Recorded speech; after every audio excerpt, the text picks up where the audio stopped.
After his breakup, Qin Yu acquired a lavish system that allows him to sign in by spending money. The more he spends, the more substantial the rewards he receives. Thus commenced his extravagant life. I shall no longer pretend I am a magnate. Purchasing a car. Is there anything more expensive? Acquiring a building. This is not unlike a stroll through a market. As long as it pleases me, what does the price matter? Chapter 1. The exclusive sign-in system. Qin Yu, let's part ways. In a Western restaurant in Nanjiang City, Suli coldly gazed at her boyfriend, Qin Yu, and declared, with a bouquet of fresh flowers in his right hand and a diamond ring in his left. Qin Yu, poised to propose, froze in shock, his heart pierced with anguish. Lili, are you jesting? Have we not always gotten along splendidly? Why would you suddenly wish to break up? Qin Yu exclaimed, his voice trembling with emotion. He and Suli had attended the same high school. However, they only became a couple of years ago at a reunion for their classmates. In high school, Qin Yu had harbored a secret infatuation for Suli, but due to his timidity, he never dared to confess his feelings until graduation. During that reunion, upon discovering that Suli was still single, he mustered the courage, fueled by a bit of alcohol, to declare his love. To his surprise, Suli accepted him and even relocated to this city to work alongside him. Suli was indeed quite attractive, while Qin Yu's appearance was rather ordinary. Their union had undoubtedly evoked envy among many male classmates. Today, on the 520 festival, Qin Yu intended to formally propose to his girlfriend, having already purchased a diamond ring. Although the diamond on this ring was minuscule and hardly visible, it had still cost him 3 months' worth of salary. Suli cast a disdainful glance at the ring in Qin Yu's hand, exclaiming, "You intend to propose with such a tiny ring? You underestimate me. Even with this pathetic trinket, I suspect your wallet is nearly empty.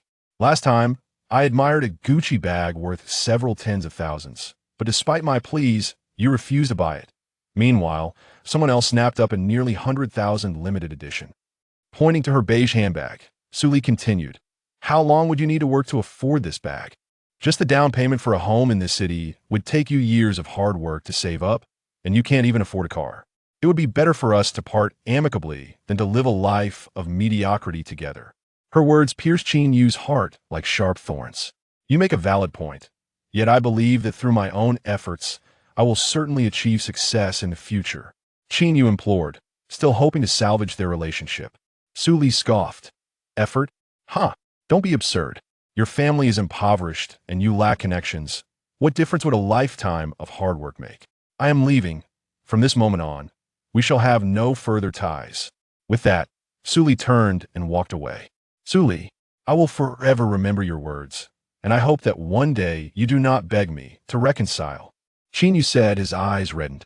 "Huh, as if you think I would ever beg for reconciliation. Dream on, that will never happen." Suli retorted with a derisive laugh before striding purposefully out, not looking back.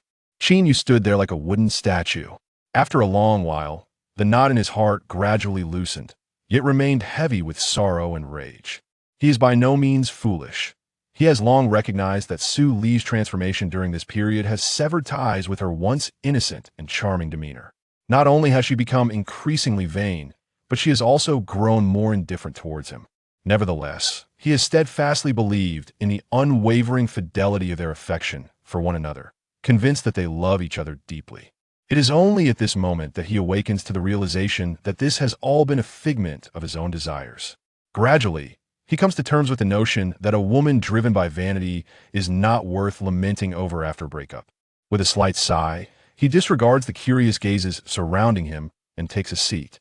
As he gazes at the diamond ring he had purchased in preparation for a proposal, he muses that this item was a futile expenditure, now rendered useless. Suddenly, a glimmer of light emanates from the ring in his hand, and with that flash, the diamond ring vanishes. Qin Yu is taken aback, momentarily believing he is imagining things. While still bewildered, a mechanical voice abruptly resonates in his mind. "Ding! Congratulations, host! You have acquired an exclusive sign-in system. The system is currently binding. 1%, 10%, 50%, 100%. Binding successful." A semi-transparent panel, visible only to Qin Yu, materializes before his eyes. Host, Qin Yu. Age, 25. Physique, 50, average. Mental strength, 50, average. Skills, none. Sign-in progress, 0. Tasks, none. Sign-in points, 0. Balance, none. Inventory, none. A temporary storage for items distributed by the system. This system is an exclusive sign-in system, and each sign-in grants a gift package. There are 2 conditions for sign-in. One is to spend a certain amount of currency from this world to sign in once, and the other is to complete tasks randomly issued by the system to also qualify for sign-in. You may sign in only once per day, excluding task-related sign-ins. Note, the monetary units required for sign-in are 1 million, 10 million, 100 million, 1 billion, 10 billion, 100 billion, 1 trillion. The more you spend, the higher the probability of receiving high-value gift packages upon sign-in. Accumulating additional spending after sign-in will count towards the next opportunity. Prizes include money, real estate assets, modes of transportation, sign-in points, and more. Upon system upgrades, items obtained through sign-in will extend beyond the aforementioned categories. The current system is in its initial stage. Once the host completes a sign-in by spending 10 trillion and fulfills a specific task, the system will upgrade to the next stage. All items acquired through the system are legally compliant within this world. Qin Yu was left dumbfounded for quite some time, pinching his own thigh and rubbing his eyes. The flesh was painful, yet his vision was clear. Finally regaining his senses, he widened his eyes, and his thoughts began to race. I'm not dreaming. I have a system too. A golden opportunity, complete with a built-in system. This is worth far more than winning the lottery. What do I care for a girlfriend or Su Li when I possess this? After a considerable time, his tumultuous emotions began to settle somewhat. He pondered the mysterious disappearance of the diamond ring. Could it be that the ring was the catalyst for binding the system? Perhaps the ring had an extraordinary origin, somehow landing in a jewelry store where he purchased it. Examining the system panel closely, he muttered, "Sign in, 1 million. Oh dear, I need 1 million just to sign in once. What sort of bizarre system is this?" Qin Yu felt utterly conned by the system. As a mere employee in a small company, his monthly salary barely reached 10,000. In this precious and costly provincial city, after deducting monthly expenses and rent, he was left with little to spare. Especially after dating Su Li, nearly half of his salary was spent on her. Now, he found himself with a paltry few hundred, hardly enough to cover the rent. Where am I supposed to find 1 million? The thought of the money he had spent on Su Li made his heart ache. Ding! As the host has just bound the system, a sign-in opportunity has been granted, and it is now refreshed for use. Indeed, the system does not disappoint. Sign in. Qin Yu responded without hesitation, using his thoughts. As he spoke, the mechanical electronic voice echoed once more. Congratulations, host, sign-in successful. You have received 10 billion in cash. The cash has been deposited into your balance. Ding! To facilitate your consumption, the system has issued a VIP Supreme Black Gold card, jointly launched by the world's 5 major banks. This card has no spending limit and can draw from the system's funds. It has been added to your inventory. The password consists of the last 6 digits of your birthday. Chapter 2. The Ex-Girlfriend's Best Friend. A staggering 10 billion. Such happiness arrived rather abruptly. The system is indeed remarkable. Glancing at the interface panel, host, Qin Yu. Age, 25. Physique, 50, ordinary. Mental strength, 50, ordinary. Sign-in progress, 0. Tasks, none. Sign-in points, 1. Skills, none. Balance, 10 billion. Backpack X1. Indeed. There was an addition of 10 billion.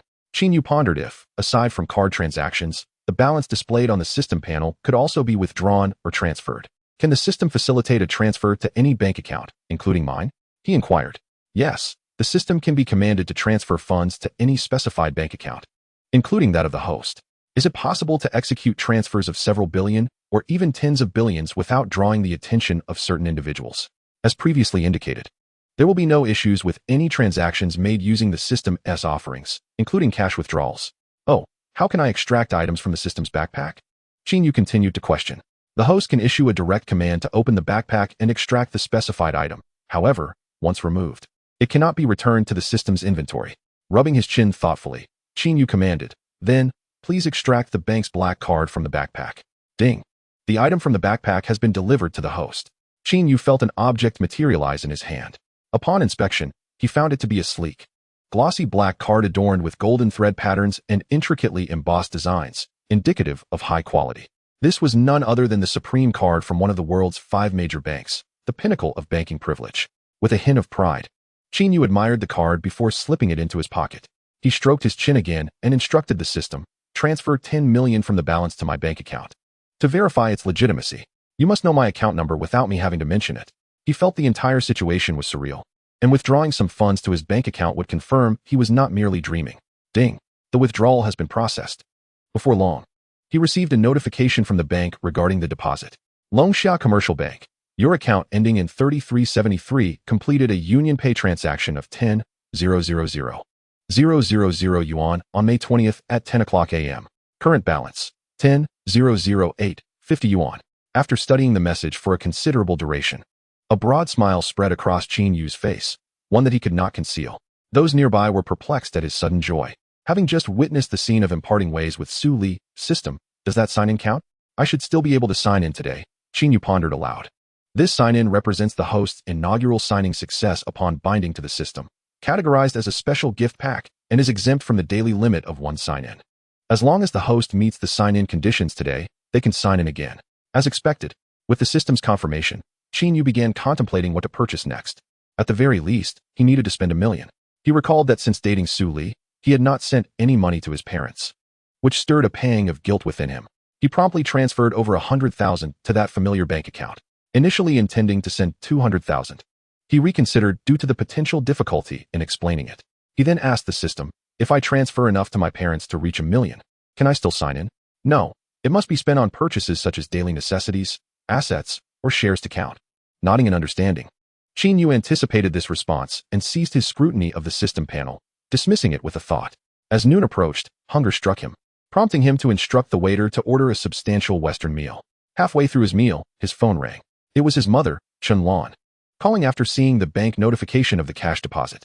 After some effort to explain, he resorted to the age-old excuse of having won a lottery last year and now using the money for business, which had proven quite profitable. After a lengthy discourse, Chen Lan finally ceased her inquiries, though Qin Yu harbored doubts about her belief in his tale. Soon after, his usually reticent father also expressed concern.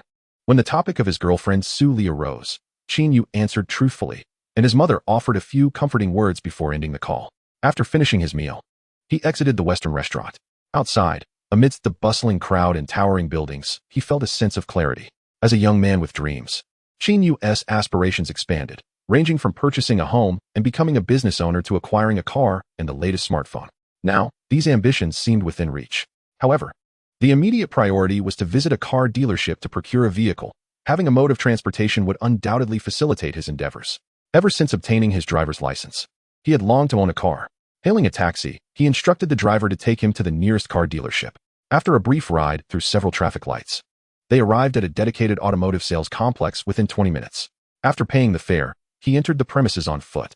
Inside, various dealerships showcased an array of brands, some specializing in single brands, while others offered a diverse selection.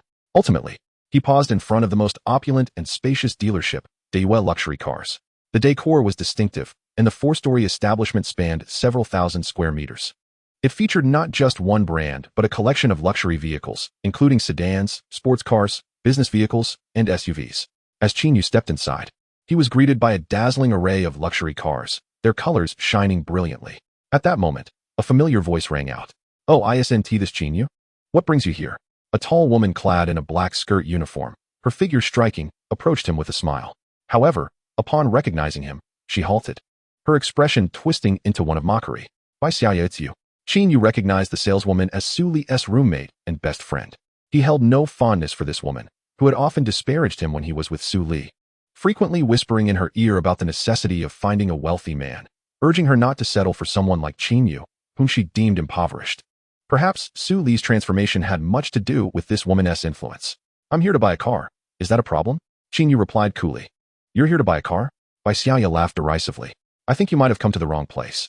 Every car here is priced above 100,000. Can you afford one?" "Xiaoya, do you know this person?" A slightly shorter, plumper saleswoman approached. "Wang Jia, this is my best friend's boyfriend, a complete loser. Just look at his cheap clothes. It's clear he lacks funds. Just ignore him. It's not worth your time."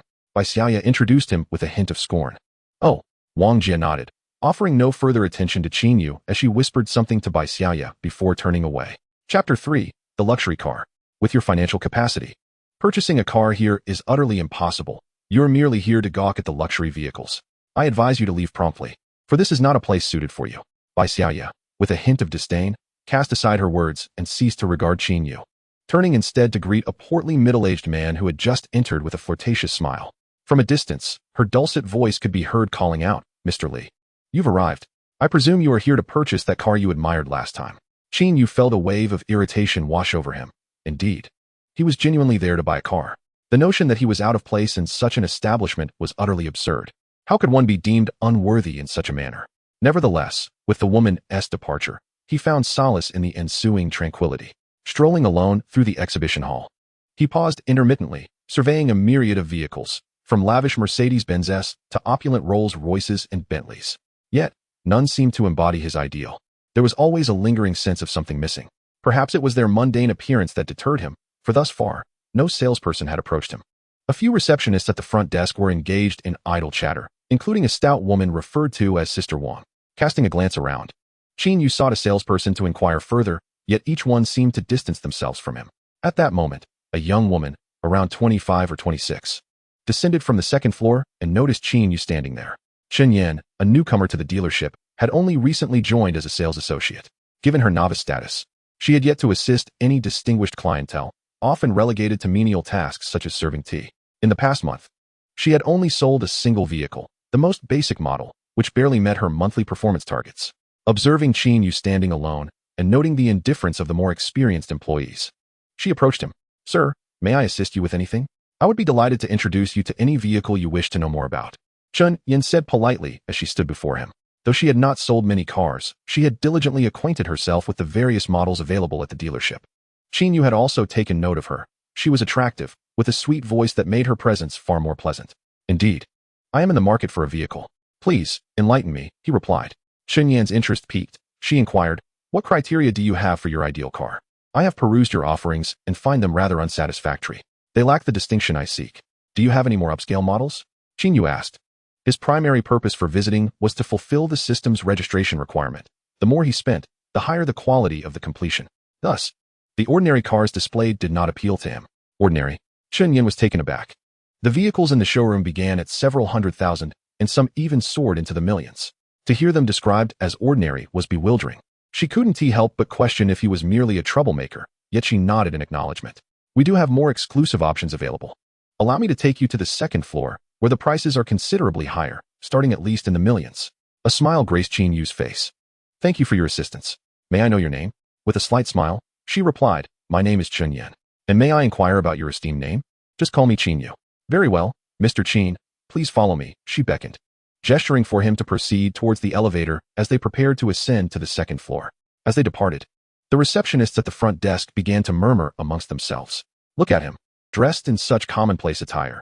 He clearly lacks the means to afford even a single wheel of a car," one remarked. "Indeed, appearances can be deceiving. Yet it seems some still believe it," another chimed in.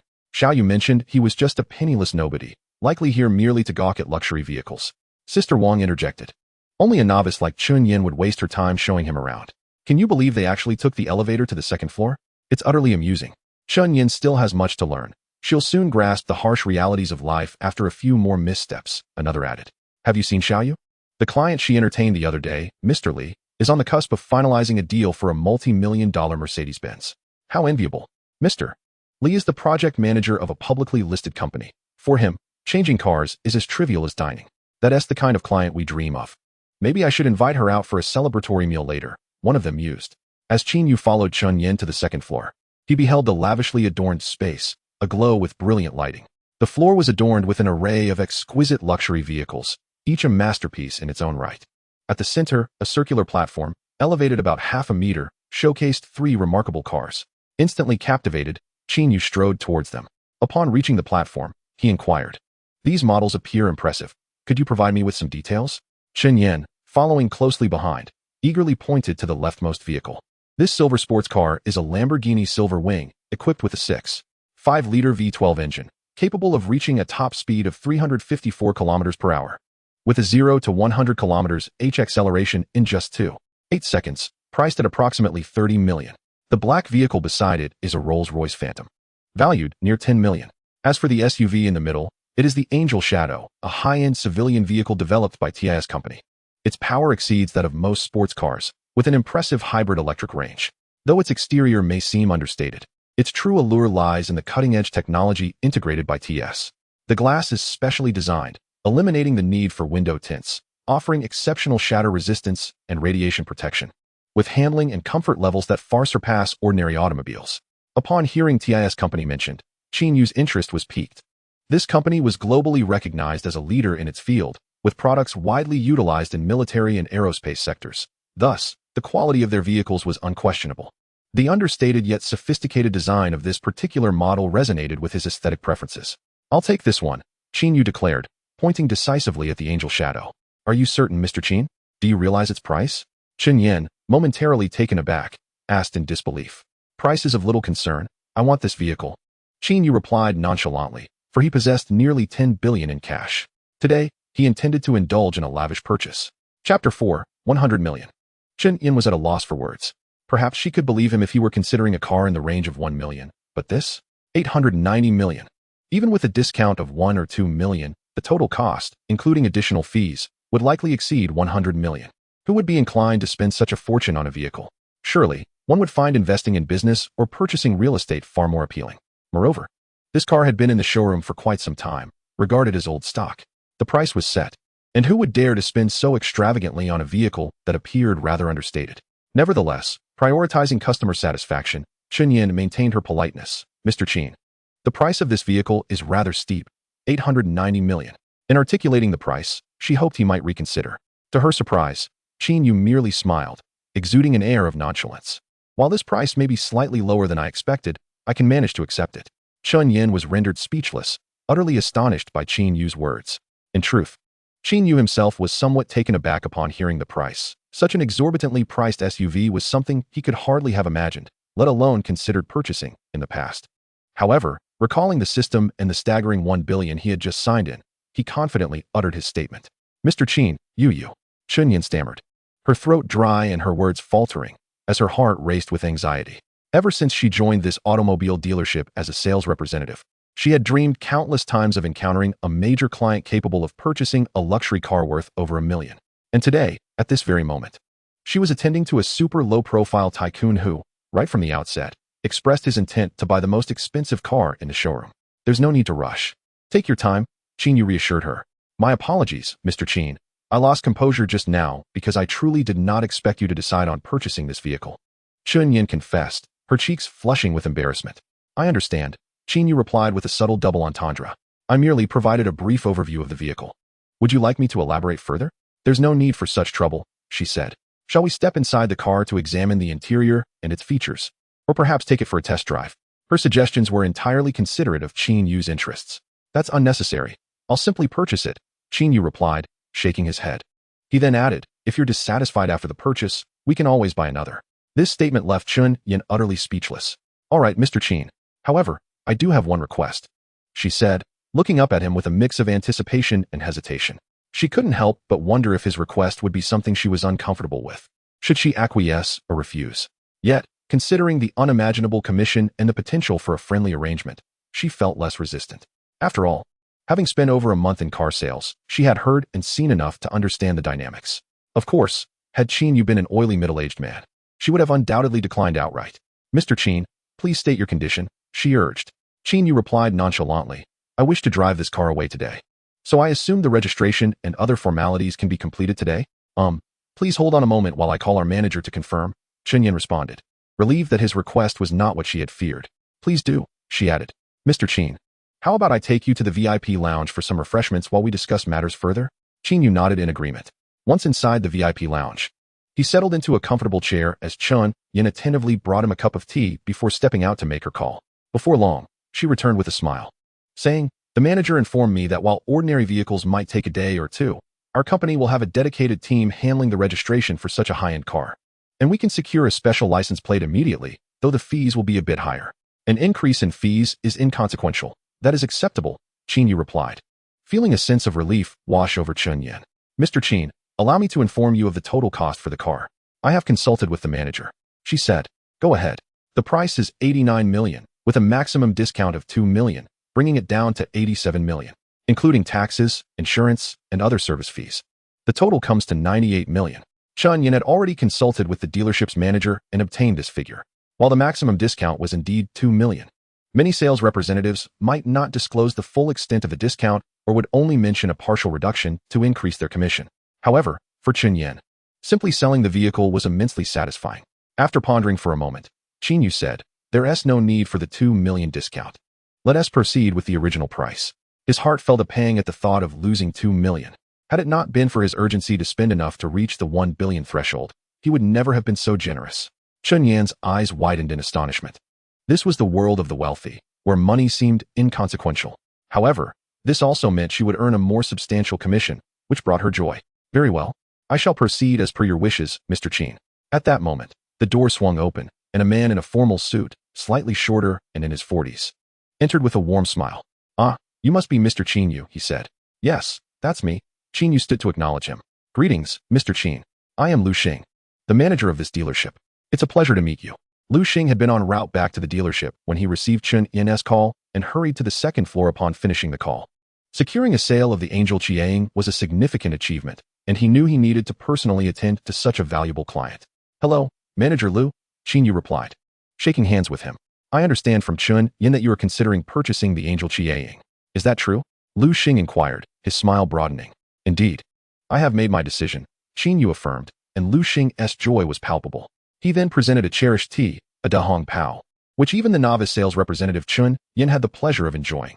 After serving the fragrant tea, Lu Xing's demeanor became even more respectful upon learning that Qin Yu intended to pay in full for the vehicle.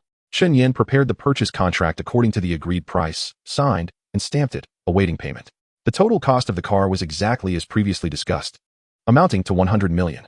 In addition to bank transfer options, the dealership also accepted large credit card payments, and Qin Yu opted to pay by card. Producing a black card, he handed it to Qin Yu, who inserted it into the card machine and entered the amount, respectfully stating, "Mr. Qin, please enter your password." Her words were imbued with excitement and tension, for she understood that her heart would only truly settle once the payment was completed. Both Lu Xing and the finance personnel who had just arrived held their breath, their ears perked with anticipation as they watched Qin Yu's actions. After all, he was exceedingly young, dressed modestly, and did not appear to be a billionaire at first glance. Calmly, Qin Yu entered his password into the card machine and pressed confirm. Transaction complete. As the receipt printed, Qin Yu suppressed her excitement, while the other two felt a wave of relief wash over them. Lu Xing glanced at the black card Qin Yu was about to pocket and felt a flicker of recognition. This card seemed familiar, as if he had seen it somewhere before. Shaking his head, he dismissed the thought, realizing it was not something he needed to focus on at that moment. Qin Yu's request for immediate registration spurred Lu Xing into action, determined to fulfill the client's requirements with utmost efficiency. Thus, he prepared for a busy undertaking, personally overseeing the various formalities to ensure everything was handled swiftly. Chapter 5, Huajiang Square. After completing the payment, Qin Yu settled back into his seat, exchanging a few pleasantries with Manager Lu before casually picking up a magazine from the coffee table to peruse. In truth, he was not engrossed in reading. Rather, he had just expended a staggering sum of 100 million, all the while fixated on the task of signing in for the task requiring an expenditure of 100 million. System, sign in. Ding. Congratulations, host. Sign in successful. You have obtained permanent ownership of Huajiang Plaza. Relevant property documents have been stored in your backpack. Please check your inventory. Qin Yu was nearly overwhelmed with excitement, nearly leaping from his seat. Huajiang Plaza. The very place where he was employed resided within Huajiang Plaza itself. The location of Huajiang Plaza was among the most desirable in all of Nanjing City, and naturally, the rental prices for the office buildings and shops were substantial. He recalled that his company leased half of the 21st floor of Building A, covering over 1,000 square meters, with monthly rent hovering around 150,000. This sum far exceeded his own monthly salary by countless multiples. In an instant, he had transformed into the proprietor of the entire Huajiang Plaza, effectively becoming the clandestine landlord of his own company. Upon inspecting the system panel, he confirmed the backpack section displayed, Backpack X1. Ultimately, he resisted the impulse to retrieve the property documents for Huajiang Plaza, deciding to wait until they were needed. After sitting for over half an hour, the phone rang. Upon answering, a respectful male voice greeted him. This individual was none other than Jiang Sheng, the manager of Huajiang Plaza's property management. He had just received notification that the ownership of Huajiang Plaza had changed hands, and upon reviewing the records, he noted the new owner was quite young. How could someone so youthful acquire the nearly 5 billion Huajiang Plaza? Previously, the commercial plaza had 4 shareholders, but now it belonged solely to Qin Yu, indicating the formidable influence and financial power behind him. Jiang Sheng felt compelled to curry favor with this new owner, hence his hurried phone call. During the call, Jiang Sheng spoke with utmost humility, inquiring when Qin Yu would be available to visit Huajiang Plaza. After all, with the change in ownership of the commercial street, various leasing agreements and other documents required Qin Yu's signature. Understood. I shall come by when I have the time, Qin Yu responded thoughtfully. Very well. I shan't keep you any longer. Please call when you arrive so that I may personally welcome you, Jiang Sheng replied. Qin Yu acknowledged with a hum. It wasn't long before the vehicle's paperwork was finalized and the license plate was affixed. The car was parked in the designated spot on the first floor. This was Qin Yu's request. Initially, Lu Xing had intended to orchestrate a grand delivery ceremony, but Qin Yu declined, merely asking to have the car brought downstairs. He was quite pleased with such efficiency. Rising, he stated, "The car is ready, and I must be on my way. Thank you for your hospitality, Manager Lu." "Not at all. If my hospitality has been lacking, I beg you to pardon me, Mr. Qin," Lu Xing replied respectfully, offering his business card along with a VIP membership card for the dealership. "Should you wish to visit again, feel free to call me directly. With this card, all vehicles are available at a 10% discount." Qin Yu graciously accepted. He declined Lu Xing's offer to accompany him, taking the car keys and the documents, and descended to the first floor with Chen Yan. Upon returning to the lobby, a throng of salespeople were animatedly discussing something. Bai Xiaoya was among them. And upon seeing Qin Yu, she appeared somewhat astonished. "Qin Yu, I thought you had left. I didn't expect to see you here. How bold of you to wander without money," she remarked. Qin Yu's expression darkened at her words. Being belittled in front of others was irksome.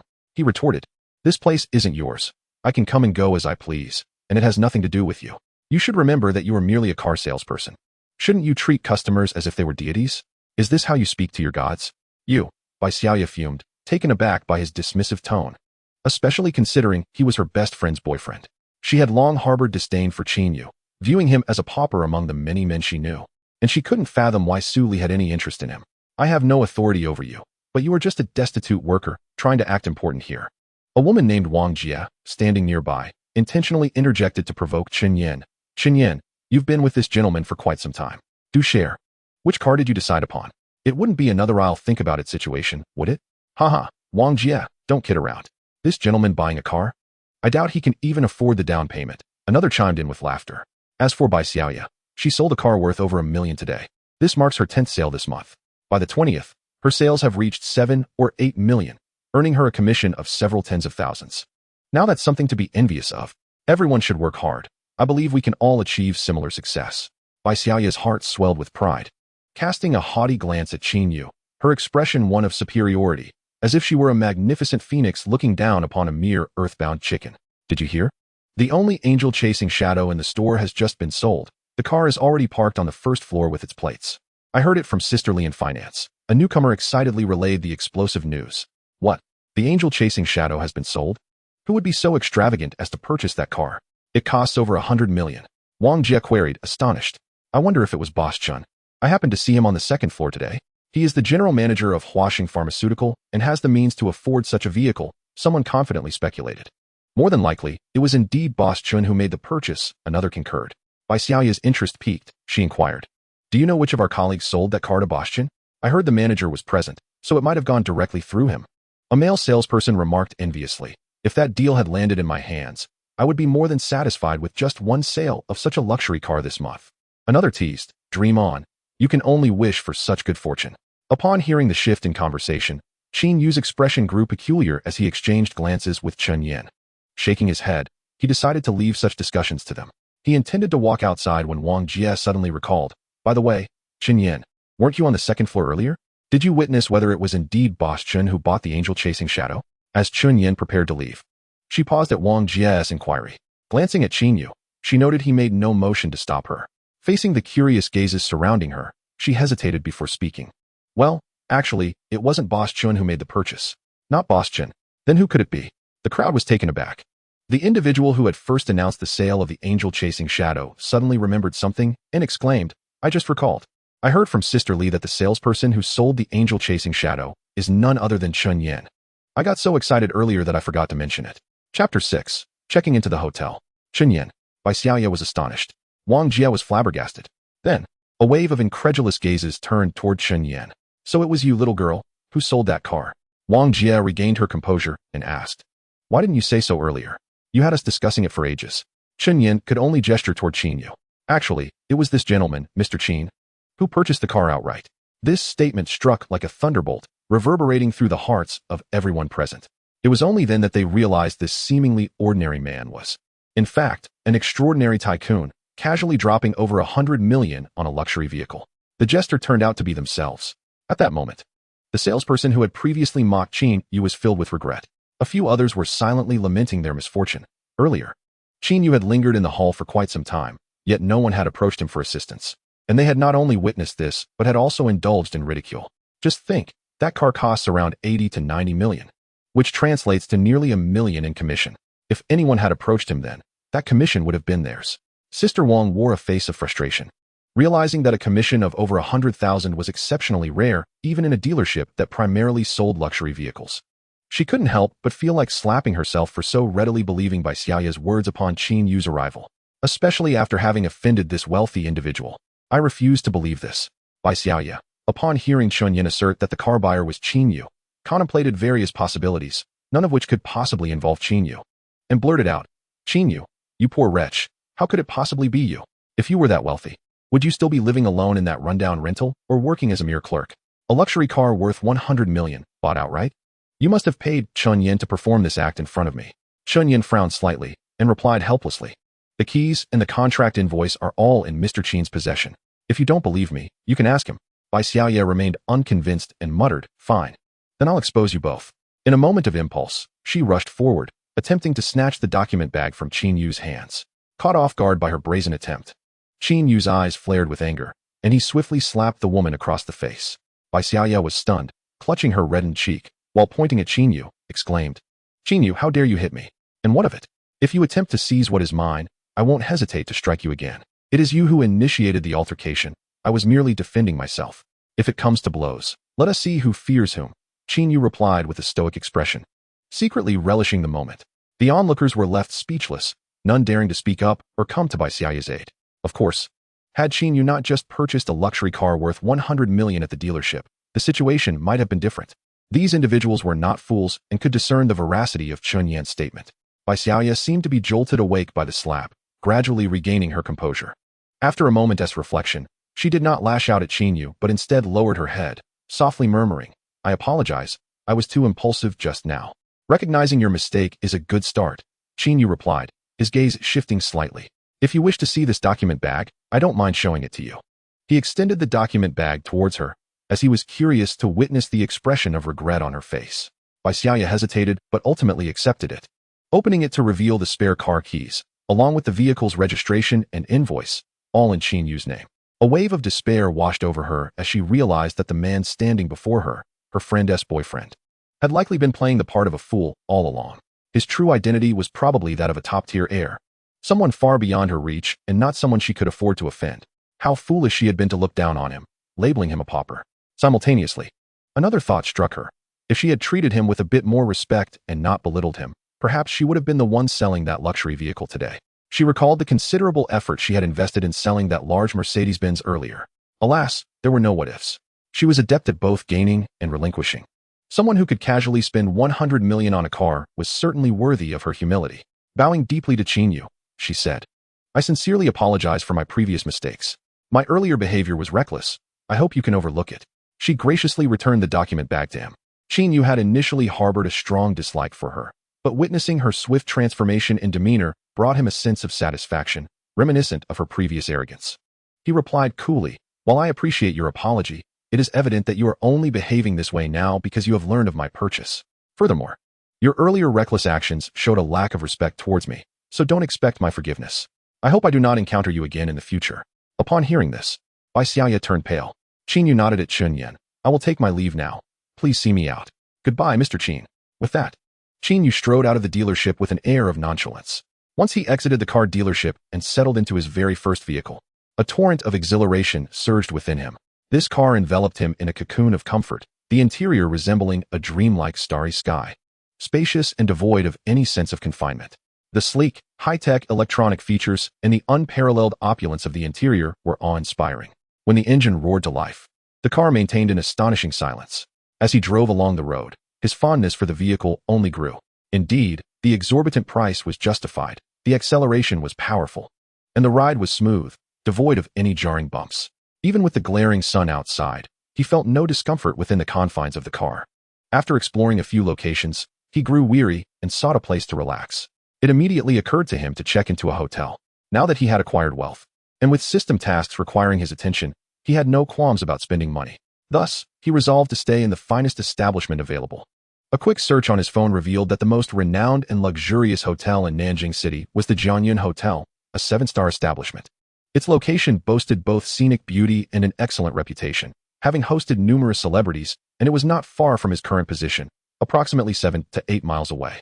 Upon visiting the Jianyun Hotel's official website, he discovered that the only available rooms were standard ones, with prices ranging from 500 to 2 to 3,000 yuan per night.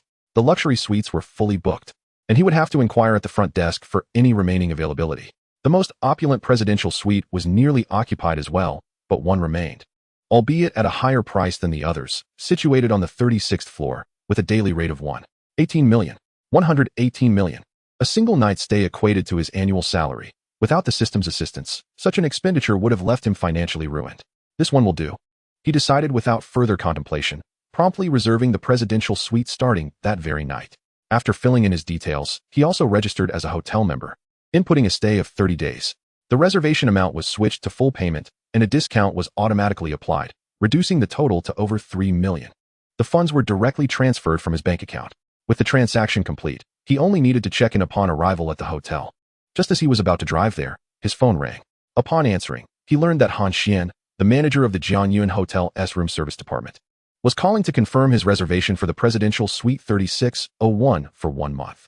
Following this, Han Xian elaborated on the exclusive services available to guests in the presidential suite, from chauffeur services to personal concierge assistance, as well as special amenities and gourmet dining options provided by the hotel. Listening to her, Qin Yu felt a sense of reassurance. No wonder the presidential suite commands such a lofty price. It is evident from the multitude of services that it is indeed worth the expense. Hearing Han Xian on the other end of the line expressing a desire to continue speaking, Qin Yu interjected, "How about this? I will drive over now. I should arrive in about 10 minutes. All right, Mr. Qin, we eagerly await your arrival." Chapter 7. A reunion with the ex-girlfriend. Putting away his phone, Qin Yu started the car and headed directly to Jianyun Hotel. In less than 10 minutes, he arrived at the hotel, only to find the entrance swarmed with vehicles, several of which were queued up. Initially, Qin Yu intended to drive up and hand his car keys to the valet, allowing him to park it.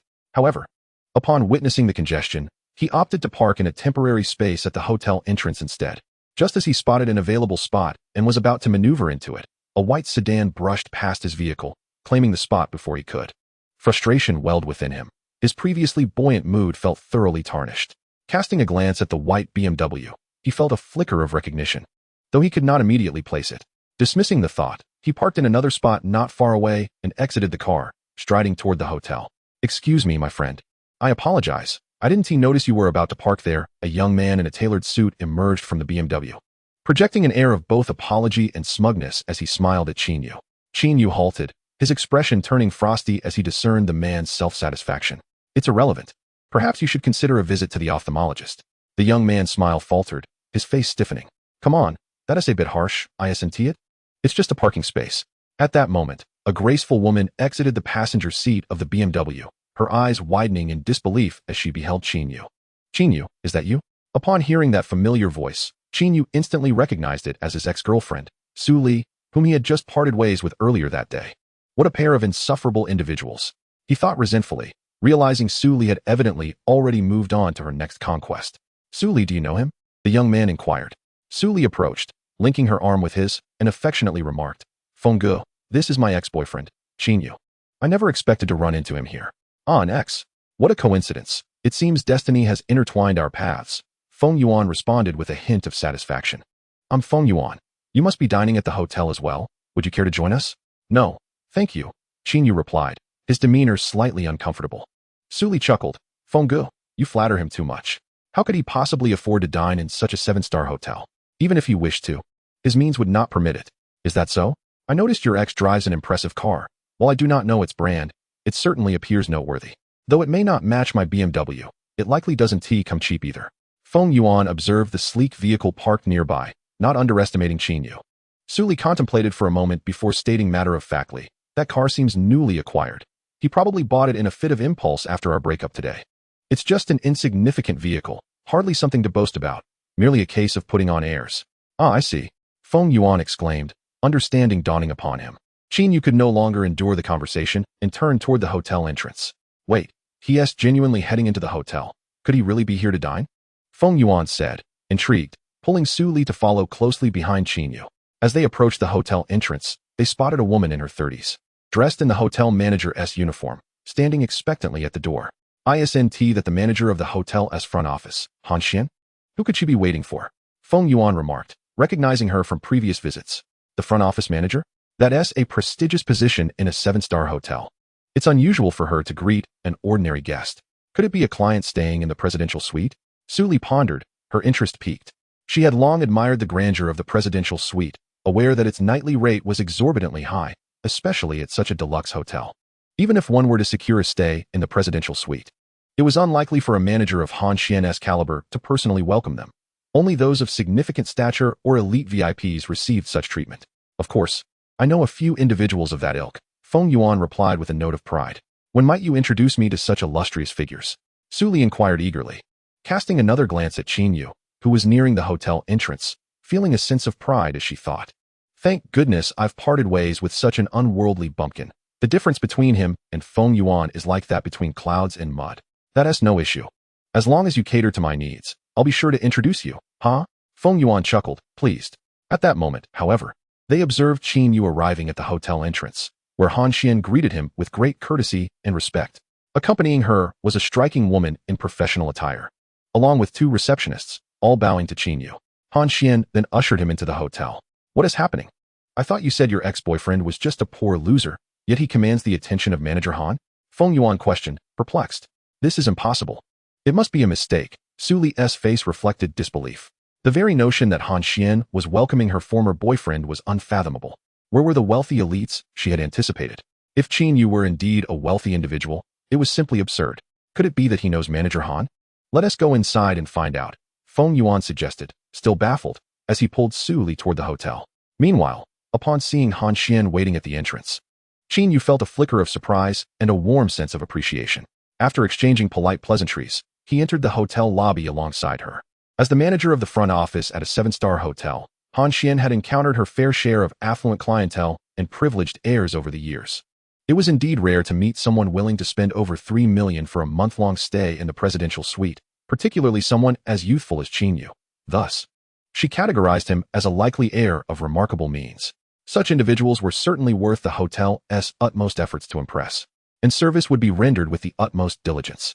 Upon entering the opulent lobby, Qin Yu was struck by the sheer grandeur of the 7-star establishment, replete with lavish decor and dazzling lights. Every surface, from the floor to the walls to the ceiling, exuded opulence. Overwhelmed, yet maintaining his composure, he followed Han Xian to the front desk, where he signed the electronic card, confirming his successful check-in to the presidential suite. Han Xian gestured to a beautiful woman in hotel attire who had been following closely behind, introducing her. Mr. Qin, this is your dedicated service concierge, Tang Qin. Chapter 8. Su Li's Astonishment. Tang Qin stepped forward, bowing slightly. Greetings, Mr. Qin. It is a pleasure to be your concierge for the presidential suite. Hello. I appreciate your assistance in advance. As Qin Yu spoke, his gaze unconsciously roamed over the enchanting beauty before him. Her skin was as fair as snow, her figure gracefully elegant, and her exquisitely delicate oval face framed a pair of clear, lively eyes. A subtle ripple stirred within him. Her beauty undoubtedly eclipsed that of Su Li by several streets. No trouble at all, Mr. Qin. You are too courteous, Tang Qin replied, a slight smile gracing her lips as she handed him her business card, offering her services should he require anything, assuring him of her professional and attentive care. Thank you, Qin Yu acknowledged, accepting the card. I shall now escort you to the presidential suite you reserved, Tang Qin stated. Nodding, Qin Yu bid farewell to Han Xian and followed Tang Qin towards the elevator, arriving at an elevator that exuded an air of sophistication. Tang Qin produced an electronic card and swiped it, causing the doors to open instantly. This elevator is exclusively for the VIP presidential suites. Ordinary guests are unable to use it, she explained. Qin Yu nodded and stepped inside. Once Qin Yu departed, Han Xian busied herself with other matters and left the lobby as well. Meanwhile, the front desk attendant who assisted Qin Yu was momentarily taken aback upon viewing his accommodation details. The presidential suite, priced at over 110,000 per night, was booked for an entire month. Goodness, that amounted to more than 3 million. Such an amount could easily secure a home in this city. Yet it was being spent on hotel lodging. Noticing Qin Yu's simple attire, she couldn't help but reflect on how the affluent often preferred to remain inconspicuous, clad in inexpensive clothing while spending sums beyond ordinary imagination. Just as she was lost in thought, a female voice interrupted her. "Excuse me, I would like to inquire if that gentleman just now checked into your presidential suite." The speaker was Su Li, who had been eyeing Qin Yu since entering the hotel. Observing him sign at the front desk with Han Xian before ascending in a VIP exclusive elevator, she gleaned from Feng Yuan's astonished tone that such an elevator was reserved solely for guests of the presidential suite, inaccessible to regular patrons. Feeling unsettled by this revelation, she hurried to the front desk to inquire. The front desk attendant cast a cursory glance at Su Li, offering a professional smile. "Yes, Mr. Qin is indeed a guest in our presidential suite. May I assist you with anything?" At a loss for words, Su Li stammered, "No, nothing at all. I was merely asking." Feng Yuan, who had just arrived, showed no surprise and remarked to Su Li, "It's just a presidential suite. It's not a big deal." He assumed Qin Yu was merely staying in a room that cost a few thousand per night, as presidential suites could vary in price. "Darling, it's merely a presidential suite. If you wish to stay, I can arrange that for you. After dinner, we can conveniently check into the hotel together." Su Li, initially downcast, instantly perked up, flashing a charming smile. "You're the best, Feng Ge. I knew that Qin Yu could never compare to you." Feng Yuan playfully pinched Su Li's smooth chin, feeling a surge of desire, and laughed heartily. "Spending this little money is nothing, as long as you're happy." He then turned to the front desk attendant. "Do you have any more presidential suites available?" The attendant regarded the pair with a look of disbelief and replied succinctly, "I'm sorry, but all presidential suites are currently occupied. We had one available at 111,000 per night, but it has already been reserved for Mr. Qin." "Are you saying the room that gentleman just checked into costs 111,000 per night?" Feng Yuan's composure faltered. "Indeed, and he has booked it for an entire month," the front desk attendant emphasized, relishing the moment as she noted their shock. This was the very definition of being slapped in the face, having offered her own cheek for the hardest hit.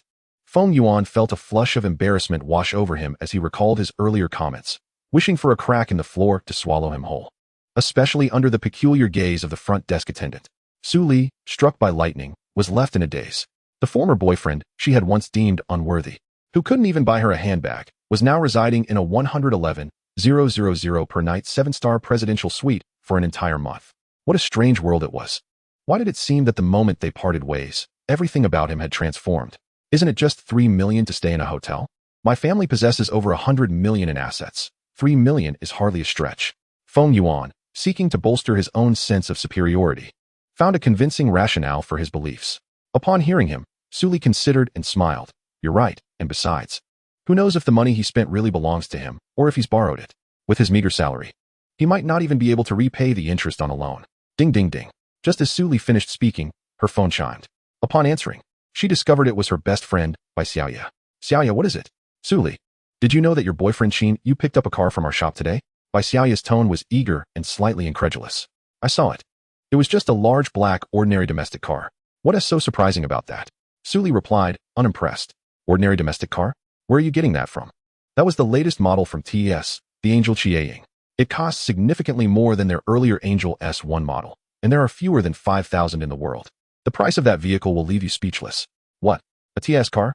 Su Li exclaimed, recalling that she had heard about this brand. Known for its cars starting at $1 million, with the S1 model reaching up to 10 million. The realization that Qin Yu could afford such a vehicle was staggering. Yet, considering he had just booked a presidential suite for a month, she was inclined to believe it. Anxiously, she inquired, "How much did he spend on that car?" "A whopping 100 million. Bai Xiaoya exclaimed. "Congratulations, Su Li. I never imagined your boyfriend was so wealthy. It seems I underestimated him. I was too blind to see. You must hold on to your boyfriend. He is undoubtedly a super rich heir who was merely pretending to be poor. Your insight is commendable. Are you still there, Su Li?" As Su Li absorbed the information, disbelief morphed into a painful ache in her heart. The words Bai Xiaoya had just relayed echoed in her mind. 100 million for a luxury car, a wealthy heir. Such an amount could never be casually borrowed. After all, how could an ordinary person procure a loan of 100 million? Seeing Su Li's dazed expression after her phone call, Feng Yuan inquired, "What happened?" What's this about 100 million and a wealthy heir? Su Li glanced at Feng Yuan, forcing a bitter smile. It's just the price of the car my ex-boyfriend is driving. You can't be telling me that the car he drove just now costs 100 million? Yes. That's impossible. I know supercars can reach such prices, but that one, there's no way it could be that expensive. Feng Yuan chuckled in disbelief. My best friend just called to say it was bought from her dealership. It's a TS Angel Chiang, Su Li asserted, recalling the name with certainty. Feng Yuan suddenly remembered the brand and quickly grabbed his phone to search for the car online. Indeed, he had located the Angel Chiang model. The image identical to the vehicle driven by Qin Yu, with a base price of no less than 87 million. Altogether, it approached nearly 100 million. Chapter 9, The Disparity. A misstep nearly caused Feng Yuan to collapse to the ground. He recalled the parking space at the entrance, narrowly avoiding a collision with that car worth over 100 million. It was likely that even a mere scratch from his vehicle would exceed the value of his BMW, leaving him unable to cover the damages. He dared not entertain the thought that Qin Yu's wealth was borrowed. If he could procure such an amount, Feng Yuan would certainly be inclined to try his luck. Since it was not borrowed, it indicated that Qin Yu indeed possessed such formidable resources. To spend 100 million on a car and casually spend over 3 million on a presidential suite marked him as a figure of significant stature. Feng Yuan, with modest assets inherited from his parents, found that all his wealth paled in comparison to the value of Qin Yu's single vehicle. Faced with someone of such towering status, it was apparent that a mere flick of a finger could obliterate him. With such an insurmountable gap, what could he possibly use to compare himself? Yet, he had audaciously snatched the other's girlfriend, a reckless act that teetered on the edge of self-destruction. This thought sent a chill down Feng Yuan's spine as he glanced at Su Li, perceiving her as a bomb poised to detonate at any moment. The only course of action was to distance himself from this woman. Brother Feng, what's wrong? Su Li inquired, noticing his unusual demeanor. Apologies. I suddenly remembered something I must attend to, so I want to be joining you for dinner. Perhaps another time, he stated abruptly, leaving no room for her response. Without waiting for Su Li to react, he hastily exited the hotel, as if his feet had been coated in oil. Su Li stood there, momentarily stunned. After a brief pause, she hurried outside, only to witness Feng Yuan's BMW speeding away from the hotel. She was left in a state of shock. Never had she imagined Feng Yuan would exhibit such cowardice in the face of someone he deemed unapproachable. His retreat was swifter than that of a rabbit. Reflecting on her ex-boyfriend Qin Yu, it struck her that, after all these years, she had failed to recognize his stature as a top-tier magnate. At that moment, Su Li appeared forlorn and regretful. Had she not ended their relationship today, she could have been a wealthy lady of high society. A tide of unending remorse engulfed her. Suddenly, a thought flickered in her mind. Yes, I have only just broken up with Qin Yu. He must still harbor feelings for me. After all, we had been together for nearly 2 years, maintaining an old schoolmate bond. Surely, he still holds some interest in me. If I can reconcile with him, then all that he possesses would also belong to me, and I too could ascend to the status of a wealthy matron. Her eyes began to sparkle with renewed hope as she fumbled for her phone, eager to retrieve Qin Yu's number. In that moment, she remembered that she had deleted his contact long ago, along with his WeChat account after their breakup. She hurriedly scoured through her previous call records and finally unearthed his number from a seemingly inconspicuous message. She dialed without hesitation. As Qin Yu stepped into the elevator, he found the interior exquisitely adorned and spacious, a subtle fragrance wafting through the air. It was unclear whether this scent emanated from the elevator itself or from Tang Qin, who stood beside him. Stealing a glance at her alluring figure, he felt an unexpected flutter of excitement, a guilty thrill that seemed to challenge his very integrity. The elevator ascended gracefully, imperceptibly gliding upwards at an astonishing speed. In the blink of an eye, they reached the 36th floor of the building. Following Tang Qin's lead, they exited the elevator and walked along a plush carpeted corridor, soon arriving at the door of Suite 3601. 2 attendants awaited them, evidently prepared for his arrival. Bowing in unison, "Good day, Mr. Qin." At Tang Qin's signal, they gently opened the door to the presidential suite. Upon entering, the vastness of the space struck him immediately. The foyer alone spanned over 200 square meters. The opulence of the decor was beyond what Qin Yu could have envisioned prior to his arrival. To summarize it succinctly, it was a dazzling spectacle that nearly blinded him. After some effort to regain his composure, he followed Tang Qin as she guided him through the suite's various areas. The foyer featured a lounge, a bar, and a wine cellar, complete with a private kitchen. Further in lay the living room, a study, a grand master bedroom, and a guest room. Beyond these, there was a fitness room, an aerial garden, a temperature-controlled swimming pool, and even a compact sauna, everything one could desire, leaving Qin Yu utterly astonished. Particularly as he listened to Tang Qin's descriptions, he learned that some pieces of furniture were priced in the 6 figures. while the toiletries were from prestigious brands like Hermes. The bedding alone for the master suite was valued at over 200,000. Qin Yu surveyed the surroundings with admiration before returning to the foyer, where he seated himself in a chair worth over 80,000. At that moment, his phone rang unexpectedly. Upon checking, he saw it was Su Li calling. He hesitated for a moment, but ultimately answered. Qin Yu, I was wrong before. I've thought it over and realized you're the one who treats me best. I just broke up with Feng Yuan. Let us get back together. Hearing her voice on the other end, Qin Yu was filled with confusion. He had discerned her true nature and dismissed her words as mere nonsense. If he guessed correctly, she had likely learned of the value of his car from Bai Xiaoya and was now seeking reconciliation. With this realization, his disdain for Su Li grew even stronger. Are you out of your mind? Don't contact me again, he replied curtly before hanging up. Tang Qin, noticing Qin Yu had finished his call, spoke softly. Mr. Qin, the hotel has prepared a sumptuous dinner for you. You may request it at your convenience, or dine in the rooftop restaurant on the 51st floor, which is exclusively reserved for guests in the presidential suite. Let us have the dinner served here in 10 minutes, Qin Yu decided after a moment's contemplation. Understood, Mr. Qin. By the way, does your hotel provide clean clothes? I'll need some after my shower, Qin Yu inquired. Tang Qin nodded, replying, yes. We have clothes available in the master bedroom's wardrobe. Please check if they fit. If not, I can find alternatives for you. Very well, that will be all. I'm off to shower now. Please serve dinner at the time I specified. Qin Yu expressed his satisfaction. In that fleeting moment, he almost asked Tang Qin if, as his personal service concierge, she offered assistance with bathing guests. Absolutely. Dinner will be served promptly, she assured him. Qin Yu nodded and made his way to the master bedroom. Upon entering, he opened the antique wooden wardrobe standing against the wall.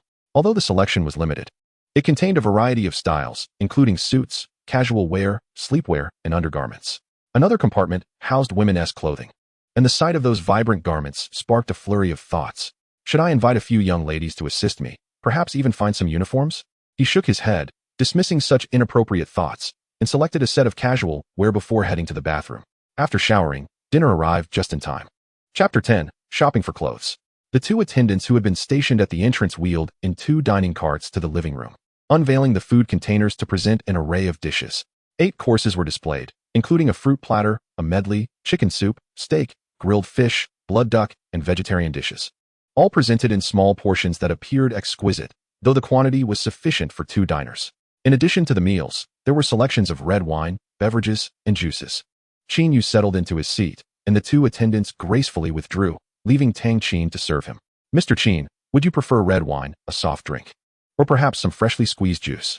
Tang Qin inquired softly. I shall have a glass of juice, followed by a glass of red wine, he replied. Very well. Tang Qin poured a glass of juice and proceeded to uncork the bottle of red wine, subsequently placing a glass of it before Qin Yu on the dining table. As Qin Yu surveyed the array of exquisite dishes before him, his appetite surged. Eschewing the knife and fork, he picked up his chopsticks and sampled a few bites, relishing the harmonious blend of color, aroma, and flavor. Mr. Qin, I trust the taste meets your expectations? Tang Qin asked, placing the glass of wine in front of him. The flavors are indeed commendable, and I am quite pleased. However, there is one matter, Qin Yu said, gazing at Tang Qin. What seems to be the issue? Please, do share, Mr. Qin, Tang Qin responded promptly. With such an abundance of dishes, I find it rather uncomfortable to dine alone. Might you join me for dinner, Miss Tang? Qin Yu smiled. Tang Qin, possessing both a stunning figure and beauty, would undoubtedly enhance the dining experience. Thank you for your kind invitation, Mr. Qin. But I must continue to serve you, and thus cannot join you. It would be rather inappropriate. She politely declined with a smile. What is inappropriate? You are here to serve me, and accompanying me for dinner is also part of that service. Now, please take a seat, Qin Yu insisted firmly. Very well, then. Tang Qin relented after a furtive glance at him, recognizing that as a private service steward for the presidential suite, it was her duty to accommodate the client's requests. Moreover, dining here was certainly preferable to eating in the staff cafeteria. That is more like it. Feel free to pour yourself whatever you wish. Don't be shy. Understood. She replied, adding a set of utensils for herself and pouring a glass of juice before sitting beside Qin Yu. As they dined, Qin Yu engaged her in casual conversation. Initially, Tang Qin appeared somewhat reserved, yet as their dialogue progressed, she relaxed, her demeanor becoming more natural, even punctuated with laughter. Through their conversation, Qin Yu learned of Tang Qin's background. She graduated from the prestigious Shanghai University of Finance and Economics and quickly ascended to the position of marketing manager at a skincare company due to her exceptional performance. However, For various reasons, she left that company and took up her role at the Jianyun Hotel as a private service steward for the presidential suite. After their meal, Tang Qin tidied the table, placing the dishes back on the service cart, and summoned the two attendants via intercom to remove it. Once they had departed, Qin Yu turned to Tang Qin and asked, "Do you know if there are any shopping malls nearby? I would like to browse and perhaps purchase some clothing." "There is a small shopping mall in the hotel's annex, but the selection is limited," Tang Qin replied. "I would prefer a larger shopping mall. Do you know of one?" Indeed, there is a considerably larger luxury shopping center approximately 3 kilometers from the hotel. They offer a wide array of clothing from world-renowned brands. If Mr. Qin so desires, I can escort you there. Excellent. I would appreciate your guidance to that mall, he responded. There is no need for formality, Mr. Qin. It is my duty. Please wait a moment while I change into something more appropriate. Take your time, Qin Yu encouraged. A quarter of an hour later, Tang Qin reappeared, her hotel uniform replaced by a simple yet elegant orange fitted dress that accentuated her youthful radiance. The two descended to the lobby, and upon exiting the main doors, Tang Qin opened the rear door of a Rolls-Royce Phantom that had been waiting, inviting Qin Yu to enter. As he settled into the luxurious vehicle, Tang Qin climbed in through the opposite door, and the chauffeur started the engine. "I was planning to drive myself, yet you arranged for a chauffeur," Qin Yu chuckled. Tang Qin blinked playfully, responding, "I apologize. I neglected to inquire about your preference." "No matter," he replied. In less than 5 minutes, the chauffeur parked in front of a sprawling 6-story shopping mall. Entering the mall, they ascended to the 3rd floor, which featured high-end fashion boutiques. Renowned brands such as Louis Vuitton, Dior, and Anima were prominently displayed, while lesser-known labels could be found on the 4th floor. "Mr. Qin, which brand of clothing are you interested in?" Tang Qin asked. Qin Yu was unfazed by brand names and pointed towards the attractive Anima store. "Let us go in and take a look." Upon entering, a young saleswoman greeted them with a polite smile. "Welcome. How may I assist you today?" "We're just browsing for now. We will purchase if we find something we like," Qin Yu replied succinctly. "Very well. I shall leave you to it," the saleswoman said. Previously, Qin Yu would meticulously scrutinize prices when shopping for clothes, often spending ages without making a purchase, as he sought stylish items at reasonable prices with suitable fits. Now, however, he felt liberated from such constraints. He simply selected whatever caught his eye. He picked several garments, whether trousers or jackets, without concern for their costs. Tang Qin diligently assisted him, recognizing that someone willing to spend over 300,000 on hotel accommodations would not be deterred by clothing prices. She couldn't help but gasp upon seeing a dress priced at 30,000 yuan. After selecting his outfits, Qin Yu proceeded to the fitting room to try on a few items, while Tang Qin gave him an approving thumbs up. Feeling lazy about trying on the remaining pieces, he turned to Tang Qin and said, "Miss Tang, I appreciate your company tonight. Since this is the women's section, do select a few items for yourself as well. Just pick what you like. I will cover the bill as a token of gratitude for your assistance this evening." Tang Qin quickly waved her hands, saying, "That would be inappropriate. I cannot accept your money. Accompanying you here is part of my duties. Please do not be modest. This is a trivial expense for me. Consider it a reward for your service over this past month," Qin Yu stated earnestly. Reluctantly, Tang Qin agreed. "Very well, I shall choose one item. That's the spirit. Go ahead, I will wait for you here." Tang Qin ventured into the women's clothing section and soon found a dress. When Qin Yu glanced at the price tag, it was a mere 800 yuan, significantly less than any of his selections, prompting a silent nod of approval. As he surveyed the store, he noticed a light purple women's suit in the glass display case at the entrance, which seemed perfectly suited to Tang Qin's elegant demeanor. He walked over, retrieved the suit, and presented it to her. "I believe this would suit you well. Please try it on. If it looks good, we shall purchase it." Upon seeing the price tag of 58,000 yuan, Tang Qin gasped in shock, exclaiming, "Perhaps not. That is far too expensive. The previous dress will suffice." "It's not a significant amount. Do try it on," Qin Yu insisted earnestly. "Not significant? That's nearly 60,000. Tang Qin quietly protested before relenting. "All right, I will try it on." After trying it on, Qin Yu was quite pleased, remarking, "It looks excellent, quite reminiscent of a powerful woman. No need to take it off. I will pay for it right away." Tang Qin's cheeks flushed slightly as she murmured, "Thank you, Mr. Qin." Suddenly, a voice nearby sneered. Does he truly believe that Anima clothing is as cheap as cabbage? Selecting so many items without even looking at the prices. It seems he has grown accustomed to buying low-quality goods. A pompous, opulently dressed woman with a corpulent figure glared at Qin Yu and Tang Qin with disdain. Since the arrival of these two individuals in the store, particularly the enchanting girl reminiscent of a vixen, her husband was utterly captivated by her presence. A simmering discontent had long since taken root within him, fueled by jealousy. Thus, upon witnessing Qin Yu shopping, he seized the opportunity to mock. Qin Yu, casting a cold glance, retorted without hesitation, What's the matter? Does my shopping here offend your sensibilities? Must you bark like a rabid dog? What did you say? How dare you call my wife a rabid dog? You're courting death. The middle-aged man in a shabby suit, exuding a sinister air, glared at Qin Yu. In Wang Ji's mind, while he could tolerate insults directed at others, any affront to his wife was a direct slap to his face. As a company owner, he would never allow such disrespect. Furthermore, he dismissed Qin Yu as a mere worker in shabby attire, believing he could easily dominate someone of such lowly status. It was lamentable that a beauty like her was entangled with a penniless fool, truly, a flower placed in dung. Huh.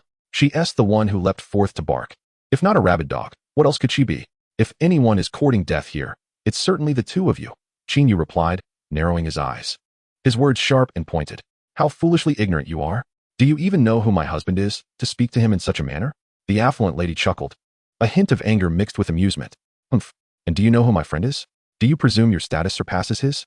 Tang Qin interjected. The affluent lady, unfazed, responded with a smirk. Let us not discuss anything else. My annual expenditure in this mall exceeds $1 million. I can easily purchase clothes worth tens of thousands. And you? Do you truly believe you can afford anything in this store and challenge us regarding status? Qin Yu chuckled softly. A mere $1 million a year? Is that impressive? People like you, who self-proclaim as wealthy, are truly laughable. $1 million is hardly anything. You're merely boasting without a shred of evidence. Wang Ji sneered. Qin Yu, with a smile, pointed at the clothes he had just selected and instructed the sales clerk, please pack these garments. I shall take them all. Certainly. I'll pack them right away, the sales clerk exclaimed, her eyes sparkling with surprise. She had initially doubted Qin Yu's capacity to purchase such a multitude of items, especially considering the modest attire of his companion. Yet, upon hearing his declaration, excitement surged within her. The prospect of a lucrative commission was tantalizing. Wang Ji scoffed. Do you know those clothes add up to over 300,000? It would be a miracle if you could afford that amount. Don't force it. It may be beyond your means, but that doesn't mean others lack the ability to purchase, Qin Yu replied coolly. My husband is a prominent company owner, far beyond the likes of you. Not only can he afford these clothes, he could buy many more, the affluent lady asserted. Qin Yu merely smiled, neither confirming nor denying her statement. This smile further ignited Wang Ji's ire. How about this? If you can pay for these clothes, I will bow and apologize to you. If not, you must bow and apologize to me. What do you say? I accept your wager. Just don't regret it if you lose, Qin Yu replied nonchalantly. The affluent lady, however, grew anxious. What if he truly has the money? Would we have to apologize to him? Rest assured, he is merely posturing. If he backs out now, it would serve his purpose perfectly, Wang Ji replied, exuding confidence. Very well. The affluent lady finally relaxed, returning to her self-satisfied demeanor. Qin Yu, cutting through the tension, instructed the sales clerk, please calculate the total for these garments. Please hold on. It will be ready shortly, she responded, hurrying to the cash register. Sir, including this young lady's outfit, the total is 340,000. With a 10 discount, it comes to 306,000. Very well, let us proceed with the card, Qin Yu said, handing over his bank card. After entering his password, the transaction was completed successfully. You've duped me. Wang Ji's face shifted through shades of anger and disbelief. He had never anticipated that Qin Yu, who appeared to possess nothing more than a couple of $100s, could actually produce such a sum and spend it on clothing. You proposed this wager. How could I have deceived you? Qin Yu replied with a cold smile. Today marks my defeat, but next time, you won't be so fortunate. Wang Ji hissed, his tone frosty, as he turned to his wife and declared, let us go. With that, he stormed away, feeling humiliated, unwilling to acknowledge the loss of the wager. The affluent lady also sensed that lingering in the store would yield no advantages and, feeling the sting of defeat, shot a glare at Qin Yu and Tang Qin before following Wang Ji out. You're leaving just like that? Didn't you say you'd bow and apologize for losing? Tang Qin called out, incredulous at their audacity. Miss, when did we ever wager? Be careful with your words. The affluent lady retorted defiantly, hands on her hips. You're shameless. Tang Qin fumed, yet found herself at a loss for words against the formidable woman. Excuse me, but I feel I've seen you before. Do you own a company at Huajiang Plaza? Qin Yu remarked, remaining unfazed. He had anticipated that they might deny the wager, and the bet had merely been a ploy to vex them. Indeed, you recognize me, Wang Ji replied suspiciously. Recognition aside, I must emphasize that you lost the wager. One must honor their commitments. My bets are not so easily dismissed, Qin Yu asserted. Anyone can make bold claims. What do you think you can do about it? Wang Ji sneered, not bothering to look back as he headed for the exit, aware of the strange stares from onlookers and eager to leave. Qin Yu, smiling, called after the departing pair, we shall meet again. Do not regret it when that time comes. I'll be waiting, Wang Ji shot back from a distance, his figure vanishing. As Wang Ji exited, the crowd of onlookers dispersed. The two sales clerks regarded Qin Yu with newfound respect. Sir, will you be taking these clothes with you, or would you prefer we deliver them to your residence? Please send them to Jianyuan Hotel, Qin Yu replied, providing his room number. Certainly, sir. We will package them up and deliver them promptly. The saleswoman's demeanor shifted further into one of deference upon learning that Qin Yu resided in the presidential suite of Jianyuan Hotel. Chapter 12, Fury. After leaving the anima specialty store, Qin Yu continued to browse through a few other clothing shops. Upon exiting the shopping mall, he was laden with several bags, each containing expensive garments and a pair of shoes. As Qin Yu's personal service butler, the task of carrying the bags naturally fell to Tang Qin. Mr. Qin, accompanying you this evening has truly broadened my horizons, Tang Qin said, her demeanor noticeably more relaxed than before, now speaking with greater ease. Oh, do tell me more. It is my first time truly understanding the opulent lifestyle of the wealthy, casually spending 400,000 to 500,000 in a shopping mall. Alas, how can we, who can scarcely afford a single piece of clothing on our meager monthly wages, endure such a reality? Ah, you are mistaken. The poor derive their own joys from life, while the wealthy bear their own burdens, Qin Yu replied. And what, pray tell, are your burdens, Mr. Qin? My burdens, Qin Yu feigned deep contemplation. In truth, my plight is akin to yours. Being overly affluent, I find myself at a loss for how to spend my excess. Uff, Tang Qin chuckled, exasperated. Mr. Qin, you are quite humorous. If that were the case, there would be no one in the world who is not rich. The two bantered and returned to the presidential suite where Qin Yu was staying. The clothes he had purchased earlier had already been delivered, and Tang Qin thoughtfully organized them and even took some for laundering. The following day, after enjoying the hotel-provided breakfast, Qin Yu drove to Huajiang Square. The clock read 8 in the morning on a Monday, a time that typically marked the beginning of the workday. Yet, Qin Yu felt no anxiety about arriving late. He drove leisurely, having resolved that today would be the day he would resign. It was time to bid farewell to the arduous routine of early mornings and late evenings at work. Upon arriving at Huajiang Square nearly an hour later, he parked in the underground garage and ascended to the 21st floor of Building A. Room 2102 was indeed his workplace. The grand sign behind the reception desk boldly proclaimed Qishir Advertising, the name of the company. As soon as he settled into his workstation, a colleague from the design department, Lu Xiaotong, approached him quietly. Qin Yu, why are you only just arriving? Our department just finished a meeting regarding the new game promotional design proposal submitted to Jiyuan Gaming last week. We finally got one approved. And the manager even praised Zhou Jun on the spot. Zhou Jun, Zhang Daju's nephew. Qin Yu furrowed his brow.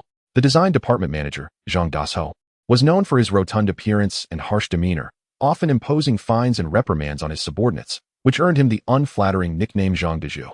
Employees privately referred to him as such, though they still addressed him formally as manager. Yes, that's him. Surprising, isn't it? Lu Xiaotong lowered his voice, wary of being overheard. After all, Manager Zhang harbored a vendetta against anyone who dared to call him by that name. How could Zhou Jun, with such a lack of design talent, have produced a new game proposal that was accepted? What is going on? Qin Yu inquired. Lu Xiaotong sighed, indignation evident in his tone. Everyone knows that the design proposal was created by Lu Kersin, but it was credited to the manager's nephew, Zhou Jun. During the morning meeting, Lu Kersin had a heated argument with manager Zhang, and now she can only sit there and cry. Who could bear such a thing? Qin Yu remained silent, his expression darkening. It was not only Lu Kersin, many others, including himself, had poured effort into significant designs only to see them attributed to Zhou Jun. What could have been substantial commissions and bonuses had been reduced to mere pittance. The base salary for employees in the design department was a paltry 2,000, with the main income stemming from monthly performance-based commissions. Zhou Jun, relying on his uncle's position as department manager, thrived in the company, enjoying privileges that surpassed those of diligent and talented employees. Lu Kersin, who had grown relatively close to Qin Yu, lived in the same rental building. One resided on the 3rd floor, the other on the 2nd, separated by just one floor. Qin Yu had often visited Lu Kersin for meals. Qin Yu, you should be cautious. Because of your tardiness, the manager singled you out during the morning meeting. When he sees you, you'll surely face another round of scolding. And deductions from your salary are inevitable. In response to Lu Xiaotong's well-meaning warning, Qin Yu smiled and stood up. It matters not. I'll stop by Lu Kersin's first. You are familiar with her, so it would be good to offer her some comfort and prevent her from feeling despondent. Lu Xiaotong nodded in agreement. Lu Kersin was in another office, diligently working on her computer. Upon seeing Qin Yu approach, she awkwardly remarked, "You must have heard about my situation. I apologize for the embarrassment." Qin Yu noticed that her sorrow was not overwhelming, though her eyes were slightly red, indicating she had indeed been crying. He offered a reassuring smile. You needn't worry. This matter will not simply pass. I'll confront the boss shortly. Lu Kurson, touched by his concern, replied. Thank you for your kindness, but perhaps it's best not to intervene. In the past, when others sought the boss regarding similar issues, it bore no fruit and even led to their dismissal. Please do not jeopardize your own job for my sake. After all, the salary here is relatively decent. Being kind-hearted can lead to being taken advantage of. Some matters cannot simply be overlooked. Zhou Jun and Zhang Dazhu, I have long found them insufferable. It is time to give them a lesson. Qin Yu narrowed his eyes, formulating a plan in his mind. Hey, you little brat. Who are you talking about? Daring to call my uncle by that nickname means you're looking to get fired. The speaker was Zhou Jun, a lanky figure with a triangular face and high cheekbones, sporting a mischievous grin as he looked at Qin Yu and Lu Kurson. What is the matter? Do you want to defend her? Or are you hoping for a heroic rescue? I've heard you were late today. You should be careful, considering you dared to speak my uncle's name. Zhou Jun, you shameless wretch. If not for your uncle, you would be nothing. Lu Kurson spat, her eyes ablaze with fury. Huh, and what of it? I'll tell you plainly. I've stolen your design proposal. What can you do about it? Do you dare to retort against my uncle? If you don't want to work here anymore, you might as well leave. You, Lu Kurson, known for her straightforwardness, impulsively considered confronting him. Qin Yu grasped her arm. Casting a cold glance at the arrogant Zhou Jun, you just admitted that the proposal for Jiyuan Gaming was not designed by you, but by Lu Kurson. We all heard you. A female colleague, who was friendly with Lu Kurson, spoke up in support. Yes, I heard it too. Don't try to weasel out of this. We will take this to the boss. Lu Xiaotong joined in, having caught wind of the commotion. Chapter 13, Dismissed. These loud declarations quickly attracted the attention of other employees, who began to gather around. Many were already aware of the situation's background. Zhou Jun had a poor reputation in the company, leading to whispers and pointed fingers amongst the crowd. Sensing the situation spiraling out of control and turning against him, Zhou Jun became flustered and angrily pointed at Lu Xiaotong. Lu Xiaotong and Li Ping, I don't know what nonsense you're spouting. I never uttered such words. What? You think you can simply deny your own words as if they were nonsense? Lu Xiaotong retorted mockingly. Exactly. You lack design talent. Yet you rely on your uncle to usurp others' achievements. How despicable. Li Ping concurred. What are you two doing here? Don't you have work to attend to? The speaker was Zhang Dazhu. The employees who had gathered to witness the spectacle dispersed in a panic, as if startled birds fleeing from an archer's bow. Upon the arrival of the department manager, Li Ping and Lu Xiao exchanged a furtive glance before discreetly withdrawing. Despite the general discontent among many employees towards Zhang Dazhu, he was, after all, their manager, and a modicum of respect for the position was deemed necessary. Even Lu Kurson, who had just moments ago resembled an irate bird, now appeared subdued and reticent. Qin Yu, so it's you. What's the matter? Are you planning to revolt? Not only are you late today, but now you're causing a ruckus here. Zhang Dazhu noticed that as the employees retreated one by one, only Qin Yu remained, steadfast and unflinching, daring to meet his gaze. He surmised that the incident was likely linked to this young man. Having overheard discussions about the promotional design for Jiyuan Game's new game, he saw an opportunity to use this typically taciturn employee as an example to deter others from gossiping. Uncle, you're just in time. This brat had the audacity to slander me and even dared to call Yu Zhang the pig. You mustn't let him off easily. With a glimmer of hope finally arriving with his uncle, Zhou Jun became emboldened, pointing an accusatory finger at Qin Yu. Upon hearing Zhou Jun's words, Zhang Dazhu nearly leaped from his seat, for there was nothing he loathed more than being referred to as Zhang the pig. Qin Yu, is what he said true? Did you dare to call me Zhang the pig? Lu Kurson discreetly tugged at Qin Yu's sleeve, silently urging him to apologize and avoid further antagonizing the superior. However, Qin Yu disregarded her subtle gesture, responding with nonchalance. What's wrong with calling you Zhang the pig? You do possess a piggish appearance. I am merely stating the obvious. This retort elicited suppressed cheers from the colleagues eavesdropping on the scene, who cast admiring glances in his direction. Lu Kurson, nearest to him, gasped in astonishment, her eyes wide as if witnessing a spectacle. She felt as though today Qin Yu had transformed entirely, shedding his usual reticence for an air of confident defiance. Well done, Qin Yu. You've got guts. Zhang Dazhu's complexion darkened to that of a liver, his teeth clenched in fury. Qin Yu, listen closely. Your actions of inciting a disturbance and insulting a superior are utterly unacceptable. I shall report this to the company owner and see if your termination is warranted. Uncle, such disrespectful employees should have been expelled from the company long ago, Zhou Jun added, fanning the flames. Terminate me? Perfect. I was just about to pay a visit to the boss to expose your repeated abuses of power, attributing my contributions to Zhou Jun instead. Shall we go together? Qin Yu's demeanor remained unfazed. You, a mere employee, against me, a department manager? Who do you think the boss will believe? Naturally, he will side with the one who brings the most benefit to the company. Therefore, Qin Yu, you cannot compete with me. The only outcome for you is to pack your things and leave, and I will also deduct your bonus. Even if you beg, it will be of no use. Zhang Dasho smirked cruelly. Manager Zhang, what is going on? At this moment, the owner, Zhou Shanghua, arrived. He glanced at Qin Yu before fixing his gaze on Zhang Dasho, signaling him to explain. Upon the presence of Zhou Shanghua, Zhang Dasho's demeanor shifted from arrogance to obsequiousness as he succinctly recounted the events. In his narration, Qin Yu emerged as an ambitious figure, lacking in capability yet dissatisfied with his salary. He had allegedly incited a disturbance, slandered fellow employees, and insulted his superior. In essence, under Zhang Dasho's description, Qin Yu became an irredeemably malevolent employee.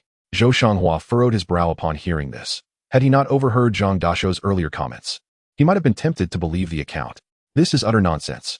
Lu Kerson stood up, her anger boiling over. Boss, much of what Manager Zhang said lacks credibility. He has repeatedly abused his power, claiming my painstakingly developed design proposals as his nephew's work, and often resorts to deducting bonuses and penalizing salaries. The one who deserves to be dealt with is him. Lu Kerson, you dare to defy me too? When have I abused my power? You'd better provide evidence instead of slandering me. Zhang Dasho, now feeling a twinge of guilt, shot a glance at the boss, pointing an accusatory finger at Lu Kerson. Zhou Shanghua cast a cold glance at Zhang Dasho. He was not a fool to have become the owner of an advertising company. He was well aware of the internal conflicts within the company. However, he understood that, as Zhang had pointed out, loyalty to those who brought in the most profit would prevail. He would not support an employee simply because they felt wronged or were being oppressed by a superior. Clearing his throat gently to silence the room, he addressed Zhang Dasho. Manager Zhang, as a company leader, you have allowed your department to descend into chaos, and the employees harbor significant grievances against you. This is unacceptable. You bear considerable responsibility for this matter. If you cannot rectify it, the next time, we shall have to consider replacing you as the design department manager. My apologies, boss. This is entirely my subordinate's negligence. It will not happen again, Zhang Dasho replied, wiping the sweat from his brow and nodding fervently in assurance. Zhou Shanghua then looked at Qin Yu, stating, regardless of your grievances towards your superior, your recent actions have created a negative impact on the company. I ask that you apologize to Manager Zhang immediately, and we shall consider the subsequent punishment accordingly. What if I choose not to apologize? Qin Yu raised an eyebrow. So you refuse? Zhou Shanghua's expression darkened. You wish for me to apologize to Zhang de Pig? Huh, you must be dreaming. Then I officially inform you that you are not suited to be an employee of our company. You are terminated, Zhou Shanghua declared coldly. As the words left his lips, an oppressive silence fell over the office. The sound of a pin dropping could be heard. No one expected this incident to culminate in Qin Yu's dismissal. The atmosphere felt charged, as if the hammer of judgment had been raised, and many feared it might come crashing down upon them as well. Only Lu Kerson, feeling responsible for the situation, clenched her teeth, ready to advocate for Qin Yu, but he gestured for her to remain silent. The most pleased were undoubtedly Zhang Dasho and Zhou Jun. Qin Yu, you are now dismissed from the company. Please gather your belongings and leave immediately. You are not welcome here. Qin Yu ignored Zhang Dasho's triumphant words and instead turned his gaze to Zhou Shanghua. Your decision to dismiss me is utterly meaningless. I had intended to resign today. However, your inability to discern right from wrong and your indulgence of a department manager is your error. I wonder if you can bear the consequences of this. Zhou Shanghua's expression soured, yet he remained silent, dismissing Qin Yu entirely from his consideration. Huh, Qin Yu, you a dismissed employee, still dare to speak so boldly here? Have you lost your mind after being terminated to threaten the boss? Indeed, I intended to resign rather than being dismissed by the company. Very well, your actions will have repercussions. Chapter 14, A Reunion with Wang Ji. Are you currently at the property management office? Good day, sir. I am indeed here. All right. I shall be there shortly. Upon ending the call, Qin Yu was aware that the property management office was located on the 34th floor of this building, and a swift elevator ride would bring him there in no time. Meanwhile, Jiang Sheng, who had intended to descend to greet him, found himself cut off by the busy signal on the other end of the line. After a moment of bewilderment, he realized that the new boss was opting for a discreet visit, and he was grateful for having adequately prepared in advance. Seated opposite him was a middle-aged gentleman in his 50s, whom Qin Yu would undoubtedly recognize as the individual he had wagered with the previous night at the anima store. This man was Wang Ji, the chairman of Jiu Yuan Games, with their offices occupying the entirety of the 10th and 11th floors of Building C at Nanjiang Plaza. A rather substantial company, by any measure. Wang Ji observed Jiang Sheng's brief phone call, noting the evident respect Jiang displayed, his tone cautious and measured. Although curious, He refrained from probing further. Once Jiang Sheng concluded his call, he lightly cleared his throat and inquired about the purpose of Wang Ji's visit. Old Jiang. I recently heard from a friend that there's a new owner at Huajiang Plaza. I came to verify the truth of this matter. Indeed. It appears your sources are quite reliable, Jiang Sheng responded. Might I inquire as to the identity of this new owner? As a tenant in the commercial district, I consider myself a partner of your new boss and would be honored to pay my respects. Wang Ji replied with a broad smile. Establishing a good rapport with the owners of the commercial street was of paramount importance to him in various respects. Jiang Sheng regarded Wang Ji thoughtfully. The boss will arrive shortly. If you wish to meet him, you may wait here. Wang Ji was taken aback and quickly responded, if he is arriving soon. That is splendid news. Jiang Sheng nodded. Standing up, please have a seat. I will step out to greet the new boss. I shall accompany you as well. To demonstrate our company's respect for your boss, Wang Ji eagerly chimed in, following Jiang Sheng as they exited the property manager's office. Before they reached the elevator, they encountered Qin Yu entering the office area. Jiang Sheng, having seen Qin Yu's photograph in the records, recognized him at once as his boss. Surprised by his rapid arrival, he hastened his steps, bowing respectfully and smiling broadly. Mr. Qin, you have arrived. I regret my failure to greet you personally and am honored by your presence. You must be Jiang Sheng. As long as you perform your duties competently, there is no need for such formalities in welcoming me. Qin Yu replied with a smile, acknowledging Jiang Sheng as a key employee of his company. Jiang Sheng had worked there for over 2 years and had a solid grasp of the property management at Nanjiang Plaza, indicating his competence. However, Wang Ji, who had been smiling, suddenly found his expression frozen in disbelief. It was inconceivable. How could the new boss be him? He recognized Qin Yu as the seemingly insignificant individual he had encountered the night before, who had bested him in a wager. Now elevated to the status of the new owner of Huajiang Plaza, regret coursed through him, a bitter pang of realization. Had he known the extent of this person's influence, he would never have dared to offend him. This is Mr. Wang Ji, chairman of Jiu Yuan Games, one of our tenants. Jiang Sheng introduced as they approached the office designated for the owner of Huajiang Plaza. Wang Ji stood there, dazed, and though he harbored ill feelings, he dutifully made the introduction. Qin Yu, taken aback by the swift turn of events, cast a cold smile. So, you are Mr. Wang. Wang Ji dared not maintain any semblance of superiority. Setting aside his identity as the landlord of the premises, he was now facing someone who owned the vast Huajiang Plaza, valued at over 5 billion, with quarterly rental income exceeding 100 million. It was evident that they were not even in the same league. Greetings, Mr. Qin. I. Wang Ji stammered, at a loss for words. Let us return to my office first, Qin Yu interjected, continuing forward. Jiang Sheng, somewhat puzzled, remained silent and led the way. Following Jiang Sheng, Qin Yu arrived at an expansive office at the end of the floor, well lit with panoramic floor-to-ceiling windows on 2 sides. The room was thoughtfully divided into various areas: workspace, storage, a tea and reception area, and a bar with a wine cabinet. It was Qin Yu's first encounter with such a grand office, and while internally excited, he maintained an air of composure as he settled into a genuine leather executive chair behind a solid wood desk. Sir, would you prefer tea, coffee, or perhaps another beverage? I shall have someone bring it to you, Jiang Sheng inquired, standing with a smile. There's no need. Today is my first visit. Please provide a brief overview of Huajiang Plaza, Qin Yu replied. Jiang Sheng promptly complied, beginning his exposition. Huajiang Plaza encompasses approximately 120,000 square meters, featuring 3 towers, A, B, and C, each soaring 34 stories high, alongside 8 low-rise commercial buildings. The total number of shops amounts to 420, including several restaurants, a cinema, a supermarket, and a bank, collectively yielding around 28 million in quarterly rent.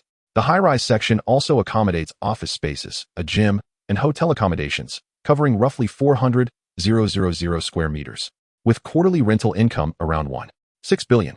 Including revenue from other projects, the total quarterly income approaches 200 million. Of course, this figure will not be entirely yours, as it will be subject to deductions for personnel expenses and taxes. Qin Yu listened attentively, his expression impassive. A mere 200 million a quarter was insignificant compared to the nearly 10 billion in his system balance. He could spend 1 billion on a car without a second thought.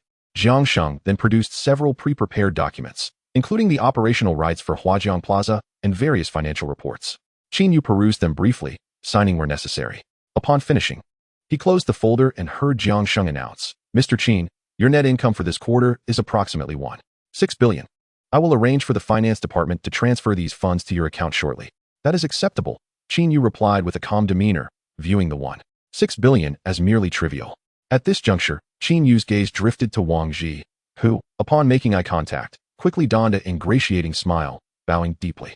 Mr. Qin, I wish to apologize for my actions last night. I implore you to forgive my recklessness. He bowed deeply again, a gesture that illuminated Jiang Sheng's understanding of the situation. Wang Ji had indeed offended his new boss, hence his earlier show of deference. Qin Yu's fingers rhythmically tapped the table's surface, his silence speaking volumes as he fixed his gaze on the penitent Wang Ji. I trust you have not forgotten last night's events. Do you require me to remind you? Wang Ji felt a tightening in his chest, comprehending the underlying message. He knew he had to fulfill his promise and acknowledge his fault. With a resigned sigh, recognizing the shift in power, he knelt before Qin Yu, bowing his head 3 times in deep submission. At this moment, the anguish in Wang Ji's heart was more unbearable than death itself. He harbored intense resentment towards his wife, who had instigated trouble the previous night. Had she not taken the lead, he would never have offended Mr. Qin, nor would he be subjected to this humiliation. Get up. Qin Yu finally spoke after a long pause. Thank you, Mr. Qin. Thank you for your magnanimity. Wang Ji exhaled, standing up with some stiffness. Your rent will be raised by 30%. You have no objections, do you? Qin Yu inquired. Though phrased as a question, it was effectively a command, implying that refusal was not an option. Otherwise, their company would be in dire straits. And no objections. That is only right. Wang Ji responded quickly. As a seasoned player in the game, he recognized that offending the powerful background behind Qin Yu was not an option. He endeavored to ease the tension between them, fully aware that relocating his company from Huajiang Plaza was out of the question. The losses from such a move would be unfathomable. And even though his lease had 2 years remaining, he dared not utter a single word of dissent. He calculated internally, estimating that this increase would cost him over 400,000 yuan each quarter, a painful thought indeed. As he pondered this, another troubling matter resurfaced in his mind. Since the beginning of this year, his company had developed a new game, incurring unknown expenses that had now led to cash flow difficulties. The upcoming advertising expenditure was particularly daunting, leaving the finance department in a precarious position, and it would take several months to recover the capital. Moreover, the next quarter's rent was rapidly approaching. With gritted teeth, Wang Ji mustered the courage to speak. Mr. Qin, our company is currently facing some cash flow issues. Might it be possible to defer the rent for the next quarter? Qin Yu pondered briefly. That might be feasible. Thank you, Mr. Qin. Don't be too hasty in your gratitude. I have another condition. Wang Ji's heart sank at the uncertainty of this condition, but he assured himself that he could comply. Your company has dealings with Qishang Advertising, correct? Qin Yu remarked with a slight smirk. Are you referring to the Qishang Advertising that occupies this building? Yes. Our new game is being promoted by them, Wang Ji replied, somewhat perplexed. Good, then you should sever ties with them immediately.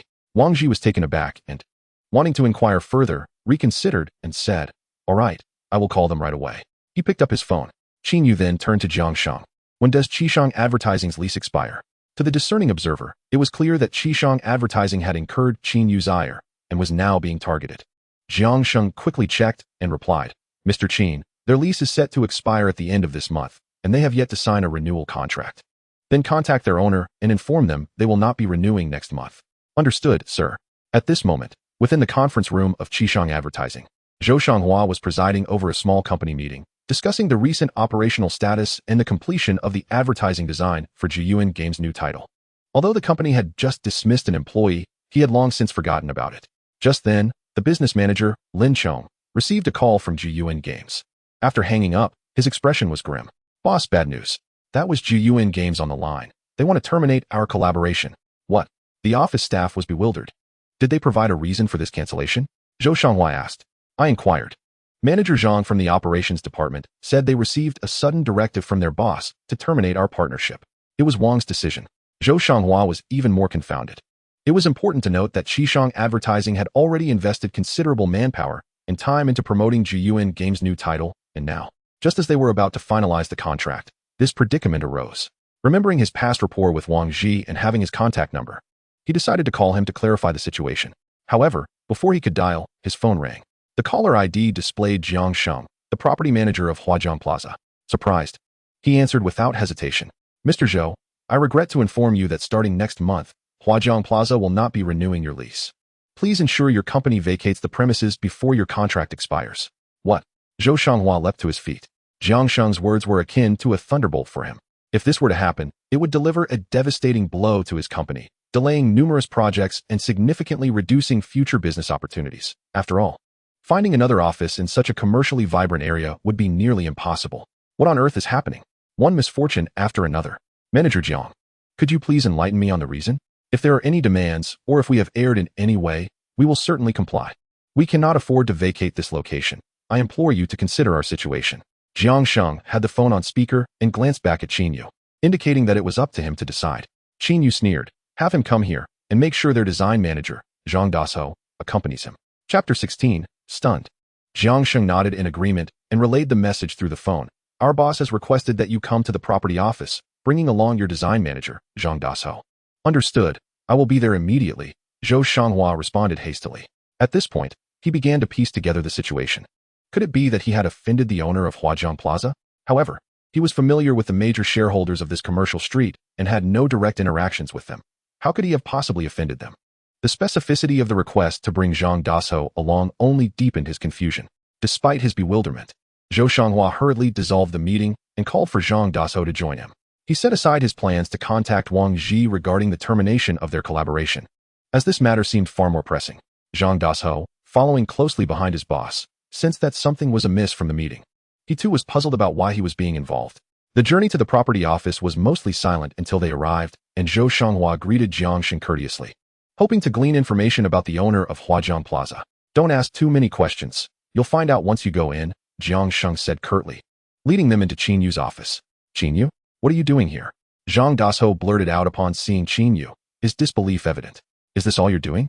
Qin Yu's position was unmistakably prominent. It was the very chair of the major shareholder of Huajiang Plaza.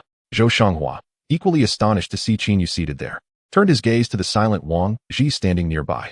The pieces fell into place. The source of all this turmoil was indeed Qin Yu, the very employee he had just dismissed.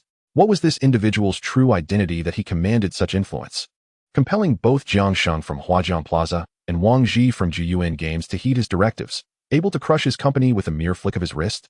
This is Mr. Qin, who recently acquired Huajiang Plaza. He is now its sole proprietor. Upon hearing Jiang Sheng's introduction, both men stood frozen in disbelief. Qin Yu, you are actually the owner of Huajiang Plaza.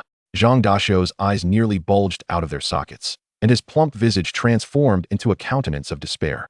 He never expected that after having offended the individual in question, this person would turn out to be the very one he could least afford to provoke. If you had mentioned your true identity earlier, who would dare cross you or make your life difficult? Even if you wished to be my little ancestor, I would have acquiesced. Zhou Shanghua's thoughts mirrored those of Zhang Dasho, and he felt a particularly acute sense of distress. While Zhang Dasho could simply walk away, he was bound to suffer significant losses. It was no wonder Wang Ji sought to terminate their partnership, and Jiang Sheng wanted him to vacate. The fact that Qin Yu could afford this commercial plaza hinted at an even deeper identity. Is it so strange that I am the owner of Huajiang Plaza? Qin Yu remarked with a cold smile. Mr. Qin, I deeply regret what transpired not long ago. Zhou Shanghua's heart raced with anxiety. His face etched with remorse as he sought Qin Yu's forgiveness.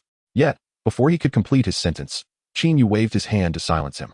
Qin Yu then spoke, his expression impassive. If apologies were effective, wouldn't the cost of making mistakes be far too low? There's no need to say anything further. I hope your company relocates before the contract expires.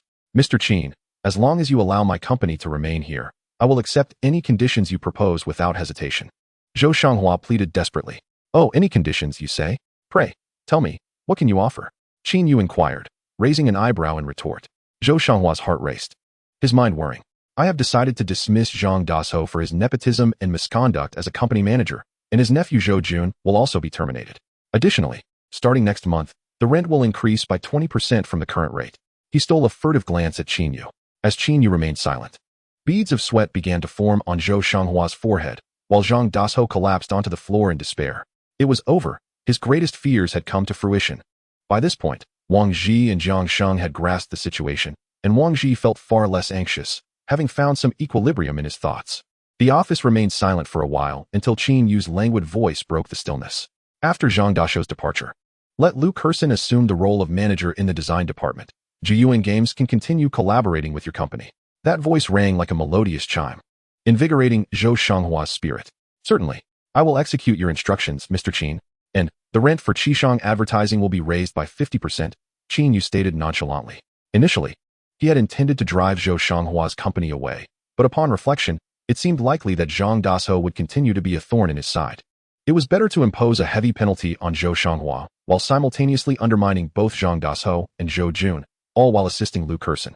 Of course, if Zhou Shanghua refused to comply with the rent increase, there would be no need for further discussion. As those words left his lips, Jiang Sheng and Wang Ji couldn't help but twitch at the corners of their mouths. How ruthless! Zhou Shanghua's earlier proposal to raise the rent by 20% was already severe, yet it paled in comparison to this new demand from the new owner of Huajiang Plaza. Very well, I agree. Zhou Shanghua dared not deliberate further and immediately gritted his teeth in acceptance. An increase of 50% in rent was already his limit. The rent was already exorbitant. An increase of this magnitude would make it more prudent to invest in a more upscale office building. Then you too may return to your duties. Qin Yu issued his dismissal. Soon, the office was left with only Qin Yu and Jiang Shang. You may leave as well. And your salary will be raised by 20%. The salaries of the other property staff will also see a similar increase. Thank you, boss. I will devote myself to ensuring the quality of my work, Jiang Sheng expressed with heartfelt gratitude. Qin Yu merely acknowledged him with a hum. Jiang Sheng understood the cue and promptly took his leave, feeling an exhilarating sense of relief. It appeared that the change in ownership was not merely beneficial. It presented him with a grand opportunity.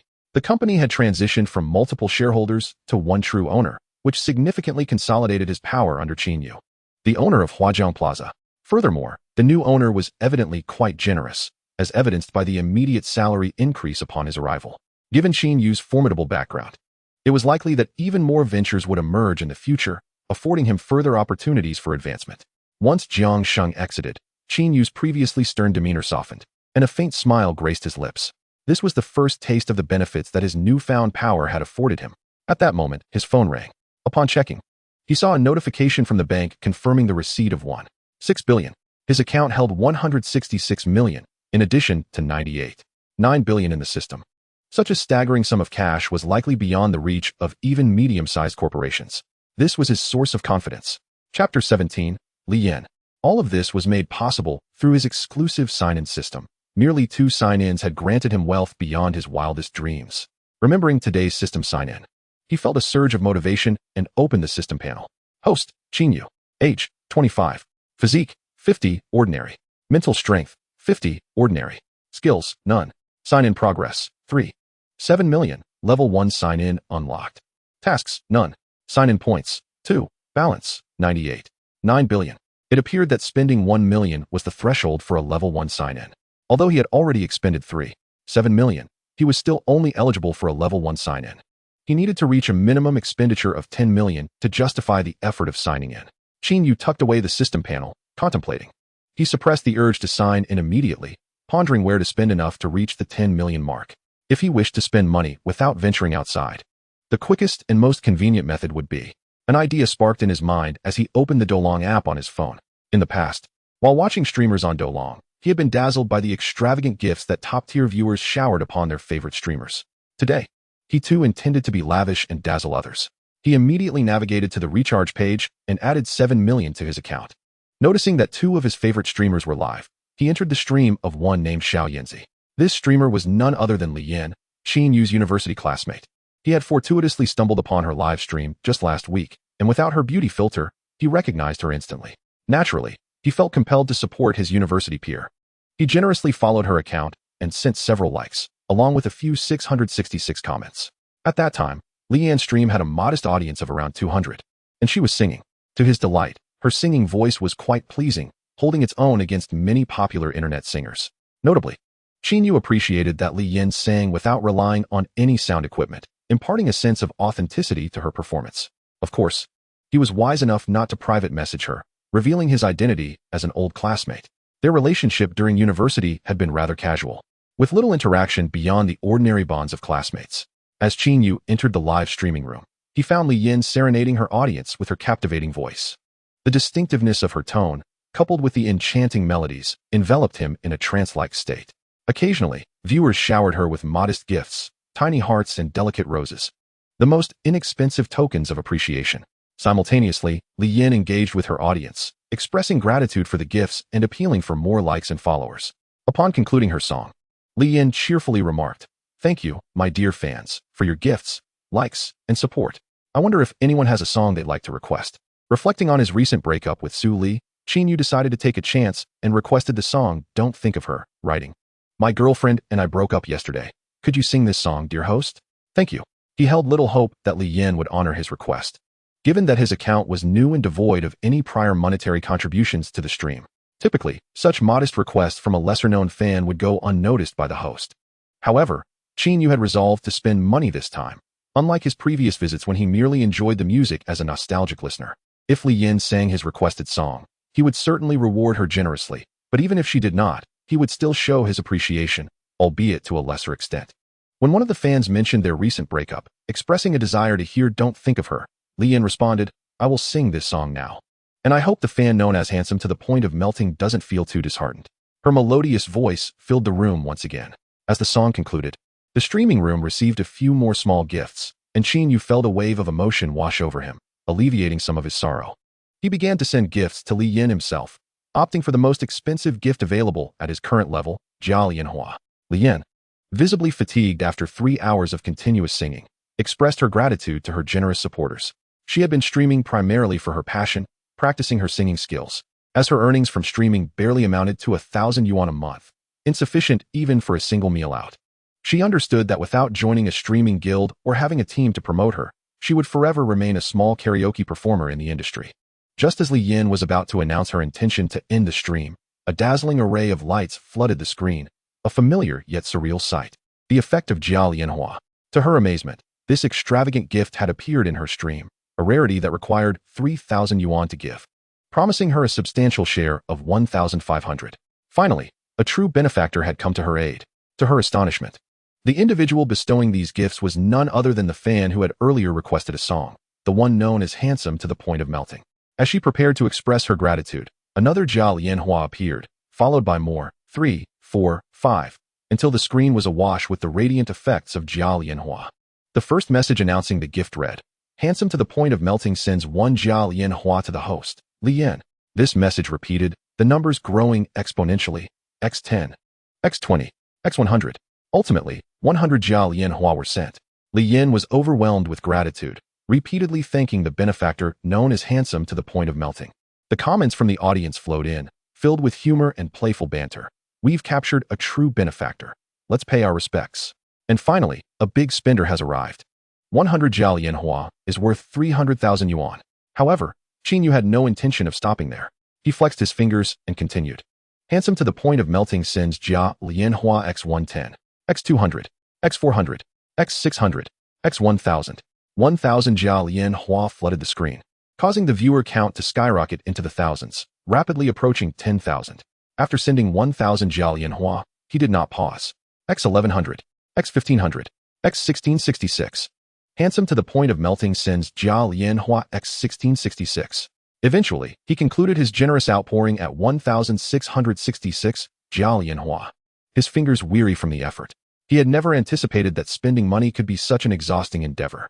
Fortunately, the ability to send multiple gifts at once made the task more manageable. By this point, the viewership had surged to over 30,000. The excitement in the chat was palpable. "What an incredible live stream. Such a benefactor. And I want to have your children. Handsome to the Point of Melting." Li Yan's heart raced with exhilaration.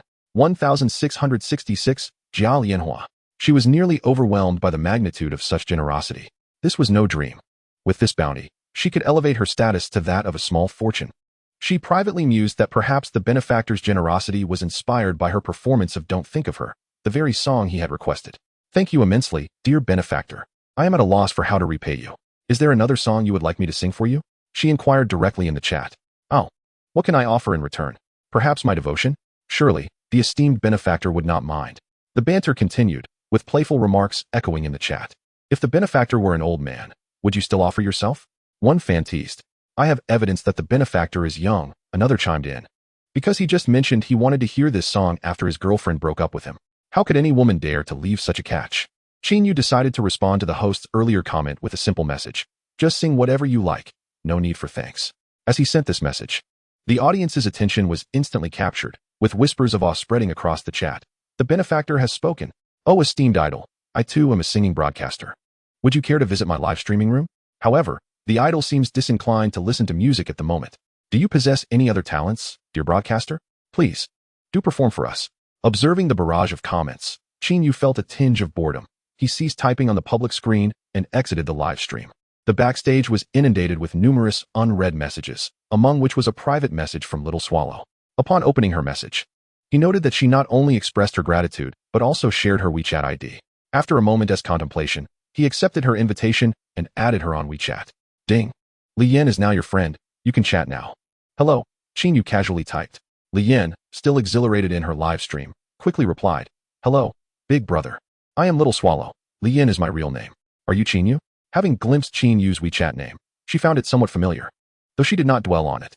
Spending several million on gifts with such ease indicated to her that he was undoubtedly a wealthy individual. How could she possibly know someone of his stature? The name resonated vaguely, perhaps merely a coincidence with someone she knew.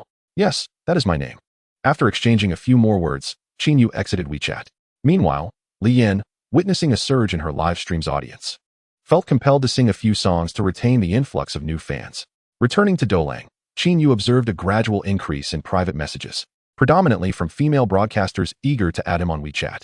After glancing at several messages that conveyed the same intent, he chose to stop perusing them.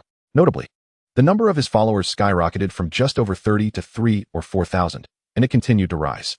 Setting his phone aside, he opened the system panel, where he noticed the sign-in progress had escalated from 3.7 million to 87.99 million, leaving approximately 1.3 million to reach the target of 100 million.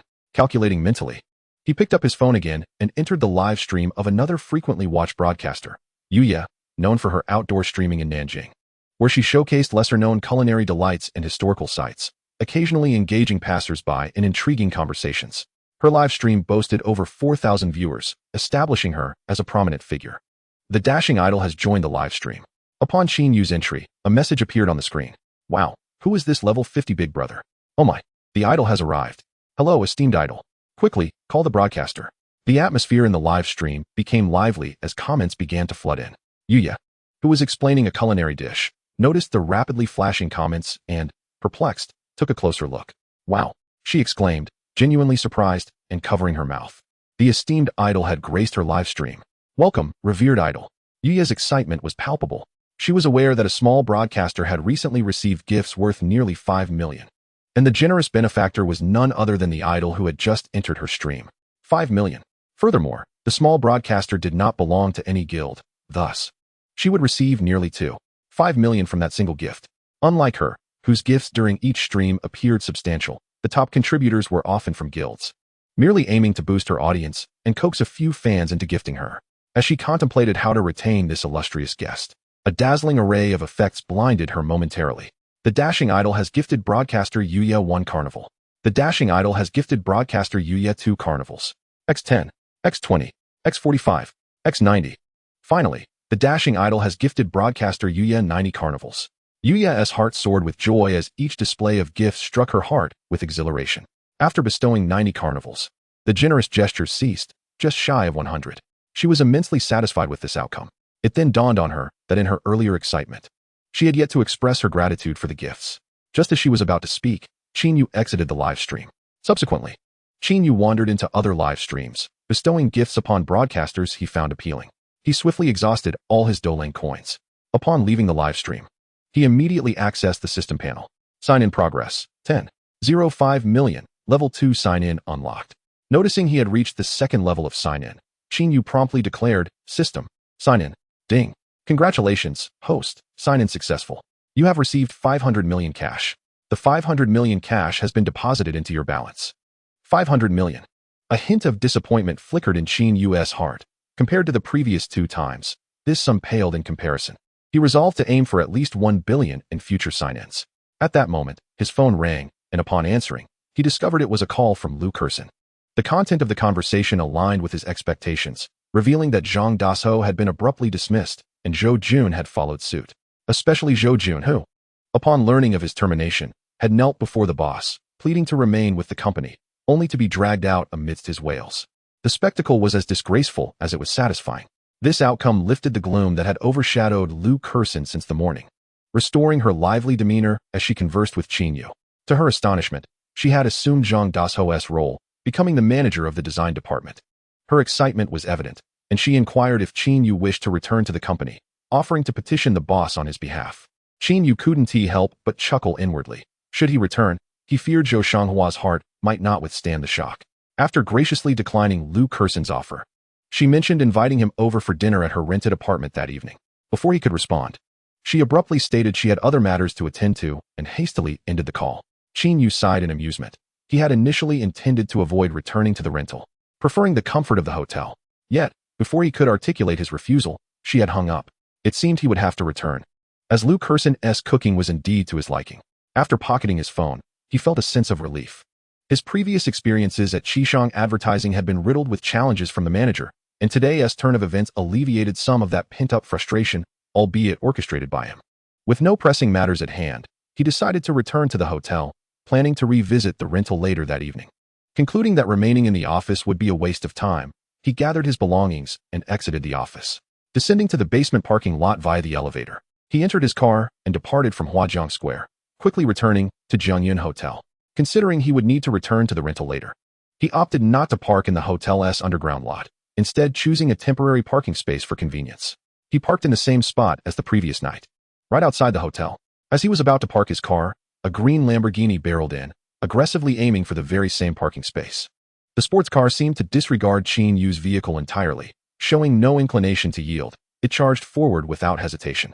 Qin Yu's temper flared. After all, encountering such blatant disregard for his right to the space was infuriating.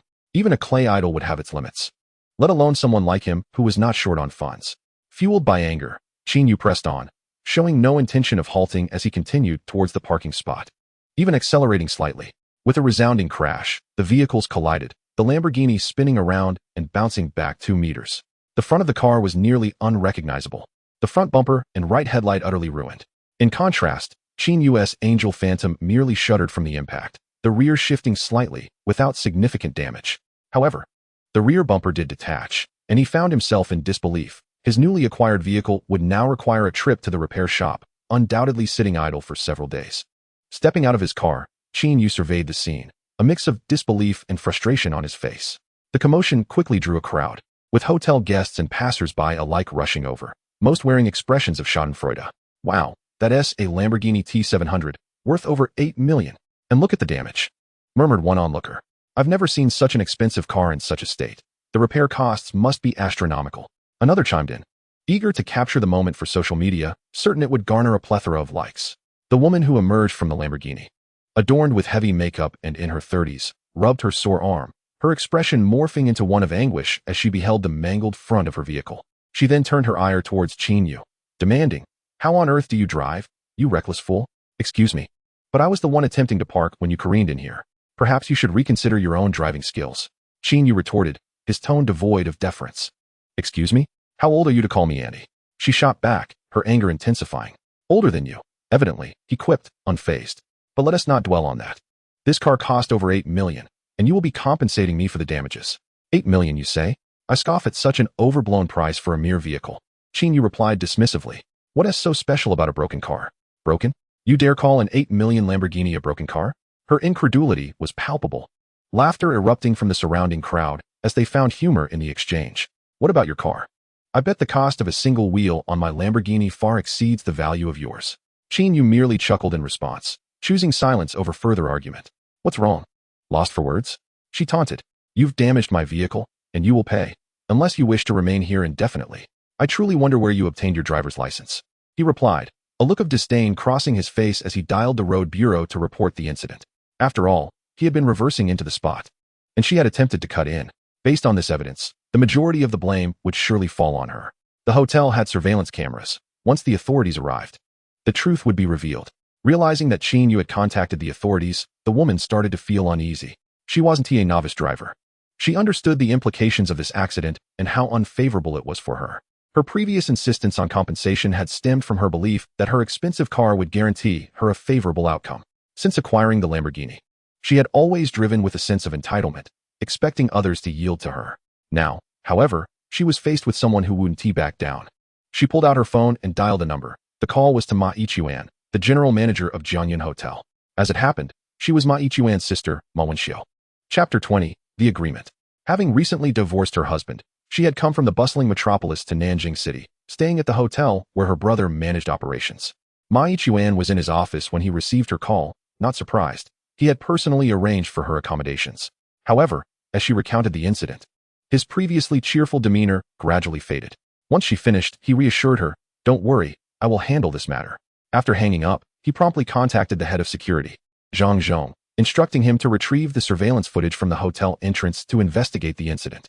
Zhang Zhong, recognizing the urgency, quickly complied. Not long after, a video arrived on Ma Yichuan's phone. After watching, he sighed. It appeared that the primary fault lay with his sister, Ma Wenxiu.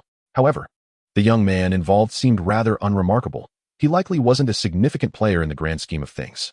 Having served as the hotel's general manager for several years, Ma Yichuan had encountered numerous influential figures and cultivated an extensive network.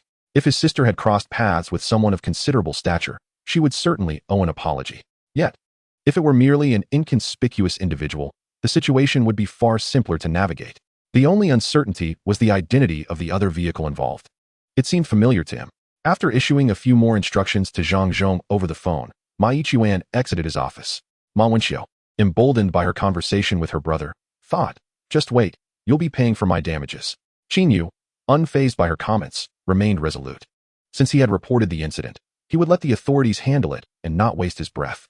Before long, the traffic police arrived at the scene. After assessing the situation, examining the tire marks, the positioning of the vehicles, and the damage inflicted, they concluded that both cars had simultaneously approached the parking space, rendering it impossible to assign fault to either driver.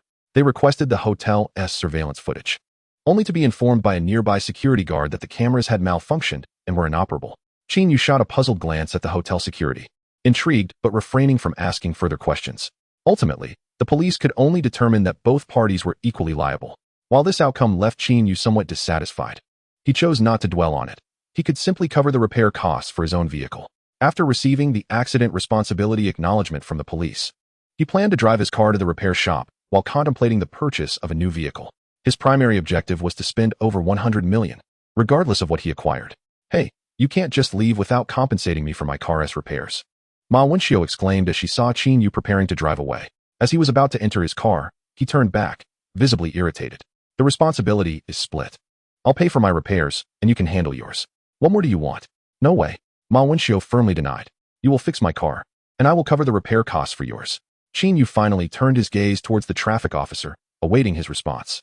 The officer, scratching his nose, responded with a hint of exasperation. "Considering both parties bear equal responsibility, it would be prudent to resolve this matter according to your mutual agreement. However, should you fail to reach a consensus, the traffic law stipulates that both parties are liable to compensate for half of the total damages incurred, which means each party would cover 50% of the repair costs for both vehicles." "Absolutely not," Ma Fengxiu interjected vehemently, her voice laced with indignation. "My car is incredibly valuable. He must compensate me for the entire extent of damages, in accordance with my earlier statements." In her mind, the collision had not been substantial, and the price of Qin Yu's vehicle was merely a few $100,000. Thus, the repair costs would likely amount to less than 2,000 yuan, rendering the damages negligible. In stark contrast, her Lamborghini would undoubtedly incur hefty repair expenses. If they followed this agreement, she would be responsible for half of the damages, which would be a significant loss for her. After all, she had purchased the vehicle not long ago, and her insurance only covered basic liability. If she were to pay half of the repair costs, the insurance would hardly cover any of it. Qin Yu couldn't help but chuckle in disbelief. This was the first time he encountered such an unreasonable woman. The traffic officer had already laid out the compensation regulations, yet this woman continued to harbor delusions of extracting money from him. However, considering that his angel-chasing shadow had cost him a staggering 100 million, the repair costs would likely surpass that of her Lamborghini. If he acquiesced to her demands, he might even come out ahead. "Very well. I have no objections to your terms. However, we must draft a contract to prevent any potential disputes later on," he stated. The onlookers were taken aback by his response. Had he lost his senses? The traffic officer had already articulated the compensation guidelines, yet he was agreeing to the demands of the female driver. After all, that was a Lamborghini, a luxury vehicle worth at least 8 million. Even a simple repainting would cost over 100,000. Given the severity of the collision, it would take at least 2 to 3 million to settle the matter. Furthermore, the damage to his own car was minimal. If he complied with her demands, he would undoubtedly suffer substantial losses. Even if he had car insurance, the company would only cover half of the damages, leaving him to bear the rest. One knowledgeable on insurance claims began to explain the compensation terms. Disregarding the murmurs of disbelief, Qin Yu wore a smile as he turned his attention to Ma Wenxiu, patiently awaiting her reply. "All right, then it's settled on your terms. Let's draft the contract now," she replied, her heart swelling with delight. The traffic officer then facilitated the drafting of the agreement, which naturally stipulated that each party would cover the other's repair expenses. Once both parties had signed, they each retained a copy of the contract, thus concluding the accident's resolution, pending the subsequent vehicle assessment for compensation. Although the traffic officer found Qin Yu's approach perplexing, he was pleased that both parties had reached an agreement, alleviating the need for further complications. After signing the 3 copies of the contract, he departed. Earlier, Qin Yu had contacted Lu Xing, the manager of Dewell Luxury Cars, requesting that a repair team be dispatched for an assessment, which would arrive shortly. Meanwhile, Ma Wenxiu reached out to the nearest Lamborghini dealership in Nanjing City, arranging for a tow truck and repair personnel to come as well. "Brother, you're here," Ma Wenxiu exclaimed joyfully upon spotting Ma Yichuan emerging from the hotel. With a beaming smile, Ma Yichuan gestured to a man accompanying him, introducing him as Li Hong, the lobby manager of Jianyan Hotel. Li Hong promptly extended his hand, grinning. "Miss Ma, welcome. I heard you were coming to stay at our hotel today. Your room has been prepared and awaits your arrival." Ma Wenxiu shook his hand, replying with a smile, "Thank you, Manager Li. However, the hotel environment leaves much to be desired. There are all sorts of people." Her eyes subtly scanned Qin Yu, the meaning behind her words unmistakable. Li Hong felt a twinge of embarrassment. Having noticed the 2 damaged vehicles, he understood that the manager's sister had recently encountered an unpleasant incident, and if he wasn't mistaken, that Lamborghini was hers. Truly, she was the manager's sister, capable of affording such a luxury car. Unfortunately, an incident had occurred at the hotel, and he would inevitably be implicated. "Ah, that vehicle is." Li Hong's gaze shifted to another car, recognizing the black SUV as somewhat familiar. Upon closer inspection, he felt a jolt of realization. Chapter 21, Jiangxian. Angel Chasing Shadow. Li Hong finally recognized the car. He had seen it before and even inquired about its price, which was reportedly several million. Goodness, the last time I saw such a car, it belonged to the eldest daughter of the Fong family. Quite impressive, Li Hong mused, understanding that anyone capable of driving such a vehicle was undoubtedly someone of significance.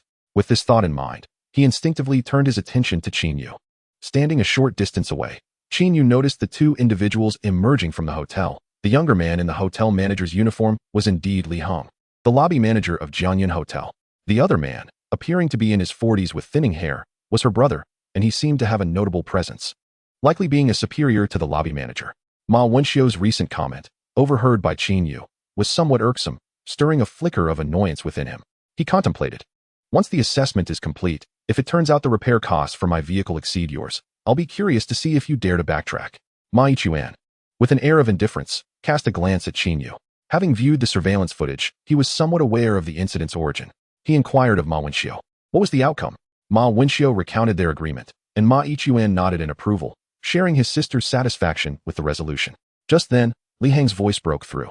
"Excuse me, are you Mr. Qin, the guest who checked into our hotel's presidential suite last night? I am Li Hong, the lobby manager of Jianyan Hotel. It's a pleasure to meet you." Upon recognizing the angel chasing shadow, Li Hong scrutinized Qin Yu.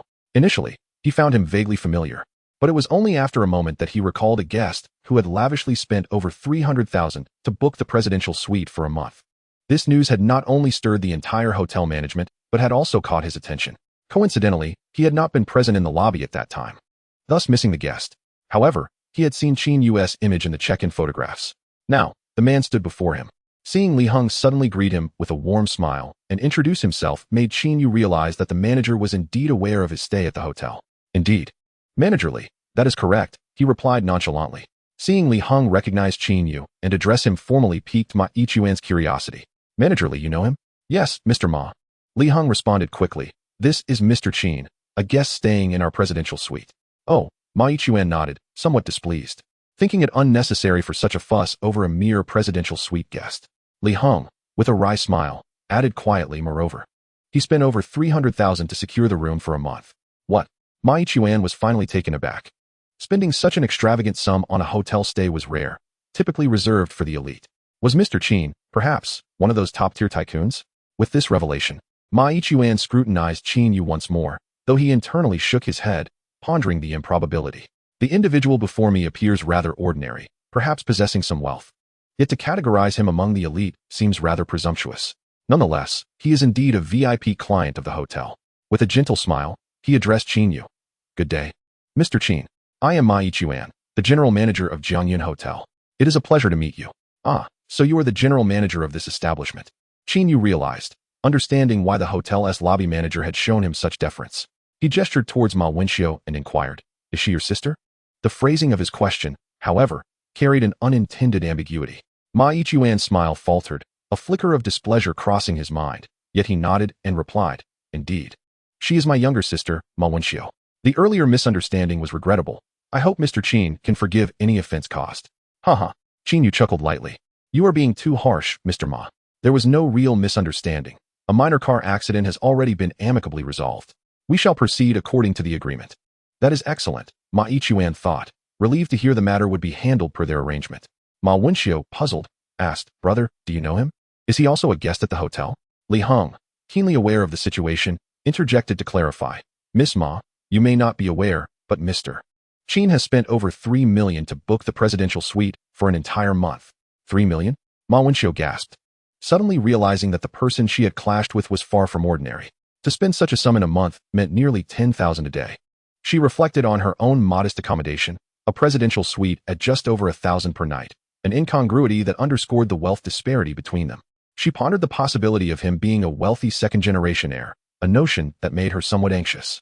However, with her brother present, being the general manager of a 7-star hotel, she felt reassured that offending a wealthy heir would not lead to dire consequences.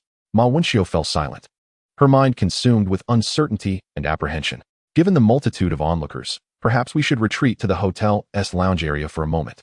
We can entrust the car keys to the security for safekeeping until the assessment team arrives, Li Heng suggested, noting the awkwardness of the situation.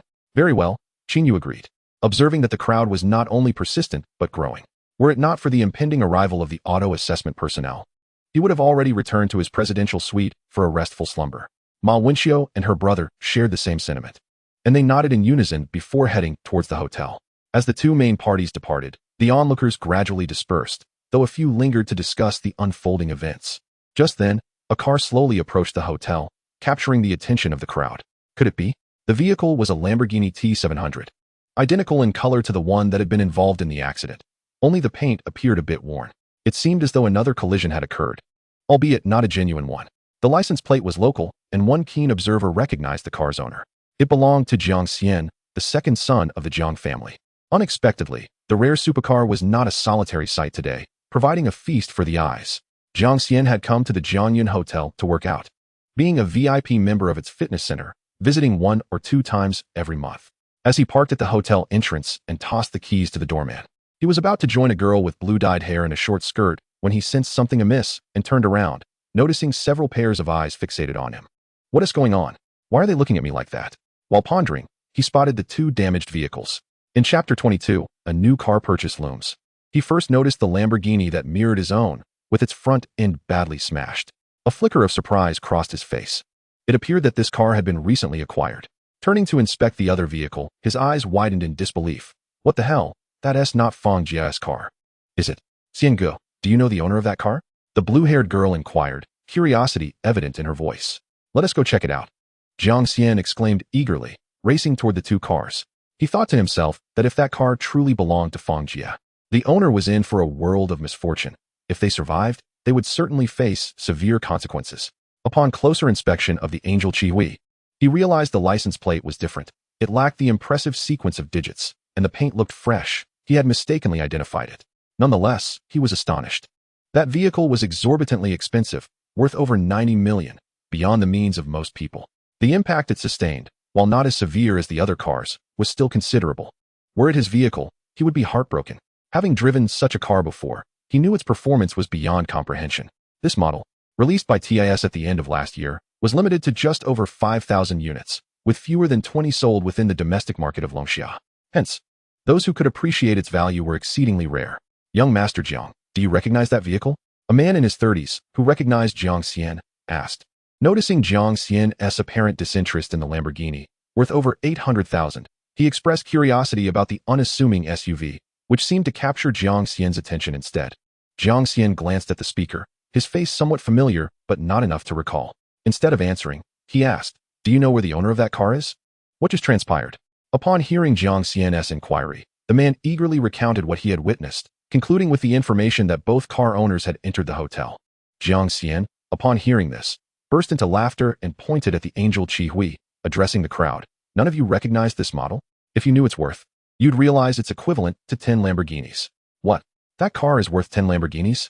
So it must be over 80 million. No, not just 80 million.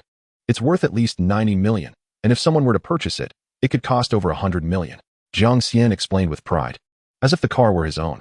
Wow, a car worth over 100 million. This isn't just a luxury vehicle, it's a divine chariot. To think I would witness such wealth firsthand is truly eye-opening. Wait, I forgot to check the comments on the video I posted earlier. Someone actually stated the value of that car, matching what young Master Jiang said exactly. Who was it that claimed that car was worth just over 10,000? Show yourself. I won't hesitate to confront you. If that were the case, then the lady from earlier was indeed at a loss. Haha, this is going to be entertaining. The blue-haired girl accompanying Jiang Xian was equally astonished. Xian Ge. So that's actually a billion-dollar luxury car.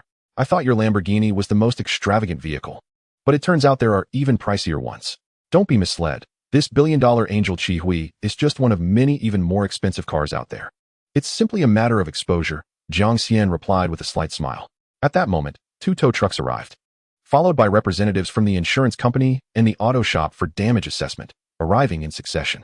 The hotel security guard, who had been waiting, took possession of the car keys and commenced his duties. Upon entering the hotel, Qin Yu settled into a sofa in the lobby's lounge area, where a glass coffee table stood at the center. Ma Wenxiu and her companions also gathered around the table. Li Heng, the lobby manager, promptly summoned a young lady from the front desk to prepare several cups of coffee, which were soon delivered. Qin Yu accepted the freshly brewed coffee and took a sip, contemplating how to spend his money. Since his car had been damaged, it was the perfect opportunity to purchase a new one. As for the type of car, perhaps a sports car or even a supercar, this was not merely for show. The primary allure of such vehicles lay in their exorbitant prices. Although the Angel Chiang was indeed costly, having already owned one, there was no necessity to acquire a duplicate. With this thought in mind, he began to devise a plan. Recognizing that he would soon require a mode of transportation, and noting that the hotel offered a chauffeur service, he retrieved his phone and located Tang Qin's business card. Dialing her number. Once connected, Qin Yu directly requested a chauffeur. Tang Qin's response was reassuring. That's no problem. I will speak with Manager Han and procure the car keys to pick you up shortly. Taken aback, Qin Yu realized that, by her tone, she was implying that she would serve as his personal driver. Indeed, as a concierge, I also undertake the role of a chauffeur. However, if you prefer, I can arrange for someone else from the hotel. No, I would prefer it be you. I'll just inquire briefly. I'm currently on the first floor, so you can come down to find me, Qin Yu replied with a smile. All right, Tang Qin affirmed. By the way, the clothes you purchased last night have been cleaned. If you need them now, I can bring them down. Oh, Qin Yu suddenly recalled the numerous garments he had bought, as he had a habit of washing new clothes before wearing them. Thus, he was still dressed in what he had worn yesterday. No need. I can use the new clothes next time. See you soon. After ending the call, Qin Yu took another sip of coffee and, feeling somewhat bored, began to occupy himself with his phone, indifferent to the conversation taking place around him. Ma Yichuan sat closest to Qin Yu, while Ma Wenxiu was seated at the opposite end of the table alongside 2 others, Li Heng, the lobby manager, and Zhang Zhong, the recently appointed security department manager. With the hotel's general manager present, both Li and Zhang were there specifically to keep him company, though their contributions to the dialogue were minimal. After exchanging some casual family banter, Ma Yichuan turned to Qin Yu, who was engrossed in his phone, and smiled. May I ask where Mr. Qin is from? I'm afraid my eyes are not sharp enough, as I have not heard of you in this city of Nanjing. Noting the hotel manager's attempt at casual conversation, Qin Yu lifted his gaze. He was not naive. He understood that the other party was genuinely probing into his background. You sly fox. After a moment's reflection, he replied, half in jest, you needn't inquire further. I am merely an ordinary person working as a junior employee at an advertising firm. Recently, I won a lottery jackpot. And with the newfound wealth, I decided to stay in a presidential suite here. Ma Yichuan was momentarily taken aback. This cliched narrative seemed strangely familiar. Is that all? He asked, incredulous. Qin Yu nodded. It seems I have no reason to deceive you. Uffed. Ma Wenxiu could not suppress her laughter, managing to utter a teasing remark about being a nouveau riche.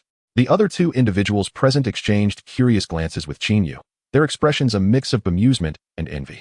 Winning the lottery was not a stroke of luck that came to just anyone. If it were that simple, Li Heng and Zhang Zhong would not be working as managers at the hotel, but would rather spend their days purchasing lottery tickets. Ma Yichuan cleared his throat, contemplating Qin Yu's words, and found himself believing them to a significant degree. Such a narrative suited someone with such an unassuming demeanor. Simultaneously, he felt a sense of relief. If this were indeed the case, there was no need for him to pay further attention to this individual. At that moment, Two individuals clad in automotive work attire entered, delivering the damage assessment reports for both Qin Yu's and Ma Wenxiu's vehicles. Chapter 23, Disbelief. Upon receiving the damage report, Qin Yu instructed the automotive shop staff to tow his vehicle for repairs. Ma Wenxiu, feeling anxious, grabbed her own damage report and scanned through a lengthy list of repair items, finally locating the total cost. 2 million. The figure startled her. Although she had previously hinted at wanting a higher estimate when she called the dealership, she had not anticipated it would be so exorbitant. Nevertheless, it suited her well, as she would not be covering the costs. Still, a pang of regret struck her. Her nearly new car was now deemed an accident vehicle.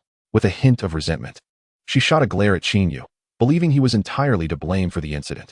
All 4 individuals present, aside from Qin Yu, perused the damage reports, especially Li Heng and Zhang Zhong, who were taken aback by the high repair costs.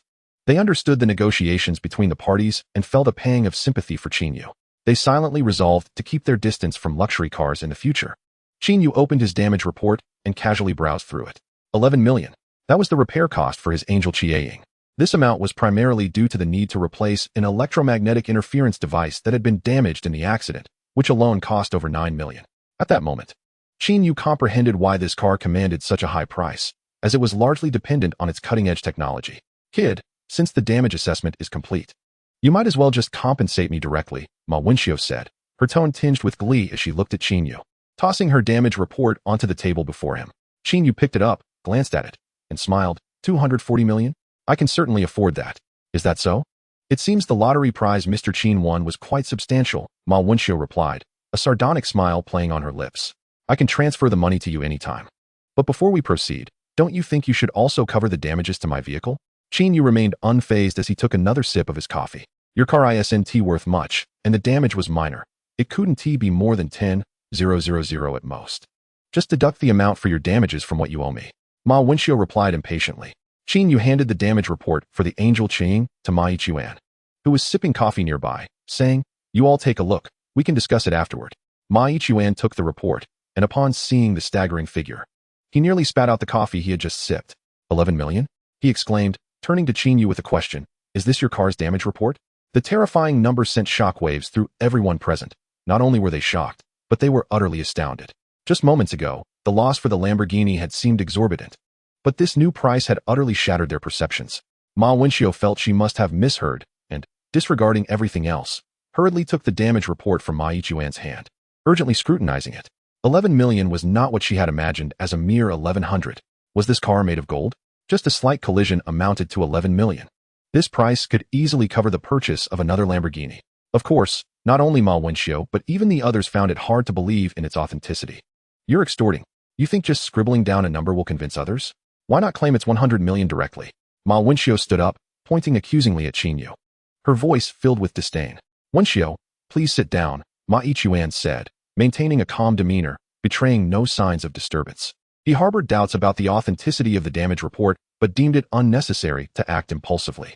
Young man, this is excessive. What kind of car do you drive that a mere bump incurs damages of 11 million? If you were to pay for the repairs out of your own pocket, would it not cost just 100? The speaker was Manager Zhang from the hotel security department. At this juncture, it was his moment to shine in front of the leadership. Meanwhile, the upright and composed lobby manager, Li Heng, was well aware of the value of the car driven by Qin Yu, and at that moment, he recalled its exorbitant price. He felt a pang of regret, as he had intended to inform Mr. Ma, but had momentarily forgotten. To mention it now would be utterly futile. Not only would it fail to please Mr. Ma, but it could also provoke his ire, potentially leading to Li Heng being perceived as negligent in his duties. On the surface, Qin Yu was a valued patron of the Jiangyun Hotel, which made it unwise for Li Heng to make any pointed remarks, leaving him with no choice but to remain silent. Qin Yu retorted with a cold smile, the damage report was not produced by me. If you doubt the figures, you may consult the professionals who assess vehicle damages. To label it a fraudulent report raises serious questions about your intellect. What did you say? Whose intellect are you questioning?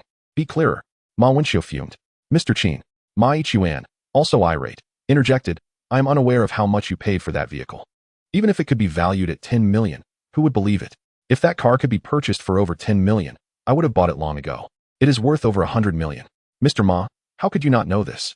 A voice from behind chimed in, responding to Ma Yichuan's earlier statement.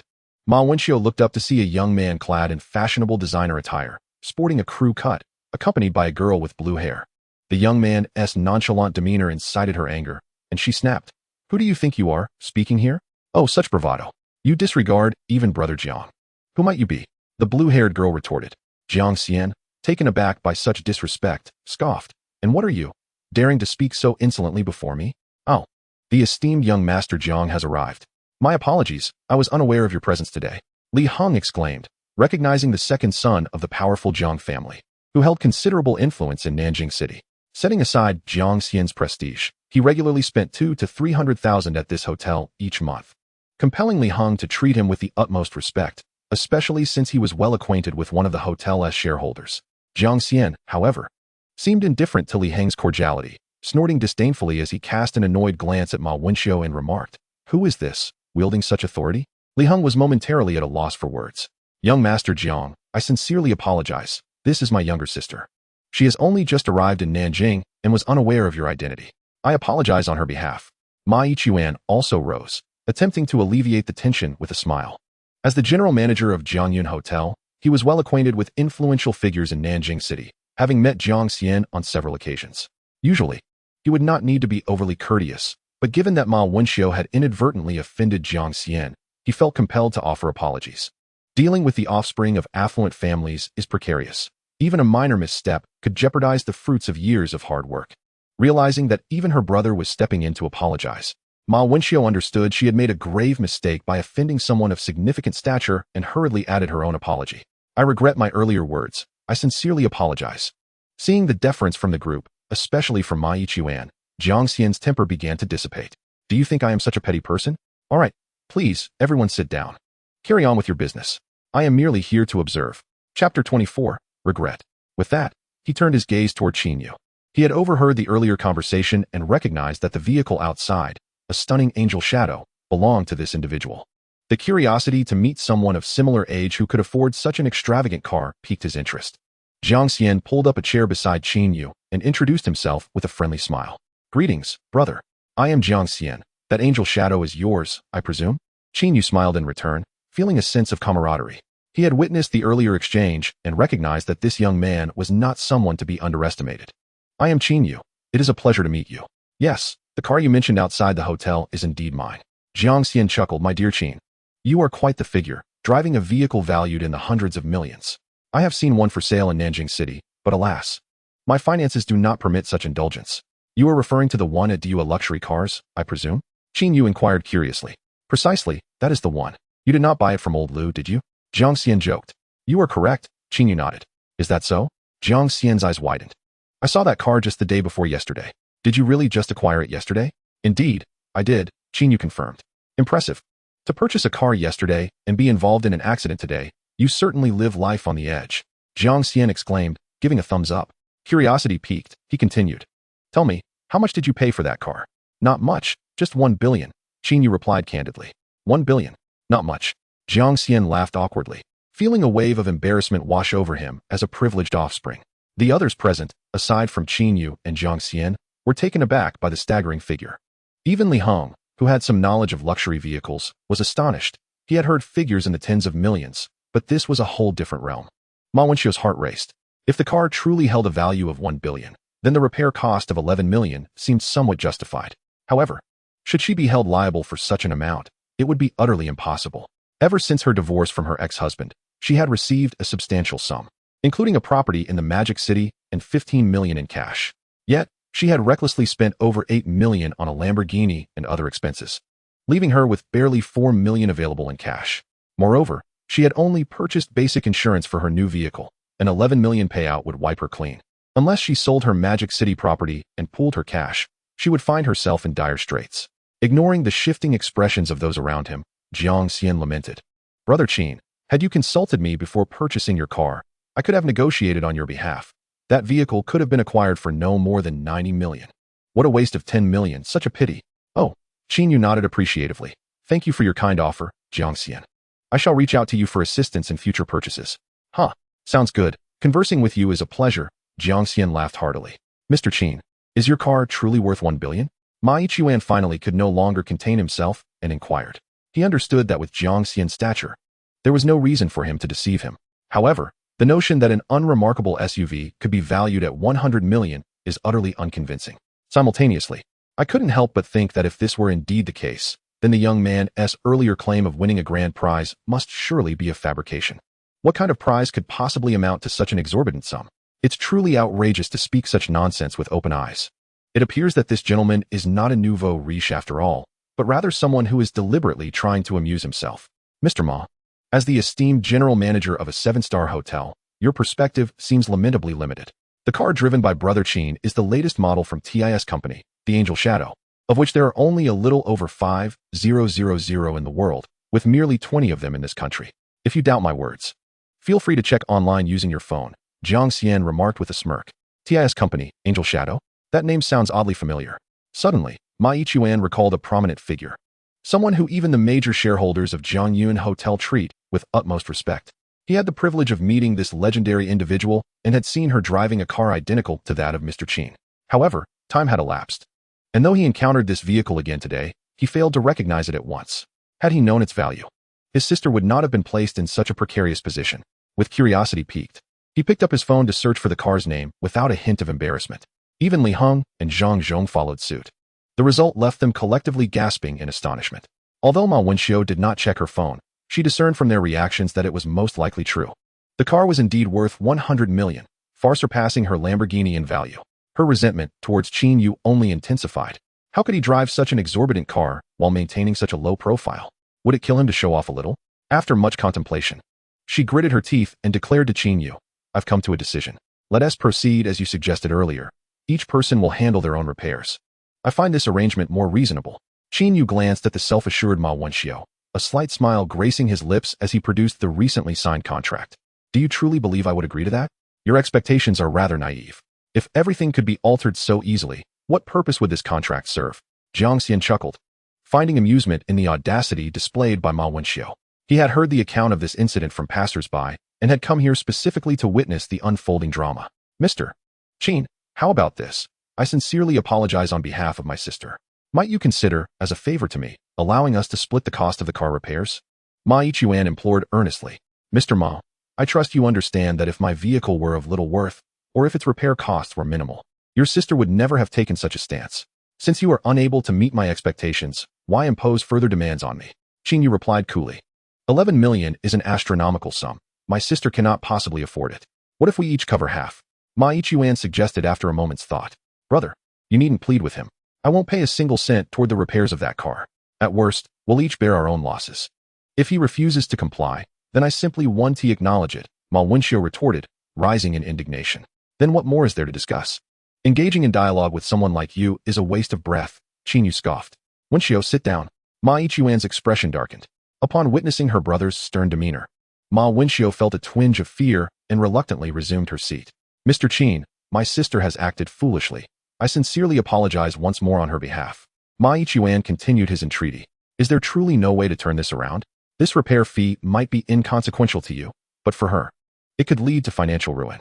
Qin Yu regarded the somewhat subservient Mr. Ma, then turned his gaze to the displeased Ma Wenxiu, responding coldly, Mr. Ma, there is no need for such statements.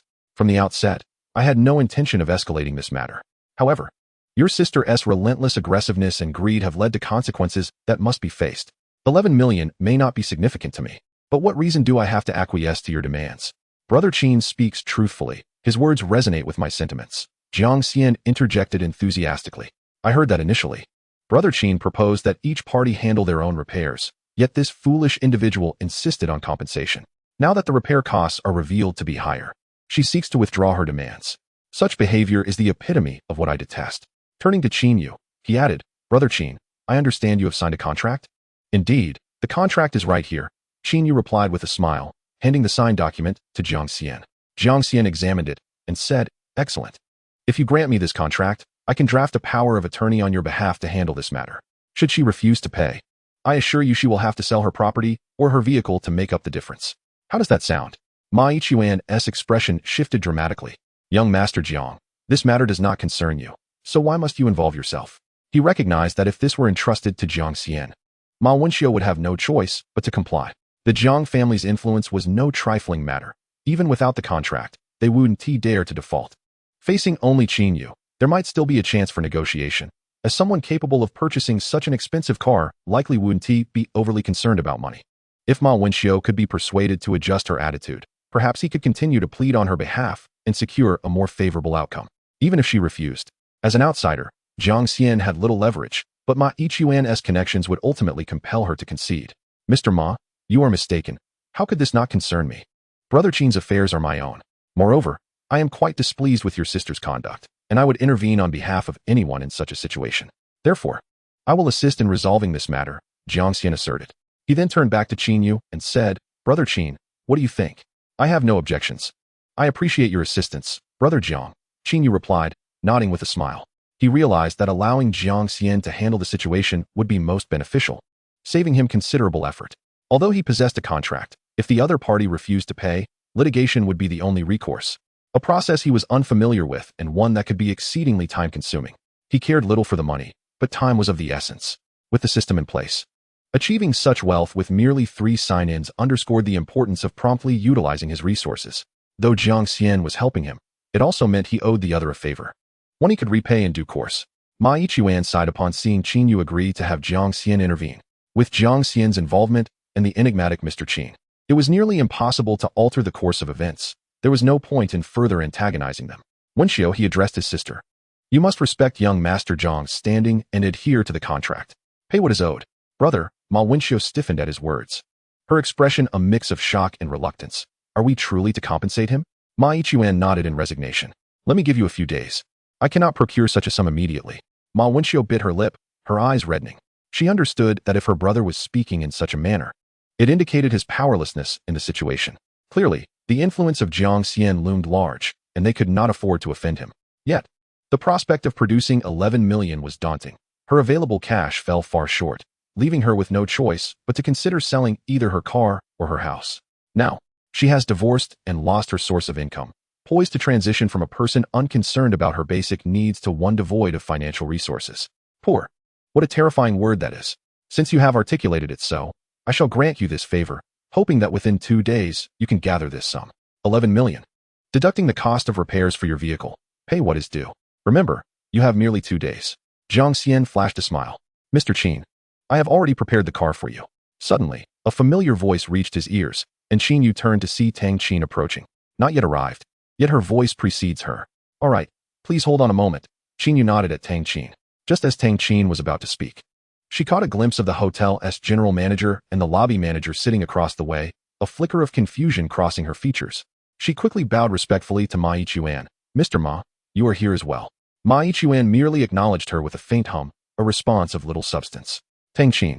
It's you, Ma Wenxiu exclaimed with surprise, her voice tinged with excitement and a hint of resentment.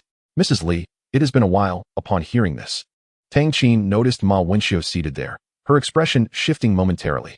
However, she quickly regained her composure and greeted Ma Wenxiu. Do you know each other? Ma Yichuan inquired with curiosity. Ma Wenxiu hesitated momentarily, then shook her head, stating coolly, we are not very familiar. She had initially intended to say more, but the thought of the 11 million in compensation weighed heavily on her mind, leaving her without the inclination to continue. Ma Yichuan did not press further, rising to excuse himself and ushering Ma Wenxiu away. With matters settled, remaining here would only bring discomfort. After their departure, Zhang Zhong, the manager of the hotel's security department, also took his leave. The lobby manager, Li Heng, exchanged pleasantries with Jiang Xian and engaged Qin Yu in conversation, handing over his business card before leaving with a smile. For him, the relationship between Mr. Ma and Qin Yu was of little concern.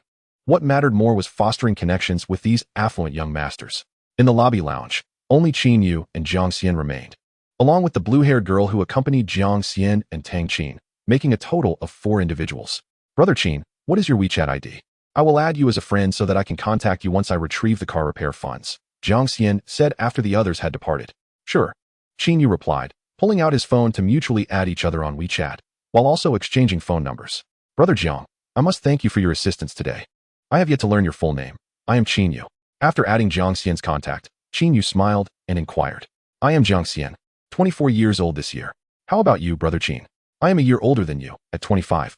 Oh, since you are older, I shall call you Brother Qin from now on. You may address me by my name or simply as brother. It makes things more convenient, don't you think? Then I shall take the liberty of calling you Brother Jiang. Qin Yu chuckled. Haha, I appreciate your straightforwardness, Brother Qin. It feels as though we have known each other for ages. Should you ever need assistance in Nanjing City, do not hesitate to let me know. All right, Brother Jiang. I possess few admirable traits, but one is my wealth. Should you ever require financial support or wish to invest in something, feel free to reach out to me. Jiang Xian's eyes sparkled with delight. Excellent. I shall remember your words, Brother Qin. Hello, Brother Qin. I am Zhu Ying. A pleasure to meet you. The blue-haired girl beside Jiang Xian introduced herself with a smile, extending her hand. Hello, Miss Zhu. Qin Yu shook her hand in return. And this lady? Jiang Xian gestured towards Tang Qin, who, despite her hotel uniform, possessed striking beauty that captured attention in any setting, making it difficult for Jiang Xian to overlook her. Greetings, young Master Jiang. I am Tang Qin, Mr. Qin's dedicated service steward. Tang Qin introduced herself. So, Brother Qin is residing in the hotel now, Jiang Xian remarked, enlightened. Qin Yu nodded, adding, my car is currently at the auto shop for repairs, and I am unsure how long it will take. Thus, I wish to purchase another vehicle. I would appreciate your assistance in finding a limited edition sports car. Chapter 26, Nanyang Journey. Oh, it appears Brother Qin has a penchant for sports cars. However, since you already possess luxury vehicles worth hundreds of millions, why not opt for a standard sports car? Limited edition models are not only expensive but also difficult to procure. If you wish to acquire one in a short time frame, you would have to settle for a second-hand option. Qin Yu smiled. It is simply my nature to seek the best when purchasing, and the same applies to cars. I have heard that limited edition sports cars are rare. So I wanted to inquire if you have any connections. You make a valid point. Otherwise, I would not have purchased the Angel Chiaing, Jiang Xian remarked, his eyes shifting thoughtfully.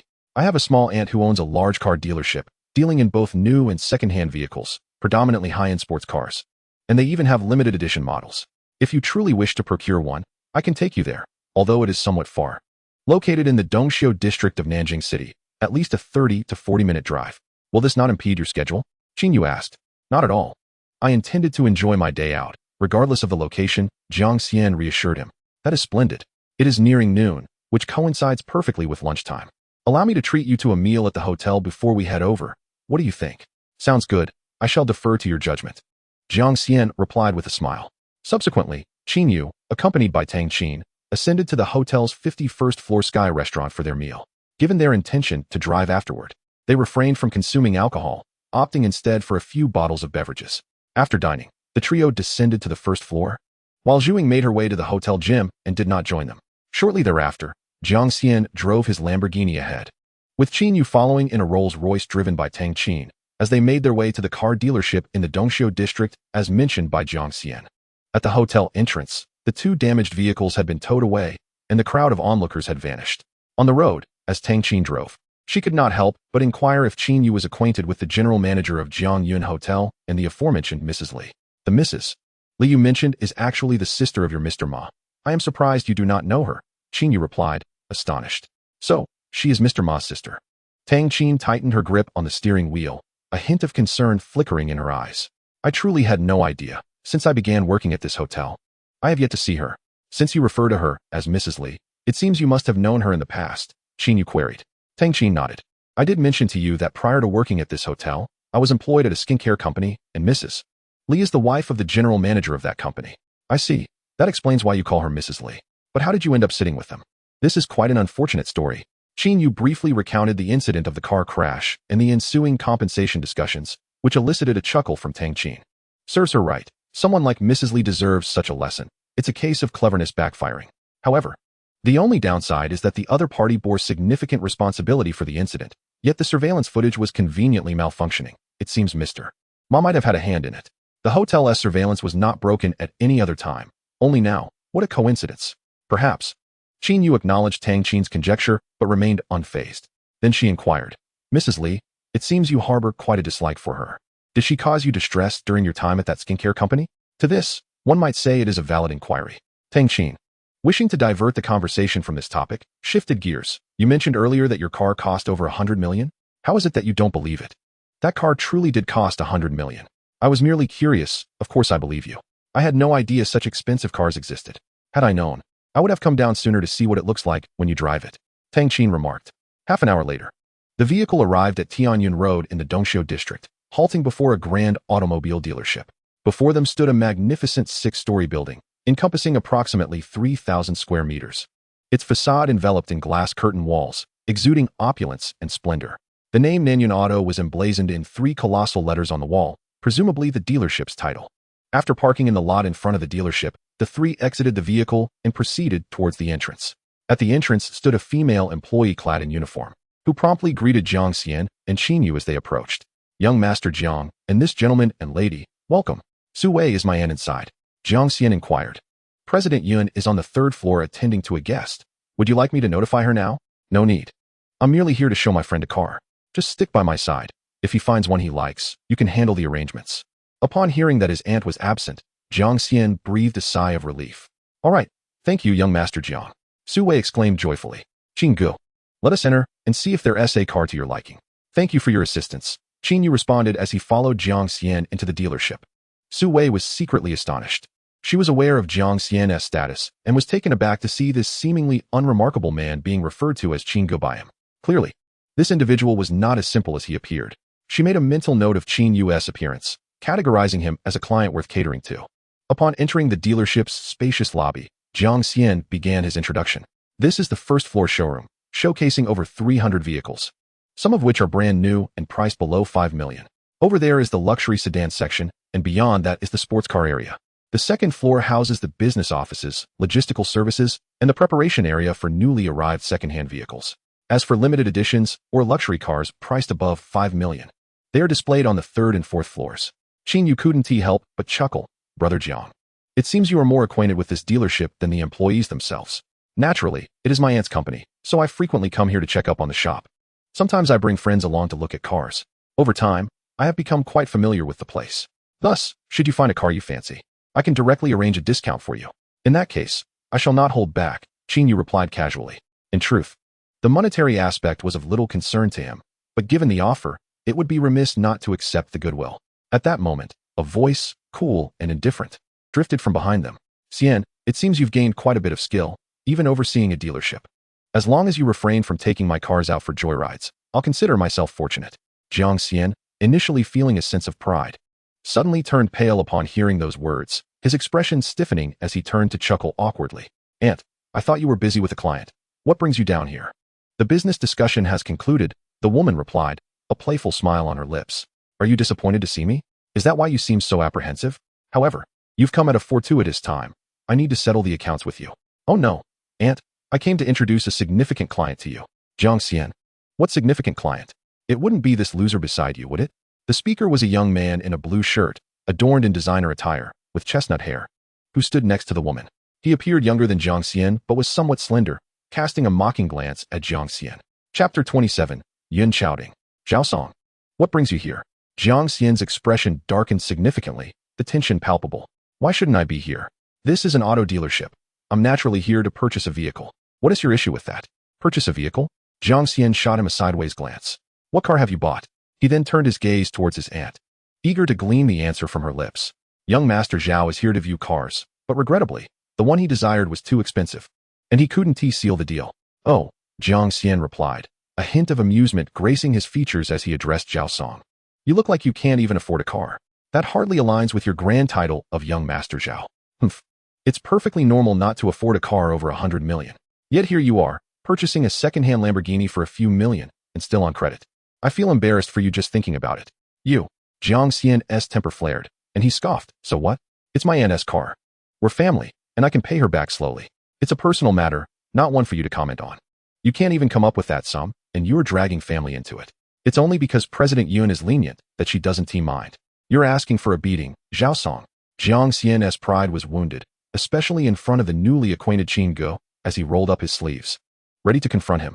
Both Jiang Xian and Zhao Song hailed from prominent families in Nanjing City, their businesses often overlapping, which bred a long-standing rivalry.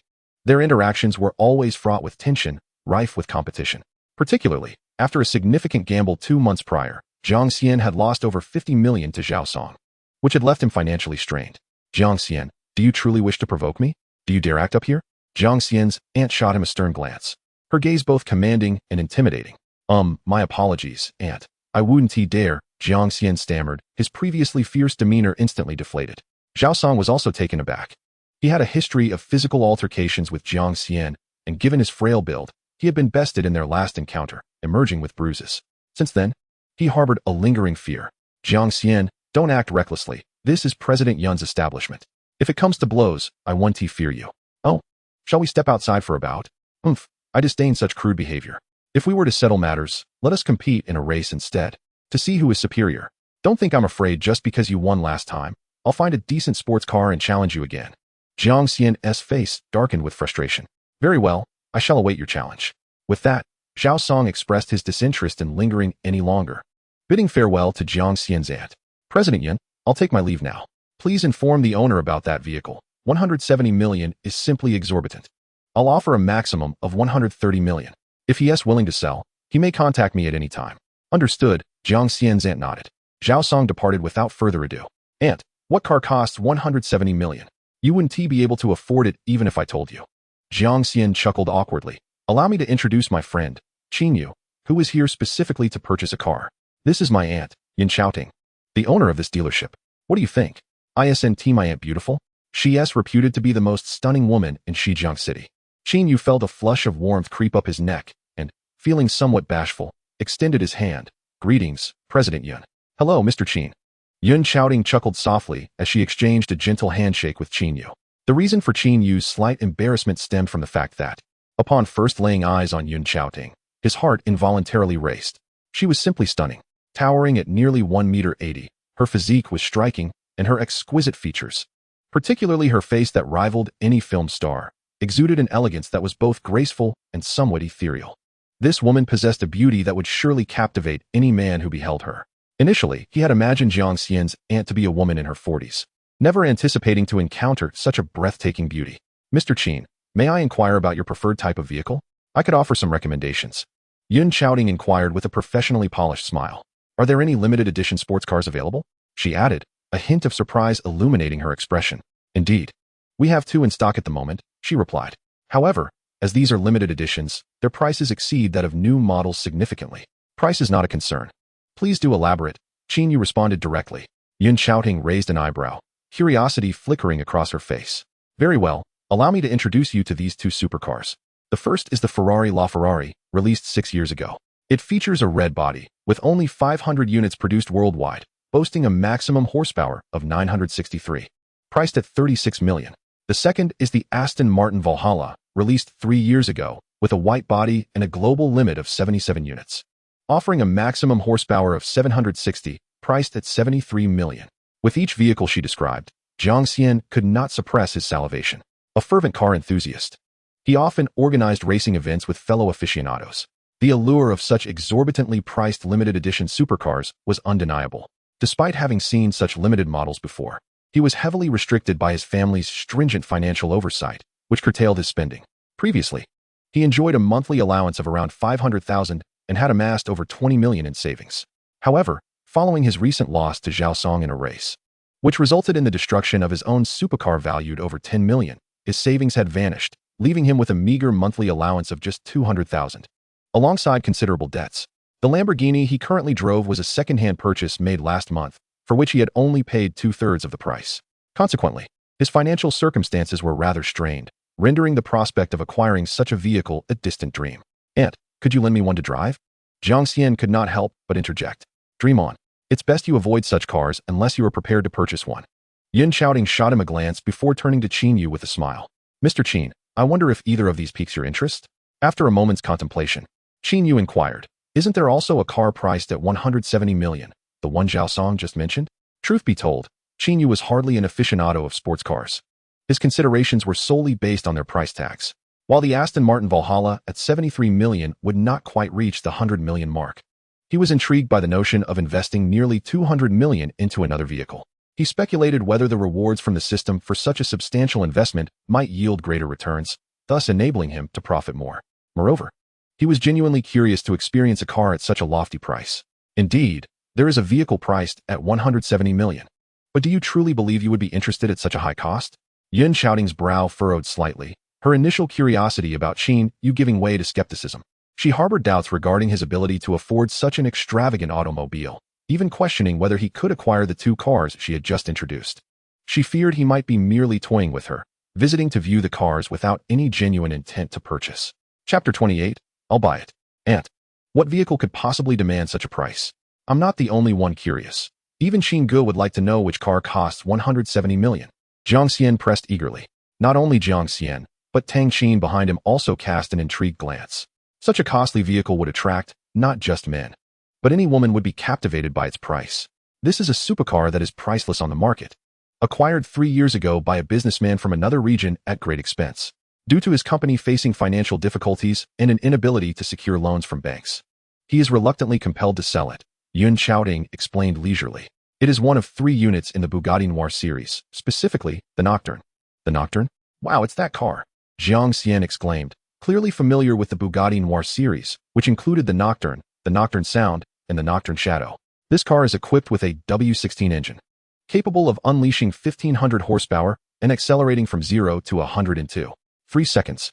Its body, akin to the night, is truly one of a kind. I never expected to see such a car here. Yun Chaoding elaborated. This vehicle was consigned by its owner just a couple of days ago. The owner requested discretion regarding the sale, fearing that publicity might adversely affect his company. Thus, I have refrained from advertising it widely, only informing a select few affluent individuals. The new price for this vehicle was 80 million, yet the owner is now asking 170 million. Isn't that a bit excessive? Jiang Xian queried, raising concerns about the pricing. You need not purchase it, Yun Chaoding replied. This price is indeed exorbitant, more than double the new price. Perhaps you could negotiate for a lower amount? Jiang Xian took on the role of a negotiator, hoping to bargain on Qin Yu's behalf. For a true sports car enthusiast, such a vehicle was a dream come true, yet no one was willing to be taken advantage of. 170 million was a daunting sum, unattainable even for many wealthy heirs, let alone prominent business magnates. Last year, a car owner in Feiying country sold the Nocturne Sound for 110 million, making the asking price for the Nocturne seem exceedingly high. Yun Chaoding acknowledged this, adding, however, the seller's lofty price is largely due to the urgent need for capital to sustain his business. He has expressed a willingness to forego the sale if he cannot secure this price. While potential buyers have shown interest, they have been deterred by the asking price. The highest bid thus far was from Zhao Song, who offered 130 million. Yun Chaoding's explanation was clear and unambiguous. The price was non-negotiable. If it could be lowered, it might well have been sold already. How could that guy afford 130 million? Jiang Xian grumbled. Is it not because of you?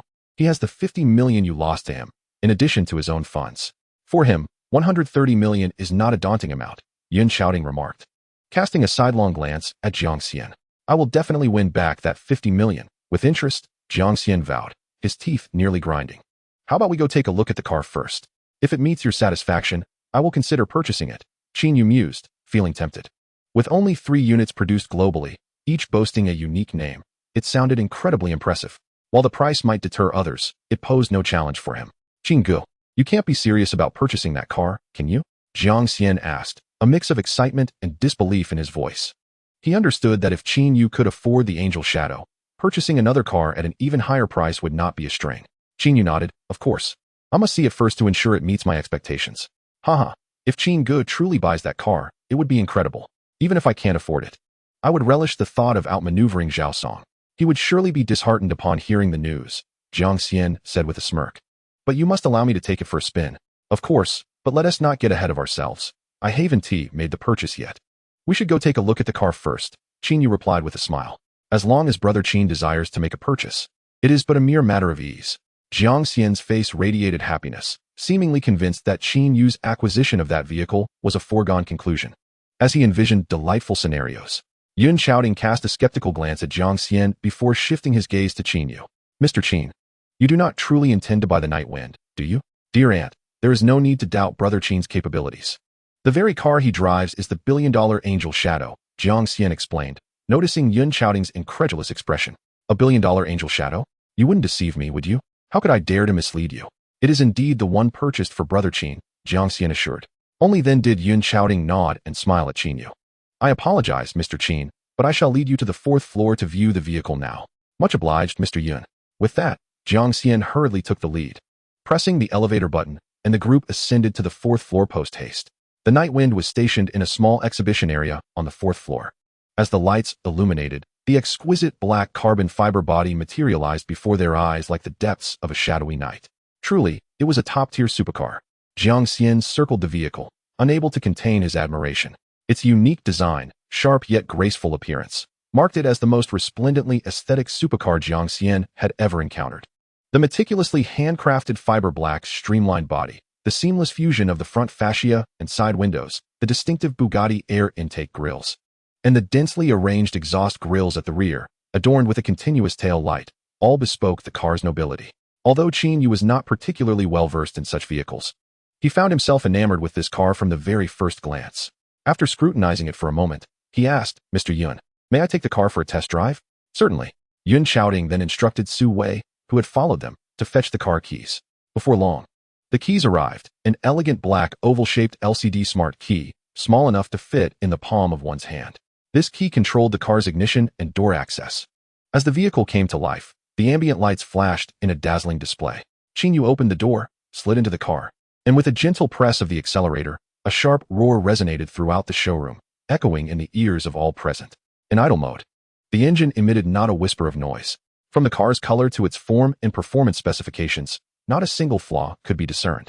Qin Yu nodded in satisfaction, exited the vehicle, and closed the door, only to find the gaze of the onlookers fixed intently upon him. "Why are you all staring at me? Is there something on my face?" Qin Yu asked, bemused. The Bugatti Night Wind was nothing short of astonishing for everyone present, not solely due to its unique appearance, but also because of its staggering price. At 170 million, this sum could be deemed the most exorbitant price for a car in the world, especially for Tang Qin and Su Wei, who hailed from humble backgrounds. This number represented an astronomical figure, an unattainable wealth. "Brother Qin, what do you think? Do you like this car?" Jiang Xian inquired, a touch of nervousness in his tone. He had seen the gleam in Qin Yu's eyes upon first laying eyes on the car, longing to drive it and flaunt it. It was no wonder Zhao Song was willing to part with 130 million. Qin Yu chuckled and nodded. "Let us go for it. I'll buy it." Chapter 29, Payment. "Haha, bringing Brother Qin here today was truly fortuitous," Jiang Xian exclaimed with delight. Tang Qin's expression mirrored excitement, a mixture of surprise and admiration directed at Qin Yu. Although she had not interacted much with him, an illusion had formed that he possessed an endless wealth, no matter how high the estimation. It always seemed an underestimation in the end. Su Wei was equally astonished. She had never underestimated Qin Yu from the outset, yet the outcome was still beyond her expectations. Yun Qiaoting, however, maintained a calm demeanor.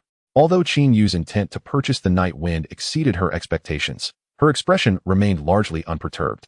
"Mr. Qin, the car's owner has set the price at 170 million. Is this amount acceptable to you?" "Of course, since I have decided to purchase. There is naturally no dispute regarding the price. You have already stated that the owner has no intention of lowering it, so why should I waste my breath?" Yun Qiaoting smiled charmingly. "Mr. Qin, you are indeed generous.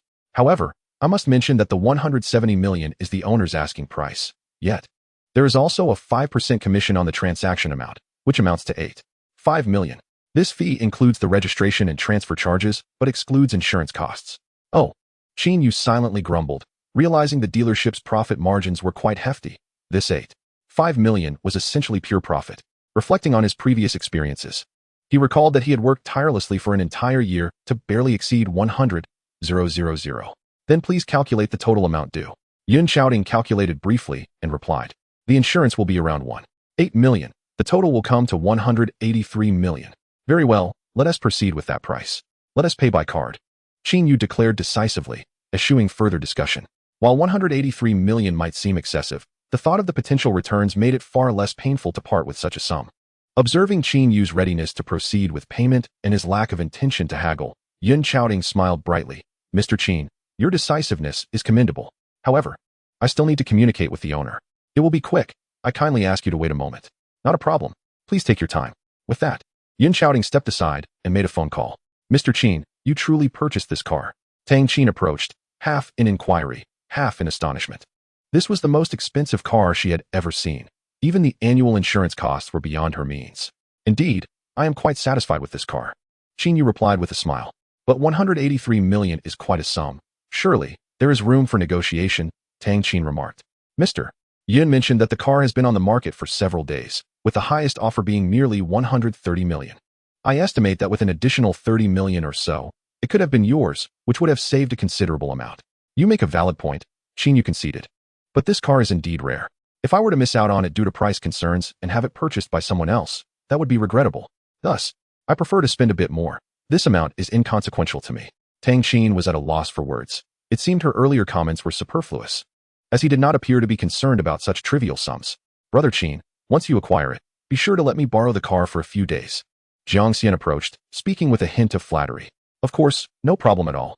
You may drive it for as long as you wish, Qin Yu promised readily. After all, Jiang Xian had assisted him greatly today, and once the Angel Shadow was repaired, he would mostly be using that vehicle. A top-tier limited edition supercar like this was fine for occasional use, but driving it regularly would be too ostentatious and out of character for him. Haha, I love hearing that.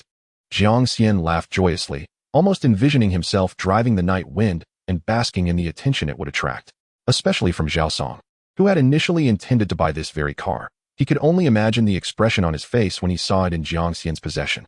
Mr. Qin, I have successfully contacted the owner. We can proceed with the payment and contract signing now.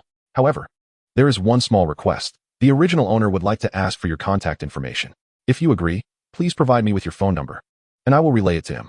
Yun Chaoting approached after finishing her call, a hint of apology in her demeanor. Of course, if you prefer not to share your contact number, that is perfectly fine. The transaction will proceed as usual, she added. That's inconsequential. I will provide you with my mobile number shortly, Qin Yu replied nonchalantly. Thank you, Mr. Qin. Yun Chaoting expressed his gratitude, then inclined his body slightly, saying, Please come this way. Let's take a seat in the office while we await the finance department for the transfer procedures. Very well, Qin Yu nodded. Subsequently, the group exited the private exhibition room and made their way to the office across the hall. Soon, the finance representative from the car dealership arrived. Let us finalize the purchase contract. Swipe your card. Beep. The card was successfully processed. From that moment forth, the night breeze belonged to Qin Yu. He merely needed to wait for the transfer of ownership and the issuance of the license plate before he could drive it away. At the instant of successful payment, he became the most enigmatic and affluent gentleman in the room.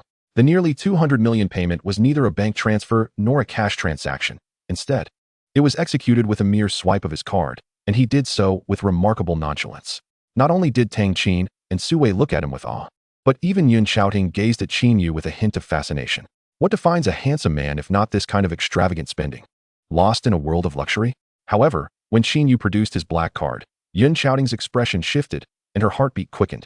She intended to say something, but ultimately refrained, her eyes sparkling with increasing interest. Due to the insurance, ownership transfer, and registration of the vehicle being handled by the dealership, Qin Yu merely filled out some personal information, a letter of authorization, and provided his contact number.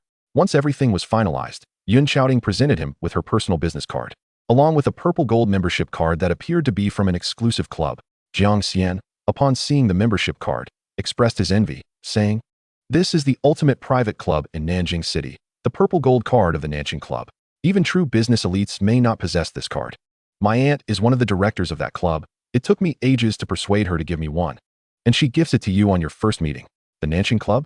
Qin Yu couldn't help but feel curious, as it was the first time he had heard of this establishment and was unfamiliar with it. This club encompasses 80% of the business magnates in Nanjing City and other regions of Nanjing Province. Currently, there are no more than 30 individuals who hold a purple gold membership card, Jiang Xian elaborated.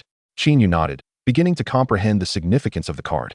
With it, he would truly be integrated into the upper echelons of Nanjing's elite society. This insight led him to realize that Yun Chaoting was far more than merely a car dealership owner. Thank you for this card, Ms. Yun. He expressed his gratitude upon understanding its value. Mr. Qin, there's no need for formality.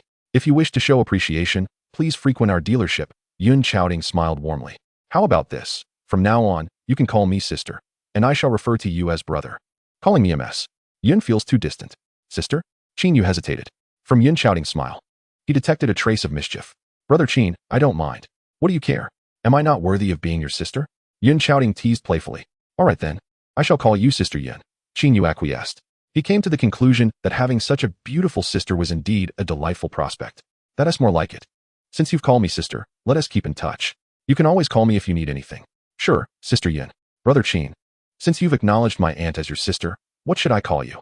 Jiang Xian interjected with a frown. You may still call me Brother Qin. Let us stick to our own names, Qin Yu hastily replied. He had no desire to gain an additional younger relative due to his relationship with Yun Chaoting. That works. Jiang Xian agreed. After exchanging a few more pleasantries, Qin Yu took his leave, departing the car dealership with Tang Qin. Although he had purchased the Night Breeze, the transfer and registration process would take a day or two to complete, and he would return to collect the vehicle afterward. Once Qin Yu left, Yun Chaoting inquired of Jiang Xian, How did you come to know him? Why do you ask? Jiang Xian then recounted the events that transpired at the Jiangyun Hotel earlier that day. concluding that he had brought Qin Yu here because he wished to purchase a limited edition sports car. Yun Chaoting nodded in response, saying, "You've been idling all day. Yet today you've actually accomplished something. So you hold Brother Qin in high regard, do you?" Jiang Xian remarked, his expression souring. "How can you say I'm idle? I often come here to help you manage the business. Come off it. If it weren't for my sister's sake, I would prefer you not to come and disrupt things. Besides, you're only here to avoid your father sending you to work at your company. You hardly have the heart to work here," Yun Chaoting teased, exposing Jiang Xian's ulterior motives. However, bringing Qin Yu here to buy a car has indeed been a significant contribution. "Is that so, Aunt? Since you say so? Do I get a commission?" Jiang Xian perked up, grinning as he asked. "Let us say I'll give you 1.5 million. Will that suffice?" Yun Chaoting replied. "Really?" Jiang Xian nearly drooled with excitement. "Haha, thank you, Aunt. That's more than enough. You treat me well." Yun Chaoting smiled, saying, "After deducting the remaining balance for your Lamborghini, we'll be even." Jiang Xian's smile faltered. "How about you give me the money first, and I'll repay you for the car later? You know my situation. It's tough to get by without money right now. You have two choices. Either no commission for the car and you pay me back slowly, or I give you the commission and we settle the car payment. Choose wisely." Yun Chaoting stated firmly. "Fine, I'll opt for the latter," Jiang Xian conceded. "But you said it first. By the way, Aunt, I'm a bit curious. You've just met Brother Qin, yet you've already given him the purple gold membership card to the Nanqing Club. You know that card is rare even in your possession, and many powerful figures covet it." Jiang Xian's eyes glinted with mischief. "Could it be that you have taken a liking to Brother Qin and fallen for him at first sight? Though he is not particularly handsome, ouch. That hurts. Let go." Jiang Xian's words were cut short as Yun Chaoting pinched his ear, causing him to yelp in pain. "You have a sharp tongue, daring to jest even with your aunt." Yun Chaoting chided, releasing his ear. Rubbing his sore ear, Jiang Xian grimaced. "Fortunately, there are no outsiders here. Had anyone seen that, my reputation would be utterly ruined. That's what you get." Yun Chaoting continued. "The reason I gave him the purple gold card and acknowledged him as my brother is not solely due to his financial capacity, but because he possesses a black gold Supreme card from one of the world's 5 largest banks." "A black gold Supreme card? Is it really that impressive?" Jiang Xian was somewhat bewildered. The name sounded familiar yet distant, but it certainly sounded extraordinary. "That's why I often advise you to read more and expand your knowledge. It is never a waste of time," Yun Chaoting clarified. "The 5 largest banks in the world, including Longxiao Bank, jointly introduced a special card designed for the world's elite millionaires. I know about that. The 5-tier special card has 3 levels: the Royal Platinum card, the King Diamond card, and the highest tier, the Emperor Purple Gold card. Holding such a card allows for substantial withdrawals, transfers, and card usage, along with various privileged services worldwide. Essentially, these 3 types of cards transcend ordinary bank cards," Jiang Xian explained, though a look of confusion crossed his face. "But what exactly is the Black Gold Supreme card you mentioned?" Yun Chaoting smiled. "The Black Gold card is also one of the 5-tier privilege cards, but its status far surpasses that of the Emperor Purple Gold card. Only 18 of these cards exist, and their holders are the helmspersons of conglomerates, the heads of wealthy families, or the heirs of hidden aristocratic lineages.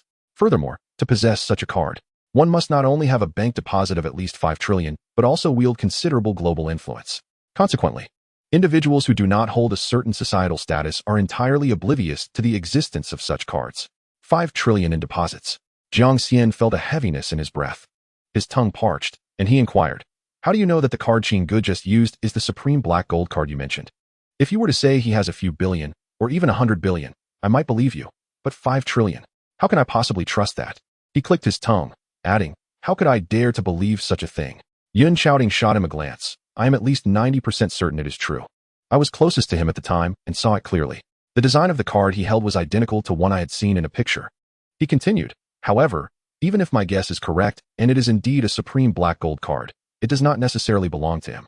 It could have been entrusted to him by an elder." "I see," Jiang Xian nodded. "What you say does make sense. It brings me some balance." Yun Chaoting remarked, "Regardless, Qin Yu's background is beyond our imagination. The fact that he spent nearly 200 million without batting an eye, and that someone would permit him to use that card provides a glimpse into the larger picture. He might very well be an heir of one of those top-tier conglomerates or a hidden aristocratic family.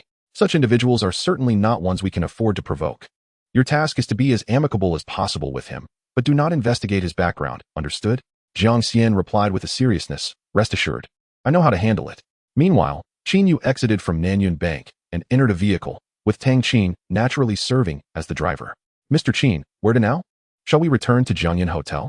Tang Qin inquired from the driver's seat. Chapter 31, Shamelessness. Qin Yu glanced at the time. It was nearly 3 in the afternoon. He replied, "Let us head back to Jingyun District, to Ling Tang New Village." Having just spent 180 million and completed the system's signing task, he was merely waiting for the refresh to sign in tomorrow. He thought to return to his rental apartment first before gathering with Lu Kersin and her 2 roommates in the evening. Having been away for a day, he found himself somewhat missing the small rental unit he had lived in for quite some time. After all, he had developed a certain attachment to it. Understood. Tang Qin activated the navigation system and followed the prescribed route. The Rolls-Royce traveled for about an hour before finally stopping in front of a rental property in Ling Tang New Village. After exiting the vehicle and waiting for Tang Qin to drive away, Qin Yu opened the door and entered the building. Ascending the stairs, he reached room 301 on the 3rd floor. Just as he was about to unlock the door, it swung open automatically. Emerging from within was none other than his ex-girlfriend, Su Li. With a gentle smile, Su Li greeted him warmly. "Darling, I've been waiting for your return. Come in." Her demeanor resembled that of a gracious hostess welcoming her partner. "What brings you here?" Qin Yu asked, momentarily taken aback. "I came to the hotel to find you, but the staff informed me you were not there.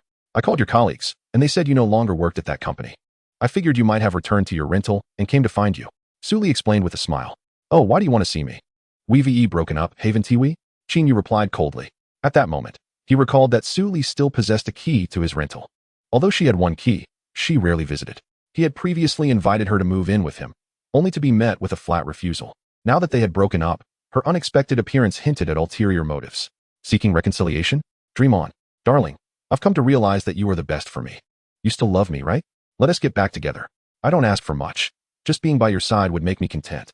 Su Li adopted a pitiful demeanor, adding, "You once asked me to move in with you, and I agreed. How about it?" Qin Yu stared at this woman, feigning modesty. With incredulity, her words did nothing to sway him. Instead, they only fueled his disdain. How had he ever been blind enough to fall for such a materialistic woman, who had seemed so devoted? Remaining silent, he stepped inside the room. After speaking outside for too long, he feared it might attract unwelcome attention. However, upon entering, his irritation only intensified. A young man in his early 20s, slouched on the sofa, was engrossed in a video game, his feet propped up on the table, emanating an unpleasant odor. This individual was Su Li's brother, Su Kuan. Noticing Qin Yu's entrance, he reluctantly set his phone down and sat up. "Brother-in-law, you're back. I've been waiting for you." Brother-in-law? If Qin Yu recalled correctly, this was the first time the kid had addressed him as such. To win over this future brother-in-law, he had spent a considerable amount of money, from purchasing game credits to treating him to meals, even gifting him an expensive smartphone worth several thousand. It was worth noting that Qin Yu was still using a smartphone he had bought years ago. "I believe you are mistaken. I am not your brother-in-law. Your sister and I have long since parted ways." Qin Yu replied coolly. "You're mistaken. My sister has agreed to reconcile with you, so naturally, you are my brother-in-law. Isn't that right?" Su Kuan grinned, continuing, "Now everyone knows about your wealth. You spent over 3 million on a hotel and bought a luxury car worth over 100 million. You must lend me the new car for a few days so I can show it off to my friends. I'm short on cash too. I don't need much, just a couple of million, and I'll agree to let my sister be with you. How does that sound? Brother, you should say less." Su Li entered, noticing Qin Yu's expression darkening with each of Su Kuan's words. Realizing the situation was turning unfavorable, she hurriedly chided him. "Hey, I didn't say anything wrong. Now that my brother-in-law is so wealthy, asking for 3 million is quite reasonable. We're family, after all. His money is my money." Su Kuan retorted, slightly dissatisfied. "Su Li, I do not wish to prolong this discussion. Please leave. Since we have broken up, reconciliation is entirely out of the question." Qin Yu observed coldly, his expression inscrutable. "Humph. Qin Yu, it is impossible for you to simply cast my sister aside. If you hadn't pretended to be poor, she would never have broken up with you. You claimed to love her, yet you wouldn't even buy her anything of value. When I asked you for a few thousand in game credits, it was like pulling teeth. Let me tell you, you either marry my sister or pay a tens of millions severance fee. You have 2 options to choose from." Su Kuan's temper flared. Qin Yu's previous demeanor towards him had not been like this. Rising to his feet, he began to make threats. "Huh, you're amusing." Qin Yu chuckled in disbelief. Responding bluntly, "Tens of millions for a severance fee? Why not ask for a few billion while you're at it? Remember, it was Su Li who initiated the breakup. If anyone owes compensation, it should be her. Over the past year, I spent quite a bit on both of you. It's clear you were the one pretending to be poor, toying with my sister's affections. If you hadn't put on that act, how could a breakup have occurred? Pretending to be poor." Qin Yu could hardly tolerate the shamelessness of the brother and sister duo. The thought of rekindling their relationship was utterly absurd, even if he were to revert to his former state of poverty, devoid of any system. Reconciliation was out of the question. As for financial compensation, that was an even more improbable notion. Their audacious behavior was akin to a stubborn adhesive, making it challenging to sever ties. Had he known this would unfold, he would have refrained from returning here, out of sight, out of mind. An idea struck him, and he continued, "Who said I'm pretending to be poor? Suli, do you genuinely believe I am wealthy now? How laughable. What did you say?" Suli paused, her disdain evident in her tone. "I initially intended to feign affluence to win you back, but I've changed my mind. A materialistic person like you is hardly worth my effort." Qin Yu adopted a nonchalant demeanor, stating matter-of-factly, "Let me be frank. Not only do I not possess millions, but I can't even muster a few hundred." His words hung in the air, prompting a profound silence. "What? After all this time, you are still broke? Just the same impoverished loser as before. This entire charade was merely for my sister's benefit." Su Kuan quickly processed the revelation, disbelief etched across his face. "Indeed," Qin Yu admitted without reservation. "Huh." Suli showed no signs of disappointment, instead letting out a chuckle. "Qin Yu, I know you're saying this on purpose to deter my pursuit. Rest assured, I've stated time and again that I'm not interested in your wealth. I like you for who you are. Besides, how could you possibly be broke? Bai Xiaoya herself told me you purchased a luxury car worth over 100 million. And I personally witnessed you check into a 7-star presidential suite." Seeing her articulate his thoughts so plainly, Qin Yu remained unfazed and casually took a seat on a nearby stool. "True, I did buy a luxury car from the dealership. However, what you don't know is that I have resigned from my previous job and found new employment. My current role is as a full-time driver at Jiangyan Hotel. Coincidentally, the hotel acquired a brand new luxury vehicle from the dealership, which I simply drove back. You saw me arrive just in time to run into you and your current boyfriend." Chapter 32, Confronting Su Kuan. "Keep spinning your tail. I personally witnessed you check into the presidential suite, and I even verified it with the hotel front desk. Surely, that cannot be fabricated. Do you mean to tell me that an employee of the hotel could stay in the presidential suite for free? What kind of perks are those?" Suli scoffed. Qin Yu retorted with a smirk. "Oh, this matter is quite simple. As I mentioned, I now work at that 7-star hotel, and the front desk staff know me well. I arrived at the hotel before you last night and asked them to cooperate with me. If anyone inquired about my presence, they were to say I was a guest staying in the presidential suite for a month." To his surprise, the front desk did indeed inform him that she had inquired about him, and she even called him. "I can't believe you fell for such a trivial ruse. You should consider how well you know me. If I were wealthy, would I be cooped up here for so long?" Qin Yu exaggerated. Suli regarded him with a smug expression, momentarily speechless. However, she quickly recalled another matter. "Then explain why the manager of the hotel's housekeeping department was there to greet you with such deference." Qin Yu, reveling in his own fabrication, froze momentarily at this question. This one was a bit tricky, maintaining a facade of confidence while Su Li's piercing gaze bore into him. He swiftly concocted the most ludicrous excuse he could think of. "What you don't know is that Manager Han is actually my cousin. She was the one who referred me to the hotel. I don't wish to elaborate, but if you doubt my words, you can confront her directly." Su Li eyed him suspiciously. "She is your cousin? Why didn't you mention this before? I noticed her treating you with such courtesy." Her demeanor clearly indicated a hospitality towards a guest. Feigning ignorance, Qin Yu replied, "Courteous? Were you intoxicated last night? Which eye of yours saw her treating me with such respect?" "You must be referring to the 2 receptionists who thought I was a hotel guest. Their behavior was entirely normal." This left Su Li momentarily at a loss, as she found it difficult to discern whether Qin Yu was lying. Throughout their acquaintance, he had never deceived her, despite his inability to provide her with material wealth. Moreover, what she observed last night was not entirely inconsistent with his claims. At this moment, she reflected on many aspects. She was aware of Qin Yu's humble origins. Their hometowns were merely 30 kilometers apart, both within the same prefecture. They had been classmates in junior high, and having been together for nearly 2 years, she was quite familiar with his background. Were he a concealed millionaire, there would be no rationale to support such a notion. Thus, at this juncture, Su Li had come to believe him to a significant extent. However, another thought crossed her mind. Had he been lying, he would surely have driven that 100 million yuan car back here. After all, who among the hotel staff could casually drive such an expensive vehicle home? "Brother, go downstairs and see if there's a new black SUV parked below." Su Li, no longer concealing her intentions, instructed Su Kuan to check. "Okay, just a moment." Though perplexed, Su Kuan complied and hurriedly dashed downstairs. "Are you trying to verify if I drove back?" Qin Yu chuckled. "That's unnecessary. I took the subway for quite a while to get back here." Internally amused, he sensed that Su Li was genuinely beginning to believe him. In truth, his earlier statements were riddled with inconsistencies. For instance, all the documentation related to the car purchase bore his name, which Bai Xiaoya had also seen. If one were to delve deeper, it would not withstand scrutiny. especially his last claim about Manager Han being his cousin, an absurd fabrication. He was merely gambling on Su Li's intelligence, and it appeared that he had won. Su Li stood in silence, particularly noting that Qin Yu still wore his old clothes, which further convinced her of his honesty. If he had indeed not driven back, it was likely that he had spoken the truth. She chastised herself for her earlier haste and failure to consider this aspect. If he were truly wealthy, how could she not have noticed after spending so much time together? Jet, I checked downstairs. There's no car parked there. Su Kuan soon returned, slightly out of breath. Indeed. Qin Yu, do you think I will hold you in higher regard because of this? You are deluding yourself. I cannot possibly harbor any feelings for you.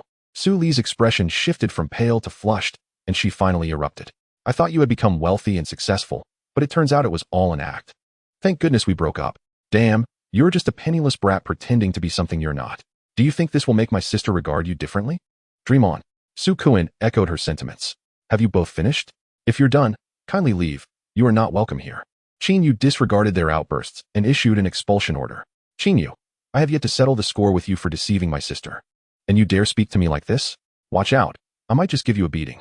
Su Kuan assumed the role of a thug, issuing threats. Oh, then I look forward to seeing whose fist is stronger. Qin Yu narrowed his eyes, revealing no hint of fear. I've long found you displeasing.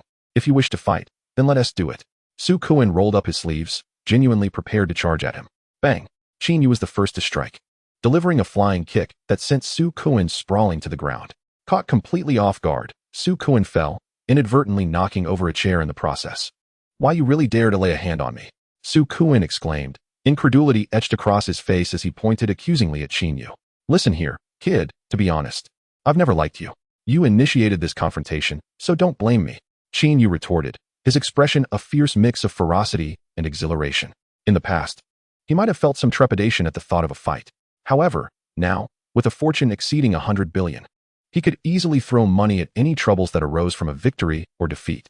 The idea of losing was preposterous. He had never regarded Su Kuan as a serious contender. His previous fear had stemmed solely from Su Kuan's connection to his future brother-in-law. Moreover, having recently befriended the second son of the Jiang family, dealing with such a minor character had become all the more straightforward. In Qin Yu's eyes, Su Kuan was exceedingly deserving of a beating, and thus, he believed in striking first. Ah, you dare to fight me? You're finished, Su Kuan declared, preparing to rise. Still threatening me? Qin Yu sneered before lunging forward, delivering several more kicks that rained down upon Su Kuan, who was powerless to retaliate. Collapsing to the ground and howling in distress. Stop it. Su Li finally regained her composure, rushing to pull Qin Yu away while assisting Su Kuan to his feet. Sister. Silence. Su Li shot a disapproving glare at her brother, taken aback by how thoroughly he had been bested by Qin Yu.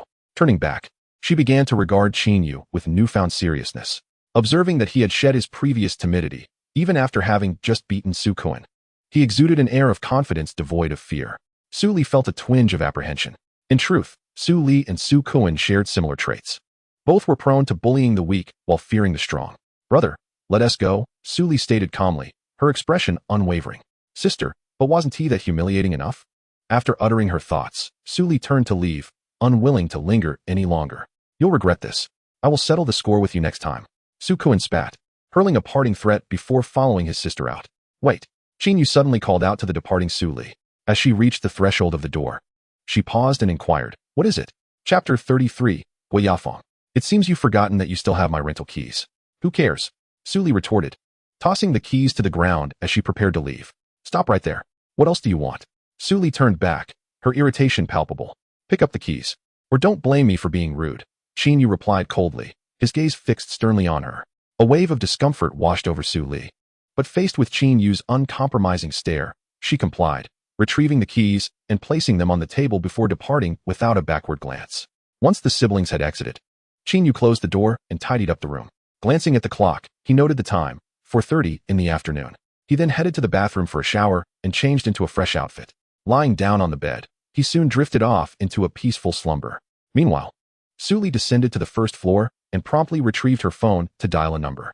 Sister, who are you calling? Su Kuan asked, still nursing his injuries. The mere thought of Qin Yu ignited a surge of anger within him as he contemplated revenge. Hold your tongue for a moment. Su Li was calling Feng Yuan. With Qin Yu no longer a reliable ally, it was imperative to solidify her connection with her newly established wealthy boyfriend.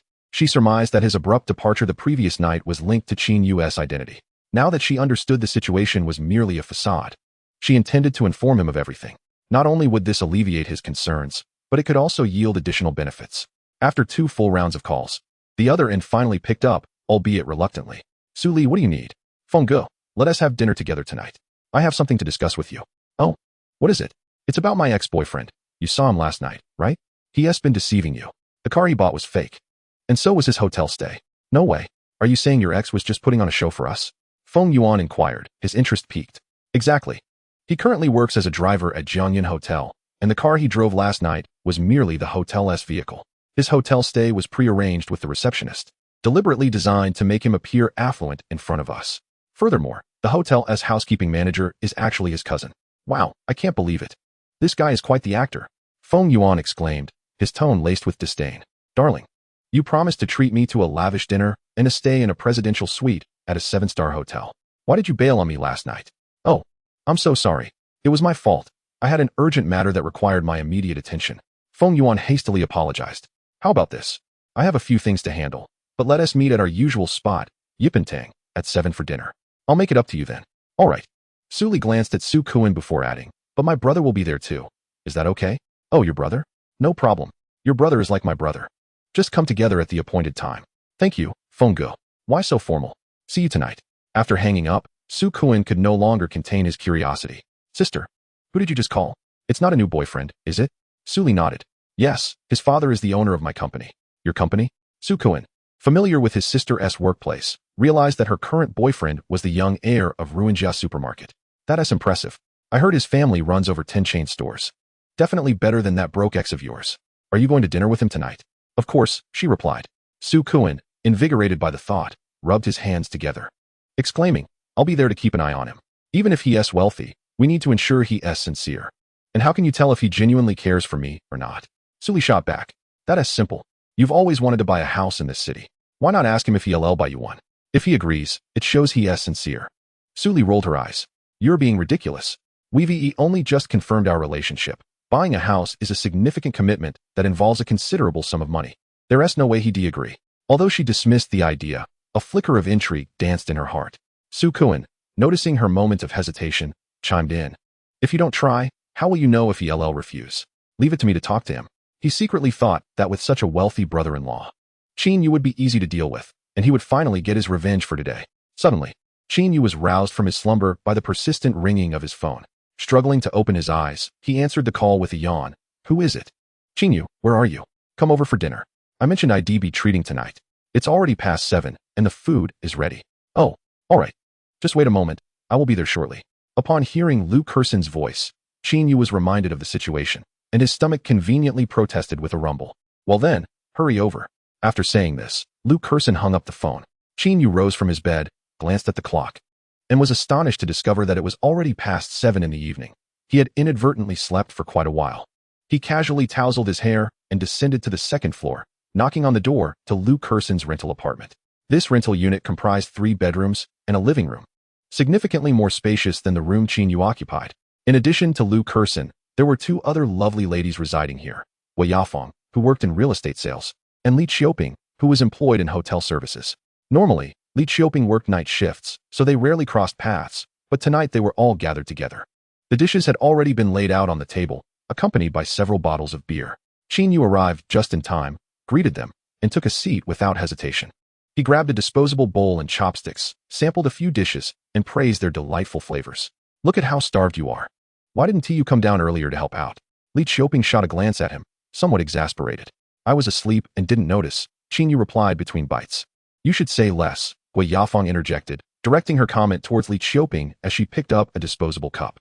Come, let us raise a toast to Lu Kerson, celebrating her promotion and salary increase, as she ascends to the position of department manager. Indeed, congratulations, Lu Kerson. Here's to your successful promotion. Cheers. Qin Yu lifted his cup in unison, toasting to Lu Kerson. After they set their cups down, Li Qiuping winked at Qin Yu, saying, You and Kerson are in the same department, and now she has been promoted. When will it be your turn? Well, I fear I may disappoint you. Qin Yu candidly replied, I no longer work there. What? You resigned? When did this happen? Li Qiuping was taken aback. You were doing well. Why did you suddenly quit? This matter should be attributed to me, Lu Kerson said, a hint of guilt on her face. How so? Even the typically reserved Gui Yafeng was intrigued and asked. Lu Kerson briefly recounted the events of the morning. I never imagined there could be such a detestable manager. He deserved to be fired. Li Qiuping, understanding the gist of the situation, expressed her indignation. However, I must commend Qin Yu for handling the situation admirably. It takes courage. Losing a job is just a setback. You can always find a new one. Here's to you. Li Qiuping raised her cup in admiration towards Qin Yu. I truly appreciate that. And I raise my cup in return, Qin Yu said. Ultimately, all three young women toasted to Qin Yu. He felt a bit embarrassed as he clinked glasses with them. And after drinking, he remarked, it's a trivial matter. You all are making a fuss over nothing. I actually went to the company to resign today, which is why I had the courage to do so. Oh, why resign? Have you found a new job? Li Qiuping inquired. Not yet. I just wish to take a break for a while. Qin Yu replied vaguely, not wishing to elaborate further. I see. What about your girlfriend? Will she have any objections to your resignation? Li Qiuping pressed on. We broke up, Qin Yu replied with a wry smile. Chapter 34, System Task. Noticing the three ladies looking at him curiously, he hastily explained, there's no need to pry. The matter is quite straightforward. Suli found herself a wealthy man and then discarded me. It's as simple as that. Oh, the three of them simultaneously bore expressions of understanding. Since Qin Yu has broken up with his girlfriend and sister Fong, you don't have a boyfriend either. Perhaps you could pair up? Li Qiuping teased, winking at both Qin Yu and Gui Yafeng, her mouth playfully holding onto her chopsticks. Little girl, you talk too much. If you meddle further, I might just tear that mouth of yours apart, Gui Yafeng retorted angrily, forcefully placing a piece of food into Li Qiuping's bowl. With that idle mouth of yours, you might as well eat more. Lu Kerson covered her mouth, stifling laughter, but remained silent. She too hoped for a budding romance between the two, but understood Gui Yafeng's character well enough to know it was unlikely. Qin Yu bowed his head to eat, pretending not to notice. He shared a history with Gui Yafeng. She had a round face and was the most attractive among the three girls. When Qin Yu first met her, he was smitten and had pursued her several times. When Gui Yafeng realized his feelings, she neither accepted nor rejected him, but plainly stated her ideal partner, young, wealthy, and good-looking. Only if he met all three criteria could he hope to be considered, thus leaving Qin Yu without any prospects. Though they could not be romantic partners, they could still be good friends. Her words were candid and devoid of discrimination, and thus Qin Yu received his first friend card. He subsequently resigned himself to the reality and harbored no further unrealistic hopes for Gui Yafeng, especially after starting a relationship with Su Li, which led him to forget about it entirely. Li Qiuping and Lu Kerson were well aware of this story and often teased him about it. How about this, Sister Fong? Your income from real estate sales is quite good. Is your company hiring? Perhaps we could have Qin Yu join you, Li Qiuping suggested, her eyes sparkling with mischief. That's not a bad idea. Real estate sales can indeed be lucrative. Yafeng, is your company hiring? Lu Kerson inquired earnestly. She felt a twinge of guilt about Qin Yu's dismissal from his company, believing it was largely her fault. If Qin Yu could secure a better job, it would also bring her some relief. Gui Yafeng shook her head apologetically. I'm afraid I haven't heard of any openings for property consultants recently, though I could inquire about temporary positions at the sales office. Please, don't involve yourselves further. I don't want to work right now. I simply wish to take a break. Qin Yu interjected hastily. I think I understand now. No wonder Qin Yu wanted to resign, Li Qiuping said, setting down her chopsticks. It's because you broke up with your girlfriend and are feeling down, so you don't want to work anymore, right? Lu Kerson seemed to have an epiphany. The impact of the breakup was indeed significant, but she encouraged him to keep an open mind, suggesting that he might find an even better partner in the future. Qin Yu felt both amused and exasperated. Stop making wild guesses. Do I really look like someone heartbroken? Let us just eat. Afterward, the group engaged in lively conversation and laughter, toasting and feasting until it was nearly 10 o'clock at night when they finally dispersed. Having consumed a fair amount of alcohol, Qin Yu stumbled back to his room and collapsed onto his bed, quickly drifting off to sleep. The next morning, he awoke to find it was already 10 o'clock. After freshening up, Qin Yu settled onto the sofa in the living room and opened the system panel. Sign in progress. 1. 803 billion. Level 3 sign in unlocked. Ready for sign in. Tasks, none. Sign in points, 3. Balance, 10. 297 billion. Backpack, X1. System, let us sign in, Qin Yu urged, unable to resist prompting the system. He wondered what he would receive this time. His heart raced with both anxiety and anticipation. This level 3 sign-in had cost over 180 million. A far cry from the previous sign-in, which had only required 100 million. Surely, this time would yield something even better. Congratulations, host. Sign-in successful. You have obtained a 35 equity stake in Jiangyan Hotel. The equity certificate has been issued to your backpack. 35% equity in Jiangyan Hotel? He was left speechless. Qin Yu pondered for a considerable time, feeling that although he had expended a significant sum for this check-in, it paled in comparison to the value he had derived from the last visit to Huajiang Square. Why was it merely a 35% equity stake in the hotel, rather than the entire establishment? How much could that possibly be worth? It seemed he had been overly presumptuous, believing that the more money he spent, the greater the value he would receive from the check-in. Unless he reached a level 4 check-in, this time he had miscalculated, wasting a substantial amount of money, which left Qin Yu profoundly disheartened. Nonetheless, he remained curious about the worth of that 35% stake in Yunjing Hotel. He picked up his phone to search online, but found no information regarding the valuation of Jianyun Hotel. After some contemplation, he eventually retrieved Tang Qin's phone number and dialed. "Mr. Qin, hello," came Tang Qin's respectful voice from the other end. "Tang Qin, I would like to inquire if you are aware of the valuation of your hotel." Qin Yu asked directly, without unnecessary preamble. "Ah, why do you want to know this?" Tang Qin was taken aback. "Just curious, do you know?" "Well, I'm not entirely sure, but something comes to mind," Tang Qin reflected. "What is it?" "Recently, I overheard a colleague mention that the major shareholder intends to spend $2 billion to acquire a 25% stake from another shareholder. This news has been circulating, and I suspect the acquisition will be successful soon. If that is the case, the entire hotel would be valued at around $8 billion, wouldn't it?" $8 billion, Qin Yu muttered with a sense of frustration. "Yes, that should be the figure. Is there anything else you need, Mr. Qin? Do you require me to drive over and pick you up for the hotel?" "Thank you for the information. That won't be necessary for now. I'll let you know when I need transportation. You can continue with your work." "Understood. Feel free to contact me anytime if you need anything," Tang Qin replied, somewhat perplexed, before ending the call. "Damn system." Qin Yu cursed silently.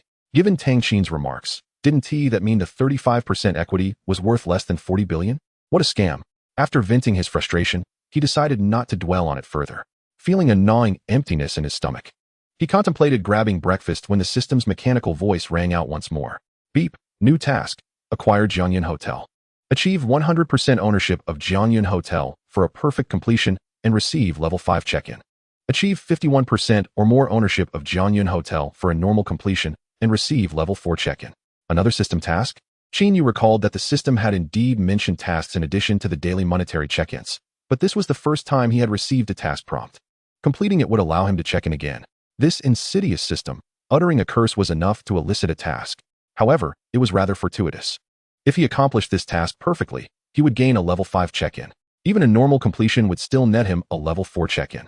Qin Yu felt a surge of excitement and anticipation. Chapter 35, The Plan. A level 5 check-in required an astronomical expenditure of 100 billion. Considering the cash Qin Yu could currently muster, spending such an amount for a level 5 check-in would leave him with only a pittance.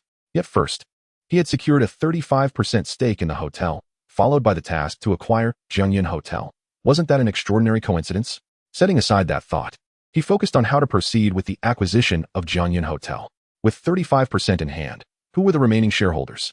Qin Yu fell deep into contemplation, unsure of how to initiate contact with the shareholders of Jianyun Hotel for the acquisition, especially after learning from his conversation with Tang Qin that the major shareholder was already in the process of acquiring another shareholder's stake.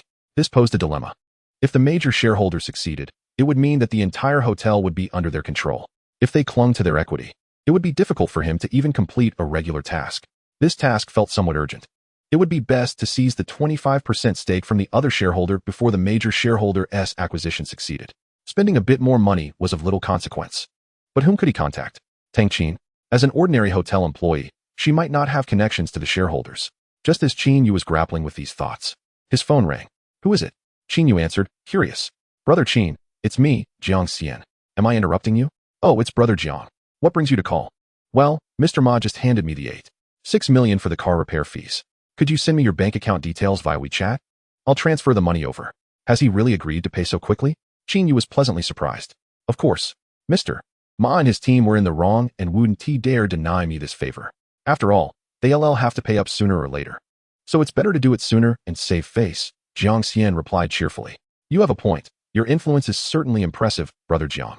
As Qin Yu spoke, he remembered the matter of acquiring Jianyun Hotel and casually asked, by the way, do you know who owns Jianyun Hotel? Do you have any connections with them? Why do you ask? There are a few things I want to inquire about. On this subject, I have some knowledge, especially about one shareholder who happens to be my buddy. Qin Yu's heart leapt with joy. Then please introduce me. Jiang Xian said. Jianyun Hotel has 3 shareholders. The largest shareholder is the current head of the Yun family, Yun Jingong, who is also the chairman of Jianyun Hotel. His father founded the hotel, and through financing, 35% of the hotel's equity is held by Longxia Commercial Bank, while 25% is with Chao Jinghua, known as Huago. Qin Yu's mind raced, suddenly realizing that the system had granted him the equity from Longxia Commercial Bank.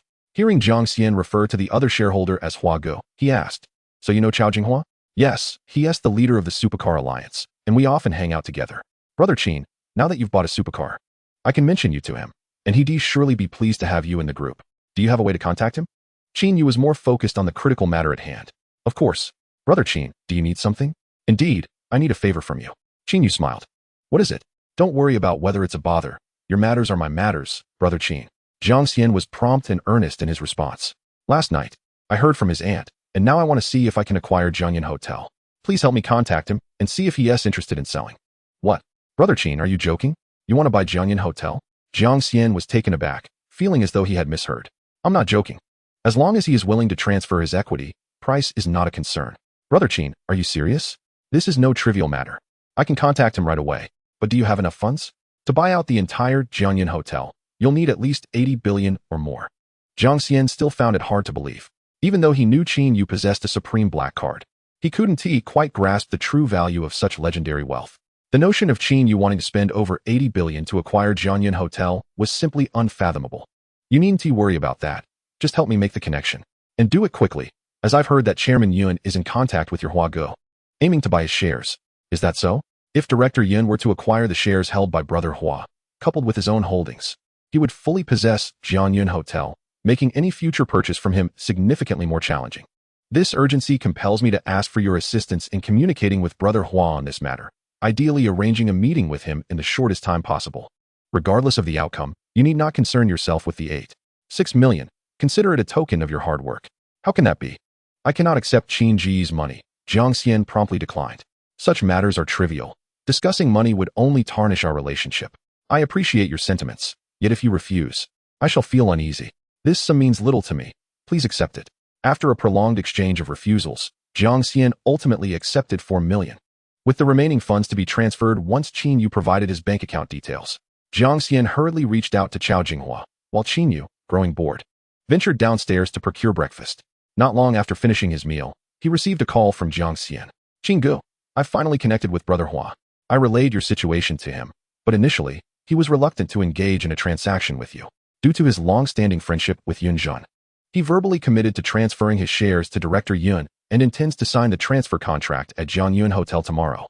After much persuasion, I mentioned your superior offer and your status as a prestigious member of the Nanqing Club, which ultimately led him to reluctantly agree to meet you. The meeting was scheduled for noon the following day at Jiangyun Hotel." Jiang Xian continued. "However, he made it clear that after your meeting, he will proceed to sign the contract with Director Yun. I've done my utmost. The success of the negotiations now rests with you, Qin Gu. You've done exceptionally well. Securing a meeting is already a significant achievement," Qin Yu replied, relieved. "Once Brother Hua arrives at the hotel tomorrow, I will arrange for you to meet immediately. By the way, you are still residing at the hotel, correct?" "I've booked a presidential suite for a month. I will be at the hotel throughout tomorrow," Jiang Xian confirmed. "Ah, Qin Gu, your generosity is commendable. A month's stay in a presidential suite is a luxury not everyone can afford." After discussing the arrangements for the following day, they concluded the call. Chapter 36, Nanyun Villa District. The success of acquiring Jiangyan Hotel would have to wait until tomorrow. Setting aside this matter, Qin Yu began contemplating where to spend money next, planning for tasks associated with his upcoming signing. He glanced around his somewhat dilapidated and dimly lit rental apartment and formulated a plan. Buy a house? No. If he were to purchase, it would have to be a villa, preferably an exquisite one. The thought of a villa brought to mind a location he frequented. Each weekend, he would jog and enjoy the scenery at Beixiang Park in the new district, where the air was fresh and the surroundings idyllic, nestled between mountains and water. Nearby, on Beixiang Road, there was an upscale villa community that had only recently begun to welcome residents, with many villas still unsold. Having made up his mind, he no longer wished to linger in the rental apartment. Stepping outside, Qin Yu donned a casual outfit consisting of a short-sleeved shirt, shorts, and flip-flops. Given the sweltering weather, such attire was quite common. Previously, he had worn similar clothing while grocery shopping. Purchasing a villa seemed no different than buying groceries to him now. In Qin Yu's perspective, spending tens of millions felt akin to spending just a few yuan. Both bore the same level of pressure. Nanyun Villa District, one of the 3 premier villa communities in Nanjing City, was the largest of its kind. Its residents were among the wealthiest elite, with illustrious backgrounds, rendering it inaccessible to the average person. The starting price per square meter was a staggering 100,000 yuan, consisting solely of standalone villas, with the minimum price for a unit beginning at 20 million, while the most extravagant estates could exceed 100 million. Situated in the scenic Qin Yu district, the area boasted excellent transportation links and was adjacent to Beixiang Park, making for an exquisite environment. The sales office was located on the roadside of Beixiang Road, elevated and separated from the main thoroughfare by a stone staircase. Riding a motorcycle, Qin Yu arrived at the sales office and dismounted. As he approached, he noticed two security guards in white uniforms rushing towards him, their faces adorned with broad smiles. Qin Yu nodded to himself, thinking, it seems the sales department maintains a commendable service attitude towards its customers. He paused to await their welcoming gesture. However, to his surprise, the guards bypassed him entirely, directing their attention instead to a middle-aged man in his 50s with a goatee, accompanied by a young and beautiful woman who had just exited a Maybach S680. The man nodded at the approaching guards and proceeded toward the sales building, leaving Qin Yu feeling overlooked. How rude, he thought, feeling somewhat dejected as he followed suit into the sales office. Hello, Mr. Chun. Welcome. As he entered the lobby, a group of individuals emerged, including receptionists and several property consultants, with a manager leading the charge. The group welcomed the man, identified as Mr. Chun, with enthusiasm. Upon reaching the female sales manager, Mr. Chun finally revealed a smile. Thank you, Manager Zhu, for your assistance. Mr. Chun, it's a pleasure to serve as your property consultant, and this lovely lady. Please follow me to view the available units. As Mr. Chun and Manager Zhu entered the sales office, the remaining staff outside were visibly excited, as if they had just encountered a celebrity. This is the general manager of Huaxing Pharmaceuticals, Mr. Qin Jihong. I never imagined I'd see him in person today. Huaxing Pharmaceuticals ranks among the top 10 pharmaceutical companies in Longxia, boasting a market value exceeding 1 trillion. Rumor has it that Mr. Qin's wealth amounts to several billion. He is indeed a titan of industry, and today's visit suggests he is likely to make a purchase without hesitation. Oh, how I wish I could find a client like that. It would guarantee a successful deal. Who is that woman beside him? I heard Mr.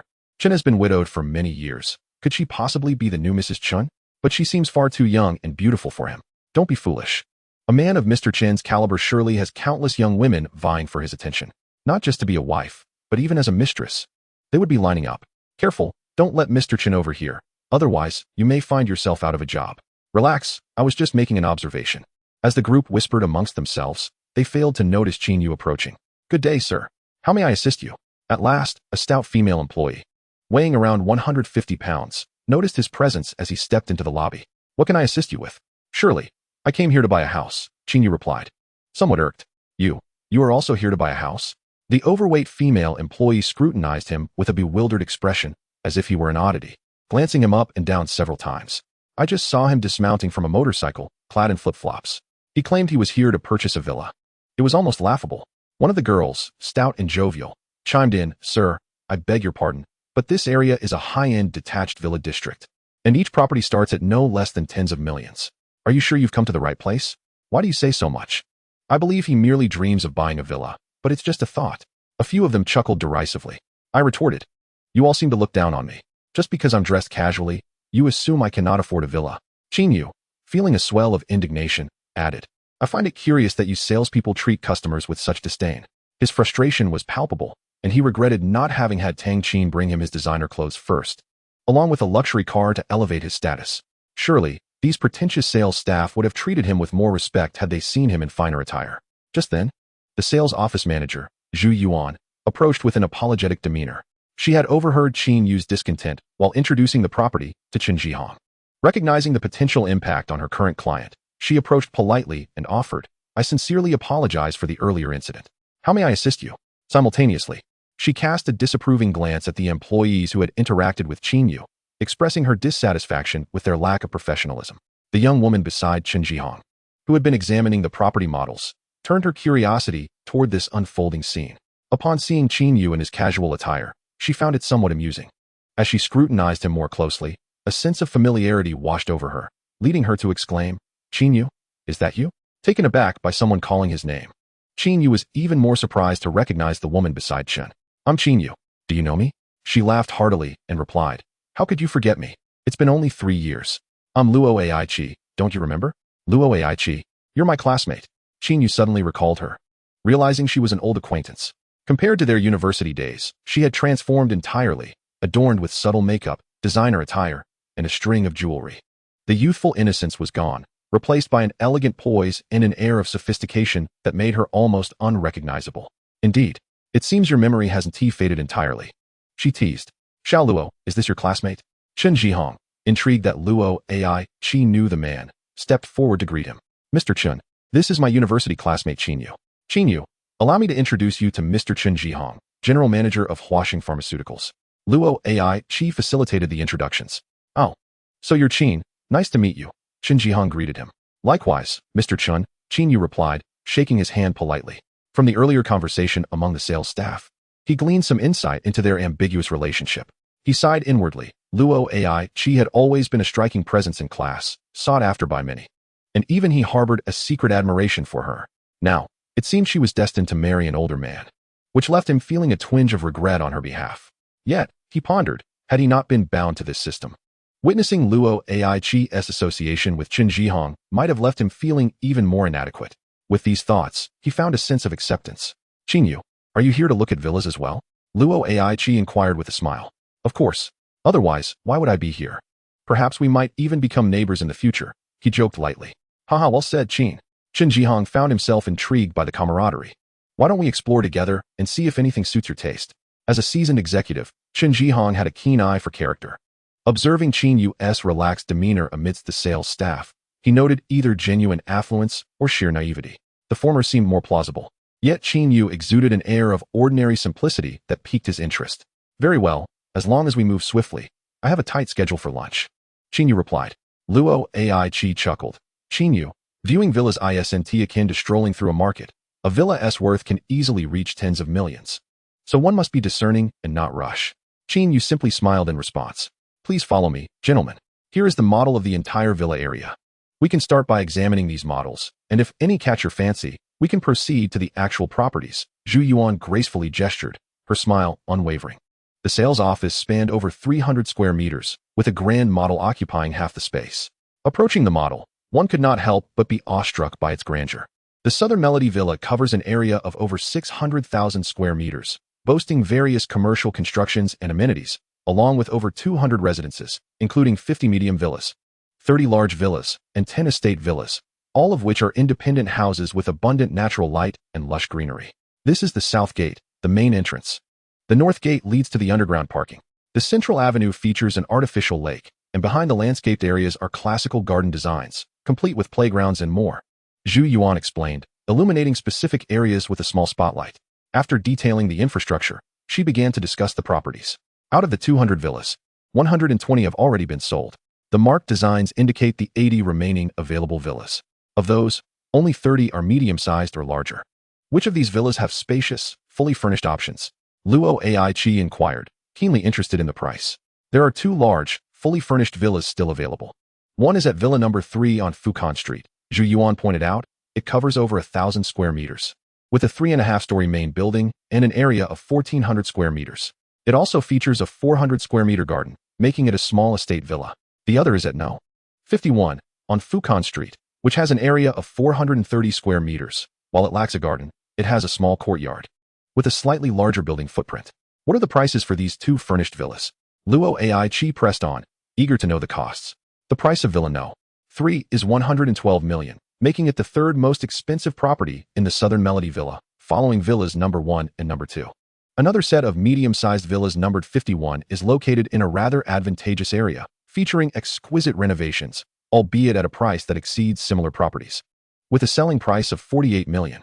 Upon hearing this figure, Luo Qi was acutely aware that villas priced over 100 million were beyond her reach. Without much hesitation, she opted for the villa numbered 51. After a series of inquiries and discussions, Luo Qi ultimately settled on this elegantly furnished villa. In addition to this property, there was another raw apartment of the same size, which she was also considering, just waiting for an opportunity to visit the site. Chen Zhihong accompanied her throughout the process, allowing Luo Qi to make the selections.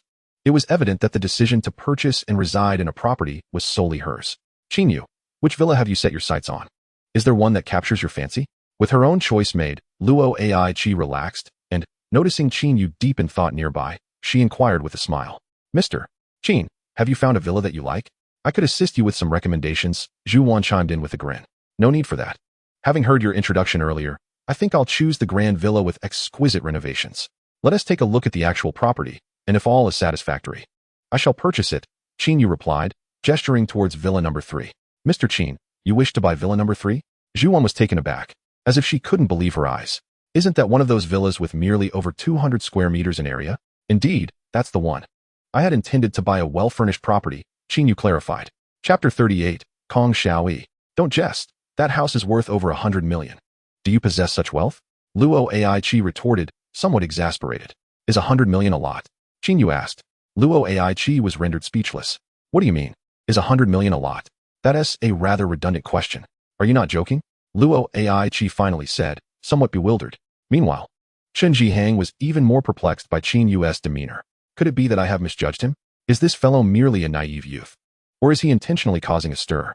Since Mr. Qin has taken a liking to this property, I shall summon a sales staff member to show you around while I take Miss Luo and General Chun to view other properties, Zhu Wan said. Hearing that Qin Yu intended to purchase the over 100 million villa, Zhu Wan's excitement was notably absent, her tone rather cool. Qin Yu nodded, unfazed. You may find someone to take me there. Lu Haiyan, please accompany Mr. Qin to view the property. Zhu Wan instructed a nearby employee who appeared to be amused by the unfolding events. Manager Zhu, The employee hesitated, her reluctance evident. Qin Yu recognized her as the tall, stout woman who had just mocked him moments ago. Manager Zhu, I prefer not to work with this employee. Could you assign another? Very well. Zhu Wan sighed, her gaze sweeping over the other property consultants, only to find them all avoiding eye contact. We are not fools. Having lingered here for so long, it is clear this gentleman is merely putting on a show for his classmates, playing us for fools. Who would willingly engage in such a thankless task? One employee murmured, casting a disdainful glance at Qin Yu. Good day to the two esteemed gentlemen and the lady. Please enjoy some tea. A petite girl, with shoulder-length hair and appearing to be around 18 or 19, approached with 3 cups of tea. Feeling parched, Qin Yu accepted a cup and gulped it down. Sir, may I brew you another cup? The girl asked, surprised at his quick consumption. No need, Qin Yu replied, observing the girl and finding her quite pleasant. He asked, are you also a property consultant here? Yes, hello. My name is Kong Xiaoyi, and I am also an employee of the sales department, she replied, her demeanor shy yet earnest. Qin Yu rarely displayed a smile, yet he did so now. Pointing at Kong Xiaoyi and saying to Zhu Wan, let her guide me to view the property. All right, Xiaoyi, please accompany this gentleman to view the house. Zhu Wan said, relieved. Me? Kong Xiaoyi pointed at herself, feeling taken aback, her eyes wide with surprise. You are unwilling? Qin Yu frowned slightly. Not at all. Kong Xiaoyi hastily responded, Sir, I would be delighted, but I have never taken a customer to view a property before, and I fear I might not perform well and provide you a poor experience. Oh, I see. Qin Yu smiled knowingly. No worries. Just take me directly to see the house with the keys. I don't require elaborate introductions. I merely wish to browse the property. Then that's settled. Thank you for your understanding, sir. Kong Xiaoyi beamed. Qin Yu seemed to take a liking to this shy girl, especially when she mentioned her lack of experience in guiding customers. Manager Zhu, if I purchase that villa, I would like this employee to receive the commission. She played a significant role in my decision to buy. That sentiment was well-founded. Given the attitudes of those present earlier, he had already decided against purchasing here. There are other villa districts nearby. A new development has opened not far away, offering high-rise buildings as well as standalone villas. Very well. If Mr. Qin purchases villa number 3, the commission shall indeed go to Kong Xiaoyi, Zhu Wan affirmed decisively. This revelation left Kong Xiaoyi utterly astonished, especially upon realizing that the customer she would be guiding was indeed the illustrious villa number 3, a property among the 5 mansion villas in the entire Nanyun Mountain Villa, each priced over 100 million. It felt as though fortune had bestowed upon her a significant client. Should this villa be sold, her commission would be substantial. For someone who only earned a base salary of 4,000 a month, this was undoubtedly a monumental opportunity, especially considering that in recent days, no villas had sold. Yet selling even one would yield a high commission, unlike the initial selling period when many customers purchased villas, but the commissions were meager, often less than 1%. Clearly, this customer had genuine intentions of purchasing a property, and such a splendid opportunity had fortuitously fallen into her lap. Glimpsing her colleagues seated nearby, casting glances at her with a hint of schadenfreude, she felt a surge of determination, regardless of their skepticism. Kong Xiaoyi eagerly took the electronic key card for villa number 3 and approached, saying, Sir, I will now take you to view villa number 3. Excellent. Qin Yu noted that Chen Zhihang and Luo Ai Chi had already followed Zhu Wan outside and was eager to leave the sales department. Though the sales office was part of the Nanyun Mountain Villa, Villa number 3, on Fukan Street was still a considerable distance away, requiring them to walk. Mr. Qin, Villa number 3 is a mansion villa priced over 100 million. Are you truly intent on purchasing it? Kong Xiaoyi asked, her expression a mix of innocence and curiosity. In the sales department, she had also learned Qin Yu's name and found him to be amiable, lacking any pretentiousness. As they walked a ways, she sought to fill the silence. Your name is Kong Xiaoyi, right? If there are no issues with the house, I will naturally proceed with the purchase. Qin Yu replied, glancing at the young girl and teasingly adding, What's this? Do you doubt my capability to acquire that villa? No, not at all. I trust Mr. Qin, Kong Xiaoyi quickly asserted. Though I have never guided a customer before or closed a deal, I believe you would not deceive me. I simply find it hard to believe that I might sell such an extravagant mansion today. Qin Yu chuckled reassuringly, rest assured. Even if that house does not suit my taste, there will be other suitable options, regardless of which building you choose to purchase. The real estate consultant will always select you. Thank you, Mr. Qin. Kong Xiaoyi expressed her gratitude. You have never sold a house before, so your monthly salary must not be very high, Qin Yu inquired. Indeed, here one can only earn a basic salary. It's not just me. Many of my colleagues still working in the sales department are in the same situation. When the market first opened last year, there were plenty of customers, and the daily sales volume was substantial. At that time, the number of sales staff was more than double what it is now. Once the peak period passed, the influx of prospective buyers dwindled significantly, and those who actually purchased homes became even rarer. During that peak, I failed to secure a single client. And now it's even more challenging. Chapter 39, I will pay in full. Did those employees who left either resign or transfer to new developments in other districts? Qin Yu asked curiously. Kong Xiaoyi explained. Those colleagues who sold properties left after receiving generous commissions, while some who never made a sale also departed. The ones who remain are primarily biding their time, hoping to strike it lucky and encounter a solid buyer. After all, the current commissions for sales are now more than double what they were during the initial launch. So, you continue to work as a real estate consultant partly in hopes of striking it lucky? Qin Yu remarked with a smile. Naturally, it would be wonderful to encounter such luck. However, even if not, with a guaranteed monthly salary of 4,000 yuan, I find some contentment. As securing employment is not a simple matter, Kong Xiaoyi replied. You have a rather optimistic outlook, but this salary is still somewhat low for this provincial capital. What is your educational background? Qin Yu inquired with curiosity. I graduated from high school and entered the workforce. I consider myself somewhat slow-witted, so a lower salary does not bother me, Kong Xiaoyi admitted.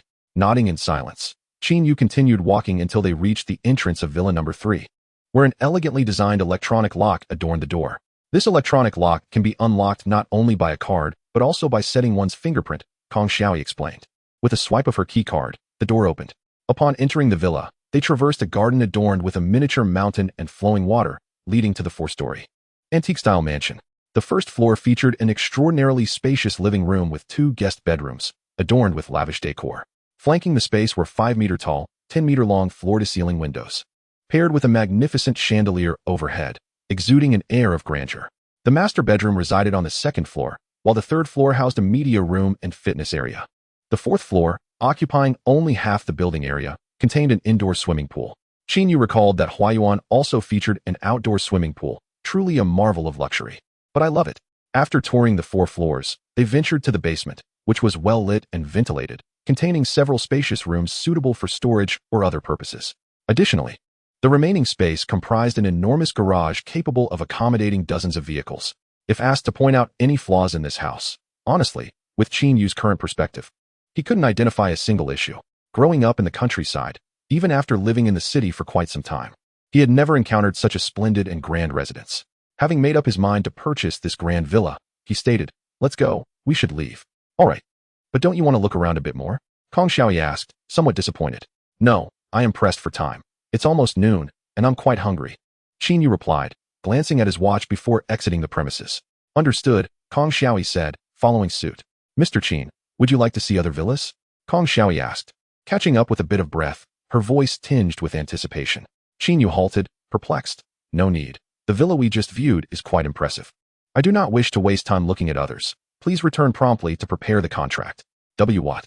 Mr. Qin, you are not dissatisfied with that villa. You have decided to purchase it? Kong Xiaoyi asked, taken aback. Indeed, what are you still standing there for? Qin Yu chuckled. Thank you, Mr. Qin. Kong Xiaoyi, regaining her composure, felt elated to the point of wanting to leap with joy. Smiling, she even felt tears welling up. Startled by her sudden tears, Qin Yu quickly said, Xiaoyi, why are you crying? Please don't do that. If someone sees, they might think I am bullying you. Wiping her tears away, Kong Xiaoyi sheepishly replied, I apologize, Mr. Qin. I was simply overwhelmed with excitement and couldn't help but shed tears. Qin Yu sighed. Let's be on our way. Sure. Upon returning to the sales office, Kong Xiaoyi, instead of making tea, promptly prepared a cup of coffee for Qin Yu before hastening to prepare the contract paperwork. Unable to locate manager Zhu, she called the finance department of the real estate company, requesting their assistance. Meanwhile, Qin Yu relaxed in the lounge area, sipping his coffee, and called Tang Qin, instructing her to come directly to the sales office at Nanyun Villa. With a dedicated vehicle, there was no need to wait outside for transportation. He remembered the long wait for a taxi when he first arrived, eventually resorting to a motorcycle. At the sales office reception, several employees were perched on high stools, idly passing time. Upon seeing Kong Xiaoyi return with a client so swiftly, they exchanged knowing glances. Their looks towards Qin Yu were filled with disdain and mockery. Particularly, the tall and stout employee Lu Haiyan smugly remarked, Did you see that? This person is clearly not here to buy a house. He is just pretending to be affluent. Isn't he merely toying with us? Thankfully, we didn't take him to see the properties. It would have been a waste of time to be here. Indeed. A seasoned employee in her 40s chimed in. Before they even viewed the properties, I regretted my earlier thoughts, fearing he might genuinely want to buy a villa. I was worried he might actually be a low-key wealthy heir, which would have benefited that foolish girl, Kong Xiaoyi. Turns out I was overthinking. Life rarely presents such surprises. Li Jia, you dare to dream. That villa number 3 is priced at over 110 million yuan. An average person would take several lifetimes to earn that much. Even Mr. Qin didn't purchase it. Do you think a man who arrived on a motorcycle and dressed plainly has the means? Quite right. The group laughed heartily. As Qin Yu neared the end of his coffee, he noticed Kong Xiaoyi still hadn't prepared the contract, and with midday having passed, he contemplated whether to prompt her. Just then, Luo Aki and her companions returned to the sales office. Luo Aki held Chun Jihang's hand, her face radiating happiness, while Zhu Ai trailed behind with a faint smile of resignation. We secured the house. Qin Yu surmised from Luo Aki's expression that she must have been satisfied with the villa she had viewed. Well, I purchased it for 45 million. We are just waiting to sign the contract and make the payment, Luo Aki replied, her tone dripping with pride. 45 million? Qin Yu queried, puzzled. I thought the villa you viewed was priced at 48 million. Did you end up settling on a different property? It was that exquisitely decorated villa, initially listed at 48 million. Surely, we didn't have to haggle? Ah, I see. Qin Yu realized. Mrs. Qin's bargaining was quite ruthless. My commission took a significant hit. Had it not been for Mr. Qin's reputation, we would never have secured it at this price, Zhu Ai remarked with a wry smile. As they conversed, Kong Xiaoyi arrived, drenched in sweat, holding a contract and apologetically stating, Mr. Qin, I am so sorry. I forgot to ask you. Will you be purchasing that house through installments? Or will it be a full payment? Full payment, please. The contract will be ready shortly. No need to rush.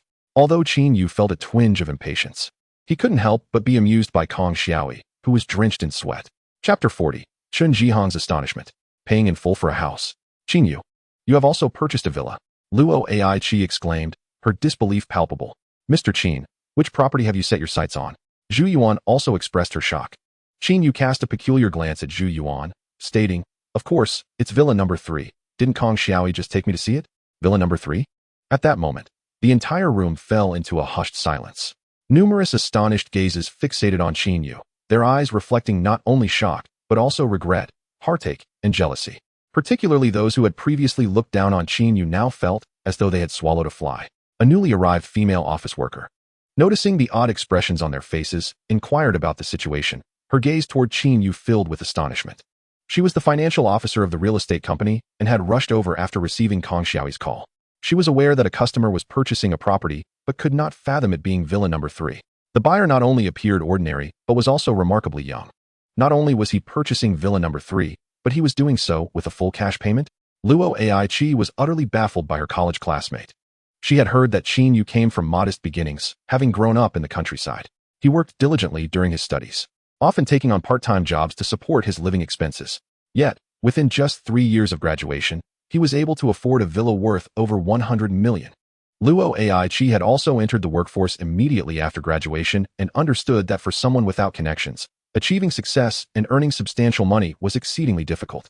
At this moment, Kong Xiaoyi prepared several purchase contracts, handing them to Qin Yu to fill in his personal details and sign.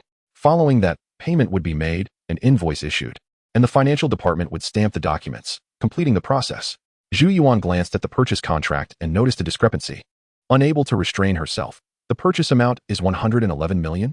Upon hearing this, Luo Ai Chi quickly turned to Qin Yu, asking, Qin Yu, did you really buy that house for 111 million? Qin Yu, confused, nodded, isn't that the price? But you didn't negotiate? Luo Ai Chi responded, incredulous. Do you need to negotiate when buying a house? Luo Ai Chi was left speechless. Of course, one needed to negotiate. Especially since the market for properties here had softened significantly after the peak selling period, with prices dropping considerably. For such a high-priced villa number 3, even if you didn't want to haggle, you should at least knock off a zero. Understanding dawned on Qin Yu. I see.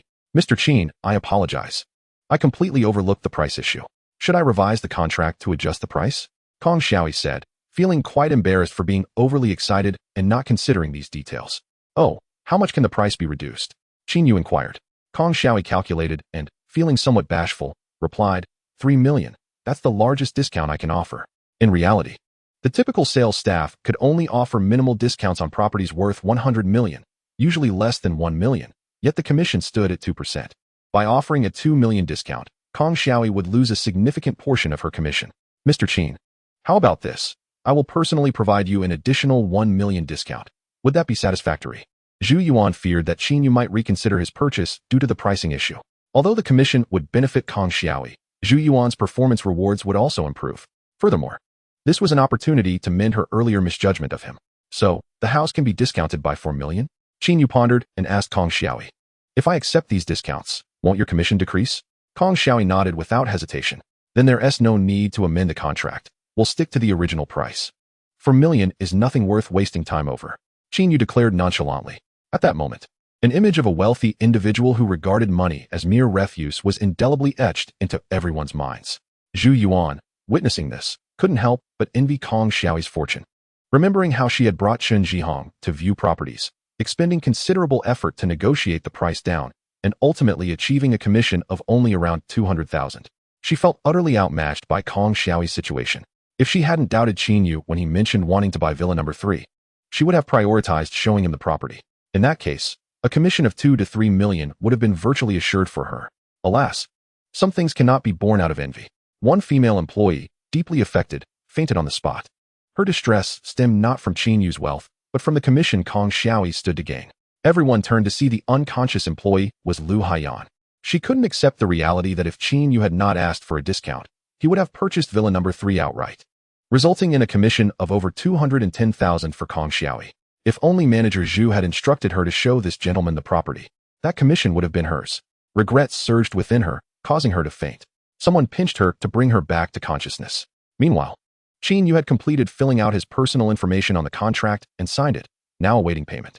The total amount was not merely 111 million, but also included an additional 224,000 in deed tax, making the total 114,240,000.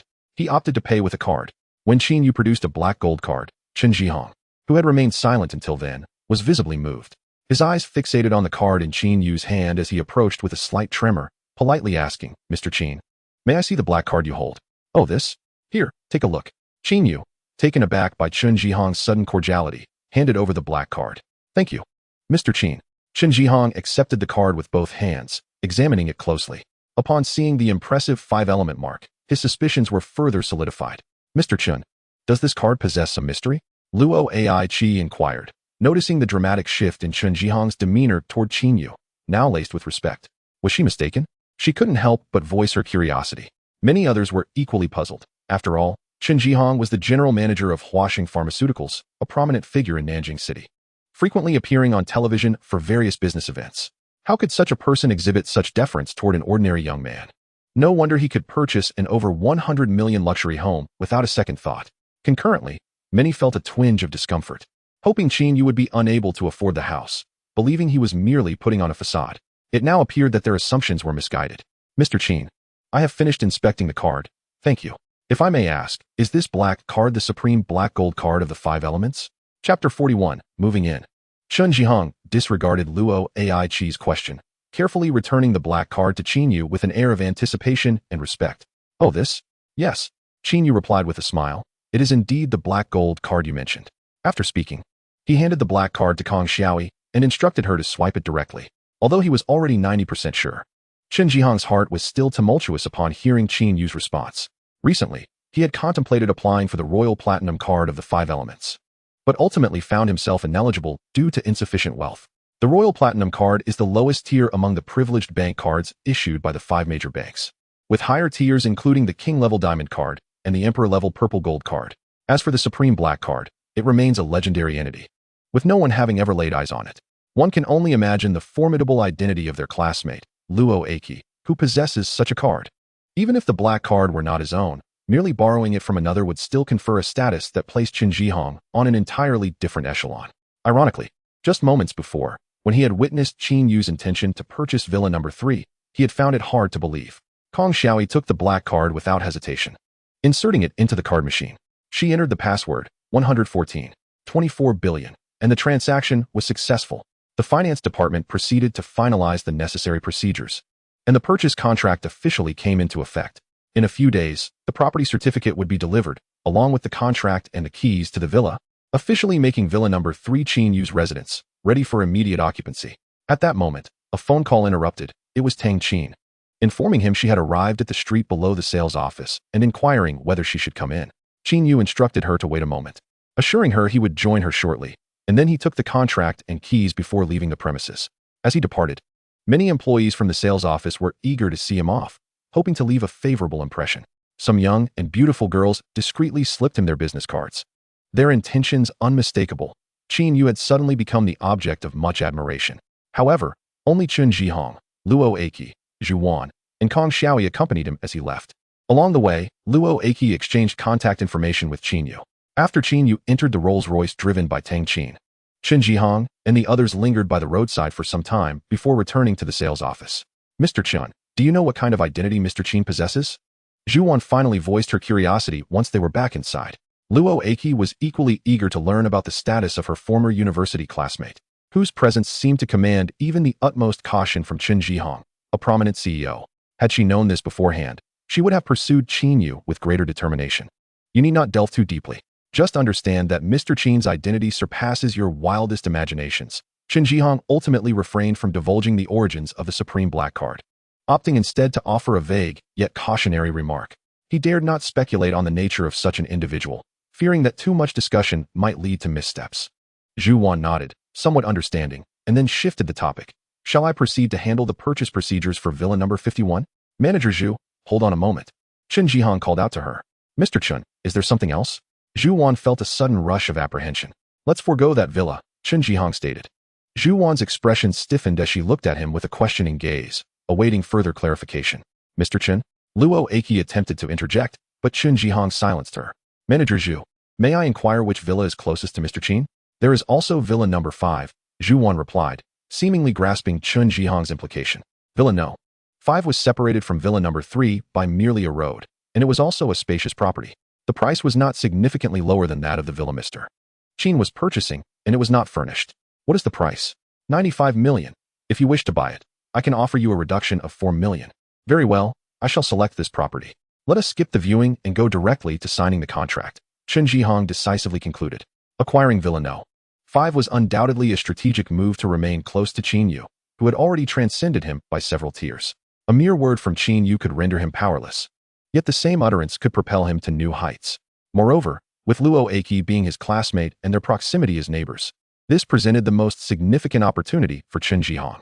Little did Luo Aki know that her connection to Qin Jihong had deepened his regard for her considerably, altering his previously uncommitted stance towards marriage. After Qin Yu entered the car, he first visited a nearby restaurant for a meal. Once finished, he went to a mobile phone store, spending over 10,000 to purchase a new phone. Subsequently, he sought out a store specializing in high-end residential furniture, where he invested over 2 million to furnish the villa, acquiring bedding and other essentials. After the workers had delivered and installed the furniture, Tang Qin assisted in tidying up. As dusk fell, the 2 takeout meals Qin Yu had ordered arrived. After finishing the takeout, Qin Yu contemplated his decision not to stay at the hotel tonight. Although the presidential suite offered a much more pleasant environment and delightful service, he felt compelled to spend time in his newly acquired home. He instructed Tang Qin to drive over to pick him up the following morning before she returned to the hotel. Settling into the leather sofa, Qin Yu recalled his new phone purchase and decided to transfer his old phone SIM card. He retrieved both devices and, after a moment's thought, Opened the messaging app on the old phone to check for any missed messages, having not checked it for a day. He noticed friend requests from Yun Xiaoting, Kong Xiaoi, and Tang Xin and promptly accepted them all. Brother, so busy that you only just added me as a friend? Yun Xiaoting messaged him immediately, leaving him to wonder if she had been glued to her phone all day. Qin Yu. Sorry, Sister Yun. I just opened WeChat and saw your friend request. Yun Xiaoting, not going out tonight? Qin Yu. No, I'm at home. Yun Xiaoting. Brother prefers to stay home? Aren't you all supposed to enjoy going out at night and sleeping during the day? Why don't you send me a photo of your home? I find it hard to believe. Qin Yu. All right. Reluctantly, he took a selfie and sent it. Yun Xiaoting. Well, I stand corrected. I misjudged you. Thinking you were out with that Jiang Xian guy. Yun Xiaoting. By the way, your car transfer paperwork was completed today. I even secured a stunning license plate for you, which has already been installed. Do you want me to send you a picture? Intrigued, Qin Yu replied. Please send it over so I can take a look. Yun Xiaoting. Okay, just a moment. Soon, a photo arrived, showcasing the Bugatti La Voiture Noire he had purchased, complete with the newly affixed license plate reading Nanjing 999999. The car was striking, but the plate was even more impressive.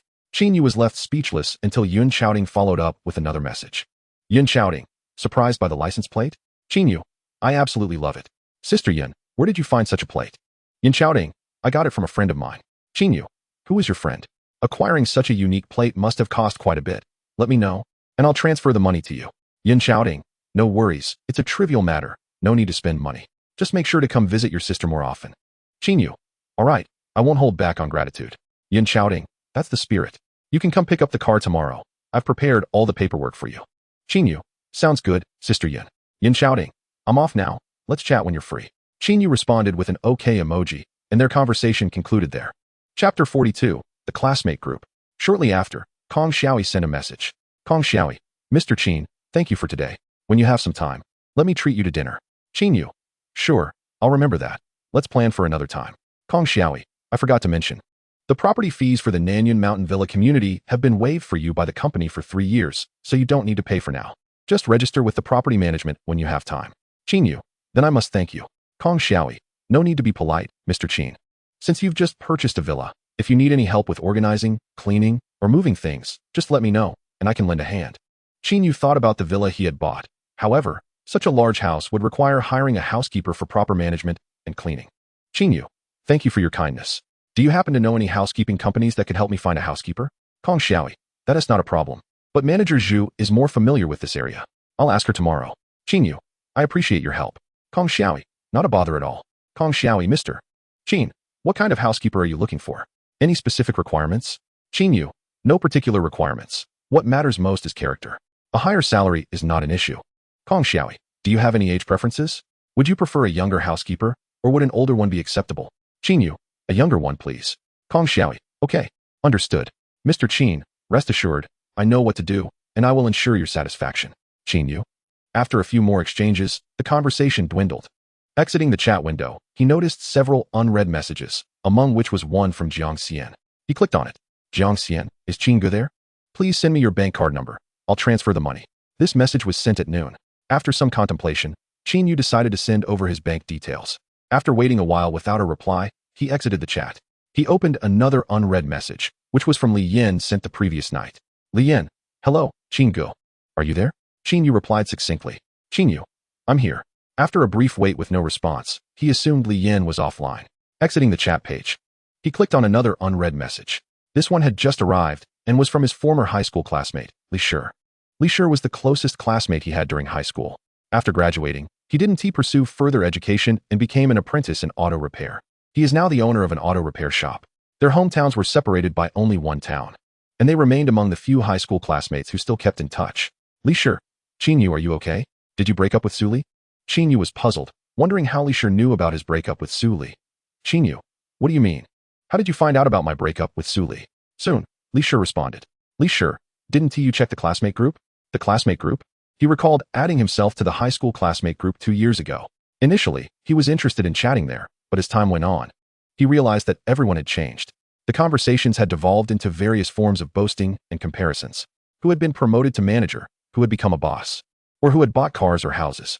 The discussions were either ostentatious displays or veiled pretensions. Those classmates who had fallen on hard times gradually disappeared or became silent observers, including Qin Yu himself. Consequently, He had set the high school classmate group to do not disturb, silencing all new messages from it. Driven by curiosity and with some time to spare, he decided to enter the classmate group. Upon entering, he began to scroll through old messages, reaching the top, and saw several people had tagged him. Finally, the situation became clear. Within the group messages, there were several selfies of Su Li, all showcasing her in intimate moments with another man. The backgrounds included luxurious dinners, opulent hotel rooms, and inside a luxury car. The photos reflected Su Li's blissful face, and the man beside her was someone Qin Yu recognized, Feng Yuan. Those two deceitful individuals, Qin Yu cursed silently. Remembering how Su Li had sought to reconcile with him just yesterday, he felt a wave of disgust wash over him, realizing how ill-advised his attraction to her had been. The moment these photos surfaced, the classmates erupted in a frenzy of discussions, rife with inquiries about whether Qin Yu and Su Li had indeed broken up. Su Li's response was unequivocal. She had unceremoniously discarded the poor man in Qin Yu. She disparaged him further, claiming he had never bought her anything of value or understood the art of romantic expenditure. She deliberately mentioned that Qin Yu was no longer working at the advertising company and had reduced himself to a mere errand boy at a high-end hotel. This revelation prompted a cascade of mockery from their peers. Ultimately, she boasted about her new boyfriend's wealth and affection, detailing how he lavished her with designer bags, luxury cars, and even a house. They were purportedly planning a grand wedding, inviting all their high school classmates to celebrate. Many classmates expressed envy, suggesting that Su Li's breakup with Qin Yu was a step toward enlightenment. In a bid to find some equilibrium, they couldn't resist digging into Qin Yu's past with Su Li, who seemed to relish amplifying his shortcomings. Reading through the barrage of messages, Qin Yu couldn't help but question himself, wondering if he truly was as inadequate and selfish as they portrayed him. Continuing to scroll down, he encountered a mixture of schadenfreude, belittlement, and flattery, a cacophony of opinions, with many tagging him. Eventually, a classmate named Gu Qianqi interjected, asking what was happening. The classmates erupted once more, with the majority of responses aimed at ingratiating themselves with Gu Qianqi, while others brought up another classmate named Li Junxiao. With Gu Qianqi's appearance, Su Li ceased her contributions and vanished from the chat. Seeing this, Qin Yu decided against reading further. He exited the group chat and exchanged a few more messages with Li Shi before closing WeChat. Li Junxiao, Qin Yu murmured, a subtle smile gracing his lips. A classmate he once felt unworthy of, perhaps in the future, it would be Li Junxiao who would find him beyond reach. The following day, he awoke to find a notification from the system. Congratulations, host. Sign-in successful. You have received 5 billion cash. The 5 billion has been deposited into your balance. 5 billion? Quite impressive. He hoped to successfully acquire Jianyun Hotel today, thereby earning another opportunity for a sign-in, preferably at level 5. Contemplating the acquisition of Jianyun Hotel, he opened the system panel. Host, Qin Yu. Age, 25. Physical condition, 50, average. Mental strength, 50, average. Skills, none. Sign-in progress, 0. Task, acquire Jianyun Hotel, incomplete. Sign-in points, 5. Balance, 150, 832, 700. With 15 billion in the system balance, along with the funds in his bank account, he had more than enough to purchase the entire Jianyun Hotel. Qin Yu tucked away the system panel and pondered briefly. Chapter 43. Tang Qin has been dismissed. His phone rang. It was a call from Tang Qin. Qin Yu initially believed that Tang Qin had arrived to pick him up and perhaps was delayed at the entrance of the villa community due to the security checkpoint, which prompted her phone call. However, upon answering, he was met with Tang Qin's apologetic voice. Mr. Qin, I'm afraid I can no longer come to pick you up. Why? Qin Yu furrowed his brows. I am no longer an employee of Yunjiang Hotel. I called to inform you because I was concerned you might still be waiting for me, Tang Qin explained. What happened? Why are you no longer working at the hotel? He pressed. I was dismissed, Tang Qin replied with a bitter smile. Qin Yu was taken aback. Could you elaborate on this? Tang Qin fell silent for a moment before responding. The main reason involves someone you know. It's Ma Wenxiu, the sister of General Manager Ma. She used to be Mrs. Li. But now that she is divorced, she can no longer be addressed as such. So, you're saying she leveraged her brother's position to have you dismissed? That is one way to put it, she acknowledged. You haven't done anything wrong, and yet General Manager Ma can dismiss an employee so arbitrarily? Qin Yu felt a surge of anger. This was not only about defending Tang Qin. She was his dedicated service concierge at the hotel. Her dismissal meant he would have to find another exclusive service attendant. The hotel had not even contacted him to inform him of this change. Did they not fear it would affect their esteemed guest? Moreover, he had inadvertently offended Ma Wenxiu a couple of days prior. Could her actions be a form of retaliation against him through Tang Qin? After a brief silence on the line, Tang Qin remarked, if they wish to find a reason, it's simple. I am just a minor employee. My small stature cannot oppose their might. So I have no choice but to accept it. Qin Yu could relate, recalling a similar experience he had endured just days prior. An ambitious superior, especially a general manager, could easily manipulate situations to their advantage. Tang Qin, where are you now? He inquired after a moment's contemplation. I'm still at the hotel, in the finance department. Settling my wages before I leave, she responded. Very well, do not leave just yet. I will come to see you. Okay. I'll wait for you here at the hotel, she replied. After hanging up, Qin Yu left the villa without pausing for breakfast.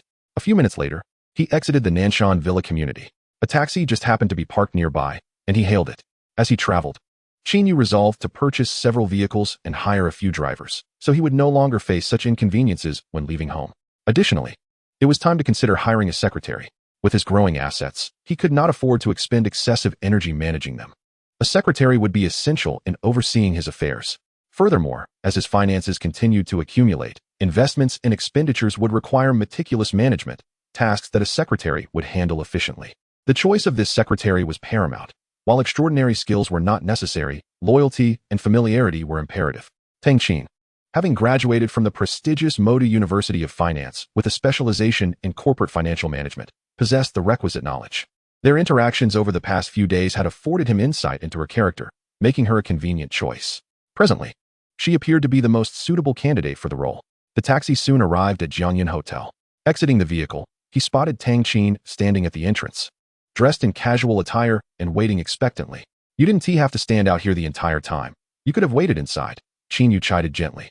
Tang Qin offered a wry smile and pointed to a nearby hotel security guard. They wouldn't let me stay inside, so I had no choice but to wait for you out here. What is going on? A frostiness settled on Qin Yu's features. Tang Qin quickly recounted the events. After her dismissal, she had been waiting in the lobby for Qin Yu when Ma Wenxiu encountered her. Ma Wenxiu ordered a front desk security guard to remove her, claiming that since Tang Qin was no longer an employee, her presence could negatively impact the hotel and disturb the mood of its guests. The security guard, recognizing Tang Qin, initially defended her, but Ma Wenxiu, infuriated, summoned the security manager, Zhang Zhong. Ultimately, Zhang reprimanded the guard, Zhang Xiao, and instructed another guard to escort Tang Qin out of the hotel. Why is that woman so intent on targeting you? Did you two have a significant falling out in the past? Qin Yu inquired. One could say that, Tang Qin explained. I previously worked in marketing for Weijia Skincare, and the company's general manager is Ma Wenxiu's ex-husband, who had been pursuing me relentlessly. Upon discovering this, Ma Wenxiu caused a scene at the company, leading me to resign from my position. In truth, I had grown tired of working there due to the constant harassment from that Mr. Li. Otherwise, I would have left long ago. It seems fate has a twisted sense of humor, as I ended up working at Jiangyan Hotel, which has ties to Ma Wenxiu. Now that she is divorced, she likely harbors even more resentment towards me, especially after the incident where I embarrassed her the day before. Qin Yu nodded, a smile creeping onto his face. So, I played a role in this predicament, did I? Mr. Qin, you jest. Even without you, with Ma Wenxiu's vindictive nature, I would still have faced dismissal upon her discovering my presence at Jiangyan Hotel. Qin Yu chuckled coldly. Do not worry. I will ensure she pays for this slight. That woman believes her brother's position as general manager grants her the authority to dismiss employees at will and manipulate the security manager. Pausing momentarily, he continued, Come, let us enter the hotel. I wish to discuss something with you. All right, Tang Qin nodded. As the two approached the hotel, they were unexpectedly halted by a vigilant security guard stationed at the entrance. Good day, sir. You may enter, but I'm afraid this lady cannot. Qin Yu was bemused, realizing the security manager's loyalty to Ma Wenxiu was unwavering. In an attempt to appease his superior, he had disregarded all decorum. Suppressing his anger, Qin Yu stated, This lady is my friend. Please explain to me why she is not permitted entry. I apologize. This is a directive from our superior manager, the guard replied, somewhat intimidated. Are you suggesting that the security manager has the authority to deny entry to a friend of a guest residing in the presidential suite? Are you not concerned that I might lodge a complaint? Qin Yu's voice bore an edge of authority.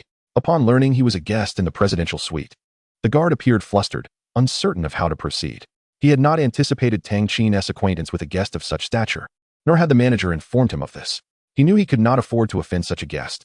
Let us go inside, Qin Yu said, glancing at Tang Qin before disregarding the guard entirely. Together, they stepped into the hotel lobby. Chapter 44, Confrontation. Tang Qin, you vixen, how dare you come back here? A voice called from the shadows. Where's the security? Why has she not been expelled? Upon entering the hotel lobby, Qin Yu was unexpectedly confronted by a group of individuals descending the stairs. Leading the entourage was the hotel's general manager, Ma Yichuan, accompanied by the familiar lobby manager, Li Heng, the security manager, Zhang Zhong, and 4 others who appeared to be managers from various departments within the hotel. Among them was Ma Wenxiu. Her face contorted with fury as she glared at Tang Qin, casting a resentful glance toward Qin Yu. It was evident that this gathering was intended to welcome a distinguished guest, and Qin Yu surmised that it was none other than the hotel's chairman, Yin Zhengong. I am quite curious. What authority do you possess to order my friend's removal, considering you are not a part of the hotel's staff? Qin Yu inquired bluntly, directing his question at Ma Wenxiu. Her teeth ground together in frustration upon hearing his challenge. Here stood 2 individuals. One, the siren who had seduced her ex-husband, and the other, the one responsible for her substantial financial loss exceeding 10 million. While she could manipulate Tang Qin, this Mr. Qin was beyond her reach. Even within the hotel, he was a valued client. After suppressing her anger, she coldly replied, "She is no longer an employee of this hotel, and her presence here could potentially affect our business. As a guest, it is reasonable for me to voice my concerns. She may not be an employee now, but I brought her here. I wish to know which regulation prohibits a major client of the presidential suite from bringing a friend," Qin Yu countered. Ma Wenxiu was left speechless, ultimately snorting dismissively. "Who knows what you two are up to? A lone man and a woman. Perhaps you're here for more than just a chat." "That remark is uncalled for, Ma Wenxiu," Tang Qin retorted, her anger flaring. Ma Wenxiu sneered. "How is it uncalled for? Aren't you the one who specializes in enticing men? Old woman, one can indulge in a meal, but one must not speak carelessly. Be cautious with your slander. It may lead to dire consequences. Don't think your brother's position as the hotel's general manager grants you immunity," Qin Yu warned with a cold smile. "Perhaps your brother's tenure as the general manager of Jiangyun Hotel will come to an abrupt end today. Mr. Qin, I am unsure what you mean by that. Whether I retain my position is not for you to decide," Ma Yichuan interjected, unable to remain silent as the tension escalated. "General Ma, allow me to offer you a word of advice," Qin Yu said, narrowing his eyes. "If you can heed your sister's whims and dismiss an employee without cause, then be prepared for the possibility of your own dismissal. Keep pretending. Anyone can make threats," Ma Wenxiu scoffed. "Whether you are dismissed is not for you to dictate." Ma Yichuan retorted with a mocking smile. He had no fear of Qin Yu, having already used connections to ascertain his background. His only concern was Qin Yu's association with Jiang Xian, fearing the implications of the Jiang family's influence. "Let us wait and see," Qin Yu stated, then turned and departed with Tang Qin. Once Qin Yu had left, one individual whispered, "Who is that young man? He is so audacious, even daring to confront General Ma. Regardless, you cannot afford to provoke him. It's best to remain silent during such divine confrontations," Li Heng advised. The speaker nodded in agreement, falling silent. At that moment, another individual rushed in to inform Ma Yichuan, "General Manager, Chairman Yun's car has arrived. It is just pulling up outside." "Excellent." Ma Yichuan's spirits lifted, and he quickly dismissed the earlier unpleasantness. "Everyone, focus your attention. We must present ourselves impeccably before Chairman Yun. From this moment onward, the operations here are entirely at his discretion. We must leave a favorable impression to secure our positions, understood? Rest assured, we know how to proceed. We will ensure that both you and Chairman Yun are satisfied," the group affirmed.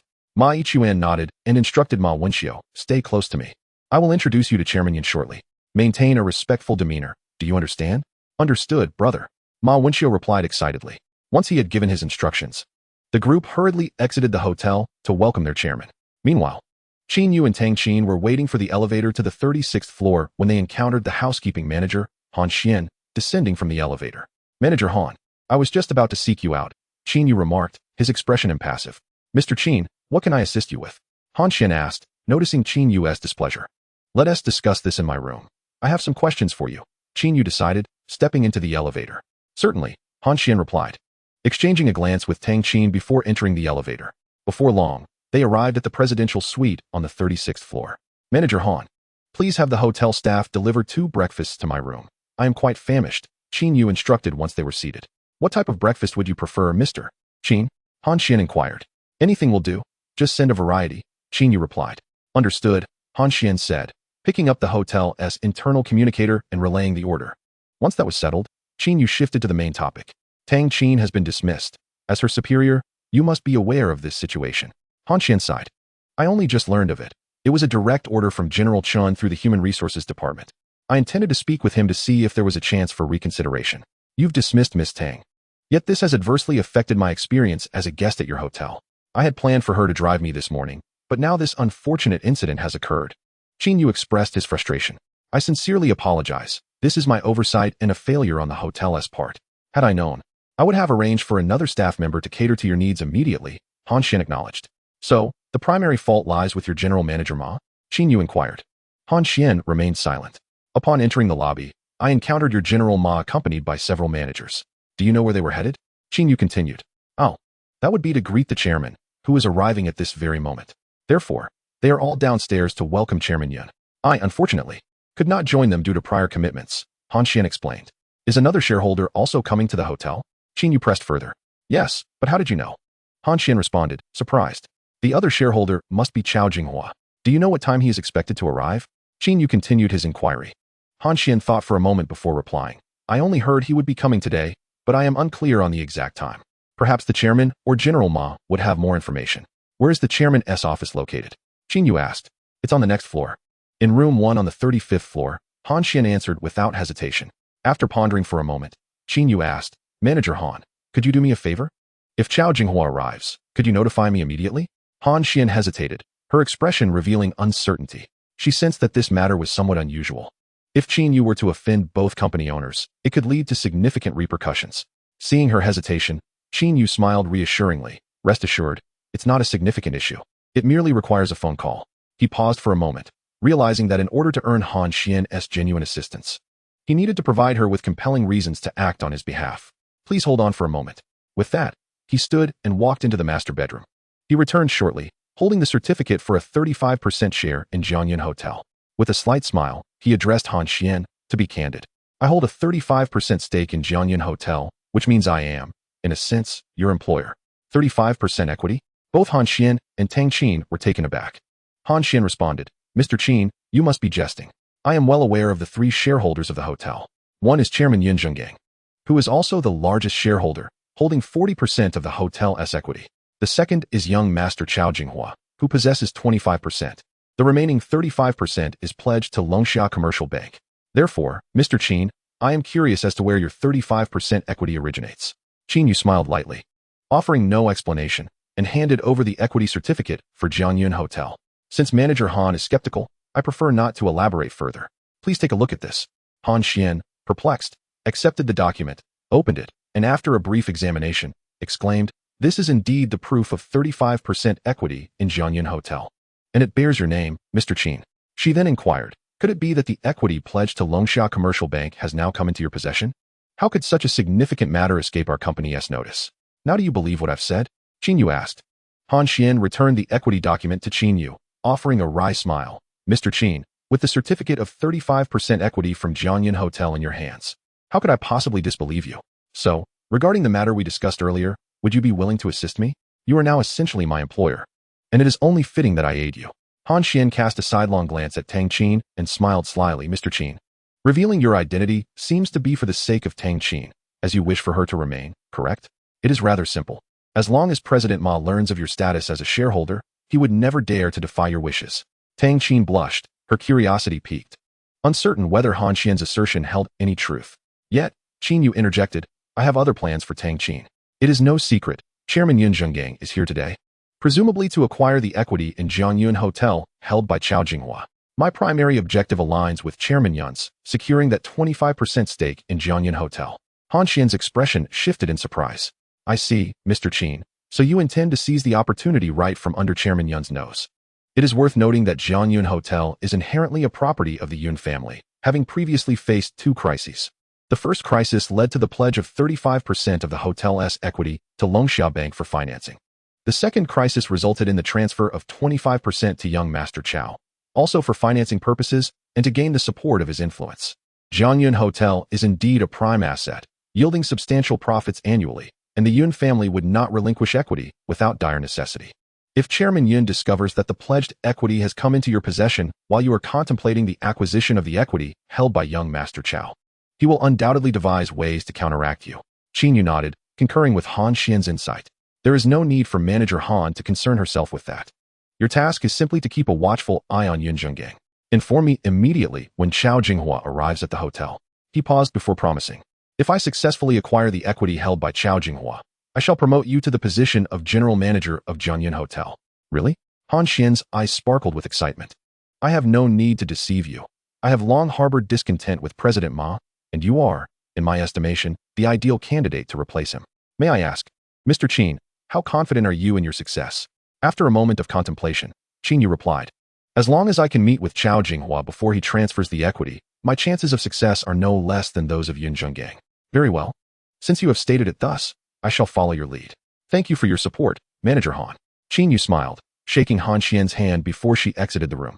In the presidential suite, only Qin Yu and Tang Qin remained. This time, Tang Qin did not present herself as Qin Yu's service steward. An inexplicable tension simmered within her. Particularly with Qin Yu now possessing the added layer of being a shareholder in Jianyun Hotel, he appeared even more enigmatic in her eyes. Tang Qin, I require an assistant, akin to a personal secretary, to help manage some financial affairs. Would you be willing to take on this role? Qin Yu stated his intentions directly. Tang Qin gasped in surprise, the proposition completely unexpected. Becoming Qin Yu's secretary was a prospect that filled her with both excitement and uncertainty. But it was undoubtedly a positive development. After all, she understood the vast wealth behind Qin Yu. Securing a position as his secretary could be a monumental opportunity in her life. What's the matter? Don't you agree? Noticing Tang Qin's prolonged silence, Qin Yu furrowed his brow. Mr. Qin, I accept. It would be an honor to assist you. Tang Qin quickly responded, regaining her composure. She smiled and added, should I continue to address you as Mr. Qin or call you boss? Qin Yu chuckled, let us go with boss. He had once dreamed of being a company owner, where every employee would respectfully greet him as boss. Now, that aspiration was within easy reach. Very well, boss. Aren't you going to consider it further? Or at least inquire about the salary I would receive before hastily agreeing? Qin Yu teased. Tang Qin shrugged with a smile. Well, I am currently unemployed, so this job is quite timely. Besides, I trust that President Qin will be generous and that my salary won't fall below what I earned as a service steward. That remains to be seen, Qin Yu quipped. It depends on your performance as a secretary. If you do not meet expectations, a high salary will be out of the question. Oh, then, Mr. Qin, what would qualify as satisfactory performance? Tang Qin inquired, her tone teasingly soft. Seeing Tang Qin feign shyness, Qin Yu felt a wave of embarrassment wash over him. He cleared his throat and replied, your annual salary will be set at 3 million for now, in addition to bonuses and commissions, which will also depend on your performance. If you excel, the commission will not be less than your salary. Upon hearing this, Tang Qin straightened her demeanor. 3 million? Is that not excessive? What if I fail to meet the demands of the job? She was astonished. An annual salary of 3 million accompanied by potential commissions was hardly the remuneration of a mere secretary. It was akin to that of a corporate executive. Rest assured, your primary responsibilities will not differ significantly from those of a hotel service steward. You will mainly assist me with various tasks and help consolidate my assets. Qin Yu reassured her. However, Tang Qin felt a wave of trepidation. But I fear my abilities may fall short and hinder your important endeavors. Chapter 46, Registering the Company. Here is the plan. Qin Yu contemplated before continuing. You will first assist me in completing the paperwork to register an investment company, which I shall name Tianyu Investment. This newly established entity will allow me to consolidate my assets and venture into investments in other promising companies or industries. Prior to this, you can also help recruit talented business professionals to build a solid foundation. Your role will primarily be to oversee the entire operation. The prospect of establishing a new company and building a team ignited excitement in Tang Qin's eyes. Having graduated from the prestigious financial university in the Magic City, she felt equipped to handle such tasks. If successful, she would ascend to a founding member of a new company, a far cry from her previous role as a service steward. With Qin Yu's financial prowess, the new company would undoubtedly be a significant enterprise, akin to her transformation from a sparrow into a phoenix. Boss, what should my first steps be? Tang Qin asked, suppressing her exhilaration as she sought guidance from Qin Yu. Please provide me with your bank account details. I will transfer a sum of money to you first, and subsequently, you can proceed as I instruct, Qin Yu said. Tang Qin paused momentarily before handing her bank card to him. Qin Yu accepted it, and, in her presence, deftly manipulated his phone, secretly instructing the system to transfer 1 billion to Tang Qin's bank account. Ding! Transfer successful. 1 billion has been deposited into the designated bank account of the host. Hearing the system's notification, Qin Yu returned the bank card to Tang Qin. I have transferred 1 billion to your account. When the time comes, I shall provide you with my identification, and you will assist me in registering the company. 100 million will serve as the registered capital for Tianyu Investments, while the remaining funds can remain in the new company's account for investment purposes, or as operational capital, or even to attract talent. All of this is entrusted to your capable management. Additionally, let us set aside 3 million as your annual salary, he added. Tang Qin, having received a text message confirming the deposit, felt a dryness in her throat. After swallowing hard, she stammered, "Boss. Do you truly trust me to place such a substantial amount in my account? Aren't you afraid I might abscond with it?" Qin Yu smiled gently. "I have faith in my judgment. Otherwise, I would not have chosen you as my secretary." Nodding earnestly, Tang Qin replied, "Thank you, boss. I assure you, I shall not betray your trust." After a moment's thought, she inquired, "Where will the company be located? Should we rent an office space first?" "Oh, I almost forgot about that," Qin Yu mused. After a brief contemplation, he continued, "Why don't you head to Huajiang Square Commercial Street and locate the property manager, Jiang Sheng? Inform him of my name, and then personally select a spacious office to serve as the temporary address for Qin Yu Investments." "Boss, what is your connection to Huatian Plaza? Will they agree to this?" Tang Qin asked curiously. She was familiar with the commercial street, renowned for being the bustling center of Nanjiang City, with Huatian Plaza being a prominent establishment. "Huatian Plaza is personally owned by me. Do you think they would refuse?" Qin Yu replied with a smile. Although she had suspected as much, hearing it affirmed caused a stir within her. Tang Qin chuckled wryly. "Boss, I have no further questions. I will head to Huajiang Square and secure the new company address." Qin Yu nodded with a smile. Just then, the hotel staff arrived with the breakfast he had ordered. "Come join me for a meal. I ordered 2 servings. A hearty breakfast will set us up for a productive day." "Very well, I shall graciously accept your invitation," Tang Qin replied, smiling as she took a seat. Meanwhile, on the floor below in the chairman's office of Jiangyun Hotel, Ma Yichuan stood respectfully. Opposite him sat Yin Zhenggang, the chairman of Jiangyun Hotel, a man in his 50s exuding authority. Although he held this position, he was also the head of the Yun family, which had shifted its core interest from the hotel industry to real estate in recent years. Consequently, he seldom visited the hotel, delegating most matters to Ma Yichuan. After Ma Yichuan reported on the hotel's recent operations, Yun Zhenggang expressed his satisfaction, stating, "I believe you are aware of my purpose for today. Young Master Chow has agreed to transfer his shares to me and will be arriving shortly to sign the contract. Please prepare the share transfer agreement and ensure there are no complications.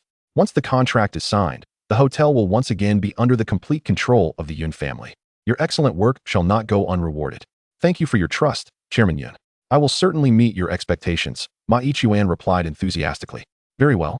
You may leave now and report to me immediately upon young Master Chow's arrival," Yun Zhenggang instructed. After Ma Yichuan exited, Yun Zhenggang muttered to himself, "Once I acquire 25% of Jiangyun Hotel's shares, I will regain full control. This pivotal move must be executed promptly." Previously, the Yun family's core enterprises included not only complete ownership of Jiangyun Hotel, but also over a dozen large restaurants. At that time, they were among the most powerful families in Nanjiang City, commanding respect and fear. However, the demise of the elder Yun led to a significant decline in their influence, reducing them from a first-tier family to a second-tier one. Their various ventures faced significant pressure and financial strains, with previous rivals and surrounding forces eager to seize the opportunity to strike. In desperation, Yun Zhenggang was forced to divest most of their assets, retaining only 40% of Jiangyun Hotel shares, using the capital to venture into real estate elsewhere.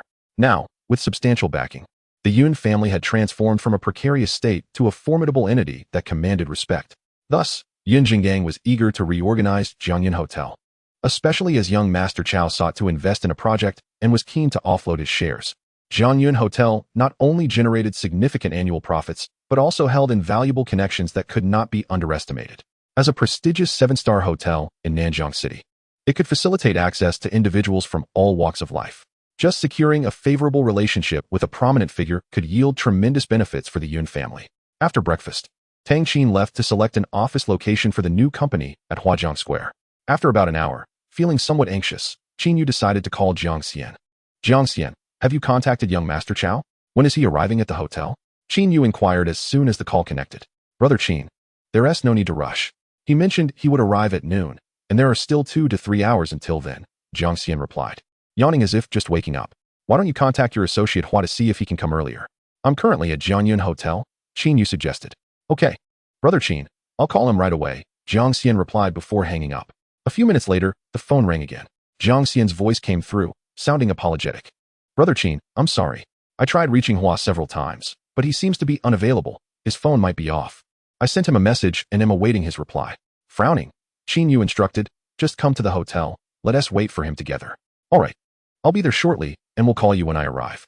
"Make haste," Qin Yu urged, setting down the phone with a nagging feeling of unease. This was the system's first mission. Failing to complete it might invite scorn from the system, he mused silently. Half an hour later, his phone rang again.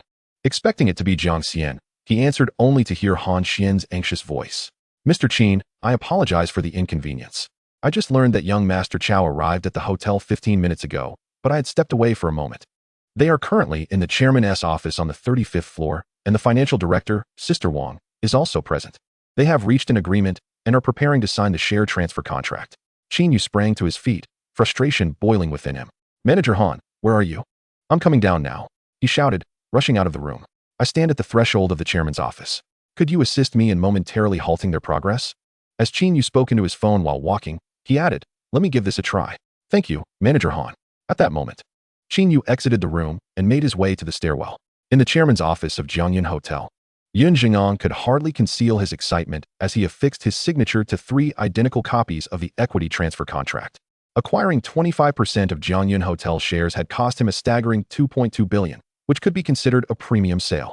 5 years prior, he had entrusted these shares to Chao Jinghua, who had only paid 800 million at that time, leading to a twinge of regret as he recalled those figures. However, with the shares now returned to him, all felt justified. After signing the contract, he handed it to the seated Chao Jinghua, smiling as he said, Brother Chao, it's your turn. With your signature, our transaction will be largely complete.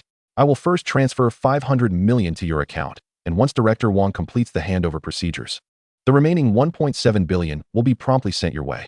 Very well, the head of the Yun family is indeed a straightforward person. I shall sign. Chao Jinghua replied with a grin, picking up the pen, ready to sign. Wait, Boss Chao, interrupted Han Xian, who had just entered. Calmly, she inclined her head towards Chao Jinghua and said, my apologies for the intrusion, but there is someone who wishes to see you. Would it be possible to meet with him before proceeding with the signing? Manager Han, why are you neglecting your duties to meddle in matters that do not concern you? Yun Jing'an, as the chairman of Jiangyun Hotel, was well aware of the management hierarchy, particularly regarding Han Xian, the manager of the housekeeping department. Annoyance flared within him. Just as Chao Jinghua was about to sign, this unexpected interruption from Han Xian clearly had ill intentions. Manager Han, this is a private matter between 2 owners. Your sudden intrusion seems rather presumptuous. Ma Yichuan also wore a grim expression. Given Han Xian's disturbance, should any mishap occur, he, as her superior, might bear the consequences. Any hopes for a salary increase or bonus could be dashed, and he might even leave the chairman with the impression of inept management. Faced with the penetrating gazes of both her boss and her superior, Han Xian felt a twinge of anxiety, though she maintained her composure. She understood that from the moment she barged in to stop Chao Jinghua from signing, she had positioned herself against Yun Jing'an. Should she fail, she would have to withdraw in defeat. Should she succeed, she could ascend to the role of general manager of Jiangyun Hotel. Boss Chao, Mr. Qin will be arriving shortly. He wishes to meet with you. Han Xian managed to maintain a smile, inwardly praying for Qin Yu's swift arrival. Mr. Qin? Chao Jinghua's expression shifted to one of confusion as he set down his pen, seeming to recall something. You mean Qin Yu, don't you? Indeed, that's him. I trust Boss Chao is familiar with him. Han Xian's anxious heart momentarily relaxed. This man indeed wielded considerable influence, not only causing a hotel manager to act on his behalf, but also earning the admiration of Jiang Xian. Chao Jinghua replied with a faint smile, in that case, I shall wait for him, as a courtesy to Jiang Xian. In truth, Chao Jinghua had developed an interest in Qin Yu after receiving a call from Jiang Xian the previous day, particularly upon learning that Qin had spent over 180 million on a Bugatti Chiron. However, upon further reflection, he deemed Qin too young, likely unaware of the substantial sum required to purchase shares of Jiangyun Hotel, a matter not to be compared to buying a supercar. Furthermore, as a major shareholder, Yun Jing'an was also interested in acquiring the shares Qin sought. Thus, the prospect of an outsider intervening was anything but simple. He had nearly forgotten about it until Han Xian's sudden reminder. Qin Yu, it is indeed him, and he is also interested in Boss Chao's shares. Ma Yichuan's expression darkened. You are aware of this individual? Yun Jing'an's countenance grew even more somber, a sense of foreboding creeping into his mind. It seemed everyone knew of the person vying for shares in the hotel except for him. Just as Ma Yichuan was about to explain, Qin Yu entered the room, internally cursing the difficulty of locating the hotel's stairwell's safety door. Qin Yu felt fortunate to have encountered a cleaning lady who guided him, allowing him to arrive in the shortest time possible. The chairman's office was spacious, furnished with not only a desk, but also a large meeting table where 3 individuals sat. Ma Yichuan stood behind a middle-aged man clad in a traditional Tang suit, who appeared to be in his 50s. His hair was graying, yet his eyes sparkled with vitality. This must be Yun Zheng'an, the chairman of Jiangyun Hotel.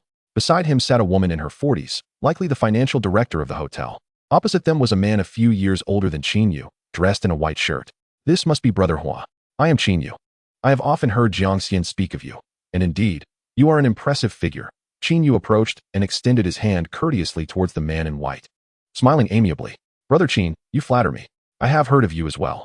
Seeing you today, your reputation precedes you, Chao Jinghua replied. Somewhat astonished by Qin Yu's unassuming attire, yet he extended his hand to shake Qin Yu's. This must be Chairman Yun. You appear remarkably spirited and distinguished, Qin Yu, who harbored aspirations of acquiring the 40% stake in Jianyun Hotel held by Yun Zhengong, intended to leave a favorable impression during their first meeting, greeting him politely. Mr. Qin, you flatter me, Yun Zhengong replied with a stiff smile, although his gaze quickly sharpened. Mr. Qin, your presence here is also to express interest in Brother Chao's Jianyun Hotel shares, is it not? Indeed, Qin Yu nodded without hesitation. I have heard that Brother Hua intends to transfer his shares in Jianyun Hotel, and I am quite interested. Humph. Yun Zhengong slammed his hand on the table, fuming. Mr. Qin, Jianyun Hotel has always been a family enterprise. Reclaiming the shares is only natural. Furthermore, this is a matter of share acquisition among shareholders. Without my consent, you, as an outsider, have no authority to interfere. Qin Yu replied with a smile. Chairman Yun, one must remember that in transactions, both parties must be willing. The shares are currently in Brother Hua's possession. They do not belong to you. If he wishes to sell to someone else, that is his prerogative. With a chuckle, Yun Zhengong retorted, Mr. Qin, you clearly misunderstand. As the major shareholder, I possess the right of first refusal. Moreover, Brother Chao and I have reached an agreement, and I have already signed the contract. Thus, Mr. Qin, you have arrived too late. I must ask you to leave. Oh, Qin Yu was taken aback, realizing the gravity of the situation. Did I arrive too late?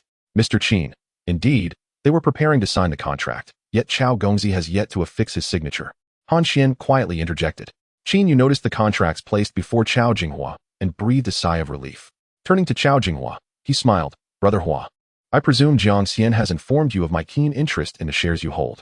As for Chairman Yun's right of first refusal, that depends on the offers both sides can make. If I can match his offer, then I have nothing further to say. Yun Zhengong, upon hearing this, was incensed. Qin Yu, do not push your luck. I have already stated that Brother Chao has agreed to transfer the shares to me. How could he possibly sell them to you? Chairman Yun, I shall now call security to escort Mr. Qin out, as this is not a place for outsiders, Ma Yichuan declared. Ma Yichuan, recognizing the situation, felt a sense of trepidation. He was apprehensive that Qin Yu might indeed acquire the hotel shares held by Chao Jinghua, having already offended the latter. If Qin Yu were to become a shareholder, Ma Yichuan feared he would be the first target. He even speculated that Qin Yu's primary motive for wanting to purchase Chao Jinghua's shares was to put him in a difficult position. Yun Zhengong, casting an approving glance at Ma Yichuan, turned to Qin Yu without reservation, asking, Are you leaving voluntarily, or shall we call security to escort you out? Who dares to expel my brother Qin? The voice belonged to Jiang Xian, who had just arrived. He had not anticipated that Chao Jinghua would arrive at the hotel so early, especially since his phone was switched off. Upon reaching the hotel, he intended to find Qin Yu first, but upon learning from an acquaintance that Boss Chao was present, he hurried over, fearing he might miss an important matter. Huagu, did you not promise to transfer the hotel shares to my brother Qin? How has it turned into a matter for Chairman Yun? He said, winking slyly at Qin Yu, signaling him to observe. Qin Yu felt a surge of appreciation and discreetly gave him a thumbs up. Chao Jinghua, who had been watching the drama unfold, was caught off guard by Jiang Xian's entrance and blurted out a statement that left him somewhat flustered. With the flames of conflict now lapping at his own feet, his amusement dissipated and annoyance flickered across his face as he pointed at Jiang Xian. Suddenly, he slapped his forehead, as if recalling something, and addressed Yun Zhengong with visible regret. Look at me, truly forgetful. I only now remember that I had indeed promised Jiang Xian to transfer my shares of Jianyun Hotel to a friend of his. However, having been inebriated at the time, I did not take it seriously. As time elapsed, I completely forgot this when we began discussing the share transfer. Now, having also agreed to transfer the shares to you, Chairman Yun, this puts me in quite the predicament. With that, Chao Jinghua donned a thoroughly troubled expression. Seeing Chao Jinghua's demeanor, Yun Zhengong sighed. In light of this, I wonder how Brother Chao wishes to proceed. Meanwhile, Ma Yichuan cursed under his breath, aware that Qin Yu and Jiang Xian had only met 2 days prior, rendering Jiang Xian's earlier comment dubious. However, he dared not voice his doubts, fearing to offend either Jiang Xian or Chao Jinghua. Very well. Chao Jinghua mused after a lengthy contemplation. Since both parties share the same objective, and I have made promises to both of you, Let us renegotiate and see who offers the higher amount. How does that sound? Yun Zhengong felt a twinge of frustration, but, upon reflection, managed a slight smile. If that is the case, it is not without merit. However, if the highest bid from either party falls below our previously agreed price, how shall we address that? Chao Jinghua faltered, momentarily at a loss for words. He hesitated, glancing at Qin Yu, uncertain of his financial capacity, having only heard Jiang Xian's one-sided account. If Qin Yu could not muster sufficient funds, the final bidding price might be disappointing. Here's an idea. If Huagu wishes to transfer the shares to me, I can offer 30% more on top of the price you both agreed upon. What do you think? Qin Yu suggested with an air of ease. Finally, they had broached the subject of pricing, a topic he was confident in.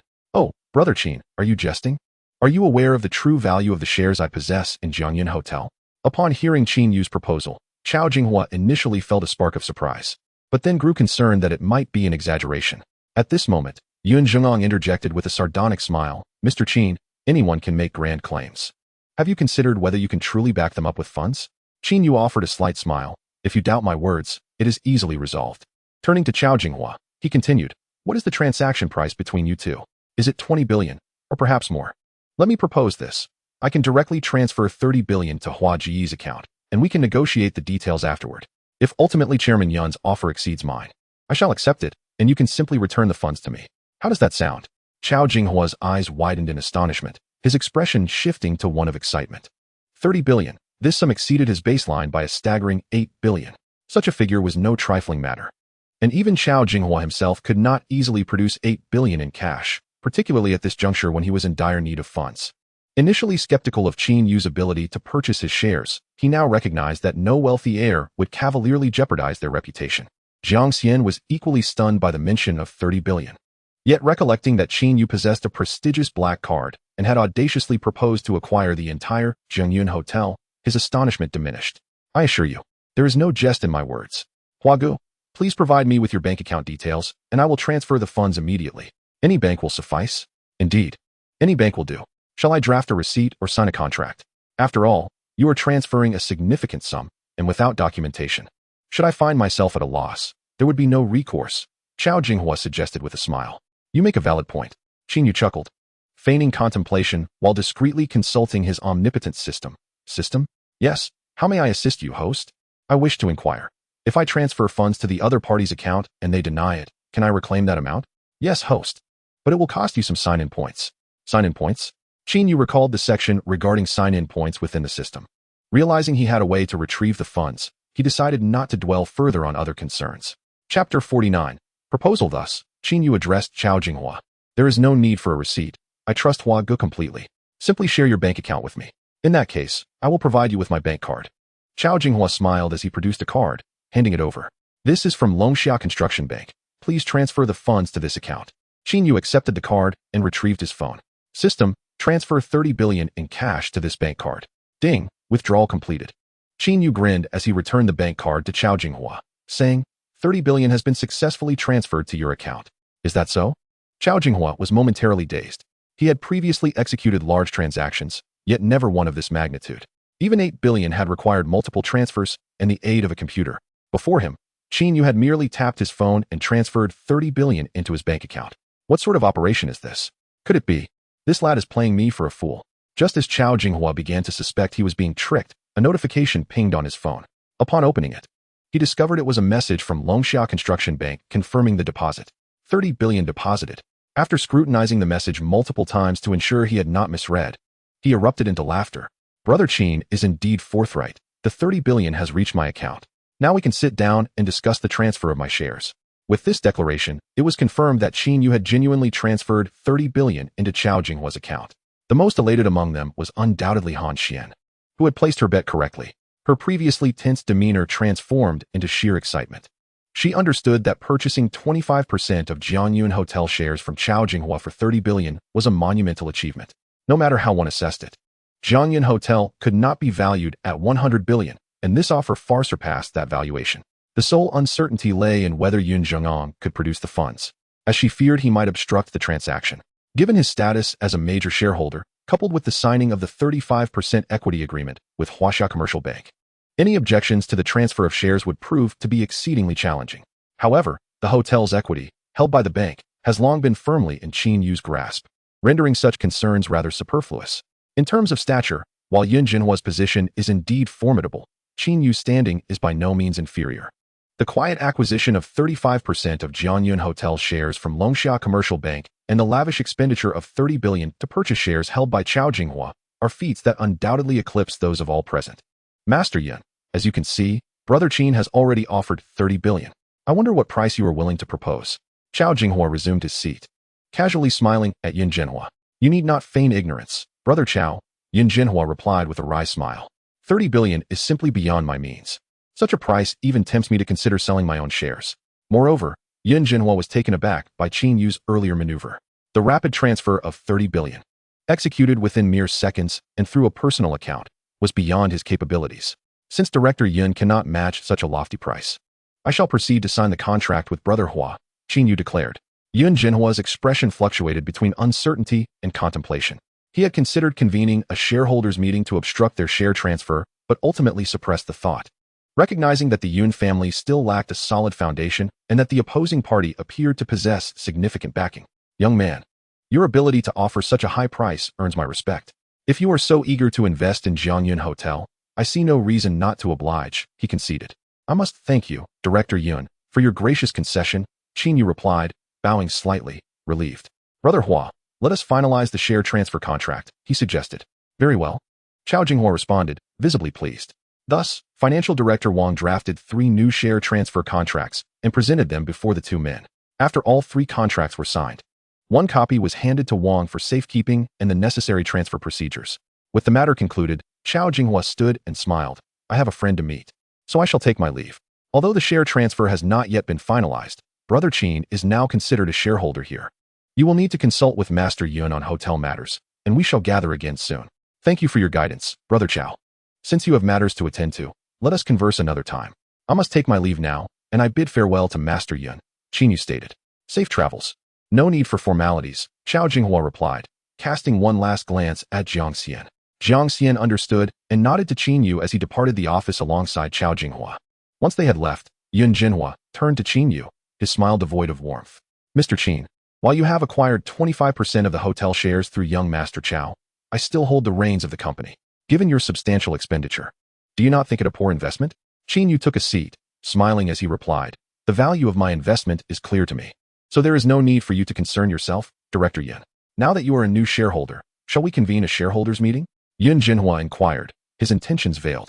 Yun Jinhua's gaze swept over those present, finally settling on Han Xian, a cold smile gracing his lips. As the major shareholder, I hereby announce the formal dismissal of Han Xian from her position as the manager of Jianyun Hotel Service Department. What say you, Mr. Qin? At this proclamation, everyone understood that Yun Jinhua was asserting his authority while simultaneously delivering a warning to the new shareholder. It was evident that Han Xian had allied with Qin Yu, and undermining her would equate to striking at Qin Yu himself. Qin Yu smiled. Director Yun, what if I were to oppose your proposition? Opposition would be futile. Yun Jinhua replied firmly. This is tantamount to a shareholder's decision. With 3 votes in the shareholders' meeting, I hold one of them. Thus, Mr. Qin, you will have no choice but to accept. Ma Yichuan interjected with a sneer. Director Yun, I will promptly inform the company to officially relieve Manager Han of her duties. He understood that he and Qin Yu were not aligned, and Yun Jinhua's attempt to suppress this new shareholder played directly into his hands. Though Qin Yu had become a shareholder, all authority had been stripped from him. No one heeded his input, relegating him to mere window dressing. Qin Yu observed the two men with interest. Director Yun, since this is your decision, I shall support you and consent to the dismissal of Han Xian from her managerial position. This remark left Financial Director Wang momentarily stunned. Mr. Qin, Han Xian, who had initially remained indifferent, now looked at Qin Yu in disbelief. Attempting to speak, she was silenced by a raised hand from Qin Yu. Mr. Qin possesses a commendable spirit and resolve, Yun Jinhua remarked, seemingly unperturbed. Should Mr. Qin be able to unify opinions, that would be most excellent, Ma Yichuan added mockingly, casting a disdainful glance at Qin Yu. While Han Xian may not be suitable for the role of service department manager, she would certainly excel as the hotel's general manager. Director Yun, what are your thoughts on this? Qin Yu disregarded their derision, maintaining a calm demeanor as he presented his suggestion. The mocking expression on Ma Yichuan's face froze, caught off guard by the proposal. If Han Xian were to assume the role of general manager, it would directly threaten his own position. Chapter 50. Successful acquisition. Ma Ichuan suddenly recalled Qin Yu's earlier statement in the lobby, where he had asserted that his tenure as the general manager of Jianyuan Hotel would soon come to an end. It was evident that this Mr. Qin was targeting him specifically. However, a cold smile soon returned to his face. As long as Director Yun refrained from endorsing the change, any attempts to unseat him would be in vain. Having come to this realization, Ma Ichuan regarded Qin Yu with increased derision. Mr. Qin, are you suggesting that Han Xian should be appointed general manager? Are you attempting to usurp my position? Ha, young man. Do not presume that just because you have acquired a portion of the hotel's shares, you can act with impunity here. With Director Yun present, it is not your place to issue commands. Qin Yu chuckled, unbothered by Ma Ichuan's words, dismissing him as a mere lackey. He turned to Yun Jinhua. Director Yun, how do you find my proposal? Yun Jinhua scoffed. Mr. Qin, I am uncertain of your background or what leverage you possess, but I must inform you that I do not accept your proposal. While you may hold shares in Jianyuan Hotel, your role is to receive dividends. You should refrain from interfering in management matters. Since you oppose the dismissal of the general manager, we shall proceed to a vote at the shareholders' meeting, Qin Yu replied. Do you not find this endeavor futile? I hold 2 votes, comprising 75% of the equity, while you possess only 1, representing a mere fraction. Do you not deem this a pointless exercise? Yun Jinhua said, his impatience evident. Who says I only possess 25% of the shares? Qin Yu maintained his smile. What do you mean by that, Mr. Qin? Qin Yu had already acquired the 35% equity of Jianyuan Hotel from Huaxia Commercial Bank. It was merely that they remained oblivious to this fact. Han Xian proudly interjected, Mr. Qin has indeed secured the shares pledged to Longxia Commercial Bank, and they are now in his possession. Yun Jinhua's heart raced as he glared at Han Xian, his anger palpable. Director Yun, you need not doubt me. If you wish to verify, you may directly inquire with Mr. Qin. I would not jest about such matters. Yun Jinggong's eyes widened in disbelief as he turned to Qin Yu, enunciating each word with gravity. Is this truly the case? Ma Ichuan, finally regaining his composure, was aghast. How could this possibly be? Why had he received no inkling of such news? If this were indeed true, his position as general manager would be irrevocably jeopardized. He silently prayed that it was all a fabrication, that Han Xian's earlier statement was nothing but a ruse. Over the years, he had amassed considerable wealth while serving as the general manager of Jianyuan Hotel, earning an annual salary of 5 million, with yearly bonuses exceeding 10 million. Chairman Yun seldom visited the hotel, allowing him to exert his influence freely, reaping even greater clandestine benefits. Particularly, his status as the manager of a 7-star hotel had granted him access to numerous affluent business magnates, many of whom sought to curry favor with him. Should Qin Yu indeed possess absolute control, dismissing him would extinguish the very brilliance that he had cultivated. Such a fate was intolerable. Sister Wang, who had been observing the unfolding drama, bore a look of shock, taken aback by this unexpected twist. Her expression grew somber. She had been recruited as the financial director by a headhunting firm on behalf of several shareholders. Her loyalty lay primarily with the 3-party shareholders, not the board, and the hotel's affairs were not solely dictated by a single individual.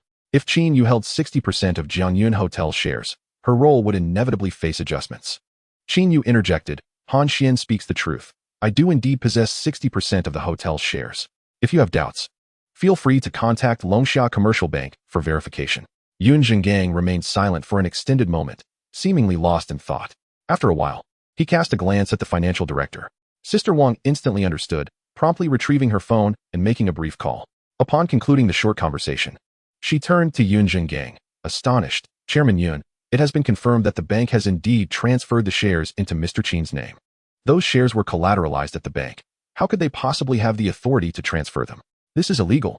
Ma Ichuan's face drained of color. Disbelief etched across his features as he struggled to accept this reality. Yun Jinggong's piercing gaze bore into Ma Ichuan, silencing him with fear. Rising from his seat, he regarded Qin Yu with a complex expression, his voice hoarse as he stated, Mr. Qin, not only do you possess remarkable skill, but your audacity is unparalleled. You truly deserve to be hailed as a young luminary. I, Yun, humbly concede. The affairs of the hotel shall now rest in your capable hands, and I shall no longer meddle. It is time for me to take my leave. Farewell. With that, he turned to depart, feeling utterly disheartened. The situation had completely upended all his plans, leaving him at a loss. He wished to retreat and collect his thoughts, at the very least, to investigate Qin Yu's background before determining his next course of action. Chairman Yun, might you spare a moment? I have another matter to discuss with you. Qin Yu called out as Yun Zhenggang began to walk away. What else could Mr. Qin possibly need? Speak freely, Yun Zhenggang replied with curiosity, resuming his seat. Qin Yu wasted no time, stating directly, "While I have acquired 60% of Jiangyun Hotel shares, I am equally intrigued by the 40% you possess. Would you consider transferring them? You wish to purchase my shares?" Yun Zhengang was taken aback. "What price does Mr. Qin propose?" "Naturally, I would offer the same price as my transaction with Brother Hua. What do you think?" Qin Yu responded candidly, though a trace of anxiety lingered within him. If Yun Zhengang agreed, the system's level 5 sign-in reward would be within his grasp. If he declined, he would inevitably have to negotiate further. Yet, whether the transaction would come to fruition remained uncertain. After all, Jiangyun Hotel was an asset of the Yun family, and seeking to acquire the remaining shares might be seen as overly aggressive. Though Qin Yu felt a twinge of embarrassment, he was resolute. He would not be taken advantage of if the other party sought to demand an exorbitant price. Unexpectedly, upon hearing Qin Yu's proposal, Yun Zhenggang's heart raced with excitement. "Is this truly your intention?" "Of course," Qin Yu replied, somewhat surprised. "However, you have recently disbursed 30 billion. Do you still possess the liquidity to purchase my shares outright? To be frank, if you wish to pay in installments, I shall not agree to the transfer." This statement conveyed a dual meaning. If Qin Yu could indeed produce such funds, the transaction was feasible. Qin Yu's spirits soared. "So, if I can provide you with the necessary cash, you will consent to transfer the shares at the previously agreed price?" "Precisely," Yun Zhengang affirmed. "Excellent. Calculate the total and prepare the transfer contract. I am ready to remit the funds at your convenience." Upon hearing this, it was evident that Qin Yu had the means to procure such a sum. The terms of their transaction were settled with little debate. Chapter 51. The Transfer of Funds. Yun Zhengang found himself increasingly perplexed by Qin Yu. He quietly calculated that based on the previous share acquisition price set by Chao Jinghua, the value of his shares would approach 5 billion. This meant that Qin Yu was prepared to spend nearly 8 billion today. Even heirs of families with assets in the hundreds of billions would find it challenging to amass such a sum. A rare smile graced his face as he declared, "Very well, I shall agree to transfer my shares of Jiangyun Hotel to you." This outcome pleased Yun Zhengang, as selling the shares for such a price would yield a significant influx of cash, allowing for the expansion of other ventures and the growth of the Yun family. Of course, had he known earlier that the shares from Longxia Commercial Bank were headed to Qin Yu, he would not have been so easily inclined to sell. Han Xian was undoubtedly the happiest among them.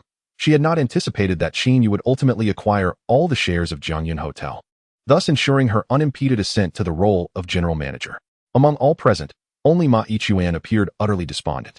The situation had unfolded in a manner he could never have foreseen. How could this Mr. Qin be so formidable, willing to pay such a premium for the entirety of Jiangyun Hotel? If this was merely a ploy to unseat him as general manager, and he had managed to execute his acquisition plan in just a couple of days, how could a mere figure like Ma Yichuan withstand such a challenge? He hoped fervently that reality was not as dire as he feared. Losing the position of general manager at a 7-star hotel was not the worst fate. What truly terrified him was the prospect of Mr. Qin's word rendering him unable to survive in all of Nanjing City. The price for the 40% stake was quickly calculated, 4.8 billion.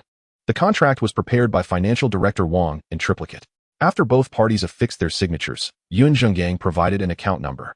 Initially, he suggested that Qin Yu need not pay the full amount immediately, proposing a 10% deposit of 4.8 billion to be transferred first, allowing time for the financial director to handle the necessary share transfer procedures before remitting the remaining sum through the company account. However, Qin Yu smiled enigmatically and declined this suggestion. "Chairman Yun, why complicate matters? I trust your integrity. Is 4.8 billion a substantial amount? I can transfer it directly to you." As he spoke, he picked up his phone, feigning the act of initiating a transfer. "Is 4.8 billion a significant sum?" This statement pierced Yun Zhenggang's heart, as well as those of the others present. It became evident that apart from Mr. Qin, they were all but impoverished. "System, transfer 48 billion to Yun Zhenggang's bank account," Qin Yu commanded with his mind. Beep, transfer successful. Qin Yu glanced at the system interface. Indeed, the balance had decreased by 48 billion, leaving him with over 6 billion. With a gentle smile directed at Yun Zhengang, Qin Yu remarked, "Mr. Yun, I have transferred the entire sum of 4.8 billion to your account. Please verify it." Such speed. Yun Zhengang could not suppress his astonishment. He then picked up his phone and made a call. The account to which Qin Yu had transferred the funds was not Yun Zhenggang's personal account. Rather, it belonged to the Yun family's treasury, a corporate account. After one call, Yun Zhengang confirmed that Qin Yu had indeed spoken the truth, as the 4.8 billion had been successfully transferred. The notion of a nearly 50 billion transaction being executed through a personal account was a revelation for Yun Zhengang. Generally, transactions exceeding 10 billion are seldom processed through personal dealings due to safety concerns and legal inadequacies. Moreover, Very few individuals possess the authority to access such vast sums in a personal banking account. In that moment, Yun Jingang's demeanor towards Qin Yu shifted to one of greater courtesy, evolving from their initial adversarial encounter to a more sycophantic rapport. Setting aside Qin Yu's formidable background, he was undoubtedly a great benefactor. Mr. Qin, now that you have acquired full ownership of Jianyun Hotel, I shall step down from my position as chairman. Since we have become acquainted, I shall take the liberty of calling you Brother Qin, and you may call me Brother Yun in return. Yun Jingang chuckled heartily. Brother Yun, you are too kind. I shall not hesitate to take advantage of your generosity, Qin Yu replied with a smile. Haha, Brother Qin, you truly are a straightforward individual. Do visit the Yun family when you have the time. It would be my pleasure to extend some hospitality, Yun Jingang said enthusiastically. Certainly, Qin Yu responded, his expression reflecting genuine joy. With the 5th level check-in accomplished, how could he not be elated? Financial Director Sister Wang had already departed, taking the necessary documents to assist Qin Yu in processing the transfer of shares. It was 11 in the morning, and there was ample time to complete the transaction. Ma Yichuan, who had been standing silently, observed this scene and found it impossible to harbor any resentment towards Qin Yu. Even if he had grievances, they were deeply buried. If anyone were to be blamed, it would be his sister Ma Wenxiu. Were it not for her actions, he would not have found himself in this predicament.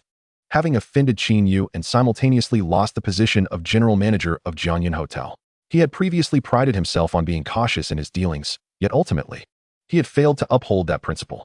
Yun Jingang glanced at the ashen-faced Ma Yichuan and spoke. Ma Yichuan, you have demonstrated considerable ability in managing this hotel over the past few years. Although you can no longer serve as general manager here, I would like you to join me. I have recently established a new company that would suit your management skills. However, the compensation there will not compare to that of a 7-star hotel general manager. It will only align with that of a department manager. Are you willing to accept this? Of course, if you are unwilling, I shall not insist. It ultimately depends on your desires, he added. Ma Yichuan, with a bitter smile, replied, Thank you, Mr. Yun. I am willing to follow you. Yun Jingang nodded and turned to Qin Yu with a smile. Brother Qin, I hope you have no objections to my taking Ma Yichuan with me. I have no objections, but Ma Yichuan must first complete the handover with Han Xian before leaving. Qin Yu stipulated. Ma Yichuan promptly agreed.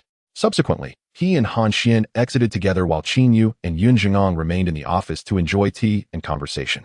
After a little over 10 minutes, Ma Yichuan returned, at which point Yun Jingang stood to take his leave. Before departing, he exchanged contact information with Qin Yu and exited with Ma Yichuan.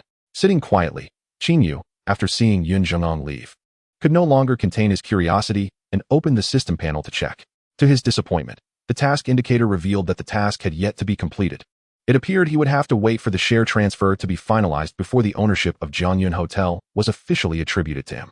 Suppressing that flicker of disappointment, he savored a sip of tea just as the office door swung open, revealing 2 figures. Mr. Qin, they greeted. Boss, I'm back, spoke Han Xian and Tang Qin in unison. You've both arrived. Please have a seat. Qin Yu gestured for them to sit across from him and turned to Tang Qin. Have you finalized the office address for the new company? It has been secured. We will occupy the entire top floor of Building B at Huajiang Plaza. It's a prime location and was available for rent, so I finalized the deal with Manager Jiang. I wonder if the boss will find it satisfactory and whether you would like to visit it later, Tang Qin explained. No need. Since you have your eyes set on that location, it shall be the one. It is merely a temporary office.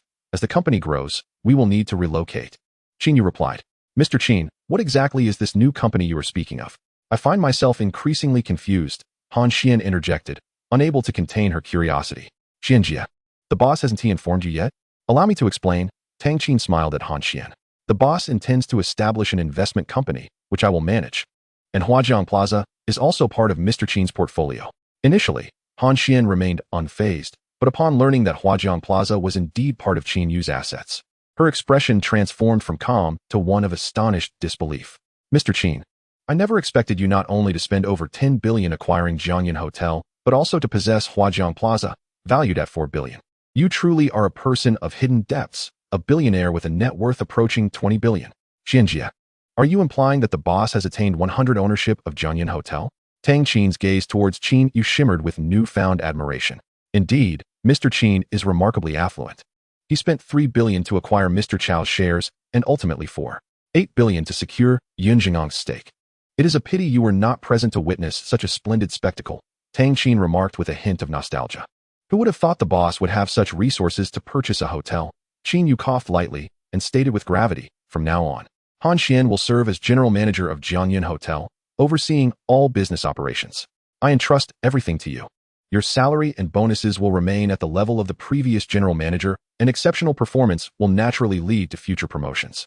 Han Xian hurriedly expressed her gratitude. Thank you, Mr. Qin. Qin Yu nodded and continued. Please handle the registration of the new company. The name will be Qin Yu Investment, and at that time, Jianyun Hotel and Huajiang Plaza will be incorporated into the Qin Yu Investment framework as subsidiaries. In addition to being my assistant, you will also hold the position of general manager of Qin Yu Investment, as well as vice chairman of Jianyun Hotel and Huajiang Plaza. Once the company is fully integrated, a board of directors will be established for Qin Yu Investment, and I will allocate some shares as rewards for certain management veterans, including the two of you. Regarding your compensation, I have decided to elevate your previously agreed annual salary from 3 million to 10 million. You may draw from that 10 billion to cover it. Qin Yu, considering that distributing salaries would also fulfill system tasks, spoke generously. Boss, thank you. Tang Qin was left in a daze at the mention of a 10 million salary. Furthermore, the personnel appointments for your positions at the hotel will be drafted. Han Xian will prepare 2 appointment letters for my signature, followed by official company notices. Lastly, do you have anything else to add? Mr. Qin, should I refer to you as chairman or boss? Han Xian asked, contemplating an important question. Just call me boss. Qin Yu replied. Understood, boss. Han Xian continued. Now that both the owner and general manager of the hotel have changed, only one deputy general manager is aware of these changes. The rest of the management remains in the dark. I shall convene a high-level meeting at the hotel shortly, presided over by the boss who will officially announce the matter. What do you think? I shall refrain from attending. Let Tang Qin represent me instead. As my assistant, you may directly approach her for any matters in the future. Qin Yu had no desire to expend excessive energy managing his enterprises. Establishing new companies and appointing Tang Qin as his spokesperson were not pursuits aimed at expanding his business empire, but rather a means to conserve his time and energy. The primary objective was to facilitate his investment in system tasks, delegating the management of any companies, shares, or properties acquired through future sign-ins to Tang Qin. Is it not more appealing to be a hands-off manager, merely a spendthrift, than to be embroiled in the complexities of business? Very well, boss. We shall proceed with our work for now. Han Xian cast a glance at Tang Qin, and the 2 women rose to take their leave. 10 minutes later, Tang Qin returned with 2 personnel appointment letters. After Qin Yu affixed his signature, she departed once more. Qin Yu glanced at the system panel, noting that the taskbar still indicated the acquisition of Jianyun Hotel as incomplete. With noon approaching, was he to wait until the afternoon? It appeared that impatience would yield no results. Qin Yu sighed, pulled out his new phone, scrolled briefly, and opened the WeChat application. 3 unread messages awaited his attention. The first message, sent by Jiang Xian at 2 in the morning, informed him that the funds had been deposited into his account. The second message, from Kong Xiaoyi, indicated that the nanny had been found, with manager Zhu assisting in the search, and inquired when he would be available to bring the nanny in for an interview. Qin Yu replied, "No rush. I'll bring her in after I return." The third message, sent around 11 o'clock the previous night by Li Yan, began with an apology for not noticing his earlier message, as she had been occupied with a shower. She then asked if he was still available, if he would like to hear her sing, and finally, if he wished to see her selfies. Ultimately, she sent several photos. As Qin Yu scrolled through the pictures, he couldn't help but choke on his tea, his eyes widening in surprise. There were images portraying her as a serious, sophisticated manager, alongside playful expressions, and even some in a bikini. Particularly striking was a photo of her in a sheer nightgown, revealing her slender, fair legs. While he had seen many such pictures before, the context of them being from a former university classmate was rather exhilarating, especially as she remained unaware of his identity as a former peer. Goodness, this was an audacious temptation. To be frank, he had not anticipated that his once ordinary classmate would now possess such allure. Should he respond? After some contemplation, he decided against replying. His focus remained solely on completing the system task. Everything else was merely an ephemeral distraction. He saved the photos to his phone and exited the application. Chapter 53, Li Junxiao. Just as he intended to open Dolong to browse videos and pass the time, his phone rang. It was Jiang Xian calling. Brother Qin, have you finished your business? Hua Guo and I are at Jianyun Hotel, room 8 on the 3rd floor, getting ready to dine. If you're free, come join us. All right, I'll head down. Qin Yu felt a twinge of hunger after hearing Jiang Xian's words. He tucked away his phone and made his way down via the private elevator to the 3rd floor of the hotel building. As he searched for room 8, he heard a voice behind him exclaim in surprise, calling his name. Hey, Junxiao, isn't that Qin Yu? We saw him at the last class reunion. Indeed, it was. If you hadn't mentioned his name, I wouldn't have recalled, another male voice responded. Upon hearing Junxiao, Qin Yu instantly recognized the two individuals behind him. They were Li Junxiao and Gu Qianxi, old classmates. What a coincidence, Qin Yu remarked. Qin Yu, long time no see. Are you here to dine as well? Gu Qianxi asked before Qin Yu could respond, suddenly remembering something. I recall seeing in the class group that Su Li mentioned you're working at a hotel. I presume this is the one. It must pay quite well at a 7-star establishment. Don't be so naive, Qianxi, Li Junxiao interjected with a neutral expression. Though he works in a high-end hotel, as a mere errand runner, how much could his salary possibly be? That's true, Gu Qianxi nodded in agreement. Casting a scrutinizing glance at Qin Yu, filled with a mix of sympathy and regret. Qin Yu, we all know you and Su Li have parted ways. Do take care of yourself. If you face any difficulties, we, as classmates, would be more than willing to assist. Thank you for your kindness, Gu classmate. But I'm doing quite well, Qin Yu replied, sensing an air of condescension and disdain emanating from the two, particularly from Li Junxiao. During their high school years in Chigang City, Li Junxiao was regarded as a prodigy, an academic success revered by teachers and envied by male classmates for his looks and status as the school's heartthrob. His father was a well-known wealthy businessman in Shaching, thriving in the construction industry. A rich second-generation student with both brains and charm, it was no wonder he attracted admiration, particularly from Su Li, who had pursued him relentlessly since their first year of high school. As graduation approached, it seemed Su Li's affections were finally swaying him when Gu Qianxi, another attractive student with a strong family background, transferred in, swiftly displacing Su Li as the school's belle. The pair eventually enrolled in the same university, while Qin Yu lost track of their subsequent endeavors. At last year's high school reunion, their appearance had captivated everyone, especially when it was revealed that Li Junxiao's father's Tianhu real estate, founded in Nanjing City, was now valued at over 10 billion, establishing the Li family as a leading fortune in Shaching. In the eyes of many, Li Junxiao had become a favored child of fortune. The news struck Su Li hard, prompting her to accept Qin Yu's confession out of sheer desperation. Qianxi, let us not hinder our classmate Qin Yu's work any longer. We must make haste to meet a few influential figures and negotiate a business deal worth over 10 billion. Li Junxiao stated, his gaze dismissively shifting away from Qin Yu to address Gu Qianxi. Indeed, Junxiao. Qin Yu, we shall take our leave now. Perhaps we can converse another time. With that, the two departed hand in hand, brushing past Qin Yu. Gu Qianxi glanced back at Qin Yu, who remained standing in place, before turning her attention to Li Junxiao. She couldn't help but reflect that despite once sharing the same classroom, their paths had diverged dramatically. Li Junxiao shone brightly wherever he went, while Qin Yu, if it weren't for his past connection to Su Li, would scarcely be remembered among their peers. Room 8 on the 3rd floor of Jiangyan Hotel was an exceptionally luxurious medium-sized private dining area, seated at a grand dining table capable of accommodating over a dozen guests. A chandelier reminiscent of peacock feathers radiated opulence, while the wall fabrics and flooring materials were equally striking. At the table sat 4 individuals, among them a middle-aged man with a pronounced belly, a balding head, and a ruddy complexion. He was Li Dezhou, the owner of Tianhu Real Estate and the father of Li Junxiao. The other 3 were familiar to Qin Yu. At the head of the table sat Chao Jinghua. To his right was Chun Zhihong, the general manager of Huaxing Pharmaceuticals, and at the opposite end was Jiang Xian. The quartet sipped tea and engaged in light conversation. Master Chao, Li Dezhou remarked with a jovial grin, pouring half a cup of tea for each attendee. You mentioned that a friend would be joining us. May I inquire as to which esteemed family he hails from? I would appreciate your assistance in making an introduction later. Chao Jinghua replied, to be frank, today marks my first meeting with him as well. Although he comes from afar, his background is quite remarkable. Please do not treat my friend with any form of indifference. Not at all, Master Chao. Your friends are my honored guests, and I would never dare to slight them, Li Dezhou hastily assured. Chao Jinghua glanced at the composed Chun Zhihong before turning back to Li Dezhou. We have previously partnered in business ventures, and I am aware of your intentions for this gathering. Since Chun has been kind enough to join us at your invitation, let us speak candidly. There is no need for circumlocution in business. Indeed. Master Chao, your integrity is commendable, and I, Li, am perhaps too cautious. Li Dezhou conceded with a bow of apology, directing a smile towards Chun Zhihong. Mr. Chun, I have invited you today at Master Chao's behest to discuss the possibility of collaborating on the investment for the new phase of Tianhu Century City. I wonder if you might be interested. Chun Zhihong raised his teacup, took a sip, and smiled faintly. Chairman Li, you jest. The second phase of Tianhu Century City is a colossal project, significantly larger than the first phase. I have heard that the investment exceeds 15 billion. As for me, I am merely an employee. What capacity do I possess to partake in such a grand endeavor? Mr. Chun, you may not be aware that the first phase of Tianhu Century City nearly depleted all of Tianhu Real Estate's reserve funds, and incurred substantial loans from the bank.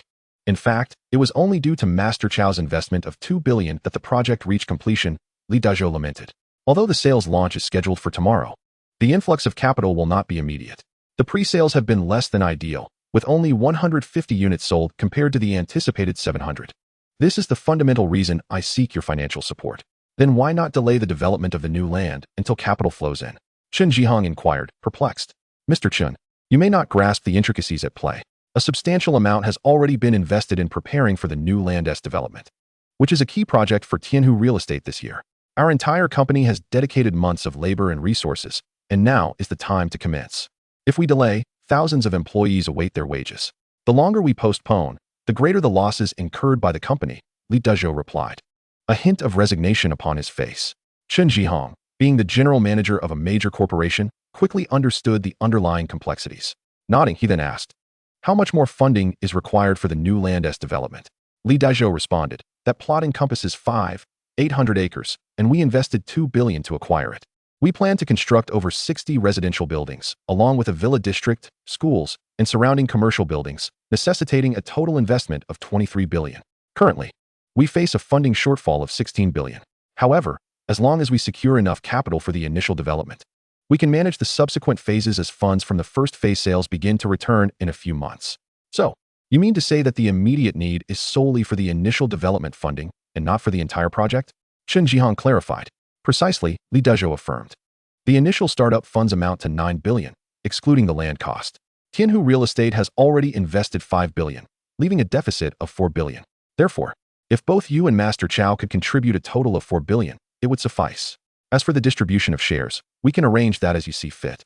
Chen Jihong inquired further, there are several developments already selling in the new district and many more under construction.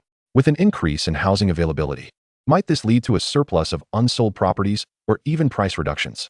He glanced, perhaps inadvertently, at Chao Jinghua. Chao Jinghua, savoring his tea, responded with a smile. There is no need for concern on that front.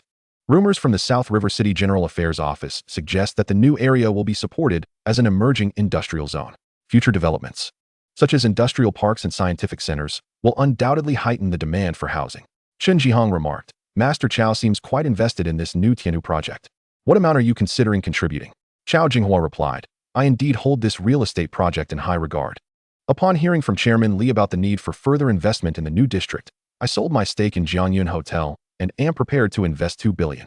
Had I not other projects requiring funds, and if the returns from the first phase of Qin Yu Century City had already materialized, I might have considered investing an additional billion. 2 billion? Chen Jihong expressed surprise, not anticipating Chao Jinghua's willingness to allocate such a sum. After some contemplation, he stated, in that case, I can only offer 500 million in cash at this moment. Please accept this as my contribution, Chairman Li. Li Dazhou felt a pang of disappointment. Chao Jinghua's commitment of 2 billion had been prearranged, while Chen Jihong's offer of 500 million fell significantly short of his expectations. He had hoped that Chen Jihong would also contribute 2 billion. Anything less seemed unworthy of consideration. Just then, a man and a woman entered the private room, revealing themselves to be Li Junxiao and Gu Qianxi. Father, uncle, they greeted Li Dazhou in unison. Ah, you've arrived, Li Dazhou exclaimed, rising to introduce them to the others. Allow me to present my son, Li Junxiao, and his girlfriend, Gu Qianxi. This is Master Chao Jinghua, the young heir of Huaxing Pharmaceuticals and a partner of Qin Yu Real Estate. And I believe you are familiar with Mr. Chen Jihong, the general manager of Huaxing Pharmaceuticals. Lastly, this is Jiang Xian, the second son of the Jiang family. Li Junxiao and Gu Qianxi's expressions brightened as they bowed respectfully, greeting. It's a pleasure to meet you, Master Chao. Greetings, Mr. Chen. Hello, Jiang Xiao. Chao Jinghua and the others remained seated, acknowledging the introductions with nods. Jiang Xian, engrossed in his phone, had been unable to interject during the earlier conversation. Now, as Li Junxiao conversed with him, he seized the opportunity to engage. However, upon hearing that Li Junxiao now held the position of vice president at Qin Yu Real Estate, his interest in further discussion waned. Li Junxiao and Gu Qianxi, undeterred, maintained a demeanor of warmth and politeness. Despite Li Dazhou's substantial assets nearing 10 billion, he was still regarded as a nouveau riche in South River City, lacking the deep-rooted heritage of the true local aristocracy. Over the years, Li Junxiao had struggled to assimilate into the circle of affluent second-generation elites in South River City. The primary issue lies in the fact that the family has solely relied on the developer to establish their standing, still considered an outsider, and consequently, They have faced various forms of rejection due to their lack of deep-rooted heritage. However, the most significant factor remains the absence of a guiding figure. Young Master Chao, of whom he had long heard, is indeed the leading figure among the affluent second generation of this locale. Establishing a rapport with him would undoubtedly elevate Li Juanxiao's status further, simultaneously distancing him from the identities of his former middle school classmates. Junxiao, as the vice general manager of Qin Yu Real Estate, why don't you provide a brief introduction to the development plans for Phase 2 of Qin Yu Century City? As Li Junxiao and his companions settled down, Li Dazhou commanded. Certainly, father. Li Junxiao quickly cleared his throat, straightened his posture, and began, let me summarize briefly. He then spoke eloquently about everything from the preparatory work prior to the commencement of construction, to the timeline for pre-sales and the anticipated profits that would ensue, articulating his points with great patience. At that moment, the door to the private room swung open, revealing Qin Yu, who had been searching for this room 8 for quite some time. He stepped inside, scanning the dining table, and was momentarily taken aback upon spotting Li Junxiao and his companion facing the entrance. They had all come from the same place. Had he known they were here, he could have joined them without the hassle of finding this room. Gu Qianxi, engrossed in listening to Li Juanxiao's animated discourse, noticed the door open and saw Qin Yu enter. She was momentarily stunned, pondering the uncanny coincidence. However, she surmised that Qin Yu must be working here as a waiter, perhaps to inquire if they required any dishes to be served. Seeing that Li Junxiao had concluded his remarks, she gently nudged him, signaling him to look in Qin Yu's direction. Upon Gu Qianxi's prompting, Li Junxiao noticed Qin Yu as well, assuming he was merely a waiter. With a faint smile, he addressed the group. Everyone, the waiter has arrived. I wonder if the dishes are ready to be served? At this, Li Dazhou's expression shifted, and he cast a questioning glance towards Chao Jinghua. Chao Jinghua appeared somewhat irritated and was about to speak when Jiang Xian interjected with dissatisfaction. What's the rush? My brother Qin hasn't arrived yet. It's still early. We can wait for him before serving. Li Junxiao, startled, realized that another individual was yet to arrive. It seemed he was associated with young Master Jiang, and he chastised himself for being so hasty. He quickly apologized. I'm sorry, young Master Jiang. It's entirely my fault for not realizing that you had another brother yet to arrive. I will send the waiter away and ask him to return later. As he spoke, he shot a reproachful glance at the approaching Qin Yu. Just as he was about to say something, Qin Yu's slightly apologetic voice reached him. Jiang Xian. Hua Ge. I'm late. I didn't mean to keep you waiting. Chapter 55, Mr. Qin. Oh, brother Qin has arrived. Upon hearing this, Jiang Xian sprang to his feet, beaming as he approached Qin Yu. I was getting bored waiting. I'm so glad you're here. Come, sit over there. He grasped Qin Yu's hand and gestured towards the seat he had just vacated. Chao Jinghua also rose to greet Qin Yu, and the two exchanged warm handshakes. Brother Qin, come, take a seat. Allow me to introduce you to a couple of friends. You're too kind, Hua Ge. Being a bit late doesn't matter.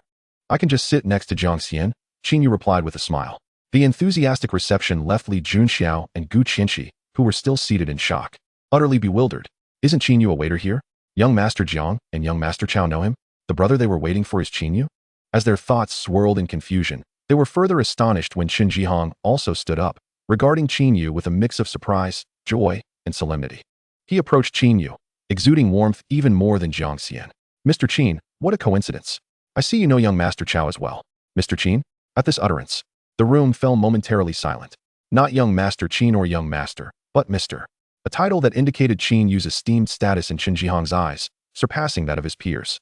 Jiang Xian's eyes widened in disbelief. Brother Qin, you must tell me what other impressive identities you have yet to reveal. Not only do you know General Manager Qin, but he also addresses you as Mr. If I stick with you, won't I share in your glory? Qin Yu ignored Jiang Xian's comment and smiled at Qin Jihong. General Manager Qin, you're too kind. Please refrain from calling me Mr. That would be quite unnecessary. We have met before, so just call me by my name. Qin Jihong seized the opportunity to elevate their camaraderie. In that case, let us consider ourselves peers. I shall address you as little brother, and you may call me old brother. What do you think? Since you've said so, I shall call you old brother Qin from now on, Qin Yu responded. Li Dazhou, upon witnessing Chao Jinghua rise, could no longer remain seated. His face traversed a spectrum of curiosity, astonishment, and finally, shock, as a smile of respect spread across his features while he stood behind Qin Jihong.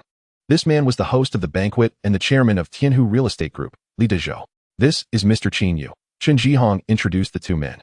Hello, Mr. Qin. Li Dazhou greeted. I hope my visit today hasn't caused you any inconvenience. Not at all, Mr. Li. Your presence is an honor, and it truly enhances the occasion, Qin Yu replied with amiable charm. Please, call me young Master Qin or simply by my name. Calling me Mr. might lead others to misunderstand. Qin Yu added. Certainly, young Master Qin, Li Dazhou acquiesced. Li Junxiao was left in a daze, feeling as though the unfolding events were surreal. The former classmate he had scarcely acknowledged was now basking in the admiration of his father. Qin Yu, who had emerged from a humble rural background under the jurisdiction of Shaqing, now stood elevated, while his father was a renowned figure, a household name and a leading tycoon in the area. The roles had seemingly reversed, with Qin Yu now the exalted figure looking down upon them. As he struggled to grasp this reality, he tugged at Gu Qianqi beside him, suddenly realizing he needed to stand as well, regardless of his current emotions. He could not remain seated while others were standing. They all resumed their seats, and Qin Yu settled next to Jiang Xian. Mr. Qin, allow me to introduce these two. This is my son Li Junxiao, and his girlfriend Gu Qianqi, Li Dazhou said as he returned from instructing a waiter to serve the dishes. Li Junxiao and Gu Qianqi, feeling a blend of humility and complexity, quickly stood again. Hello, young Master Qin, they greeted. Qin Yu smiled, merely nodding, refraining from mentioning their past as classmates. Gu Qianqi's eyes were filled with a complex array of emotions. Her heart was a tumult of feelings. Just moments ago, she had been reflecting on the stark disparity between Qin Yu and Li Junxiao, as if they were on diverging paths, destined to drift further apart until they reached opposite ends of the earth. Only now did she realize how naive that notion was. It was others who were adept at concealing their true selves, while it was they who had been transparent all along. Li Junxiao, I recall you referring to me as a waiter earlier. May I inquire where your eyes were? Jiang Xian interjected bluntly. Upon hearing this, Li Junxiao's complexion shifted, leaving him momentarily flustered. Junxiao, you were quite discourteous earlier. You should promptly apologize to young Master Qin. Li Dazhou hurriedly scolded Li Junxiao. Qin Xiao. That was merely a slip of the tongue. I extend my sincerest apologies to you. Li Junxiao, feeling somewhat aggrieved, could only lower his head in acknowledgement of his mistake. Qin Yu silently gazed at Li Junxiao, who had been so full of himself just moments ago in the corridor, now reduced to a countenance of distress as he admitted his fault, a flicker of unspoken relief evident in his eyes. After a lengthy pause, Qin Yu spoke. No need for apologies. We were once classmates, and considering my humble origins in the countryside, it is understandable that you might perceive me as merely a servant here. This revelation unveiled a layer of information, prompting Li Dazhou's curiosity. To think you were old classmates. Which school did you attend? I would never have imagined Junxiao had someone like you as a classmate. Chao Jinghua and Qin Zhihong, along with Jiang Xian, cast inquisitive glances. Uncle, allow me to explain. Qin Xiao, Junxiao, and I were all high school classmates at Qigeng City, Gu Qianqi interjected, taking a seat alongside them. Oh. So Qin Xiao attended middle school in Qigeng City. I presume you hail from Shaqing as well. If so, we are indeed fellow townsfolk, Li Dazhou jested lightly. Shaqing is a county under the jurisdiction of Qigeng City, making Li Dazhou's remarks quite reasonable. You are correct. My hometown is indeed Qinjiazhuang in Shaqing, Qin Yu candidly admitted. It appears that both Qin Xiao and Junxiao share a connection as classmates, all hailing from the same region. You must visit our Li family sometime. I shall extend our utmost hospitality to you, Qin Xiao. With Li Dazhou's words, Qin Yu responded with a smile. I would indeed be honored to accept your invitation. As they spoke, an array of steaming delicacies and several bottles of premium liquor arrived at their table. Upon learning that Qin Yu emerged from a rural background, Li Dazhou unconsciously altered his demeanor, no longer as fervent as during their initial meeting, while Chao Jinghua remained oblivious to the subtle shift. Qin Zhihong maintained a consistent demeanor of respect towards Qin Yu. The wine was exquisite, and each dish exuded an air of opulence. After exchanging a few toasts, Jiang Xian couldn't help but inquire, Qin Gu, how is the acquisition plan for Jianyun Hotel progressing? Have you purchased Huaji's shares, or are there others you intend to acquire? Chao Jinghua, taken aback, asked, Qin brother, are you expressing interest in acquiring additional shares of Jianyun Hotel? Li Dazhou was equally astonished. Chao Gongzi, are you suggesting that the shares you hold in Jianyun Hotel have been transferred to Qin Xiao? Indeed. Qin brother has invested 30 billion to acquire the shares from me, came the response. 30 billion? Li Dazhou exclaimed. Chao Gongzi, surely you jest. Just 2 days ago, you mentioned it was around 20 billion. The price I negotiated with the owner of the Yun family was indeed that, but today, Qin brother came in with ample resources and acquired my shares for 30 billion. Understanding dawned on Li Dazhou as he regarded Qin Yu with newfound admiration. Qin brother, you have yet to answer my earlier inquiry. Is Jiang Xian's claim true? Do you intend to acquire all shares of Jianyun Hotel? Chao Jinghua pressed further. There is no falsehood in Jiang Xian's statement, Qin Yu replied. My original plan was to purchase Jianyun Hotel in its entirety, and I have successfully executed that plan. I must express my gratitude to Hua Ge for selling me his shares. Without that, this endeavor may not have come to fruition. And how much did you spend in total? Chao Jinghua was taken aback by Qin Yu's words. The price we agreed upon, came the reply. 120 billion? Chao Jinghua asked in disbelief. Indeed, Qin Yu confirmed. Just then, his phone rang. It was a call from Wang Jie, the financial director of Jiangyan Hotel, informing him that the share transfer procedures had been completed and that the hotel was now under Qin Yu's name, granting him 100% ownership and the title of legal representative. Regarding the taxes incurred from the transfer, she had already discussed it with Yun Jingong, who suggested utilizing the hotel company's reserve funds to cover the over 8 billion owed. In short, everything is settled. Upon hearing this, Qin Yu understood that Yun Jingong was attempting to curry favor with him. While he did not care much for the 8 billion, he found himself at a loss as to how to spend it, realizing that goodwill can sometimes lead to unintended consequences. Nevertheless, he felt a surge of excitement. He had successfully acquired a 5-star asset. After ending the call, he noticed an unread message confirming that Jiangyan Hotel was now under his ownership. Turning to Chao Jinghua, he stated, "The financial director just informed me that Jiangyan Hotel is now officially in my name." This declaration made it clear to everyone present that the luxurious 7-star hotel, valued at 120 billion, was now solely owned by Qin Yu. Jiang Xian and Chen Jihong had varying degrees of awareness regarding his status, while Li Junxiao and Gu Qinshi were left reeling. Initially surprised by Qin Yu's remarkable identity, they could still accept it, believing that their former middle school classmate might have simply had influential connections. However, the revelation of his wealth, surpassing even that of the Li family, left them utterly astounded. Li Junxiao forced a bitter smile, having completely relinquished his pride in front of Qin Yu.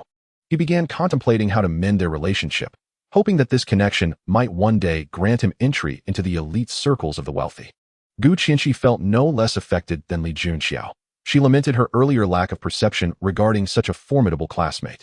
Reflecting on her friend Su Li's breakup, she mused about how unfortunate Su Li had been, not only losing to Li Junxiao, but also missing out on a man far superior to him.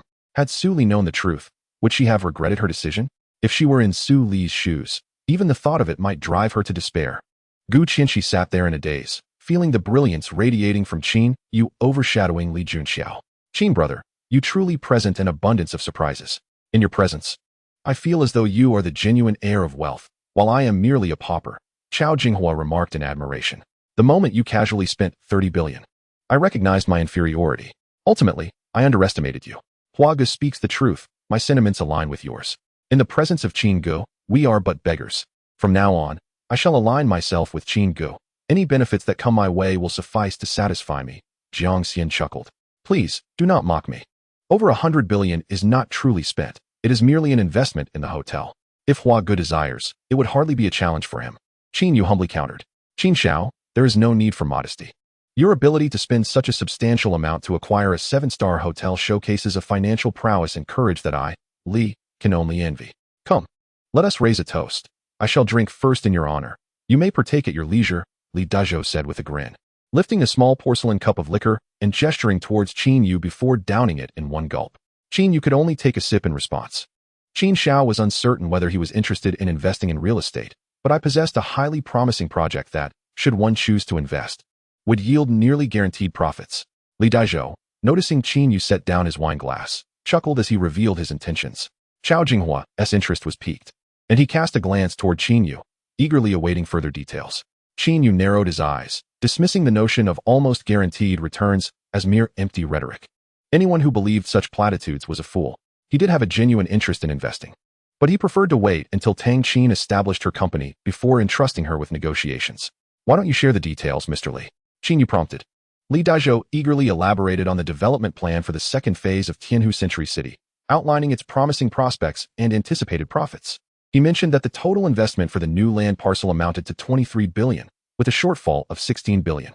However, with sufficient initial funding, which alongside the land cost totaled 9 billion, they were only lacking an additional 4 billion.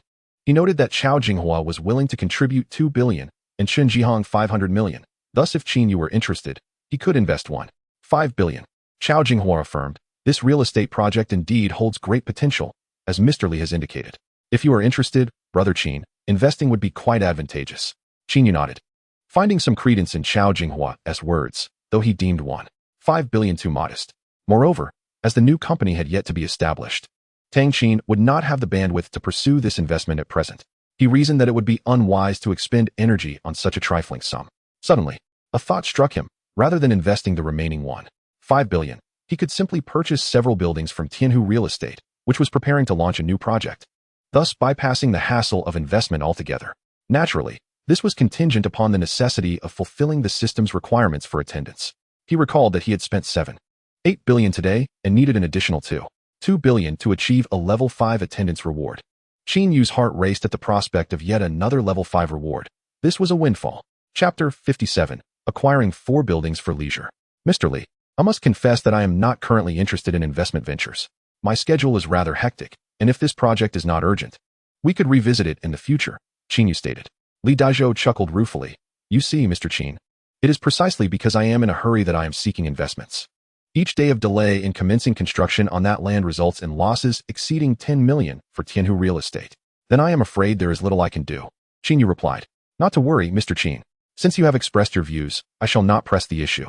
We can collaborate in the future. Opportunities will surely arise. Li Dazhou responded with a forced smile. You mentioned a total investment shortfall of 16 billion, excluding the 4 billion required for initial development. There remains another 12 billion for later stages. If you seek investments for that amount, I would indeed be interested, Qin Yu considered. Li Dazhou's eyes brightened. Excellent. With your assurance, I can proceed without concern. I shall hold you to your word, and do not be surprised if I come calling for investments in the future. Qin Yu smiled, assuring him, rest assured, Mr. Li, this promise stands firm. Shifting the conversation, he added, while I am not currently inclined towards investments, I have noticed the plethora of advertisements for Qin Yu Real Estate recently. It appears that Qin Yu Century City will officially open for sales tomorrow. I would like to partake in the excitement and purchase 2 buildings, if you would consider offering a discount. Oh, Mr. Qin wishes to buy buildings? That is quite simple. I shall not bother with discounts. 2 units shall be yours as a gift. Li Dazhou responded generously. At that moment, Li Junxiao quietly interjected. Dad, Mr. Qin means 2 buildings, not 2 units. Well, what? Mr. Qin, are you saying you wish to buy 2 buildings? Li Dazhou sought confirmation, still skeptical of the claim. Indeed. I intend to purchase 2 buildings, Qin Yu affirmed. Mr. Li, my brother Qin has just acquired a villa worth over 100 million at Nanyan Mountain Villa. Surely, he would not be interested in your mere 100 square meter units. Purchasing 2 buildings aligns perfectly with his stature, Chen Zhihong interjected. Nanyan Mountain Villa? Li Dazhou nodded in realization. Since you wish to buy 2 buildings, I see it as a testament to your esteem, and I must extend the best discount to you. Selecting the prime locations within the community. Junxiao, do you know which 2 buildings have the best locations that remain unsold? Li Dazhou inquired. Li Junxiao replied, Dad. The only buildings that have not been sold and have good locations are Building 3 and Building 5. Very well, Li Dazhou nodded. Mr. Qin, let us proceed with those 2 buildings. What say you? Sounds perfect, Qin Yu replied. Regarding the pricing, the new district had only recently begun development, and property prices were generally modest. A 130 square meter unit sold for 4.5 million, while an entire 38-story building was originally priced at 6.84 billion. You only need to pay 500 million for each building. 500 million per building? Mr. Li, would you not consider that a loss? Qin Yu chuckled. Do not worry, Mr. Qin. To be frank, after covering costs, there remains a slight profit at that price, Li Dazhou reassured him. Let us do this. I shall not take advantage of you. We will calculate the price at 5 billion per building. If you select 2 more, totaling 4 buildings, the price will be 22 billion. Mr. Li, are you suggesting that I can purchase 4 buildings at 5 billion each? Li Dazhou was visibly excited. Precisely. I will come to your sales office tomorrow to sign the purchase agreement, Qin Yu confirmed. Such is the demeanor of a true tycoon. Jiang Xian had witnessed Qin Yu's ostentatious displays twice before and felt indifferent. Chen Zhihong had a deeper understanding of Qin Yu's financial depth and was similarly unfazed. While Chao Jinghua expressed mild astonishment, Li Junxiao and Gu Qianqi, former classmates, were the most taken aback, having initially been shocked by Qin Yu's exceptional status. The revelation that he had spent 12 billion to acquire a 7-star hotel left them in awe, accentuating the chasm between them. They had initially assumed Qin Yu's disinterest in Li Dazhou's investment proposal stemmed from financial constraints, merely polite banter. However, when he turned around and expressed the intent to spend 22 billion on 4 buildings, they were left speechless. Qin Yu had ascended to a status they could only admire, a stark contrast to when they once looked up to him. Li Dazhou laughed heartily. Mr. Qin, your words have truly moved me. Not only do you support my business, but you also alleviate our most pressing financial challenges. Come, allow me to toast to you. He raised his glass. I also have a stake in Qin Yu Century City, and I am involved in Mr. Li's new project. Brother Qin, your support has indeed aided me as well. Let us all raise a glass to Brother Qin. Chao Jinghua added. With that, All present raised their glasses, and Qin Yu had no choice but to join in the toast. The gathering was lively, and the meal lasted an hour before dispersing. Li Daizhou was the most elated, having achieved his objective and forged a connection with a financial benefactor like Qin Yu. After settling the bill with the server, he exchanged contact information with Qin Yu before departing with Li Junxiao and Gu Qianxi. Li Junxiao had also handed over his business card to his father, assuring that he would personally await Qin Yu's arrival at the sales office the following day. Before long, Qin Yu, along with Chao Jinghua, Chen Jihong, and Jiang Xian, exited the private room. Upon reaching the entrance of the hotel on the first floor, Chao Jinghua and Chen Jihong, both of whom had drivers awaiting them, departed first. Meanwhile, Jiang Xian, slightly inebriated, summoned a designated driver and, after exchanging a brief greeting with Qin Yu, climbed into the car and left. Having consumed a moderate amount of alcohol himself, Qin Yu contemplated returning to his hotel room for a brief nap. After taking a few steps, he noticed several individuals gathered at the front desk. Standing there were Tang Qin, Han Xian, the lobby manager Li Hong, and a man in his 40s. Intrigued, Qin Yu approached them. As he drew near, he observed Tang Qin's serious demeanor, her countenance exhibiting an authoritative presence devoid of anger, prompting him to inquire, "Tang Qin, what brings you all here?" The moment Tang Qin, who had been wearing an expression of ire, recognized Qin Yu's voice, her face brightened. "Boss, you're here," she exclaimed, her tone transforming with a smile. "Boss." Han Xian chimed in eagerly. Li Hong, adopting an exaggeratedly obsequious demeanor, greeted, "Greetings, Director Qin. This marks our second meeting, and I must say, upon our first encounter, I was struck by your remarkable presence. You are truly a paragon among us. Look at that. You've become my boss so soon. Should you require anything, do not hesitate to command me. I shall devote myself entirely to your service, unwavering in my dedication." As Li Hong struggled to concoct further flattering words to curry favor with his new superior, he inadvertently faltered, his expression shifting from sycophancy to one of distress. His peripheral vision caught sight of Tang Qin's piercing gaze, which seemed to cut through him like a knife, her face cloaked in an icy demeanor. Chapter 58, The Arrogant Ma Wenxiu. It appeared he had made a grave misstep by usurping her credit in front of Tang Qin. Following the sudden high-level meeting that revealed Qin Yu as the hotel's new proprietor, Ma Yichuan had been replaced by Han Xian in her former position. Unexpectedly, Tang Qin, once an ordinary employee, had ascended to the role of vice chairperson, surpassing Han Xian's rank. Since assuming her new position, Tang Qin had transformed, exhibiting a fiery temperament that rivaled that of Ma Yichuan in times past. Now, having offended this formidable lady, one could only anticipate the repercussions. Noticing the change in Li Heng's expression, Han Xian exchanged glances with Tang Qin, seemingly privy to an underlying amusement. Tang Qin was not only the vice chairperson of Jiangyun Hotel, but also Qin Yu's personal assistant, the only one capable of catering to his every whim. Li Heng's attempts to undermine her were futile. After Li Heng finished his remarks, he lowered his gaze, no longer daring to speak. Qin Yu, puzzled, refrained from pressing further, as he found such flattery distasteful. "You must be Chairman Qin," remarked another man in his 40s, having deduced Qin Yu's identity. "I did not expect the new owner to be so young. Truly impressive. I am Yin Baik, the hotel's vice general manager. It is a pleasure to meet you." Qin Yu smiled slightly and replied, "Ah, so you are vice general manager Yin. I look forward to your diligent stewardship of the hotel's affairs. Collaborate closely with General Manager Han, and your capabilities shall surely lead to future promotions and salary increases." Yin Baik beamed. "With your assurance, Chairman Qin, I feel confident that my work will meet your expectations." Qin Yu then turned to Tang Qin and inquired about the situation. "What is going on with you all standing here?" Tang Qin explained, "The necessary documents are ready, and I am preparing to handle the task you assigned. I intended to request a vehicle from the front office. Although cars are in high demand at this hour, I discovered that one, the very Rolls-Royce you used last time, was available. However, when I sent a security guard to retrieve it, it could not be found. Neither the housekeeping department nor the front office could provide any information on its whereabouts. Hence, I called Vice General Manager Yin down, but he is equally perplexed. I plan to inquire with the security department, but their manager is absent, so I dispatched another guard to investigate." "How curious," Qin Yu mused. "I used that car just yesterday, yet today it has vanished." He was not particularly concerned about the missing vehicle. It was merely a car. However, he was aware that Tang Qin's endeavor was for his benefit, and thus it held some significance. "Director Tang, I have discovered the details," a security guard announced, perspiration beading on his forehead as he rushed in. "Zhang Xiao, do you know who took the car?" Tang Qin recognized the security guard and called him by name. All eyes turned to the guard, who stood tall and unflinching. "Director Tang, that car was appropriated by Manager Zhang from our security department. He said it was for a hotel guest." Stealing a glance at Tang Qin, he felt a pang of sympathy. Just that morning she had been an ordinary employee, and now she was the vice chairperson. Such a dramatic turn of events seemed almost scripted. So it was taken by Manager Zhang for a guest use, Yin Bike reproached. The hotel vehicles are under the security department's supervision. For Manager Zhang to unilaterally take one for a guest without notifying the front office is inexcusable. It is no wonder we could find no trace of it. Li Heng remained silent, but felt a sense of relief.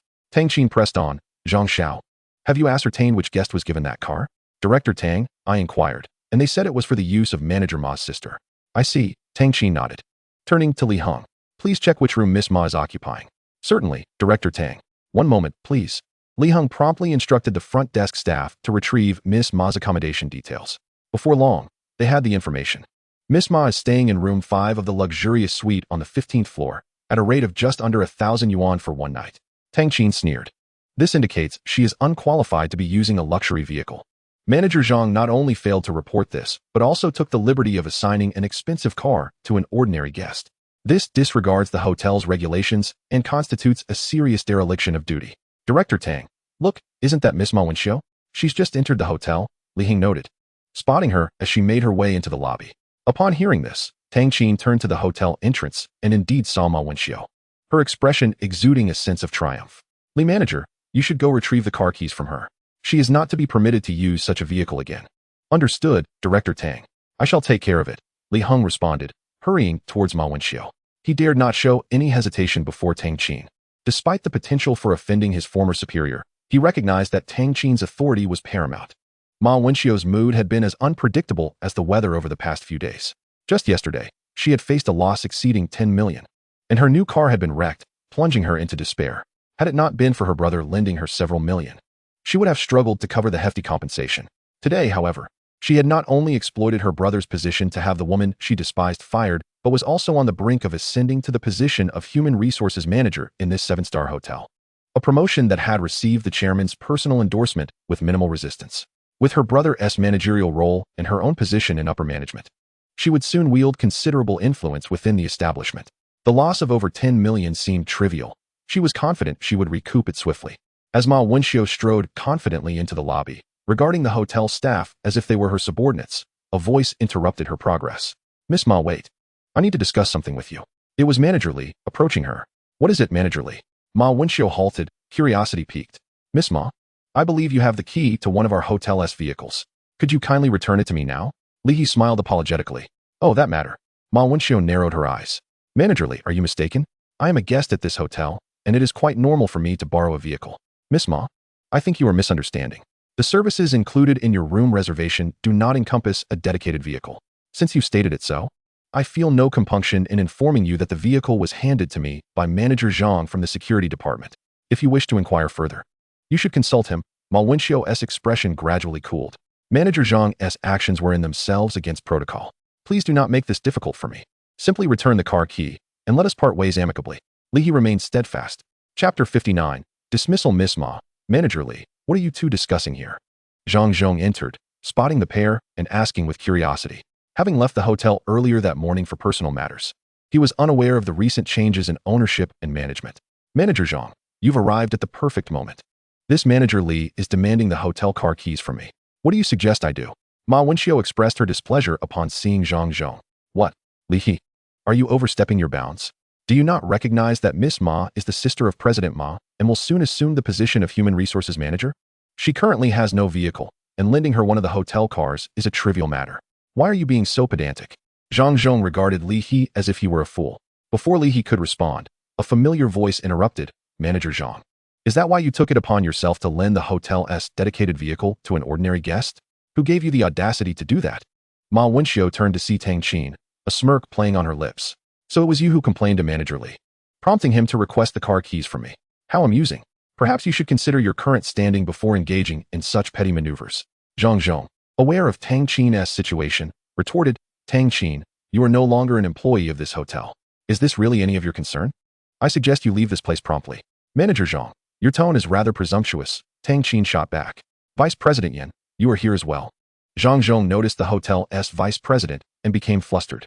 He also recognized Han Xian and Mr. Qin at the back, realizing they had come to support Tang Qin. Manager Zhang, your actions have exceeded acceptable limits. You should promptly recover the hotel car keys from Miss Ma. Yin Baike's tone was stern, ostensibly reprimanding Zhang Zhong while actually aiding him, though he was unaware of the complexities between Tang Qin and Ma Wenxiu. Had he known, he might have refrained from speaking out. Resolute, Zhang Zhong declared, Vice President Yin, you are misinformed. Miss Ma is President Ma's sister and is about to become the Human Resources Manager. Chairman Yin holds her in high regard. Her vehicle is currently under repair, so allowing her to use the hotel's dedicated car is merely accommodating. Even if President Ma were to find out, he would not be displeased.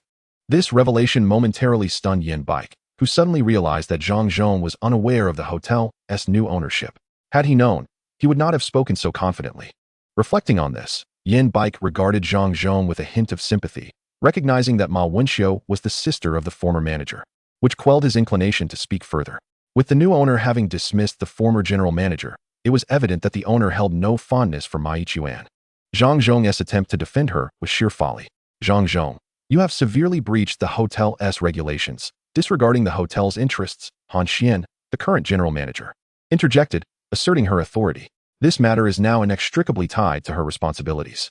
Turning to Qin Yu with deference, she inquired, Sir, how should we proceed with this situation? With her words, all eyes turned to Qin Yu. Sir? Both Zhang Zhong and Ma Wenxiu stared in bewilderment at Qin Yu. Qin Yu's expression was impassive as he replied, What else is there to consider? Since Manager Zhang has violated hotel regulations without remorse, this will not be the last instance.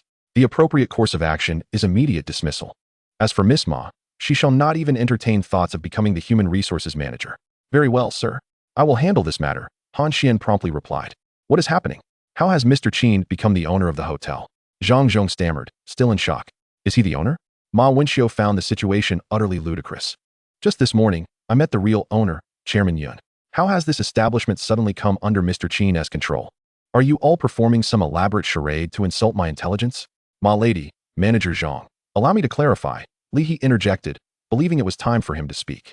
Clearing his throat, he continued, Mr. Qin has acquired all shares of the hotel, including those of Yun Zhong'an. Hence, he is the sole proprietor of Jianyun Hotel. Ma Yichuan is no longer the general manager. That position is now held by Ms. Han Xian. As for Miss Tang Qin, she is now the vice chairman of this establishment. Do you comprehend? Li He, are you speaking the truth? Zhang Zhong's complexion drained of color. Every word is accurate. Yin Baike affirmed. Zhang Zhong's expression shifted dramatically, and with Yin's acknowledgement, he realized the gravity of the situation. Stammering, he turned to Qin Yu, seeking clemency. Though his throat felt constricted, making coherent speech difficult. Mr. Qin, I was wrong. Could you possibly spare me this once? I assure you I will amend my ways, and such incidents will not recur. Regrettably, I am no longer your employer. Qin Yu's words fell like a cold shower, extinguishing Zhang Zhong's final flicker of hope. Mr. Qin, grant me another chance. Given my years of diligent service, if not for my contributions, at least for my hardships, he pleaded. Silence, Zhang Zhong. Since Mr. Qin has spoken, you should recognize the futility of your words. Your years of service have not gone unnoticed, but your unscrupulous dealings have not escaped my attention either. I need not enumerate them, Yin Baike scoffed. Zhang Zhong's face contorted in despair, left with no retort. Ma Wenxiu's pallor rivaled that of paper. This was not a dream. Pinching her fingers confirmed the reality. It was not an illusion, but rather an elaborate deception orchestrated by these individuals. In mere moments, everything had shifted. Her brother was no longer the general manager, and the insufferable Mr. Qin had become the owner. Most astonishing of all, Tang Qin had ascended to the vice chair of this 7-star hotel, a position superior to that of her brother. What a farce. Suddenly, her phone rang, revealing an incoming call from her brother, Ma Yichuan. Seizing the moment with a flicker of hope, she answered the call. The conversation was brief, and upon hanging up, Ma Wenxiu stood as if her soul had been taken. Casting a glance at Tang Qin, her lips quivered, yearning to speak, but ultimately, she held her tongue. After extracting a set of car keys from her tote and tossing them to Li Heng without uttering a word, she departed from the scene.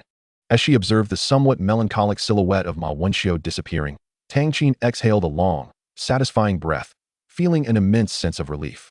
Mr. Qin, Yin Baike glanced at Zhang Zhong and articulated a pressing issue confronting the hotel. The positions of both the manager of the housekeeping department and the current head of security were vacant, and with old Liu from Human Resources nearing retirement. It was imperative to fill these 3 managerial roles promptly to avert significant operational disruptions, particularly in the housekeeping department. Chapter 60, Xiao Zhenfeng. Upon hearing this, Qin Yu, not wishing to dwell on the matter further, suggested, let Ms. Han Xian and you, General Yan, decide on the housekeeping and human resources managers. As for the security department manager, Tang Qin, do you have any recommendations? Tang Qin replied, Boss, rather than deliberating on candidates, I propose that Zhang Xiao temporarily assume the role of security manager. He has been working as a security officer here for 8 years, demonstrating sincerity in his duties. What do you think? Qin Yu nodded in agreement. Let it be as you suggest. Zhang Xiao, who had been eavesdropping, felt as though struck by lightning, his heart racing. At over 40, he had long abandoned hopes of promotion or a salary increase, resigned to a life as an ordinary hotel security officer, earning a meager salary of over 5,000. Who would have anticipated such an opportunity awaiting him today? He hastily expressed his gratitude. Thank you, Mr. Qin. Thank you, Miss Tang. Li Hong regarded the security officer with a tinge of envy, contemplating when fortune might smile upon him as well. It was worth noting that since Qin Yu became the hotel owner, aside from Zhang Xiao, the most notable beneficiaries were Han Xian and Tang Qin, whom he could only admire from afar. Had he foreseen this, he would have clung tightly to that golden opportunity when he last met Qin Yu. 10 minutes later, the same Rolls-Royce was in motion. Tang Qin was at the wheel while Qin Yu occupied the rear seat. Their primary destination was Nanyang Auto, where Qin Yu intended to retrieve his Bugatti Chiron. Tang Qin would drop him off there before proceeding to register a new company. After a morning spent rushing a kilometer to catch a taxi, Qin Yu profoundly realized that venturing out without a vehicle rendered movement exceedingly cumbersome. Seizing the lingering effects of alcohol, he dozed off in the back seat, awakening only when they reached Nanyang Auto. Upon disembarking, he made his way toward the dealership's entrance alone. Hey, kid, you're here to buy a used car too, right?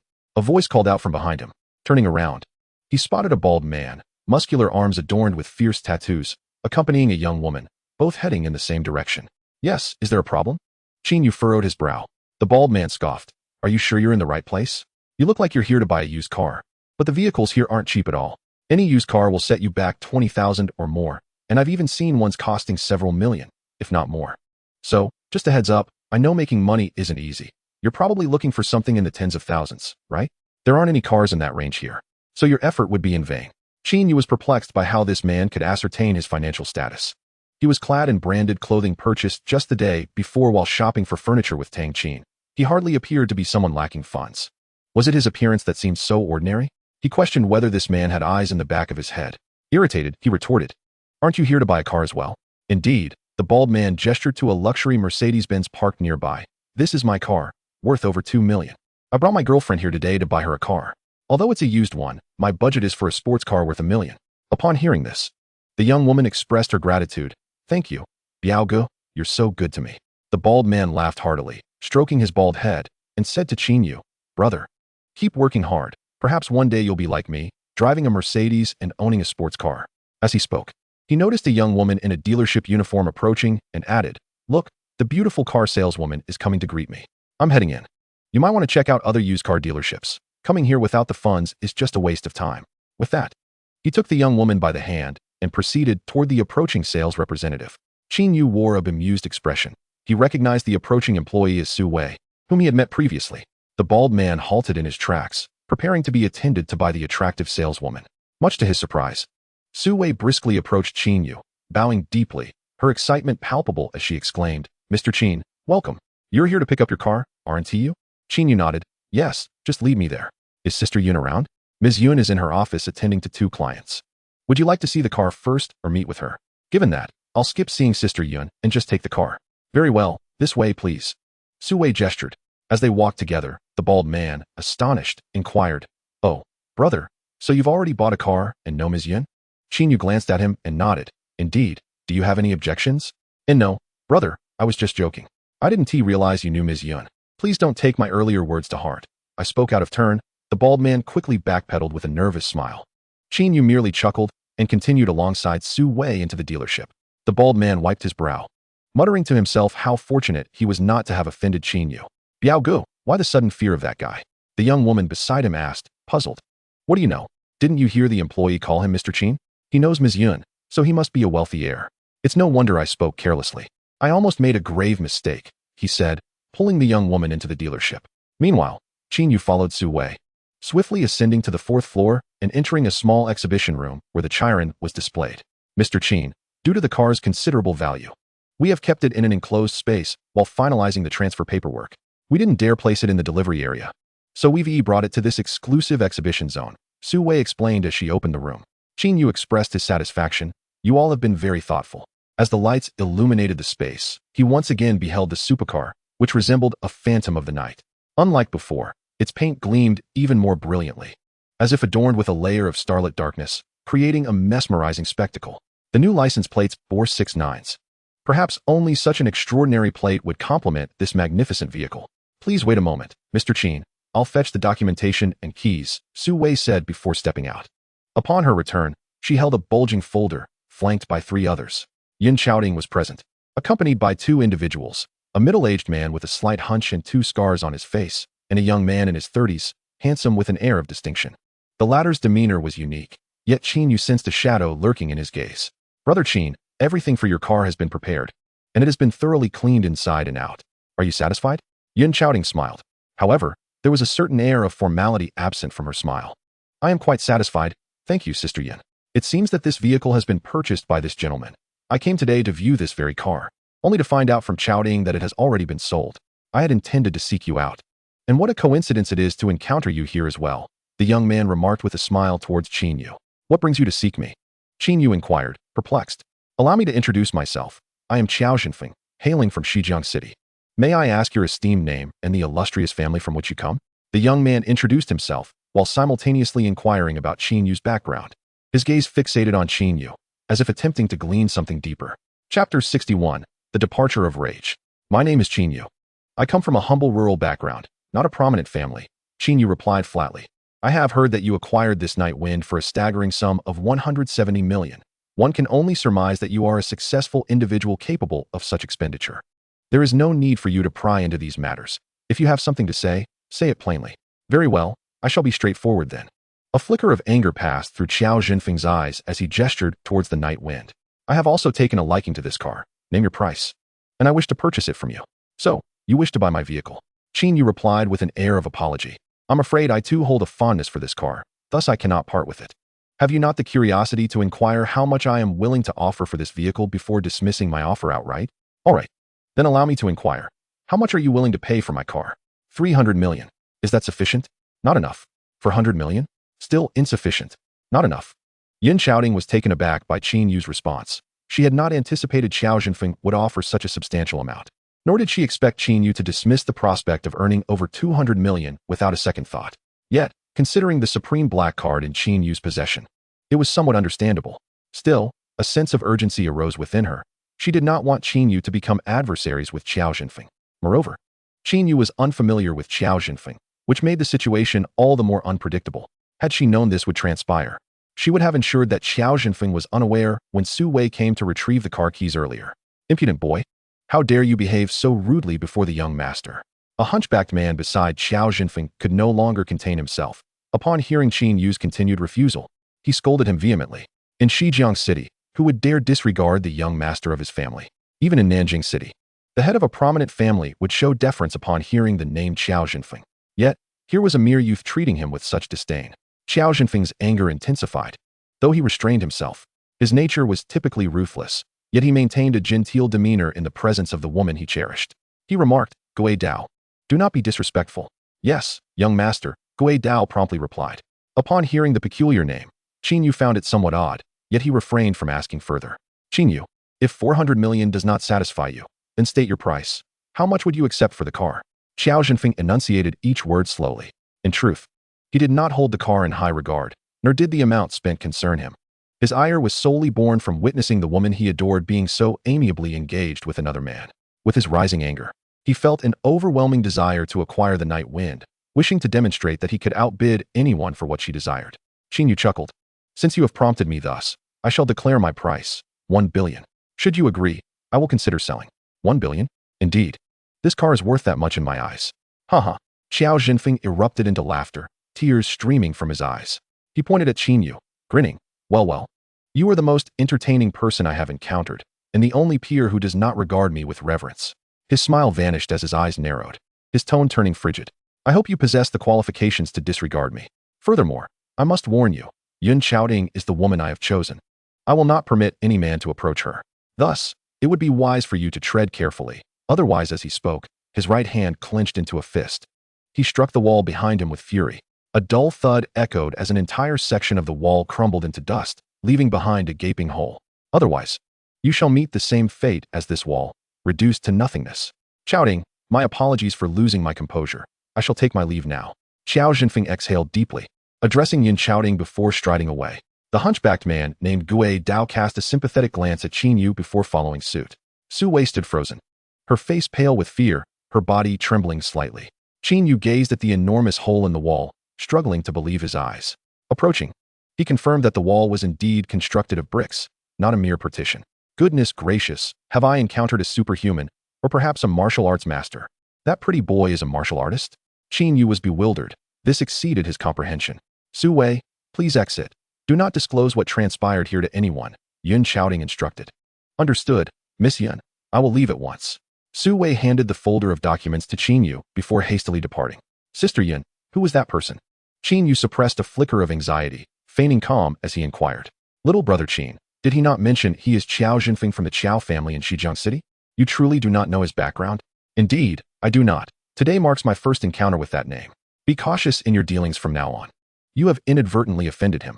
Given his past behavior, he is unlikely to let this slide easily and may take actions detrimental to you. Yin Qiaoting sighed and continued. This is partly my fault for not handling the situation better. Had I known, I would have done my utmost to prevent you from meeting him. Should he target you, notify me immediately, and I will negotiate with him. With my involvement, he will be more restrained. Seeing the genuine concern etched on Yin Qiaoting's face, Qin Yu did not wish to be perceived as a man in need of protection by a woman. Moreover, he possessed a system that would eventually make him the wealthiest individual in the world. He could hire hundreds of bodyguards, each possessing martial prowess equivalent to Qiao Jinfeng's. Would he not simply crush any adversary that dared to confront him? With this thought, his spirits lifted considerably, and he smiled. Sister Yun, fret not. A mere Qiao Jinfeng does not command my respect. You need not worry about me. I will handle this. Yin Qiaoting, observing Qin Yu's fearless demeanor and his commanding presence, felt a measure of relief. Furthermore, considering he possessed a supreme black card of the 5 elements, her worries were somewhat alleviated. Your words bring me comfort. Yet it would be prudent to remain vigilant. It may be wise to hire a few more bodyguards. Indeed, your reasoning is sound. Qin Yu contemplated for a moment, intending to probe deeper into Qiao Jinfeng's background or inquire whether he had studied martial arts. Ultimately, he decided against it, opting to learn gradually over time.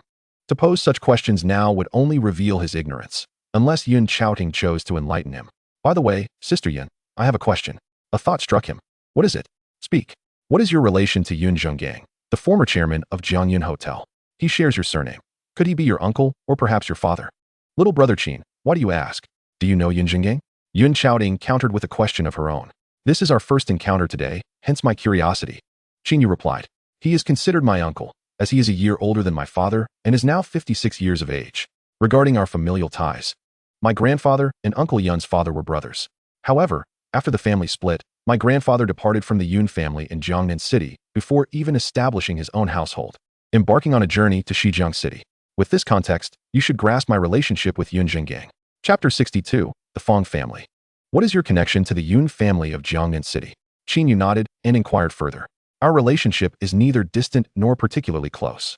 I do make an effort to visit during holidays and festivals. As Yin Qiaoting spoke, a thought seemed to strike her, and she asked, Brother, you mentioned that Yun Zhonggang was the former chairman of Jiangyun Hotel. What has transpired? Is he no longer in that position? Jiangyun Hotel has always been a family enterprise, and he is also the head of the Yun family.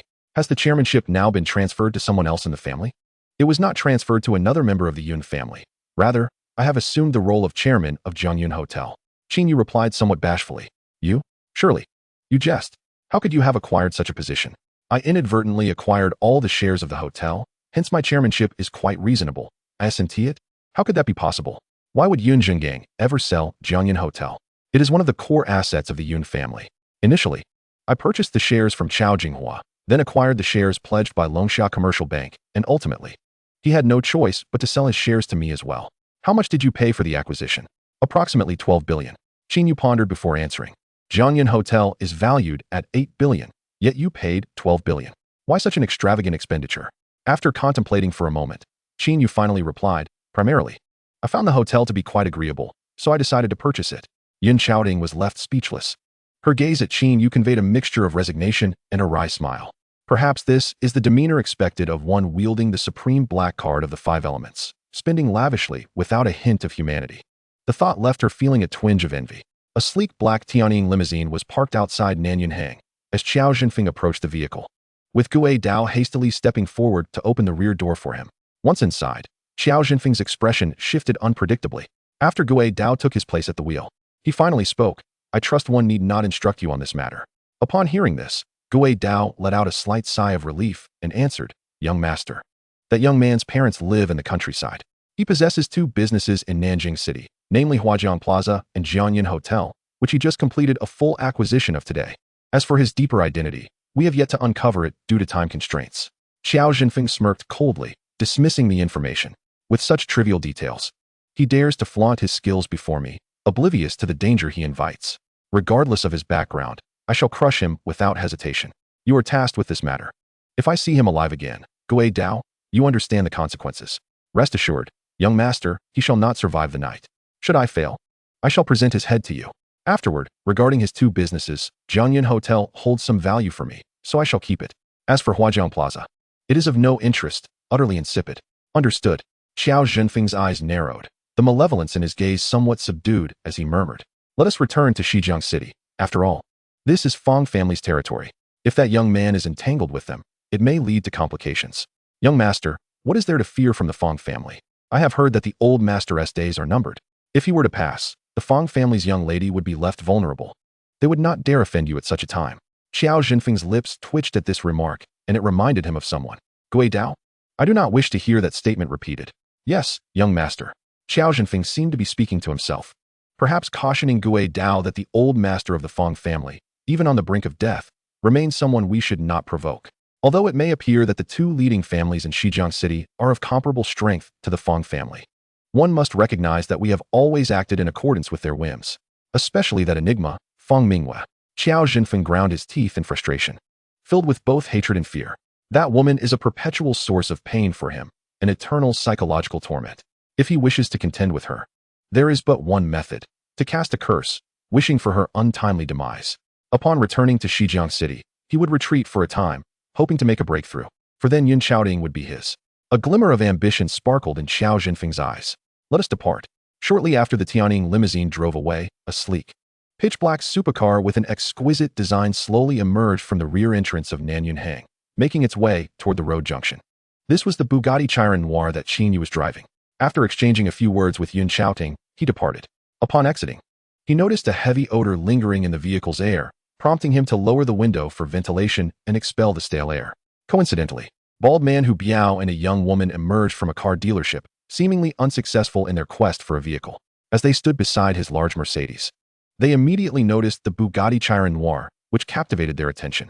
Upon seeing Qin Yu seated in the driver's seat with the window rolled down, they were taken aback. The car's exterior was simply stunning. Anyone who saw it could ascertain its exorbitant price.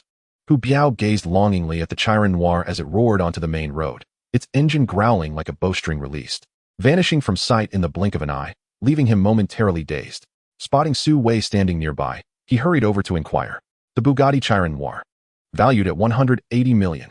Upon learning the name and price of the vehicle, Hu Biao's steps became slightly unsteady. A car worth 180 million, truly. It seems money holds no value to some. I wonder if I shall ever earn enough in my lifetime to afford such a vehicle. Hu Biao thought, parched and awestruck. He resolved that should he encounter that car again, he would ensure to capture a photograph with it, a memento to boast about in the future. The Chiron Noir accelerated with such swiftness that Qin Yu refrained from driving too fast within the city. Additionally, being newly acquainted with the vehicle, he struggled to adjust to its handling, opting to cautiously manage the throttle. The car headed directly toward Jianyin Hotel. Internally, he was far from as composed as he appeared. Ever since binding to the system, he had become somewhat complacent, engaging in actions with a reckless abandon, believing that wealth could resolve any dilemma. Yet, his recent encounter with Qiao Jinfeng served as a harsh awakening. He realized there are greater forces at play, and wealth alone cannot untangle every predicament. There exist numerous realms beyond his reach. Witnessing the ease with which Qiao Jinfeng had smashed a hole in the wall left Qin Yu drenched in cold sweat. Had that blow landed upon him, even with the system at his side, he would have found himself utterly defeated. This experience served as a psychological setback, simultaneously enlightening him. The vehicle soon came to a halt before the entrance of Jianyin Hotel, with the doorman rushing over to assist in opening the door. Upon seeing Qin Yu's face, he froze for a few moments before respectfully Greetings, Mr. Qin. Qin Yu handed him the car keys. His curiosity piqued as he asked, How did you ascertain my identity? Brother Xiao had briefed me about you not long ago. I did not expect to meet you so soon. Xiaozhong. Indeed. Very well. Please ensure my car is parked properly and leave the keys at the front desk. I shall retrieve them later. Of course, Mr. Qin. I will take good care of your vehicle. Qin Yu smiled at the doorman before making his way toward the lobby.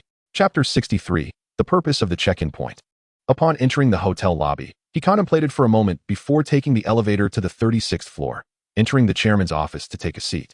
Not long after taking a seat, a knock echoed through the room, and Han Xian entered. Boss, you're back, she exclaimed with a smile as she approached. Qin Yu gestured for her to sit and inquired, Han Xian, how are the hotel affairs? Everything running smoothly? Rest assured, boss, all operations are well on track, she replied. That's good to hear. Han Xian continued, I wanted to inform you that there's a dedicated room for the boss in the hotel, significantly larger and more luxurious than room 3601. I've already prepared it for you. You can go there to stay. No need. I prefer the presidential suite I used to occupy. Let us keep that room for now, Qin Yu responded. His mood was somewhat subdued, and he lacked the inclination to consider such matters, as he was still awaiting the 5th level check-in for the system. Very well. Noticing Qin Yu's slightly melancholic demeanor, Han Xian reported a few more matters before taking her leave. After a brief moment, Qin Yu also decided to step out and ascended to the presidential suite, room 3601. Once seated on the sofa in the main hall, he opened the system panel and observed the task list. The acquisition of Jianyuan Hotel had been flawlessly completed, and the 5th level check-in was now unlocked and ready for him. First ever 5th level check-in. What kind of gift will I receive this time? He thought eagerly. System, let us check in. With anticipation, Qin Yu issued the command. Ding. Check-in successful. You have received 10,000 check-in points. Please check your account, host. 10,000 check-in points? What on earth is this? Qin Yu felt a wave of disappointment wash over him, as if he had been doused with cold water. He glanced at the system panel. Host, Qin Yu. Age, 25. Physique, 50, normal. Mental strength, 50, normal. Skills, none. Check-in progress, 7. 8 billion. 4th level check-in unlocked. Unable to refresh for further check-ins. Tasks, none. Check-in points, 10,006. Balance, 628. 327 billion. Inventory, X1. System, are you jesting with me? This is a 5th level check-in. At the very least, I should receive shares in a trillion-dollar company. Even if not that, cash would suffice. What is this nonsense about check-in points? Qin Yu cursed, noticing the system's silence. After a moment, he asked, System, what is the purpose of these check-in points? Host, check-in points can be utilized to enhance both physique and mental strength, as well as to acquire skills, or to seek assistance from the system by consuming check-in points. Enhance physique? Does that mean I could become increasingly powerful, perhaps even akin to a superhero depicted on television? Host, I am unfamiliar with your notion of a superhero. However, should you possess sufficient check-in points, enhancing your physique to a certain degree would render you capable of obliterating this small planet with a mere flick of your finger. What do you mean by small planet? Are you suggesting that this Earth could be destroyed with a flick of a finger? Indeed. The system replied in a muted tone. Such possibilities ignited a spark of excitement within Qin Yu. It dawned on him that with check-in points at his disposal, he could easily subdue someone like Xiao Zhenfeng with just a finger. His previous gloom dissipated. It appeared that these check-in points were not merely trivial, but rather invaluable. While wealth could scarcely procure an enhancement in physique, once one's physique was augmented, amassing wealth would become considerably easier.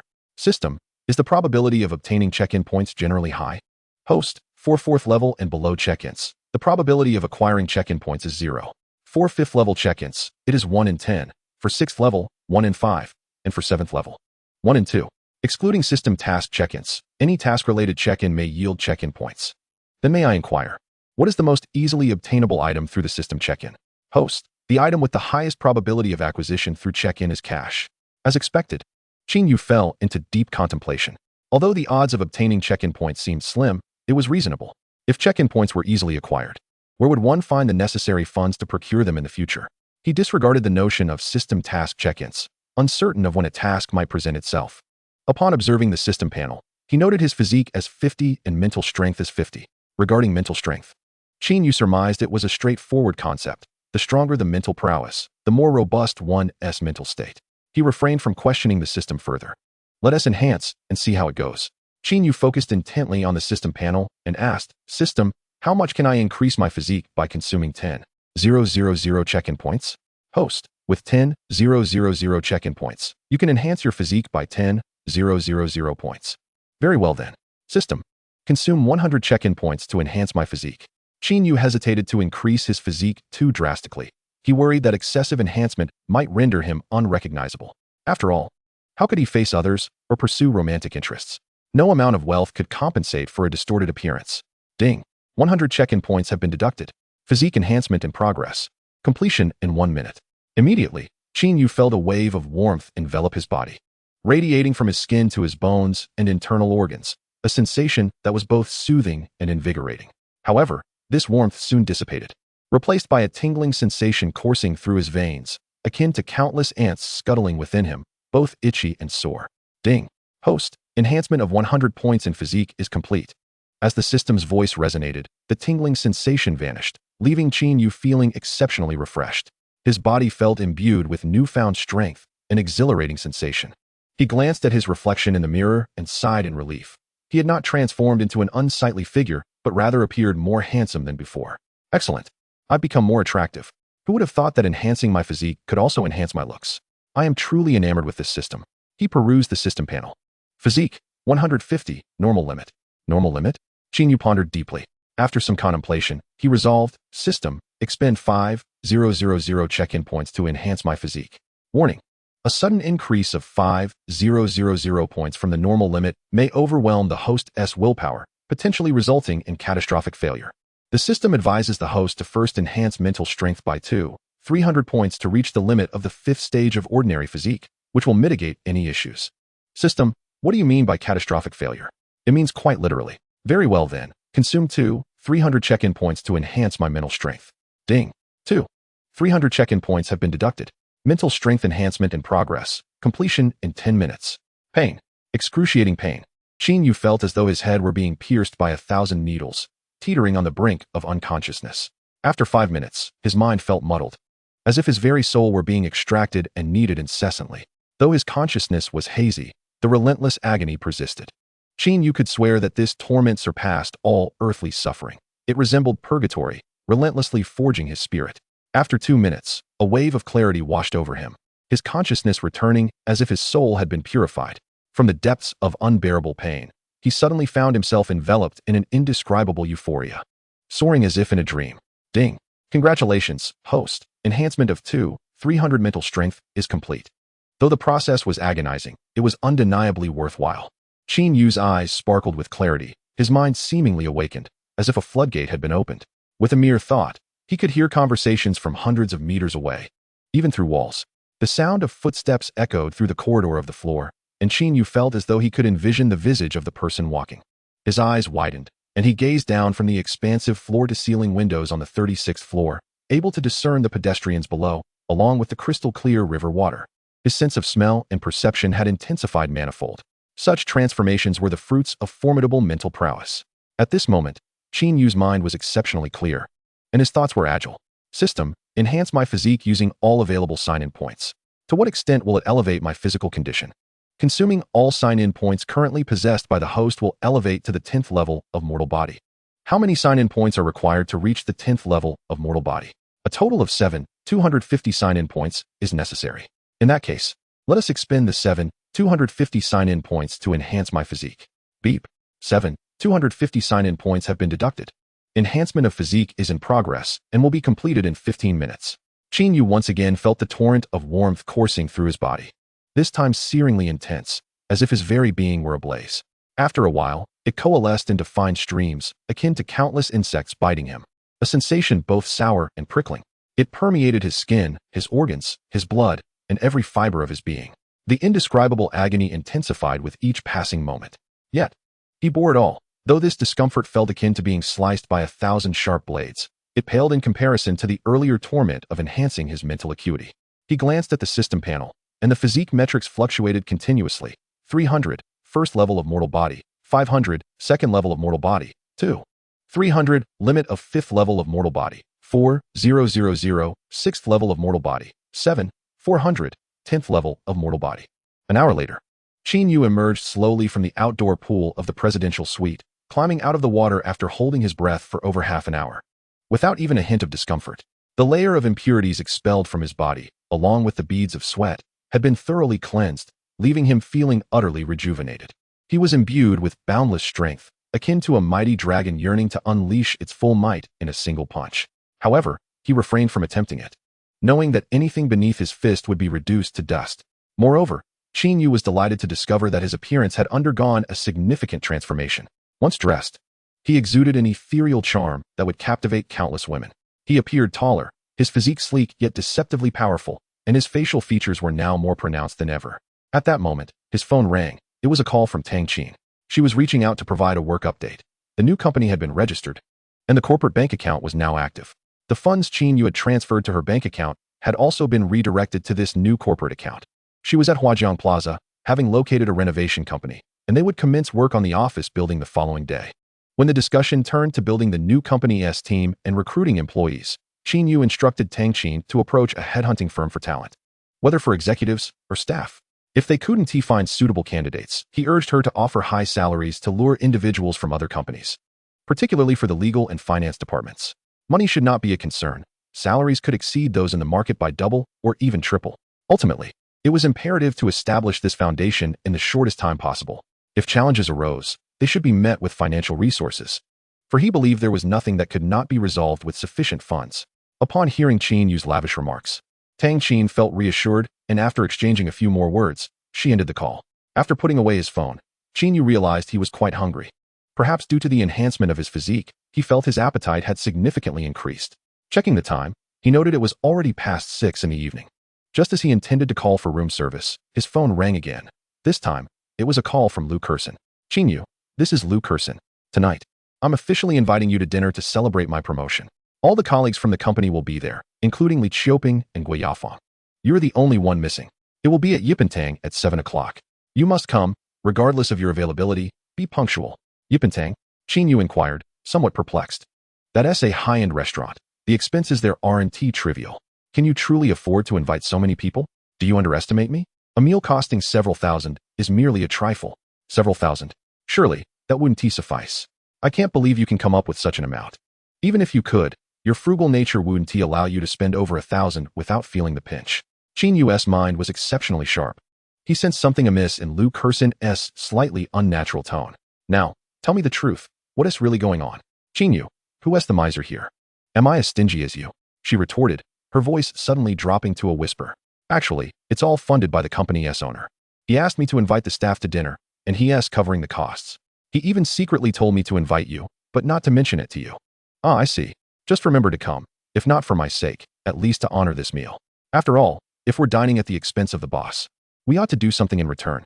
Since you've said that, how could I possibly not attend? All right, remember, Yipentang at 7 o'clock. Let us not miss each other. She hung up before Qin Yu could respond, leaving him a bit irritated. Ultimately, he called for room service to bring him dinner, deciding it would be wise to eat first before heading out, as he was exceedingly famished. 10 minutes later, Qin Yu finished his meal. Though he found his stomach only partially satisfied, he was acutely aware that his current appetite far surpassed what it had been before. Previously, he would have struggled to consume even half of such a large portion. Afterward, he descended and entered the night wind. The powerful engine roared to life as the night wind sped down the road. With his enhanced mental acuity and physique, Qin Yu gripped the steering wheel with confidence. He was becoming increasingly familiar with the vehicle's performance. As he drove, other vehicles on the road instinctively veered away from the night wind, ensuring a smooth journey. The car sped along swiftly, soon arriving at the entrance of Yipentang. He parked and glanced at the time. It was just a few minutes shy of 7. Expecting to be late, he was surprised to find he had arrived early. His gaze drifted to a black Mercedes-Benz SUV parked some distance away, and he turned. His eyes suddenly icy. He had noticed that the vehicle had been following him throughout the journey, emanating a faint aura of malice. The intentions of the pursuer were far from benign. Who could it be? A flurry of thoughts raced through Qin Yu's mind. Could it be Qiao Zhenfeng? Regardless of who it was, he had learned to face challenges head-on, unafraid. Ever since his physical transformation, he had felt an uncontrollable urge to unleash his pent-up energy in a fight, and now, it seemed fate had delivered an opportunity right to his doorstep. Chapter 65, Confession. He dialed Lu Kerson's number to ascertain their location within the restaurant, then entered Yipentang, ascending to the second floor and entering a large private room designated as Room 3. Inside, There were 3 tables, one occupied by regular employees from the Qishang Advertising Design Department, while the central table was reserved for management, including Li Qiuping, Lu Xiaotong, Li Ping, and a senior finance employee named Zheng Mei. They all gathered around the left table. As Qin Yu arrived, he found the table filled with employees from the design department. So he greeted them with a smile before making his way to the table occupied by Li Qiuping. Once colleagues, the camaraderie among them had been amicable, and the necessary etiquette should still be observed. Although their statuses had shifted, Qin Yu maintained his consistent demeanor. He neither elevated others nor looked down upon anyone. Even with the slight changes in his circumstances, he remained the wealthy man in the presence of affluent individuals, and just an ordinary person among the common folk. Avoiding the central dining table, Qin Yu approached another table. Casting a glance over, he was taken aback, his expression tinged with discomfort. As if he had swallowed a few flies. He spotted Lu Kersin, smiling brightly, engaged in conversation with the landlord, Sister Huang, who was seated nearby. Sister Huang, in her 40s, had a round waist and sturdy arms, devoid of the typical feminine attributes. Though kind-hearted, she was quite talkative and loved to gossip. The last time Su Li had visited, she had caught Qin Yu off guard with numerous inquiries. Thus, he was reluctant to see her, but now that he was here, he had no choice. Had Lu Kersin mentioned that the landlord would be present when she called, he would have resolutely declined to come. Qin Yu, you've arrived. I knew it. You and Kersin share the same rental place and work together, yet I hadn't seen you. I assumed you and T arrived yet. Indeed, Qin Yu responded. Sister Huang, Lu Xiaotong, and Sister Li Ping, I'm here. You've come at the perfect time. I was just discussing you with Li Ping and the others. Sister Huang exclaimed. We were reminiscing about your valiant efforts at the company, how you battled Zhang Dezhu and Zhou Jun for countless rounds, ultimately leaving them utterly speechless. Upon taking a seat, Qin Yu shot a glance at Li Ping and Lu Xiaotong, noticing their suppressed laughter. He retorted, You two have quite the imagination. Why not turn your talents to writing novels? How could there have been so many rounds? Qin Yu, in the past, you seemed solely focused on work. I never realized you possessed such fervor. It's a pity you're no longer with the company. Several single women were quite taken with you. Sister Zheng chimed in with a smile. Sister Zheng, you're just teasing me, Qin Yu replied. What on earth happened? Did you really duel with someone at the company? I heard you even resigned. Sister Huang inquired eagerly, her curiosity piqued. Don't believe their exaggerations, Sister Huang. I resigned simply because I desired a new environment. It's quite ordinary. Really, please, no more questions. Qin Yu hastily interjected to silence her. I sensed something different about you the moment I laid eyes on you. You seem like a different person now. You must confess, have you had cosmetic surgery? You appear taller and far more handsome. In fact, significantly more so than before. Even surpassing the male leads on television, Li Qiuping remarked, as if he had just discovered a new world, his eyes sparkling with curiosity as he fixated on Qin Yu. Indeed, I hadn't noticed until you mentioned it. It did seem a bit unusual, Li Ping added seriously. You've certainly become more attractive. It feels as though you've been enhanced by a filter, Lu Kersin concurred with a nod. That's right, she said beautiful, not handsome, someone quipped. Only now do you all notice? I've been aware for quite some time, and there's a detail you still don't know, Sister Zheng said, munching on sunflower seeds and glancing at the two girls, who looked somewhat dazed. Sister Zheng, do share, Li Ping urged. Have you not realized that Qin Yu is wearing anima? This entire outfit is quite pricey, not to mention those sneakers, an entire ensemble worth over 100,000. Is that true? Sister Zheng, are you serious? Qin Yu, you must tell me. Lu Xiaotong exclaimed, scrutinizing Qin Yu from head to toe. So you've struck it rich. No wonder you wanted to resign. This outfit is worth my entire annual salary. From now on, I shall call you Brother Qin. I wonder if you would accept me as your little brother. Qin Yu, feeling exasperated, resorted to fabricating a lie. You all are overthinking it. This outfit is just a high-quality imitation I bought for a few hundred. I've seen my fair share of designer clothing, and coincidentally, I worked at Anima's exclusive store before joining Qishang Advertising, so don't try to fool me, Sister Zheng replied with a knowing smile. You worked at Anima? Qin Yu looked at Sister Zheng, both amused and helpless. Stop pretending, tell us the truth. Why have you become both more handsome and wealthier? Be honest. Li Qiuping insisted earnestly. Seeing the inquisitive expressions on their faces, Qin Yu sighed in resignation and admitted, Well, I suppose I should tell you. I am indeed wealthy now. With a net worth exceeding 20 billion. I drive luxury cars and stay in presidential suites, so wearing clothes worth over 100,000 isn't excessive, right? Qin Yu understood that his identity would eventually be revealed to everyone present, so he opted for transparency. You haven't heard the story of the boy who cried wolf? Stop lying and confess. Li Qiuping retorted angrily. Exactly, Qin Yu, you claim to be worth 20 billion, but I'm the heir of a 100 billion group. Lu Xiaotong scoffed, his disdain palpable. Just spill it already, stop teasing us. Lu Kersin urged. Li Ping, with her curious eyes sparkling, gazed at Qin Yu, reminiscent of a starstruck fan. Qin Yu felt utterly speechless at the absurdity of the situation. Just then, Sister Huang interjected, "If you don't speak, I think I know what's going on. You must have a wealthy benefactor. If you're being supported by a rich woman, it all makes sense. Sister Huang, you have a point." "Qin Yu, I never imagined you would be that kind of person. No wonder you quit your job. You must be living off someone," Li Qiuping remarked. Qin Yu was left at a loss for words, realizing Sister Huang remained her inquisitive self with a remarkably quick mind. However, he still felt compelled to clarify, "Please, stop speculating. It's not at all what you think. Just drop the subject." His statement carried an air of authority, leaving no room for doubt or further inquiry. "All right.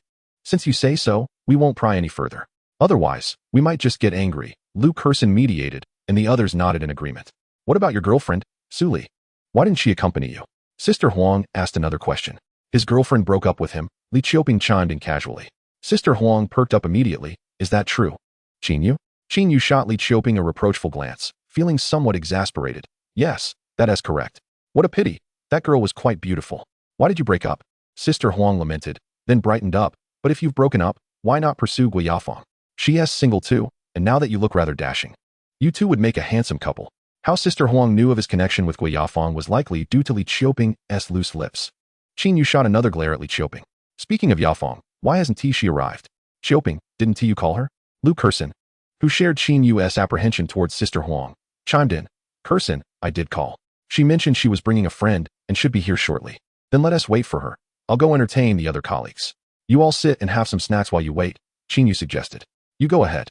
"We'll be fine," Lu Kursin replied, casting a glance at Sister Huang before making her way over. Qin Yu silently cursed himself, wishing he had delayed his arrival. Hearing Sister Huang's earlier comment about Gui Yafeng coming over only fueled their curiosity further. Sister Zheng asked, "Sister, is Gui Yafeng really beautiful?" It seems she has caught Qin Yu's attention. Sister Huang, with fervor, explained, "She is truly beautiful, a stunning beauty. You'll understand once you meet her." She shared a suite with Lu Kursin and Li Qiuping, which left me perplexed, as the three girls exhibited such disparate appearances. Gui Yafeng was a paragon of beauty, while Li Qiuping and Lu Kursin resembled rather unappealing fruits, particularly Li Qiuping, with her somewhat crooked smile. "Sister Huang, if you persist in such remarks, I might just take offense," Li Qiuping retorted, her irritation palpable. Laughter erupted among the group, including Qin Yu. "How about this? Since Qin Yu has taken a liking to Gui Yafeng, let's endeavor to bring the two together when she arrives," proposed Zheng Mei. "That is a splendid suggestion, Sister Zheng. If it works out, Qin Yu must remember to express his gratitude to us," Li Ping chimed in. "Then let us act as the situation warrants," Sister Huang added. Qin Yu contemplated intervening, wishing to dissuade everyone from meddling, as he had long since relinquished any romantic notions regarding Gui Yafeng. Suddenly, Li Qiuping exclaimed, "Look, Sister Yafeng is coming. But you might be disappointed. She has brought a man along, presumably her boyfriend." Following Li Qiuping's gaze, everyone turned to see Gui Yafeng approaching. Accompanied by a tall, slender gentleman clad in a suit with a checkered tie, his face somewhat gaunt. Li Qiuping raised her hand, signaling Gui Yafeng to sit beside her. Gui Yafeng promptly took a seat next to Li Qiuping, with the gentleman settling beside her. Noticing the group's collective gaze upon her, Gui Yafeng shyly remarked, "Apologies for my tardiness. I am Gui Yafeng, pleased to meet you all." At that moment, Lu Kursin rushed over to introduce Gui Yafeng to her three colleagues, then pointed to the gentleman, asking, "Is this your boyfriend, Gui Yafeng?" Gui Yafeng nodded, explaining, "He is my newly confirmed boyfriend, technically my superior as superior. He has been pursuing me for quite some time, and I was somewhat swayed by his sincerity, so I reluctantly agreed." "I see," everyone responded. "Hello, I'm Su Shaoan, the marketing director of a project department at Tianhu Real Estate Group. It's a pleasure to meet you. If any of you are considering purchasing property, feel free to reach out to me for the best discounts." The gentleman hastily introduced himself, standing to distribute his business cards to everyone. Upon sitting down, he inadvertently placed a gleaming set of car keys on the dining table. "Ah, so you are the marketing director.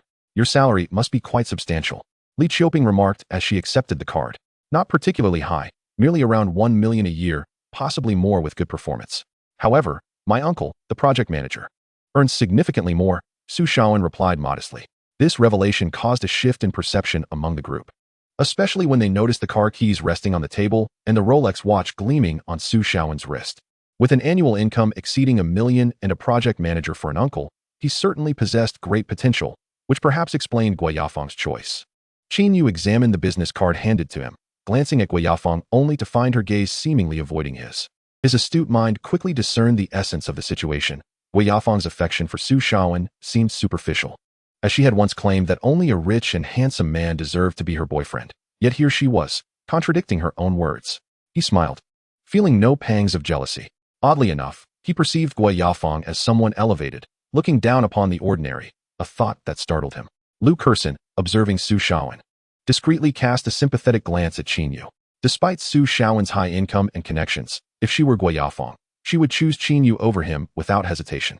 At present, Qin Yu appeared both striking and handsome, while Su Shaowen, tall and thin, bore a less appealing visage, something Lu Kursin found difficult to comprehend regarding Gui Yafang's choice. Enough of this, she thought, stating, "Please wait a moment. The meal will be served shortly. I'll just step over there." With that, Lu Kursin departed. Soon, the restaurant staff began to serve the dishes, and a few bottles of alcohol and beverages were placed on the side. Since several guests abstained from alcohol, they opted for soft drinks instead. Qin Yu, feeling famished, dove into his meal. Alas, he lamented, "What a pity. I wish to play matchmaker for Qin Yu and Gui Yafang. Yet she has found a boyfriend so swiftly." As they dined and conversed, Sister Huang's voice drifted through the air. Though her words were not loud, they were sufficiently audible to all. Qin Yu's hand, poised to pick up food, froze momentarily, and the group fell silent. "Oh, so this gentleman has taken a liking to my Yafang as well. It is only natural, given her beauty," Su Shaowen remarked. Noticing Qin Yu casually discard his business card on the table, a flicker of irritation igniting within him. The sight of Qin Yu's handsome face further fueled his jealousy. Qin Yu, sensing Su Shaowen's subtle shift in demeanor, smirked. "Gui Yafang is indeed a great beauty. It is only human to admire beauty. However, you two seem a tad mismatched." "What do you mean by that? Implying I am unworthy of being Gui Yafang's boyfriend?" Su Shaowen retorted, his voice tinged with anger. The atmosphere grew tense, and the others set down their chopsticks, bracing for the spectacle. "Can you all refrain from escalating matters? Why turn into a powder keg upon first meeting?" Gui Yafang interjected, casting a glance at Qin Yu that momentarily caught her off guard. He exuded an extraordinary aura, particularly enhanced by his attire. At that moment, commotion erupted from the adjacent table as the door swung open, revealing two figures: Zhou Shanghua, the owner of Qishang Advertising, and Wang Ji, the owner and general manager of Jiyuan Games. Together, they entered the banquet hall, with Zhou Shanghua leading the way, exchanging pleasantries with the company's employees. Lu Kursin approached to invite them to sit at the central table. Zhou Shanghua shook his head, inquiring, "Manager Lu, has Mr. Qin arrived?" "Mr. Qin? You mean Qin Yu?" "Yes, he is over there." Lu Kursin gestured towards Qin Yu's table. Upon spotting Qin Yu, Zhou Shanghua's expression brightened. He exchanged a knowing glance with Wang Ji and informed Lu Kursin, "You carry on, no need to mind us. We'll join Mr. Qin for a toast." With that, Zhou Shanghua and Wang Ji approached, each carrying a filled glass of liquor. "Look, the boss and Mr. Wang are coming over, perhaps to propose a toast." "Oh no, we only have drinks," Lu Xiaotong exclaimed, realizing the gravity of their situation. "The boss is indeed here, but why is Mr. Wang from Jiyuan Games with him? Do we truly have such clout?" Zheng Mei pondered aloud. "Forget about that. Hurry and fetch some liquor. There isn't time," came the urgent response. Just then, the two bosses reached their table. As Zheng Mei, Lu Xiaodong, and Li Ping prepared to rise, Zhou Shanghua raised his hand to stop them, smiling. "You needn't stand on our account. Please continue your meal. We only wish to toast Mr. Qin and will depart shortly." "Mr. Qin?" The group was momentarily taken aback. Who could this Mr. Qin be? There was only Qin Yu present. Yet, the two prominent business owners were specifically coming to toast him, leaving everyone incredulous. At this moment, Su Shaowen eagerly smiled at Wang Ji and said, "Uncle Wang, it's you. Do you remember me? I am Su Shaowen." "Su Shaowen?" Wang Ji questioned with a hint of confusion. "Who are you?" "My uncle is Li Degan. He often plays with you, the one you met at the nightclub last time." Su Shaowen hurriedly explained. "Oh, now I remember. General Manager Li from Tianhu Real Estate is your uncle. I wouldn't have known if you hadn't mentioned it." Upon hearing the mention of the nightclub, Wang Ji's lips twitched slightly. The others present also wore peculiar expressions, while Gui Yafang, seated there, furrowed her brow with visible displeasure. "Yes, I thought you came to find me to chat, Mr. Wang," Su Shaowen proclaimed with a sense of pride, casting a sweeping glance over the crowd, lingering particularly on Qin Yu. It was as if he was saying, "Did you see that? Mr. Wang from Jiyuan Games is also closely related to me." Wang Ji's lips twitched again, casting a disdainful glance at Su Shaowen, cursing inwardly, "What bad luck." However, his eyes sparkled with amusement as he noticed two empty seats beside Qin Yu. He and Zhou Shanghua approached those seats and first addressed Qin Yu. "Mr. Qin, I didn't expect to encounter you here. What a coincidence. Zhou and I came specifically to toast you." Indeed, indeed. Today is Manager Lu's promotion banquet, Mr. Wang, and I thought we would join in. Upon seeing you here, we wanted to share a drink with you. I hope you don't mind, Zhou Shanghua quickly added. Qin Yu glanced at the drink in his hand and stood up with a smile, saying, "But my glass contains no liquor. I hope that doesn't bother you." No, Mr. Qin. What are you saying? Though it's not liquor, it surpasses it, they replied. Let us raise a toast. Zhou and I toast you, Mr. Qin. Please feel free. With that, Wang Ji and Zhou Shanghua lifted their glasses. Qin Yu also raised his drink in acknowledgement and took a sip, while Wang Ji and Zhou Shanghua downed theirs in one go.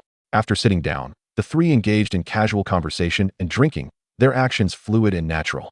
Yet, all eyes in the room were fixated on them, rendering the onlookers speechless. Lu Kerson, standing behind the boss, was so astonished that her mouth fell agape. Mr. Qin is truly Qin Yu. Zheng Mei and the others sat like wax figures, bewildered by the spectacle. What kind of nonsense is it that a drink surpasses liquor? Seriously? Mr. Qin, you're impressive. So, you are an invisible big shot. No wonder today is so peculiar. It's because you wish to discard your low profile and reveal your true self. Many thoughts raced through the minds of the spectators. Yet only Su Shaowen wore a gloomy expression. He discerned that Qin Yu's identity was extraordinary. Wang Ji was merely a game company owner who could only play the subordinate role in front of him. Moreover, Qin Yu harbored affections for Gui Yafeng. Casting a glance at Gui Yafeng, he noticed her astonishment and palpable regret. It was clear she had been oblivious to Qin Yu's true identity, and now that she was aware, she was likely contemplating how to win him over. This realization darkened Su Shaowen's expression further, as he recalled that he had pursued Gui Yafeng for 2 years, rarely seeking companionship elsewhere. After much effort, she had finally agreed to be his girlfriend tonight, only for this unexpected twist to occur. It seemed he needed to investigate this young man's background. If it turned out to be mediocre, he would not hesitate to act ruthlessly. Su Shaowen thought of his sworn brother, Hu Biao. Meanwhile, Lu Xiaoming, an employee from the advertising design department, had indulged a bit too much and stepped outside to relieve himself. Upon exiting the restroom, he overheard someone say, "Hurry and take a look. There's a top-tier supercar parked outside. If you're slow, you might miss it." "Please, it's just a supercar. What is so remarkable about that?" "I still have to eat," another replied. "Do you even know what kind of car it is?" "Let me tell you, it's a Bugatti Chiron Nocturne." "The Bugatti Chiron Nocturne, priced over 100 million? Exactly. So what are you waiting for? Let us go." The two then dashed downstairs. The mention of the Bugatti Chiron Nocturne piqued Lu Xiaoming's interest. Being a car enthusiast, he understood the allure of such a vehicle. Knowing it was globally limited to 3 units, realizing one was parked below, he too hurried down, not forgetting to swing by room 3 to share the news with a few colleagues. Soon, the name Bugatti Chiron Nocturne spread rapidly among the guests, akin to a gust of wind. After toasting Qin Yu, Wang Ji and Zhou Shanghua made no haste to leave, lingering to engage in idle chatter. The two bosses' presence made the other guests somewhat uncomfortable, unable to fully relax during their meal. Observing Qin Yu's poised demeanor, full of charisma, juxtaposed with the subservient attitudes of the two bosses, left the guests in awe. Zheng Mei, with her past experiences, noticed Qin Yu and then glanced at Gui Yafeng, realizing just how regretful she appeared.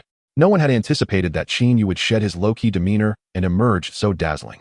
Comparing Su Shaowen to Qin Yu was like contrasting a clown with a strikingly handsome and affluent gentleman. As guests from the surrounding tables began to leave, the buzz regarding the Bugatti Chiron Nocturne reached their ears. Over 100 million for the Bugatti Chiron Nocturne, and it's globally limited. "Please, stay seated. I'll go take a look and snap a selfie," Lu Xiaodong declared as he got up and left. Chapter 68, Departure. Following him, Li Ping, Li Qiuping, and Zheng Mei also made their exit. Su Shaowen had long lost interest in remaining seated and pulled Gui Yafeng along. After a moment's hesitation and a glance at Qin Yu, Gui Yafeng also stood and walked down. Sister Wang remained at the table, enjoying her meal, while Lu Kerson sat beside her, listening intently to the conversation between Qin Yu and the two bosses. As Qin Yu finished his meal, he put down his bowl and chopsticks, stating, "I'm full. I have matters to attend to, so I'll be leaving." He then stood up. "Mr. Qin, take care." Wang Ji and Zhou Shanghua quickly rose to see him off. "Is that all you ate, Qin Yu?" Lu Kerson reproached him slightly.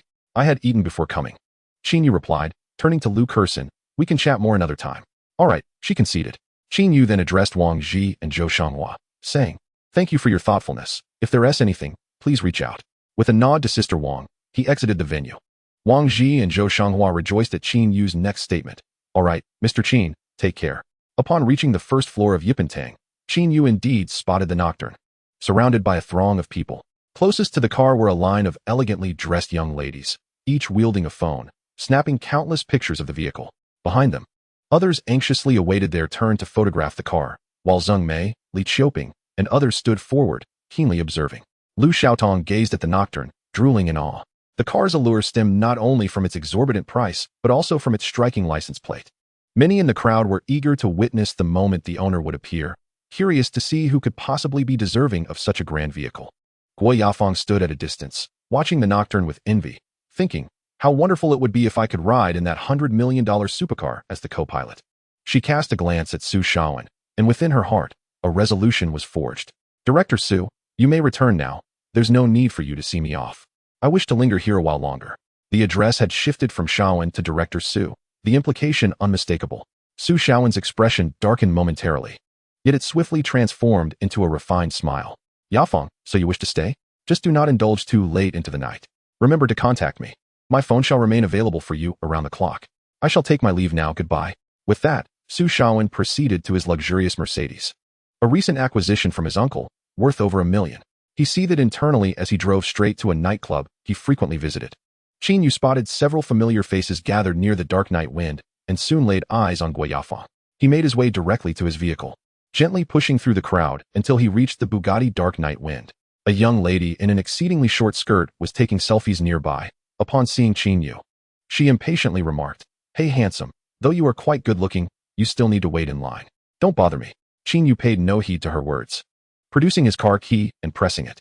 The sound of the horn echoed, followed by the enchanting glow of the car's ambient lights, leaving the crowd in awe. The owner had made his appearance. So young, so strikingly handsome, and somewhat aloof. What struck them even more was that he was without a stunning companion. The ladies were abuzz with excitement, eagerly approaching Qin Yu. "Where are you headed, handsome? May I join you for a ride? My feet are sore. Can I get in your car? Honestly, I must confess, I've fallen for you at first sight. Do you feel the same?" Sweet and charming flirtations filled the air. The young lady who had just told Qin Yu to leave felt her heart racing. Seizing the opportunity, she positioned herself alluringly, playfully asking, "Do you think I'm pretty? Handsome?" Qin Yu felt a shiver run down his spine. "Excuse me, could you please step aside?" he said, gently pushing the lady away as he opened the car door and took his seat. Two other ladies refused to give up, bending down to knock on the window, pleading, "Handsome, could you take me for a spin?" Ignoring them, Qin Yu nodded at Zheng Mei and Lu Xiaodong, and then the dark night wind glided out of the intersection, leaving behind a captivating profile as the window remained partially open. Is that Qin Yu? Is this car truly his? He drives a hypercar worth over $100 million? Lu Xiaodong's heart raced at the realization, recalling Qin Yu's claim of a fortune of $20 billion.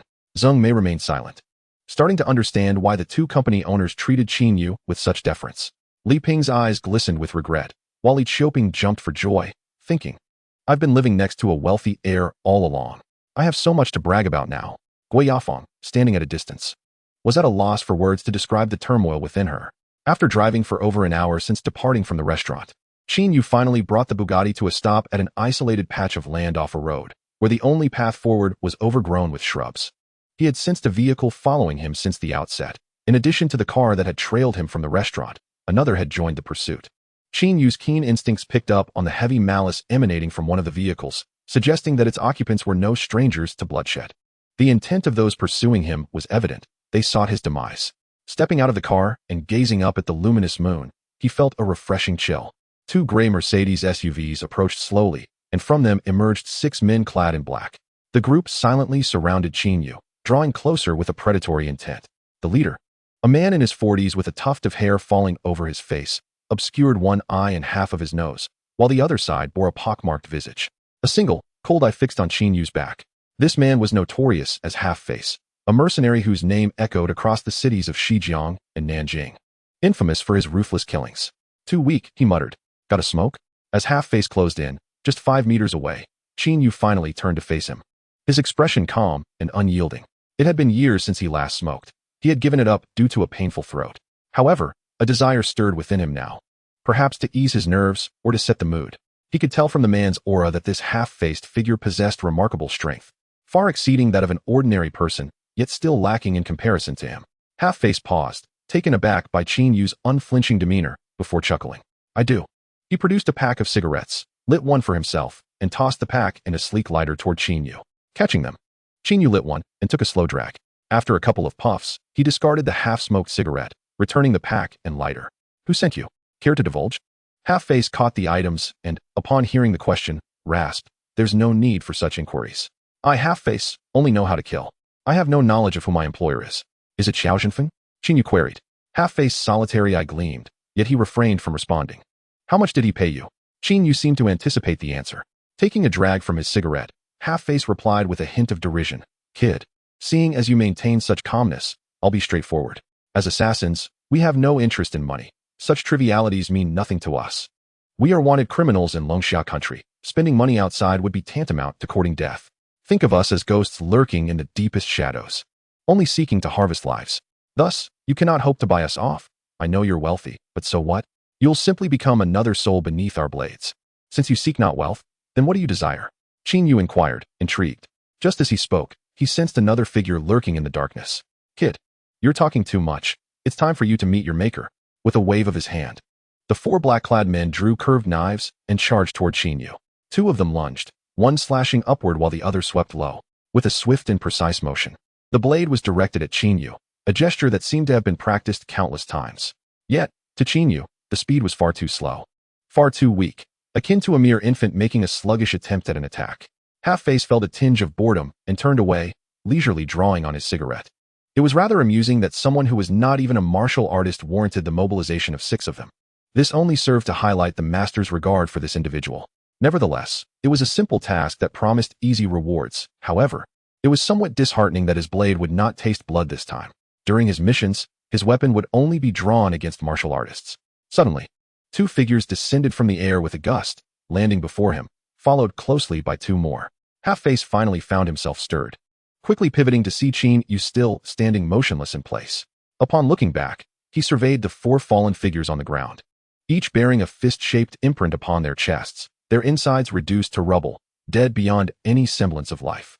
"You are also a martial artist, a 4th-layer body tempering practitioner." Half-Face mused, fixing his gaze intently on Qin Yu, deducing the opponent's cultivation from the wounds of the deceased. "No wonder you appear so fearless. It turns out you are a 4th-layer body tempering martial artist."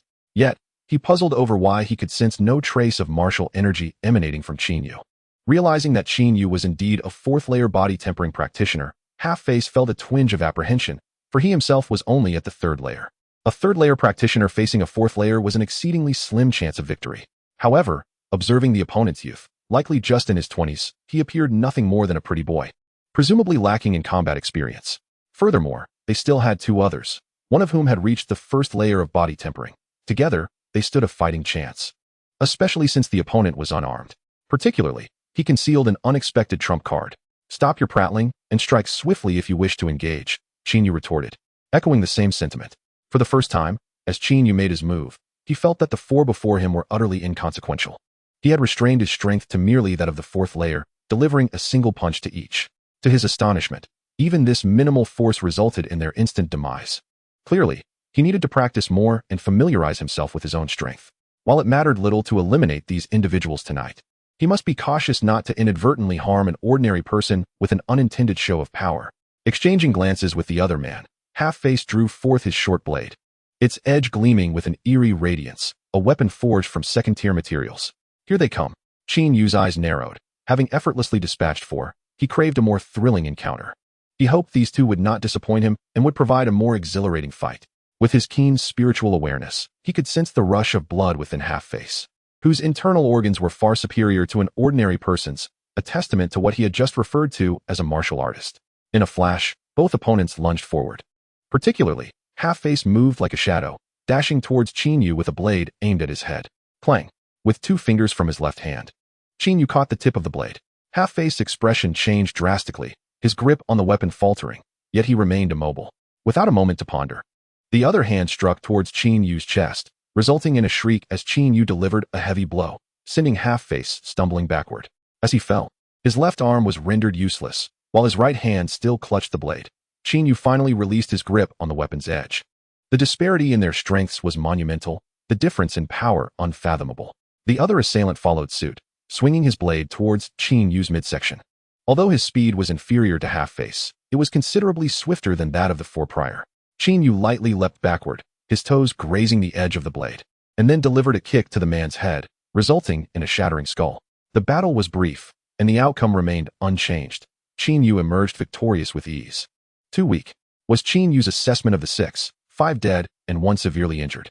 You are a divine vessel martial artist? Half-Face spat out a mouthful of blood, struggling to his feet, shock written all over his face. Divine vessel martial artist? Qin Yu recalled Half-Face's earlier claim of him being a martial artist, and now this new title. His thoughts turned, realizing this might pertain to the hierarchy among martial artists. Without answering Half-Face's inquiry, he asked, "Speak your final words, otherwise, I shall move against you." Half-Face tossed aside his blade, seemingly resigned, his expression reflecting the acceptance of his fate. "It appears I cannot escape tonight, dying at the hands of a divine vessel martial artist. I accept this fate." For it was inevitable. Sighing softly, he added, "To attain the perfection of the divine vessel and seek vengeance for the bloodshed, I have taken countless lives. Yet I find myself unable to even breach the threshold of the divine vessel. Now, encountering you, I can only blame my own mediocrity." Chapter 70, Inquiry. Qin Yu expressed his distaste. "Why do you people always bring up vengeance? It's quite tiresome." Half-Face suddenly let out a peculiar laugh. "If that's the case, boy, prepare to die." As he spoke, he revealed a palm-sized, oval iron sphere, preparing to hurl it at Qin Yu. However, before he could act, Qin Yu seized him by the throat. With a forceful grip, Half-Face crumpled to the ground. Qin Yu glanced at the rolling iron sphere with a hint of curiosity. Could it be a new type of grenade? Half-Face's earlier monologue had betrayed his murderous intent, and Qin Yu's keen perception had informed him that the man harbored a hidden trick. Indeed, as Half-Face made a move, Qin Yu immediately sensed the impending danger. Without a moment's hesitation, he charged forward, gripping the man's throat and ending his life with a single stroke. "Not bad, kid. Your speed is commendable. And your skills are decent, though your fighting style is rather reckless, as if you've never trained in martial techniques." Emerged a robust figure from the shadows, a seasoned elder in his 60s, assessing Qin Yu. "Are you with them?" Qin Yu met the elder's gaze, not particularly surprised by his sudden appearance. He had sensed the elder's presence long before and was already on guard. With 6 dead, the elder's intentions remained ambiguous. "Neither friend nor foe.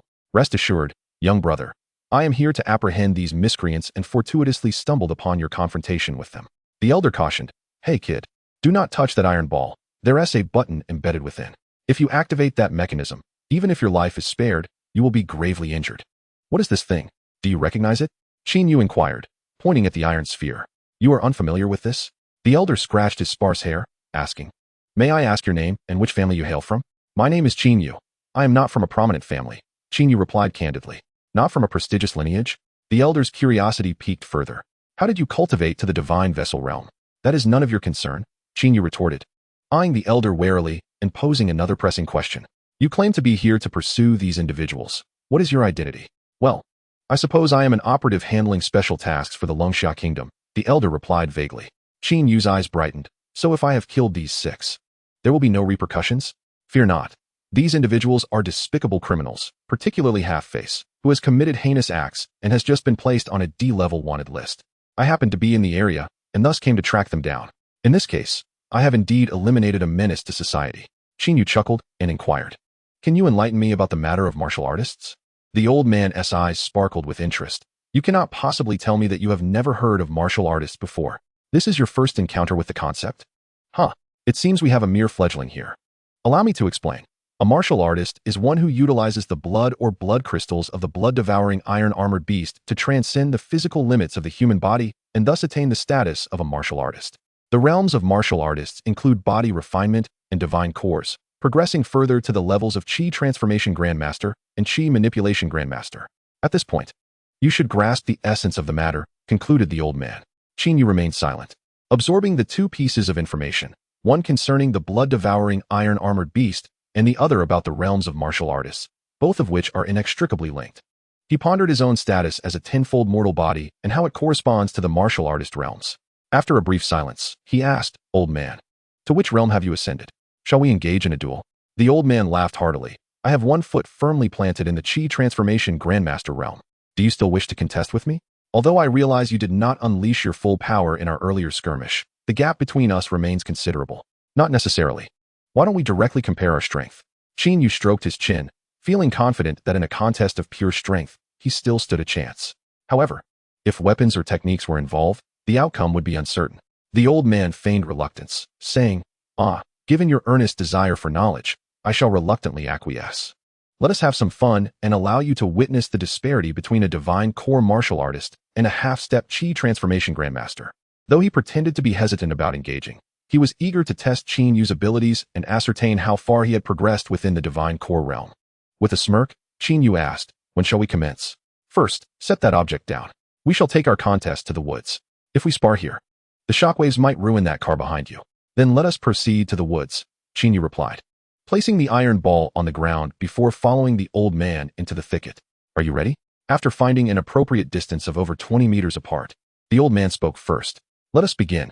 With the utterance of those words, a gust of wind swept through, and the two figures collided like fleeting shadows, exchanging powerful strikes.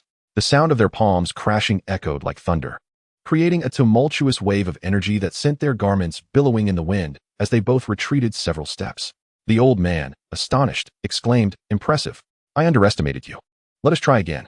This time, I shall be cautious, for you managed to withstand 70% of my strength. Now, I will unleash my full power.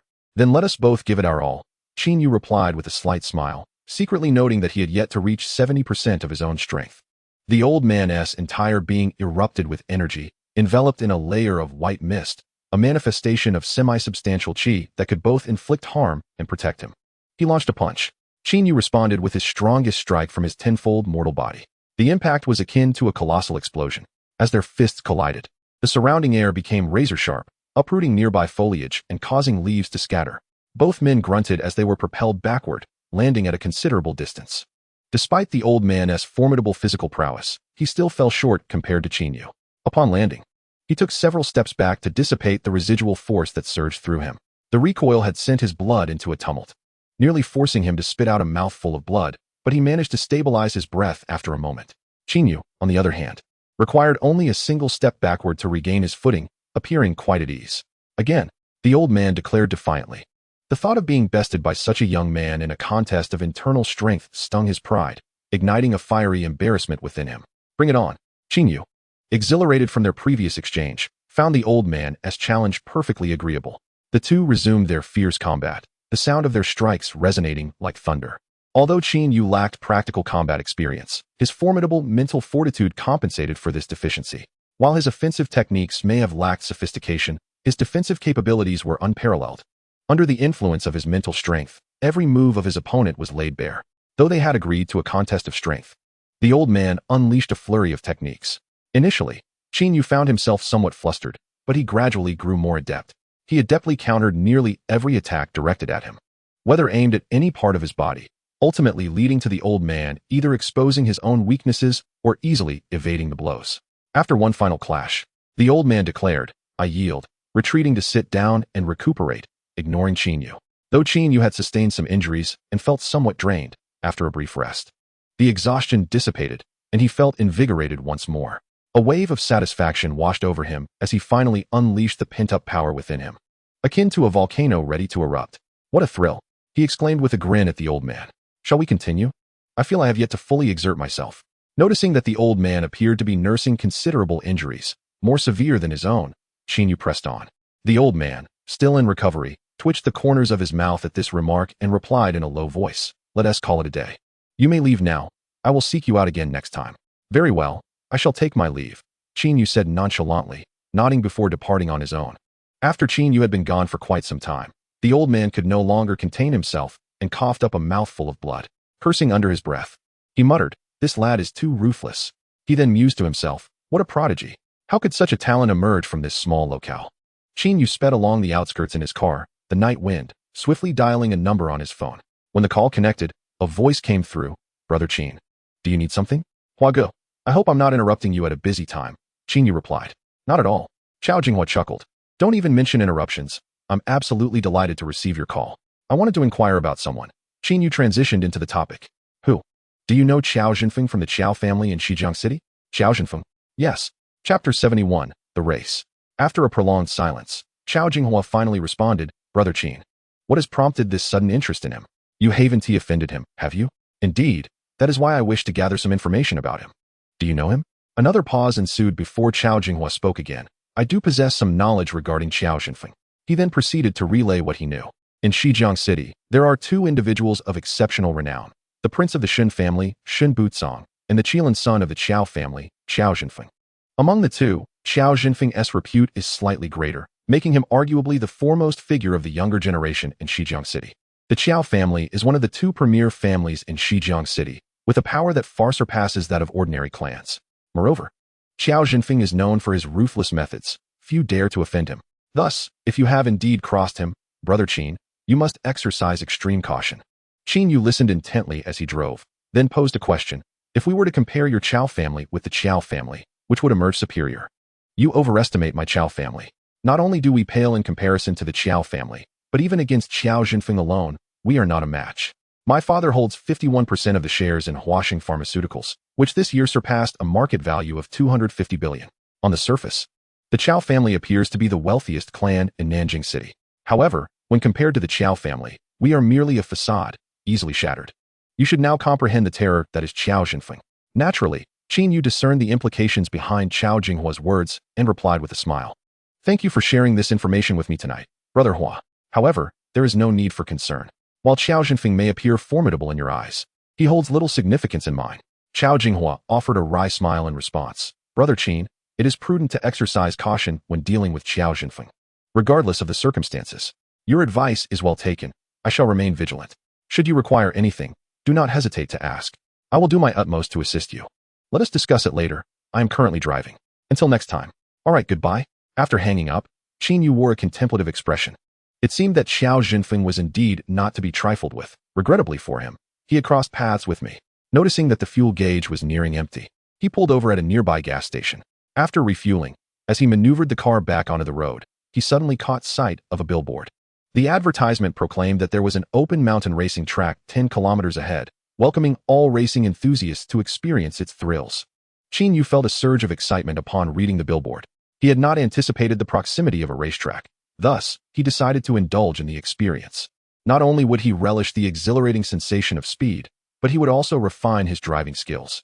With this thought in mind, he pressed the accelerator and headed toward the racetrack. The 10 kilometers passed swiftly, and after a turn, he arrived at the side entrance of the track. At the entrance, a gate was manned by 2 security guards, requiring visitors to complete registration and obtain tickets for entry. Alighting from his vehicle, Qin Yu approached the front desk to register and provide his details. As it was evening, he had yet to encounter any other patrons aside from himself. After completing the registration and detailing his vehicle information, he paid the track fee along with an insurance premium exceeding 100,000 before finalizing the paperwork.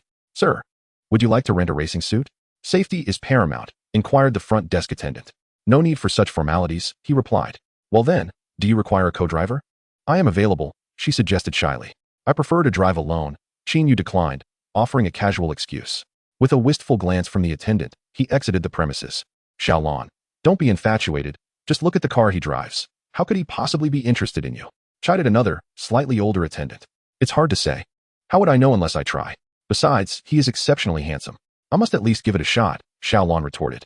After exchanging a few more playful remarks, their supervisor, a portly man in his 30s, hurried over. I just received an urgent notification. The racetrack will be closed to customers for a race starting now. Xiaolan's face turned pale. Manager Zhao, this is bad. A customer just drove in. Manager Zhao's expression shifted. What a coincidence. Usually, there isn't a single car at this hour, and now we receive this notice just as someone enters. He then asked, do you have the driver's contact information? Xiaolon picked up the registration form Qin Yu had filled out, feeling both helpless and guilty. Supervisor, I forgot to ask him for his phone number. You. Supervisor Zhao sighed. I will call to report this and clarify who is participating in the race. He promptly took out his phone and made a call. After hanging up, a grim expression adorned Supervisor Zhao's face. What happened? The 2 attendants noticed his troubled demeanor, sensing the gravity of the situation. It's over. The race began 2 minutes ago, and all the participants are a handful of reckless youths. If that customer disrupts the race, I am doomed. Supervisor Zhao lamented. Meanwhile, Qin Yu had exited the front desk and read the racetrack's introduction. The track, built on a mountainside, stretched close to 100 kilometers, featuring 30 bends. He entered the racetrack area, driving through an access ramp before finally joining the main circuit. Adjusting the driving mode to race mode, he found himself on a brightly lit straightaway. Eager to experience the exhilarating rush of speed at night, he pressed the accelerator to the floor. The engine roared ferociously, and a powerful sensation of acceleration enveloped him. This car was among the fastest on the market, capable of reaching 100 kilometers per hour in just 2 seconds.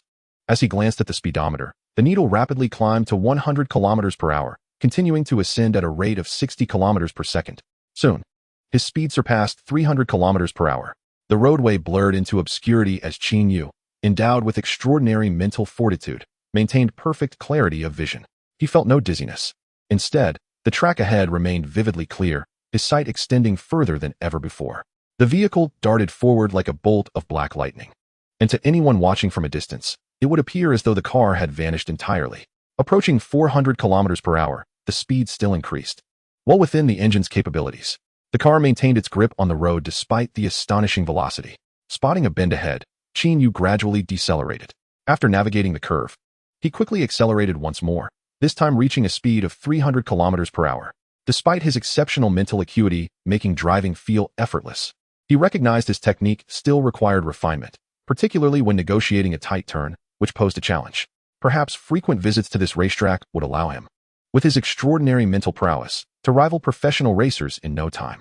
After navigating another bend and continuing onward, he caught sight of headlights in the rearview mirror. A car was closing in fast. Chapter 72, Driving Skills. The approaching vehicle gained ground rapidly, and Qin Yu felt a surge of competitive spirit. He pressed the accelerator harder, boosting his speed. As he watched the car behind him recede, he smiled slightly, dreaming of overtaking my car. However, after rounding another bend, the pursuing vehicle caught up, its speed even greater than before. Faced with another slight curve ahead, Qin Yu reluctantly slowed down, barely exceeding 100 kilometers per hour as he maneuvered through it.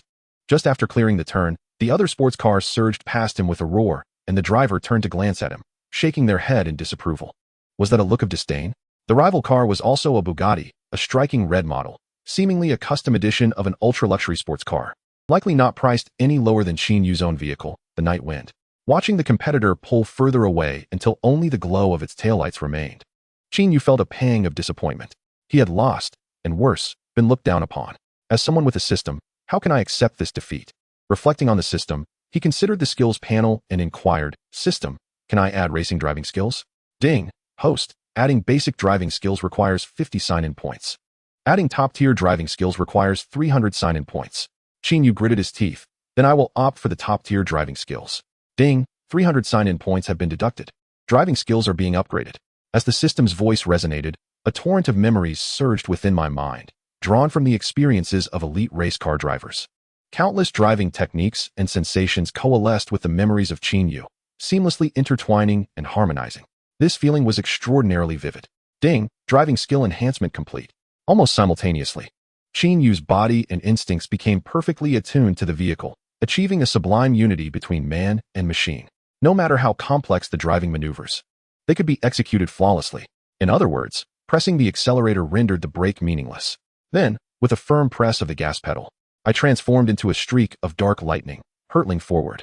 Navigating through a curve resulted in a graceful drift, while even the slightest bend was traversed with ease. On the straightaway, speed soared beyond 500 kilometers per hour. Before long, I caught sight of the red Bugatti's taillights, its speed visibly diminishing as I closed in.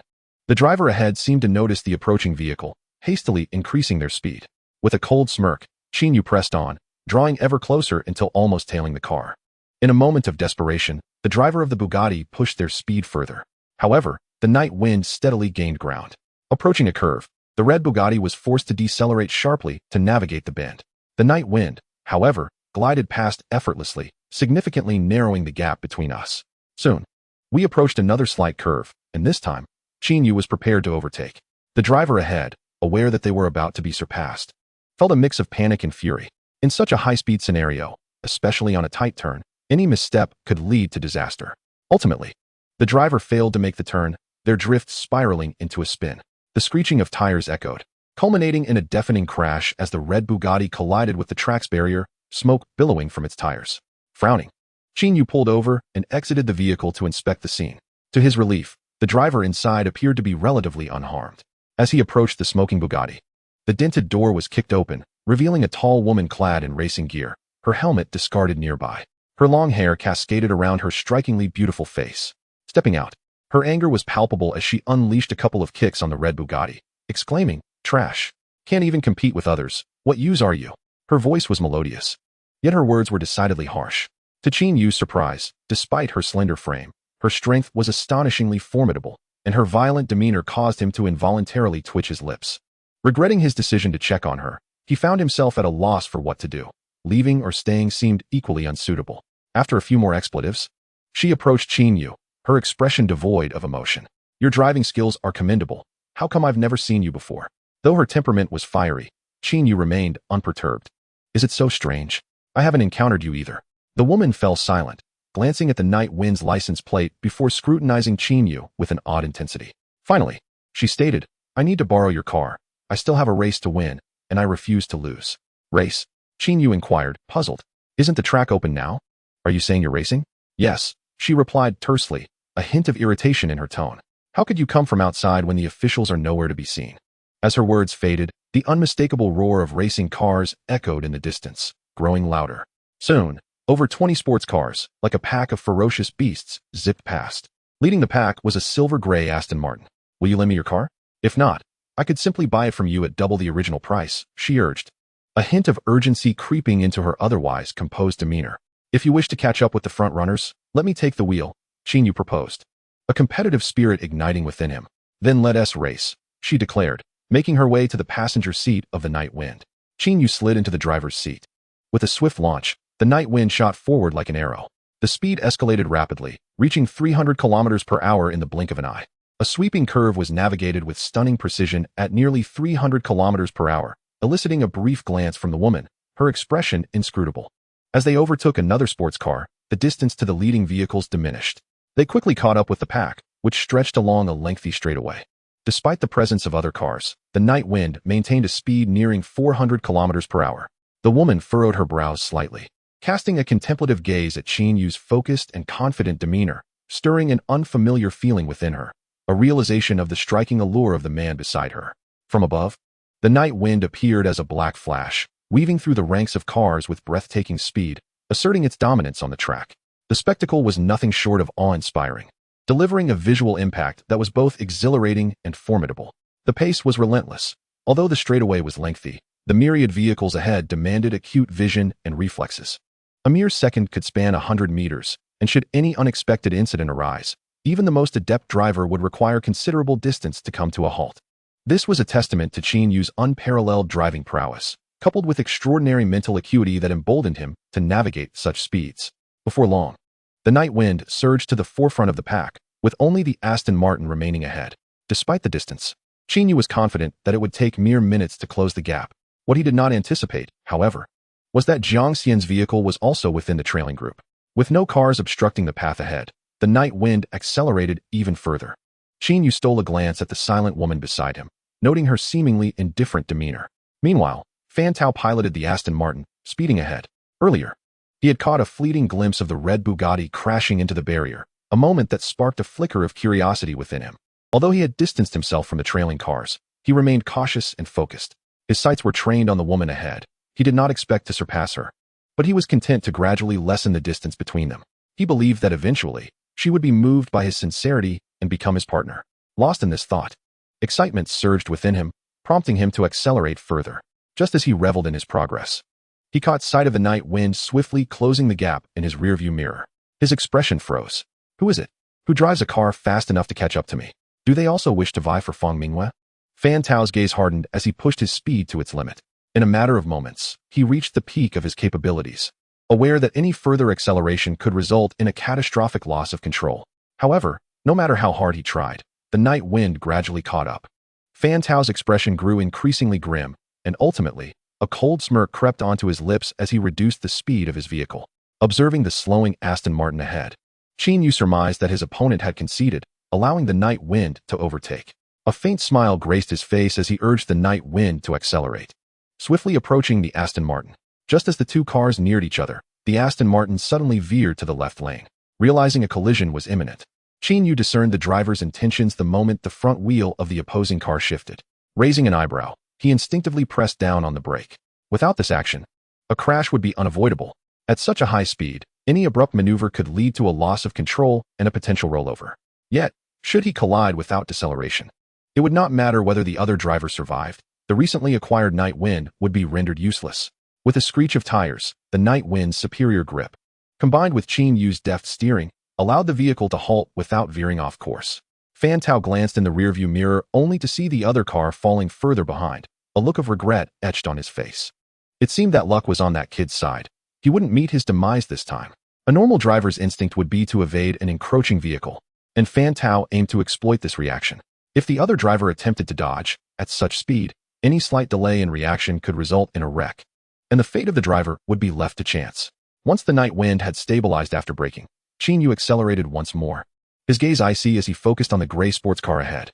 With 15 kilometers remaining to the finish line, he needed to overtake the vehicle swiftly. Suddenly, the woman beside him spoke, her eyes glinting coldly as she observed the Aston Martin in front. "Rest assured, I shall not disappoint you," she declared with conviction. With unwavering determination, Qin Yu maneuvered the steering wheel, and soon, the night wind caught up with the Aston Martin, whose driver audaciously attempted to block Qin Yu's passage. Traveling in the left lane, Qin Yu noted how the opposing driver also shifted to the left lane. As the car ahead veered right, it threatened to impede his advance. Should he try to close the gap, the opposing vehicle would unexpectedly decelerate, leaving him unprepared. If he attempted to change lanes at that moment, he would be cut off. Thus, the two cars maintained a steady pace for 5 kilometers, with the Aston Martin still in the lead. Gripping the steering wheel with a calm demeanor, Qin Yu spotted a bend up ahead. The woman, her dark eyes growing colder, fixated on the road ahead. Finally reaching the curve, the Aston Martin slowed down further, executing a wide left turn. In response, the night wind accelerated sharply, navigating a tighter turn. This sudden movement left Fan Tao in shock, while the woman in the passenger seat displayed a rare hint of tension. A cacophony of screeching tires filled the air, accompanied by a cloud of dust. As the night wind executed a high-difficulty drift, its front wheels sliding left while the rear wheels veered right. Miraculously, it surpassed the Aston Martin, narrowly avoiding disaster. The woman relaxed her furrowed brows and turned to Qin Yu, a barely perceptible smile tugging at the corners of her mouth. Damn it, how did he manage that? Fan Tao cursed under his breath, realizing that he had lost ground with less than 10 kilometers to the finish line.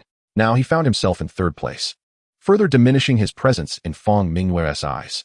As Fan Tao seethed with frustration and helplessness, he noticed the night wind's speed suddenly decrease, settling into a slow pace. His heart leaped with joy. Had that vehicle encountered a malfunction? Determined, he accelerated, witnessing the Aston Martin's front wheels drawing level with the rear of the night wind. If he could just overtake, he would reclaim his status as the most striking competitor on the track. To his surprise, the night wind shifted direction, veering into his lane just as a collision seemed inevitable. At the last moment, it swerved back into its original lane. In a reflexive reaction, Fan Tao attempted to evade. Jerking the steering wheel sharply, the car lost control, sliding toward the roadside, its center of gravity shifting, ultimately flipping over with a resounding crash against the guardrail, scattering debris across the ground. Seeing the Aston Martin flip over in his rearview mirror, Qin Yu couldn't help but smile, feeling a sense of relief wash over him. "Weren't you concerned about the other driver's fate?" the woman inquired. "Of course," Qin Yu replied. "I felt a pang of sympathy upon witnessing that accident. I can only offer my silent condolences. May that individual receive their just deserts. Should misfortune befall them, it is not my concern."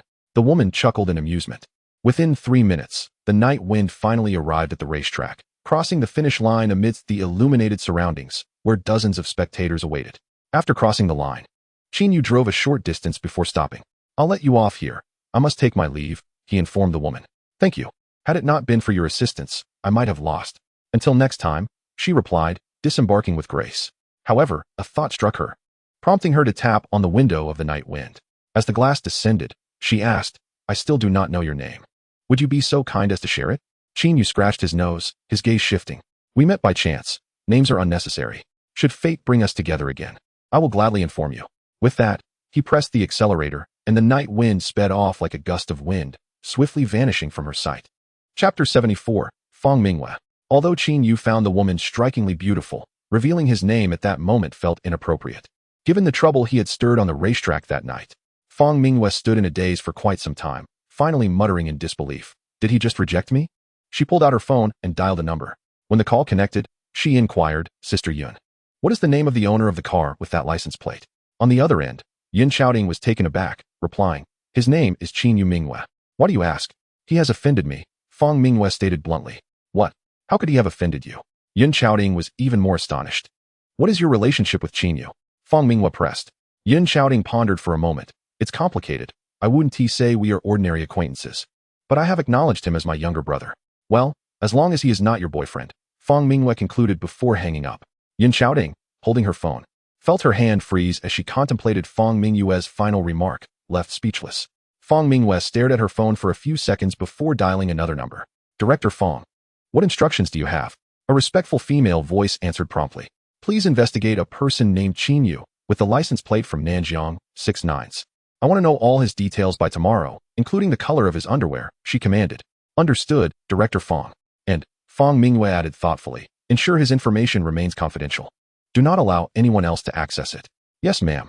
After ending the call, a person approached her, respectfully addressing her as Sister Fang. Fang Mingyue glanced at him and instructed, clear this area. I have important matters to attend to. Yes, Sister Fang.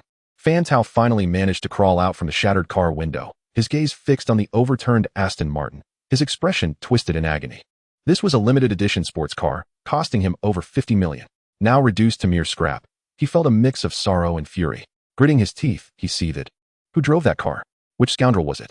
Once I find out, I will make you suffer 1,000 deaths. Fortunately, he had donned his racing protective suit and helmet. Otherwise, he would not have stood here shouting in anger. At that moment, a Ferrari F90 approached slowly and came to a stop before him. A figure stepped out and hurried over to support the swaying Fan Tao. Brother Fan, are you all right? Do you need me to call an ambulance? The person inquired. I'm fine, Fan Tao replied. Just take me back to the racetrack. I have matters to attend to. Understood. The person helped Fan Tao into the passenger seat of the Ferrari and then drove off.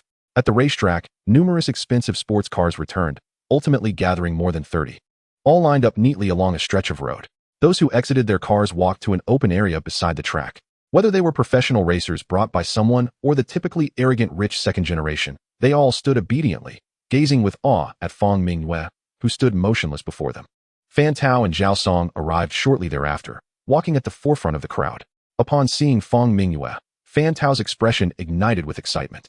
Sister Fang, I was supposed to be the first to reach the finish line, but I encountered a mysterious black car that ambushed me.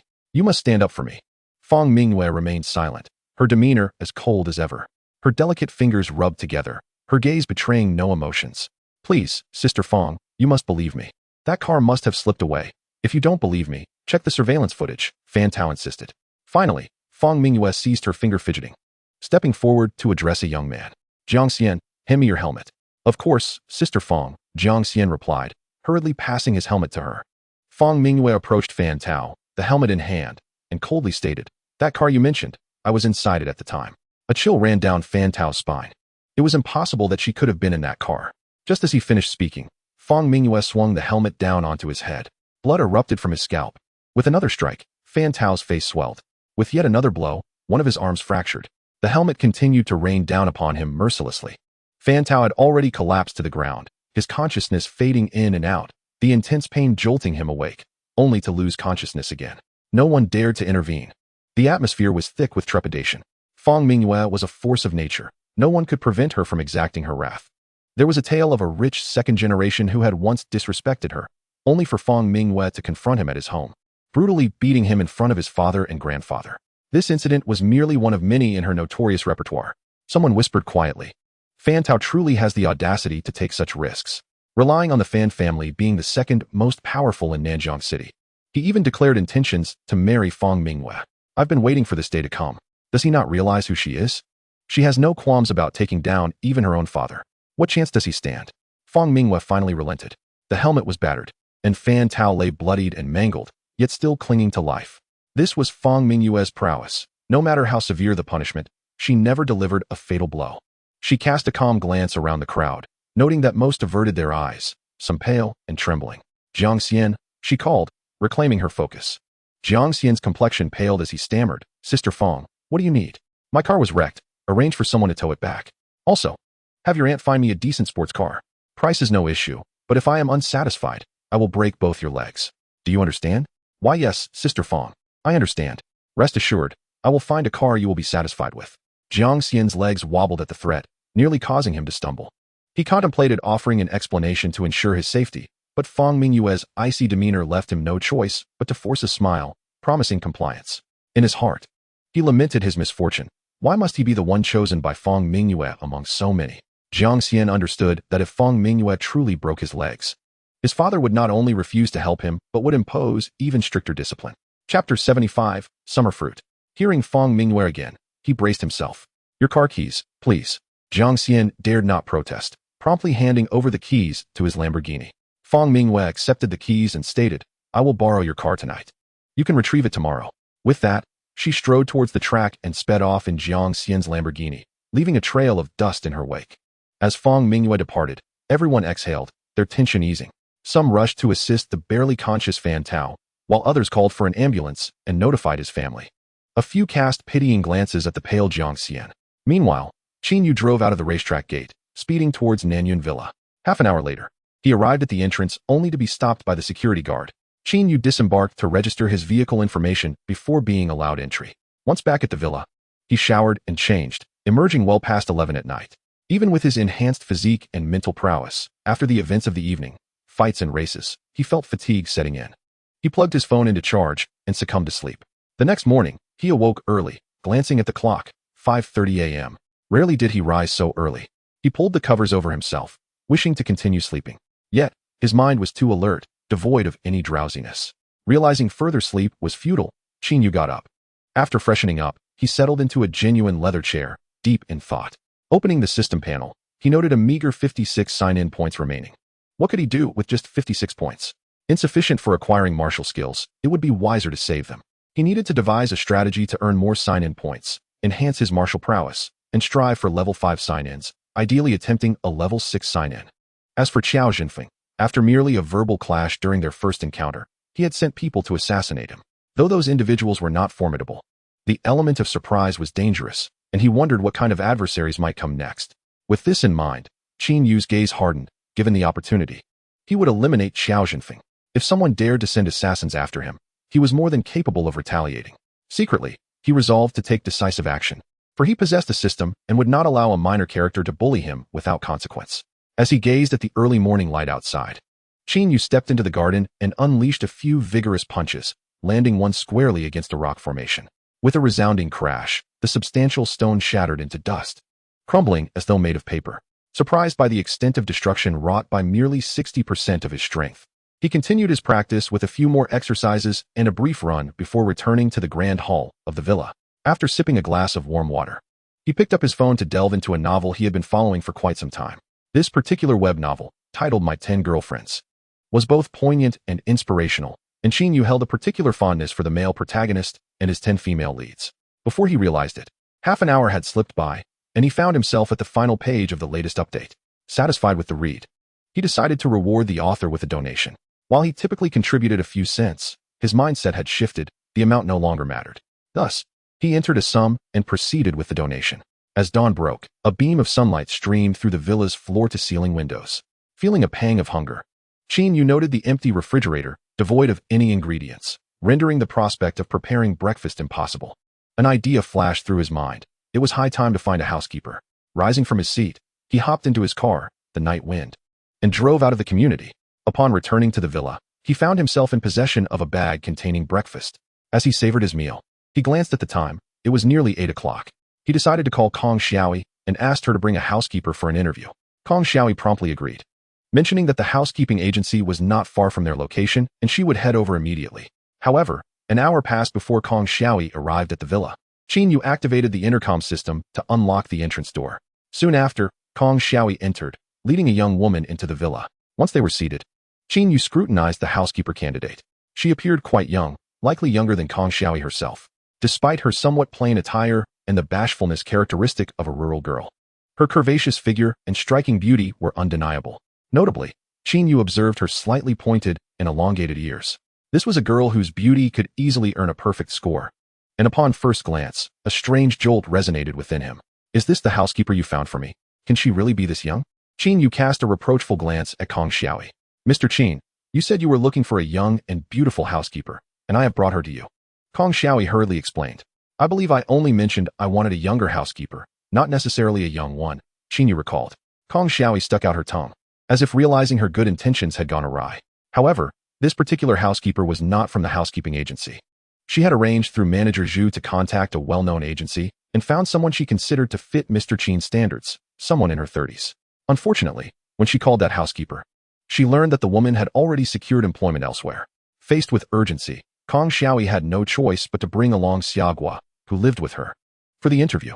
Xiaogua, too, had worked as a housekeeper but had recently left her position at the agency due to some difficult employers, rendering her currently unemployed.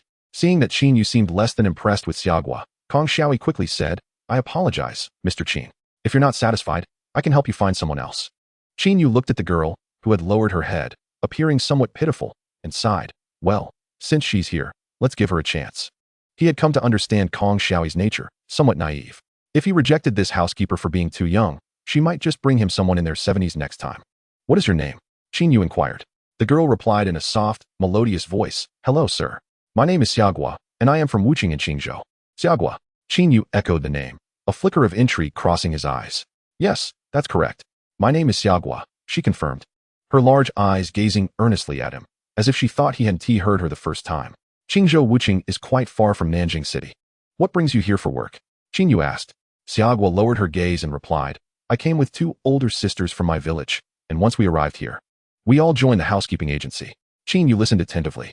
"Would you like to introduce yourself and share your skills?" Xiaogua suggested, stealing a glance at him. "There's no need for a self-introduction. You will stay in the guest room on the first floor and be responsible for daily cleaning and cooking. We'll see how you perform in the future." "Okay, thank you, sir. I will do my best to meet your expectations." Xiaogua beamed with joy. "What are your salary expectations?" Qin Yu inquired. Kong Xiaoyi, equally pleased that Qin Yu accepted Xiaogua, felt compelled to clarify. Cautiously glancing at Qin Yu, she whispered, "Mr. Qin, there's something I haven't mentioned, and I owe you an apology." Sensing something amiss, Qin Yu looked at her with curiosity. "What is it?" "Well, Mr. Qin, it's like this. Yesterday, with Manager Zhu's assistance, I did manage to find a housekeeper from the agency. However, when I contacted her earlier, she had already found another employer. Given the urgency, I brought Xiaogua, who lives with me, for the interview. But rest assured, Xiaogua was just employed at the agency last week. Unfortunately, she encountered several difficult employers who let her go, and the agency no longer wanted her. So, I hope you can forgive me for not informing you beforehand." Upon finishing her explanation, Kong Xiaoyi looked down, resembling a child who had committed a misdeed, fearful of reprimand. Qin Yu ignored her and turned to Xiaogua, asking, "Xiaogua, can you tell me why so many employers rejected you?" Xiaogua hesitated. "Perhaps my cooking wasn't to their liking. Is that all?" Qin Yu asked, raising an eyebrow. Xiaogua nodded sincerely, feeling a slight headache. Qin Yu couldn't shake the feeling that there was more to the story. Finally, he sighed, "Never mind, just settle in for now. I'll give you a key card for the villa later. As for your salary, let us set it at 10,000 for this month. I'll transfer 100,000 to you now. 10,000 is your salary for this month, and the remaining 90,000 is for you to purchase some daily necessities. You'll need supplies, and I'll replenish them when you're out." Xiaogua's face lit up with gratitude as she exclaimed, "Thank you, Mr. Qin. I will work very hard." Kong Xiaoyi, standing nearby, also wore a delighted smile. Lastly, Qin Yu inquired about Xiaogua's contact number and bank account details. While transferring the funds, he noticed her simple, somewhat rustic clothing. "I'll transfer an additional 100,000 for you to buy a few more outfits. Consider them your work uniforms. And please purchase some groceries. The refrigerator in the villa is still empty." "Okay, thank you, sir," Xiaogua responded appreciatively. Thus, Qin Yu transferred a total of 200,000 and handed her a key card for the entrance, watching as she and Kong Xiaoyi left, their spirits high. As Qin Yu observed the departure of the 2 young ladies, a hint of solemnity emerged on his face. From the very first moment he laid eyes on Xiaogua, he experienced a profound impact on his mental faculties. It was as though he were enveloped in an illusion, or perhaps it was an instinctive sixth sense, prompting an involuntary surge of trepidation in the presence of Xiaogua. This fear did not stem from her persona, but rather from an objective peril he sensed might soon unfold in her vicinity. It was akin to standing here and feeling a sense of dread about a nuclear bomb detonating 10 kilometers away. Xiaogua was indeed a remarkable individual, Qin Yu concluded, simultaneously nurturing a burgeoning curiosity about her. At that moment, his phone, which lay upon the table, chimed. Upon glancing at it, he noticed an unfamiliar number. "Who is this?" "Hello, I am Li Junxiao. I apologize for the intrusion. May I inquire if you will be visiting the sales office at Qin Yu Century City today?" Qin Yu then recalled his promise to Li Daizhou from the previous day to purchase 4 buildings from Tianhu Real Estate. Considering the proximity from Nanyun Nanzhuang to the Tianhu Real Estate sales office, he realized he would arrive shortly. "Very well, I shall head there now." "Excellent, Mr. Qin. Please take your time. I will await your arrival at the sales office." With that, the call ended. Checking the time, he noted it was already past 9 in the morning. He rose and made his way out, starting his car. The sales office of Tianhu Century City was located in the central section of Yunnan Road. Qin Yu had visited the site during its construction, and it was less than 3 kilometers from Nanyang Mountain Villa. Once the dark night wind exited the community, it took less than 3 minutes to reach the parking lot entrance of the Tianhu Century City sales office. The arrival of the dark night wind immediately drew the attention of prospective buyers. Numerous pairs of eyes turned towards the vehicle, eager to catch a glimpse of the driver. The closest observer, seeing the dark night wind halt at the entrance, hurriedly took out his phone and snapped a couple of photos. One of the pictures captured the sleek profile of the sports car, clearly revealing Qin Yu's side profile.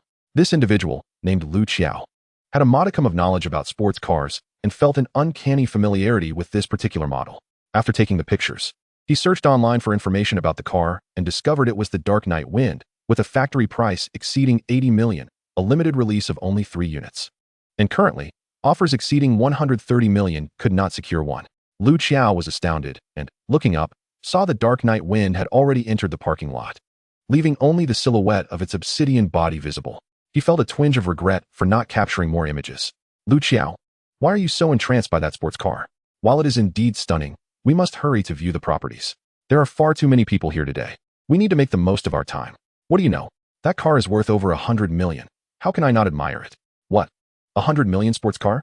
He Luo Tong was taken aback. It was her first encounter with such an expensive vehicle, and she had seen it with her own eyes. Is that true? What reason would I have to deceive you? Based on the design of the car's rims, it must be the Dark Night Wind, of which only 3 exist. I saw you take those 2 photos. Quickly send them to my phone. I want to post them on social media. He Luo Tong's eyes sparkled. All right.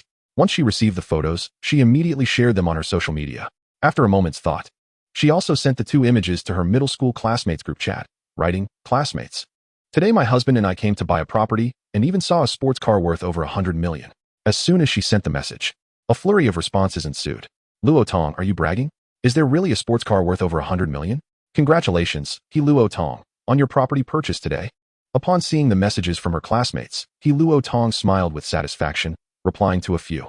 In truth, they had only prepared the down payment to buy a property. Even the smallest unit here measured 100 square meters and cost nearly 4 million, a sum that would take years of hard work to earn. Chapter 77, Jiang Xian's Fear. Qin Yu parked his car and walked towards the sales office. The sales office occupied a considerable expanse, featuring a spacious parking lot and a lengthy corridor, along with a 200 square meter water feature before one could truly enter the office. Both the corridor and the 3-story sales building were festooned with decorations, and the crowd of customers was bustling, creating a vibrant atmosphere. Sir, welcome. Are you here to buy a property? Approaching within 10 meters of the sales office, a sales consultant hurried over, holding an umbrella over Qin Yu's head and inquiring politely. I am here to purchase a property. Is Vice President Li Junxiao present? Qin Yu furrowed his brow slightly. Li Junxiao. Sir, you know Mr. Li? How may I assist you? Upon hearing Qin Yu mention Li Junxiao's name, the young lady's demeanor became even more courteous. Please have Li Junxiao come to find me. My name is Qin Yu. Understood, Mr. Qin. Would you like me to guide you to the waiting area until Mr. Li arrives? Very well. The flicker of displeasure that had briefly crossed Qin Yu's face dissipated. Li Junxiao had mentioned over the phone that he would be there to greet him, primarily to ascertain whether Qin Yu would indeed come today. When Qin Yu stated he was on his way, Li Junxiao might have mistakenly assumed Qin Yu was still at the hotel and would take some time to arrive. Presumably, he was still en route to the sales office. Given this, Qin Yu decided to sit and wait. Following the sales consultant into the sales office, he settled in the waiting area on the first floor. The sales consultant soon returned with a glass of water before stepping out again. Bored, Qin Yu took out his phone, intending to read a novel to pass the time. Just as he opened his phone, a call came in. It was Jiang Xian. Upon answering, he could barely contain his excitement. Qin Gu, tell me, at 9 last night, did you take the Dark Night Wind to the half-mountain circuit? Indeed. Qin Yu did not deny it. You're amazing, Qin Gu. I knew it was you. The Car Racing Alliance chat is in an uproar. Many want to know who the owner of the Dark Night Wind, license plate 999999, with a local registration, is. Qin Gu, your performance last night was simply spectacular. Like a deity of racing. I was racing too, and I caught a glimpse of a black sports car whizzing past. All I could see was the taillights, and it startled me greatly. Quickly, tell me, what speed were you going at? Reflecting on this, Qin Yu replied, I wasn't going that fast. You all were just too slow. Jiang Xian felt somewhat dejected, exclaiming, Qin Gu, you've become a renowned figure in the circle. Many wish to seek you out as a mentor to learn driving skills and are investigating your identity. Yet no one has been able to uncover your information. They don't even know your name. One of the guys found out that Sister Fong has concealed all your details and dared not pursue the matter further. Many ceased their inquiries upon hearing this. Of course, I've known it was you all along. Just kept it under wraps. Qin Yu, remember to take me racing in the future. I want to learn some techniques from you. Ignoring Jiang Xian's words, Qin Yu posed a question. You mentioned Sister Fong concealed my information. Who is this Sister Fong? You don't know? What kind of question is that? Jiang Xian paused, recalling something. Last night. Sister Fong's car crashed into the barrier. Is that related to you? I heard you were with Sister Fong, overtaking all the other cars on the track to reach the finish line. Upon hearing this, Qin Yu was enlightened. So the Sister Fong you mentioned is her. Her car indeed collided with the barrier because of me. Because of you?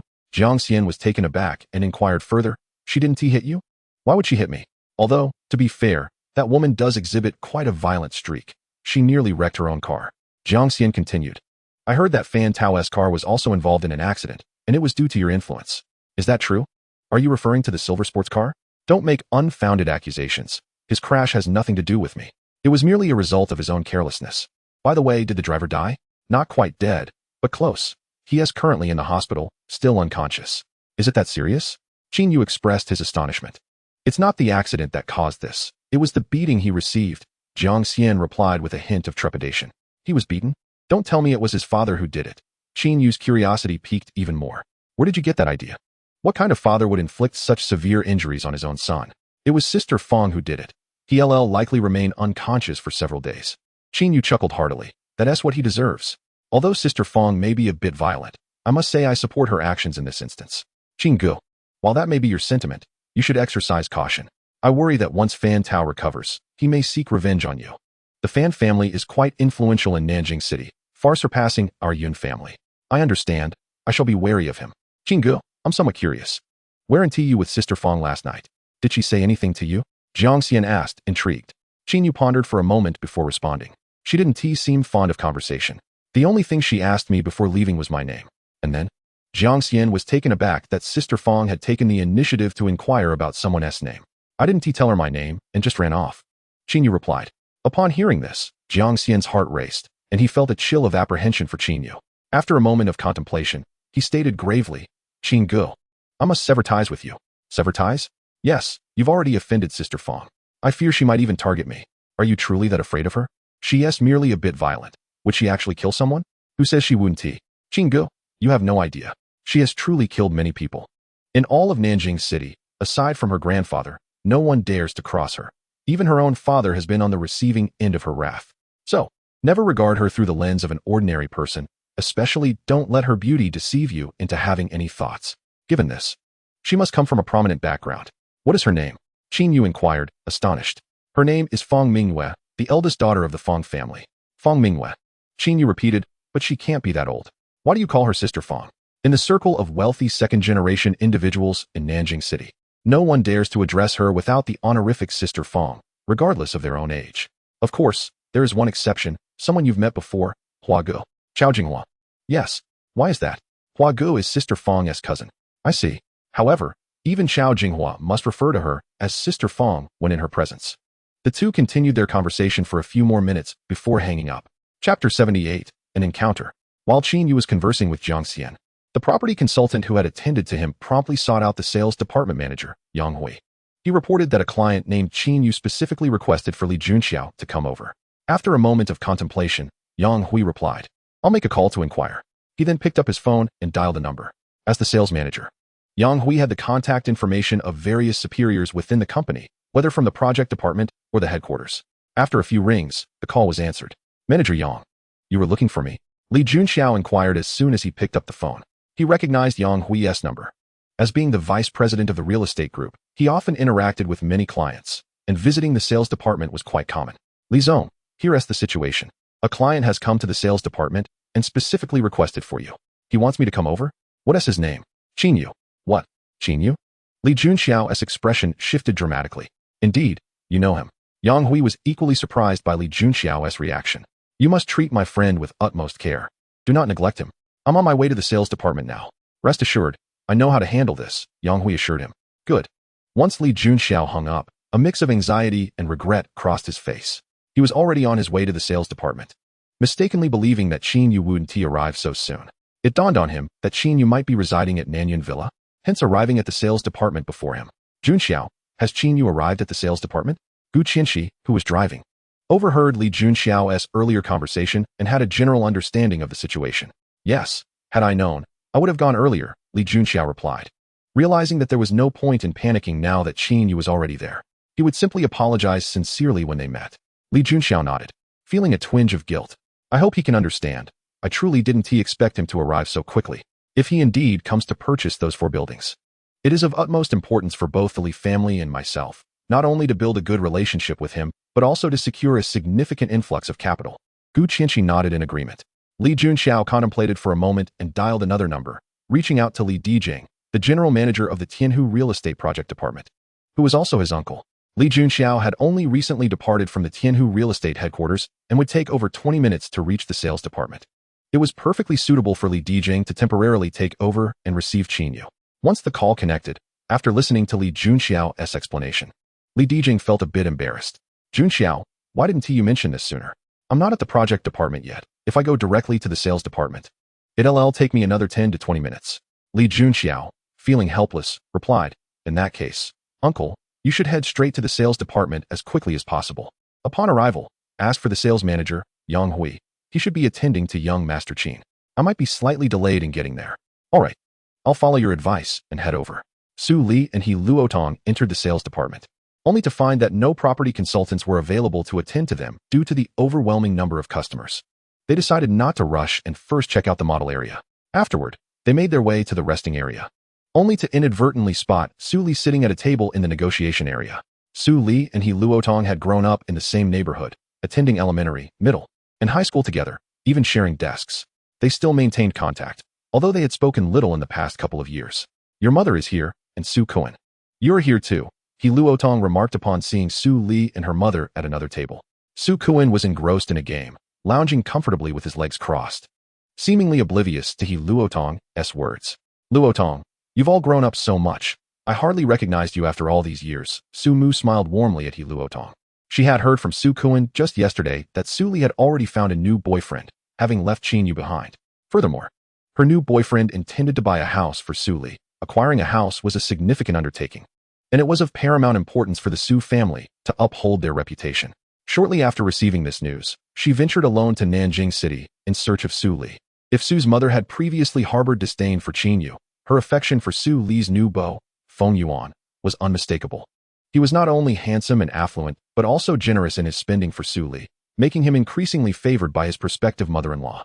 Upon noticing He Luotong, who had grown up alongside Su Li and had arrived at the sales office, Su's mother felt it was time to shine. She first gestured towards Lu Qiao and remarked to He Luotong, I heard you've tied the knot. Is this your husband? He looks quite impressive. Yes. His name is Lu Qiao, came the reply, as Lu Qiao greeted the group. Where do you work? I presume your salary is decent? Su's mother inquired with a smile. Hello, Auntie. I work as a supervisor at a factory, earning a modest income of over 20,000 a month, Lu Qiao answered with a grin. Over 20,000 a month?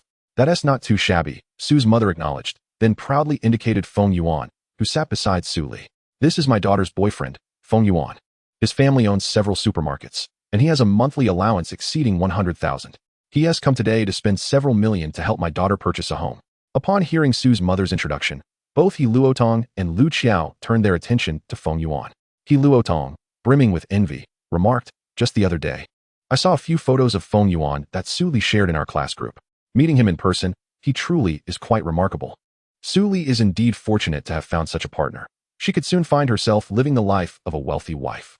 This compliment brought immense joy to Su Li, and Su's mother was equally delighted.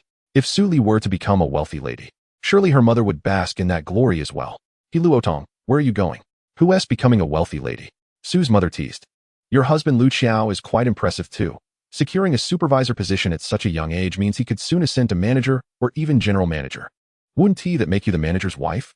Lu Qiao, hearing this, wore an awkward smile, as he had only just reached the supervisor level, and climbing higher seemed an insurmountable task. He Luotong, you and your husband are also here to buy a house. Why haven't you seen a property consultant? The consultants are overwhelmed. Who would have thought the sales office would be this bustling today? He Luotong replied helplessly.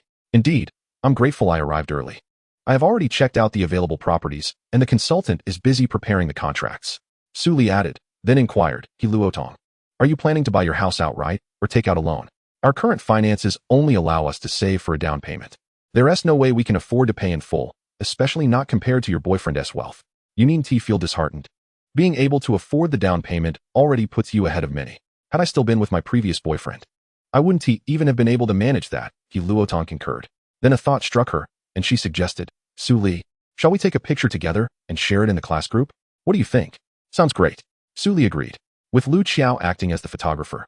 He captured a snapshot of Su Li and Luotong together. Pleased with the result, Luotong promptly shared the photo in the class group, including a caption, visited the sales office today and was delighted to run into Su Li and her boyfriend.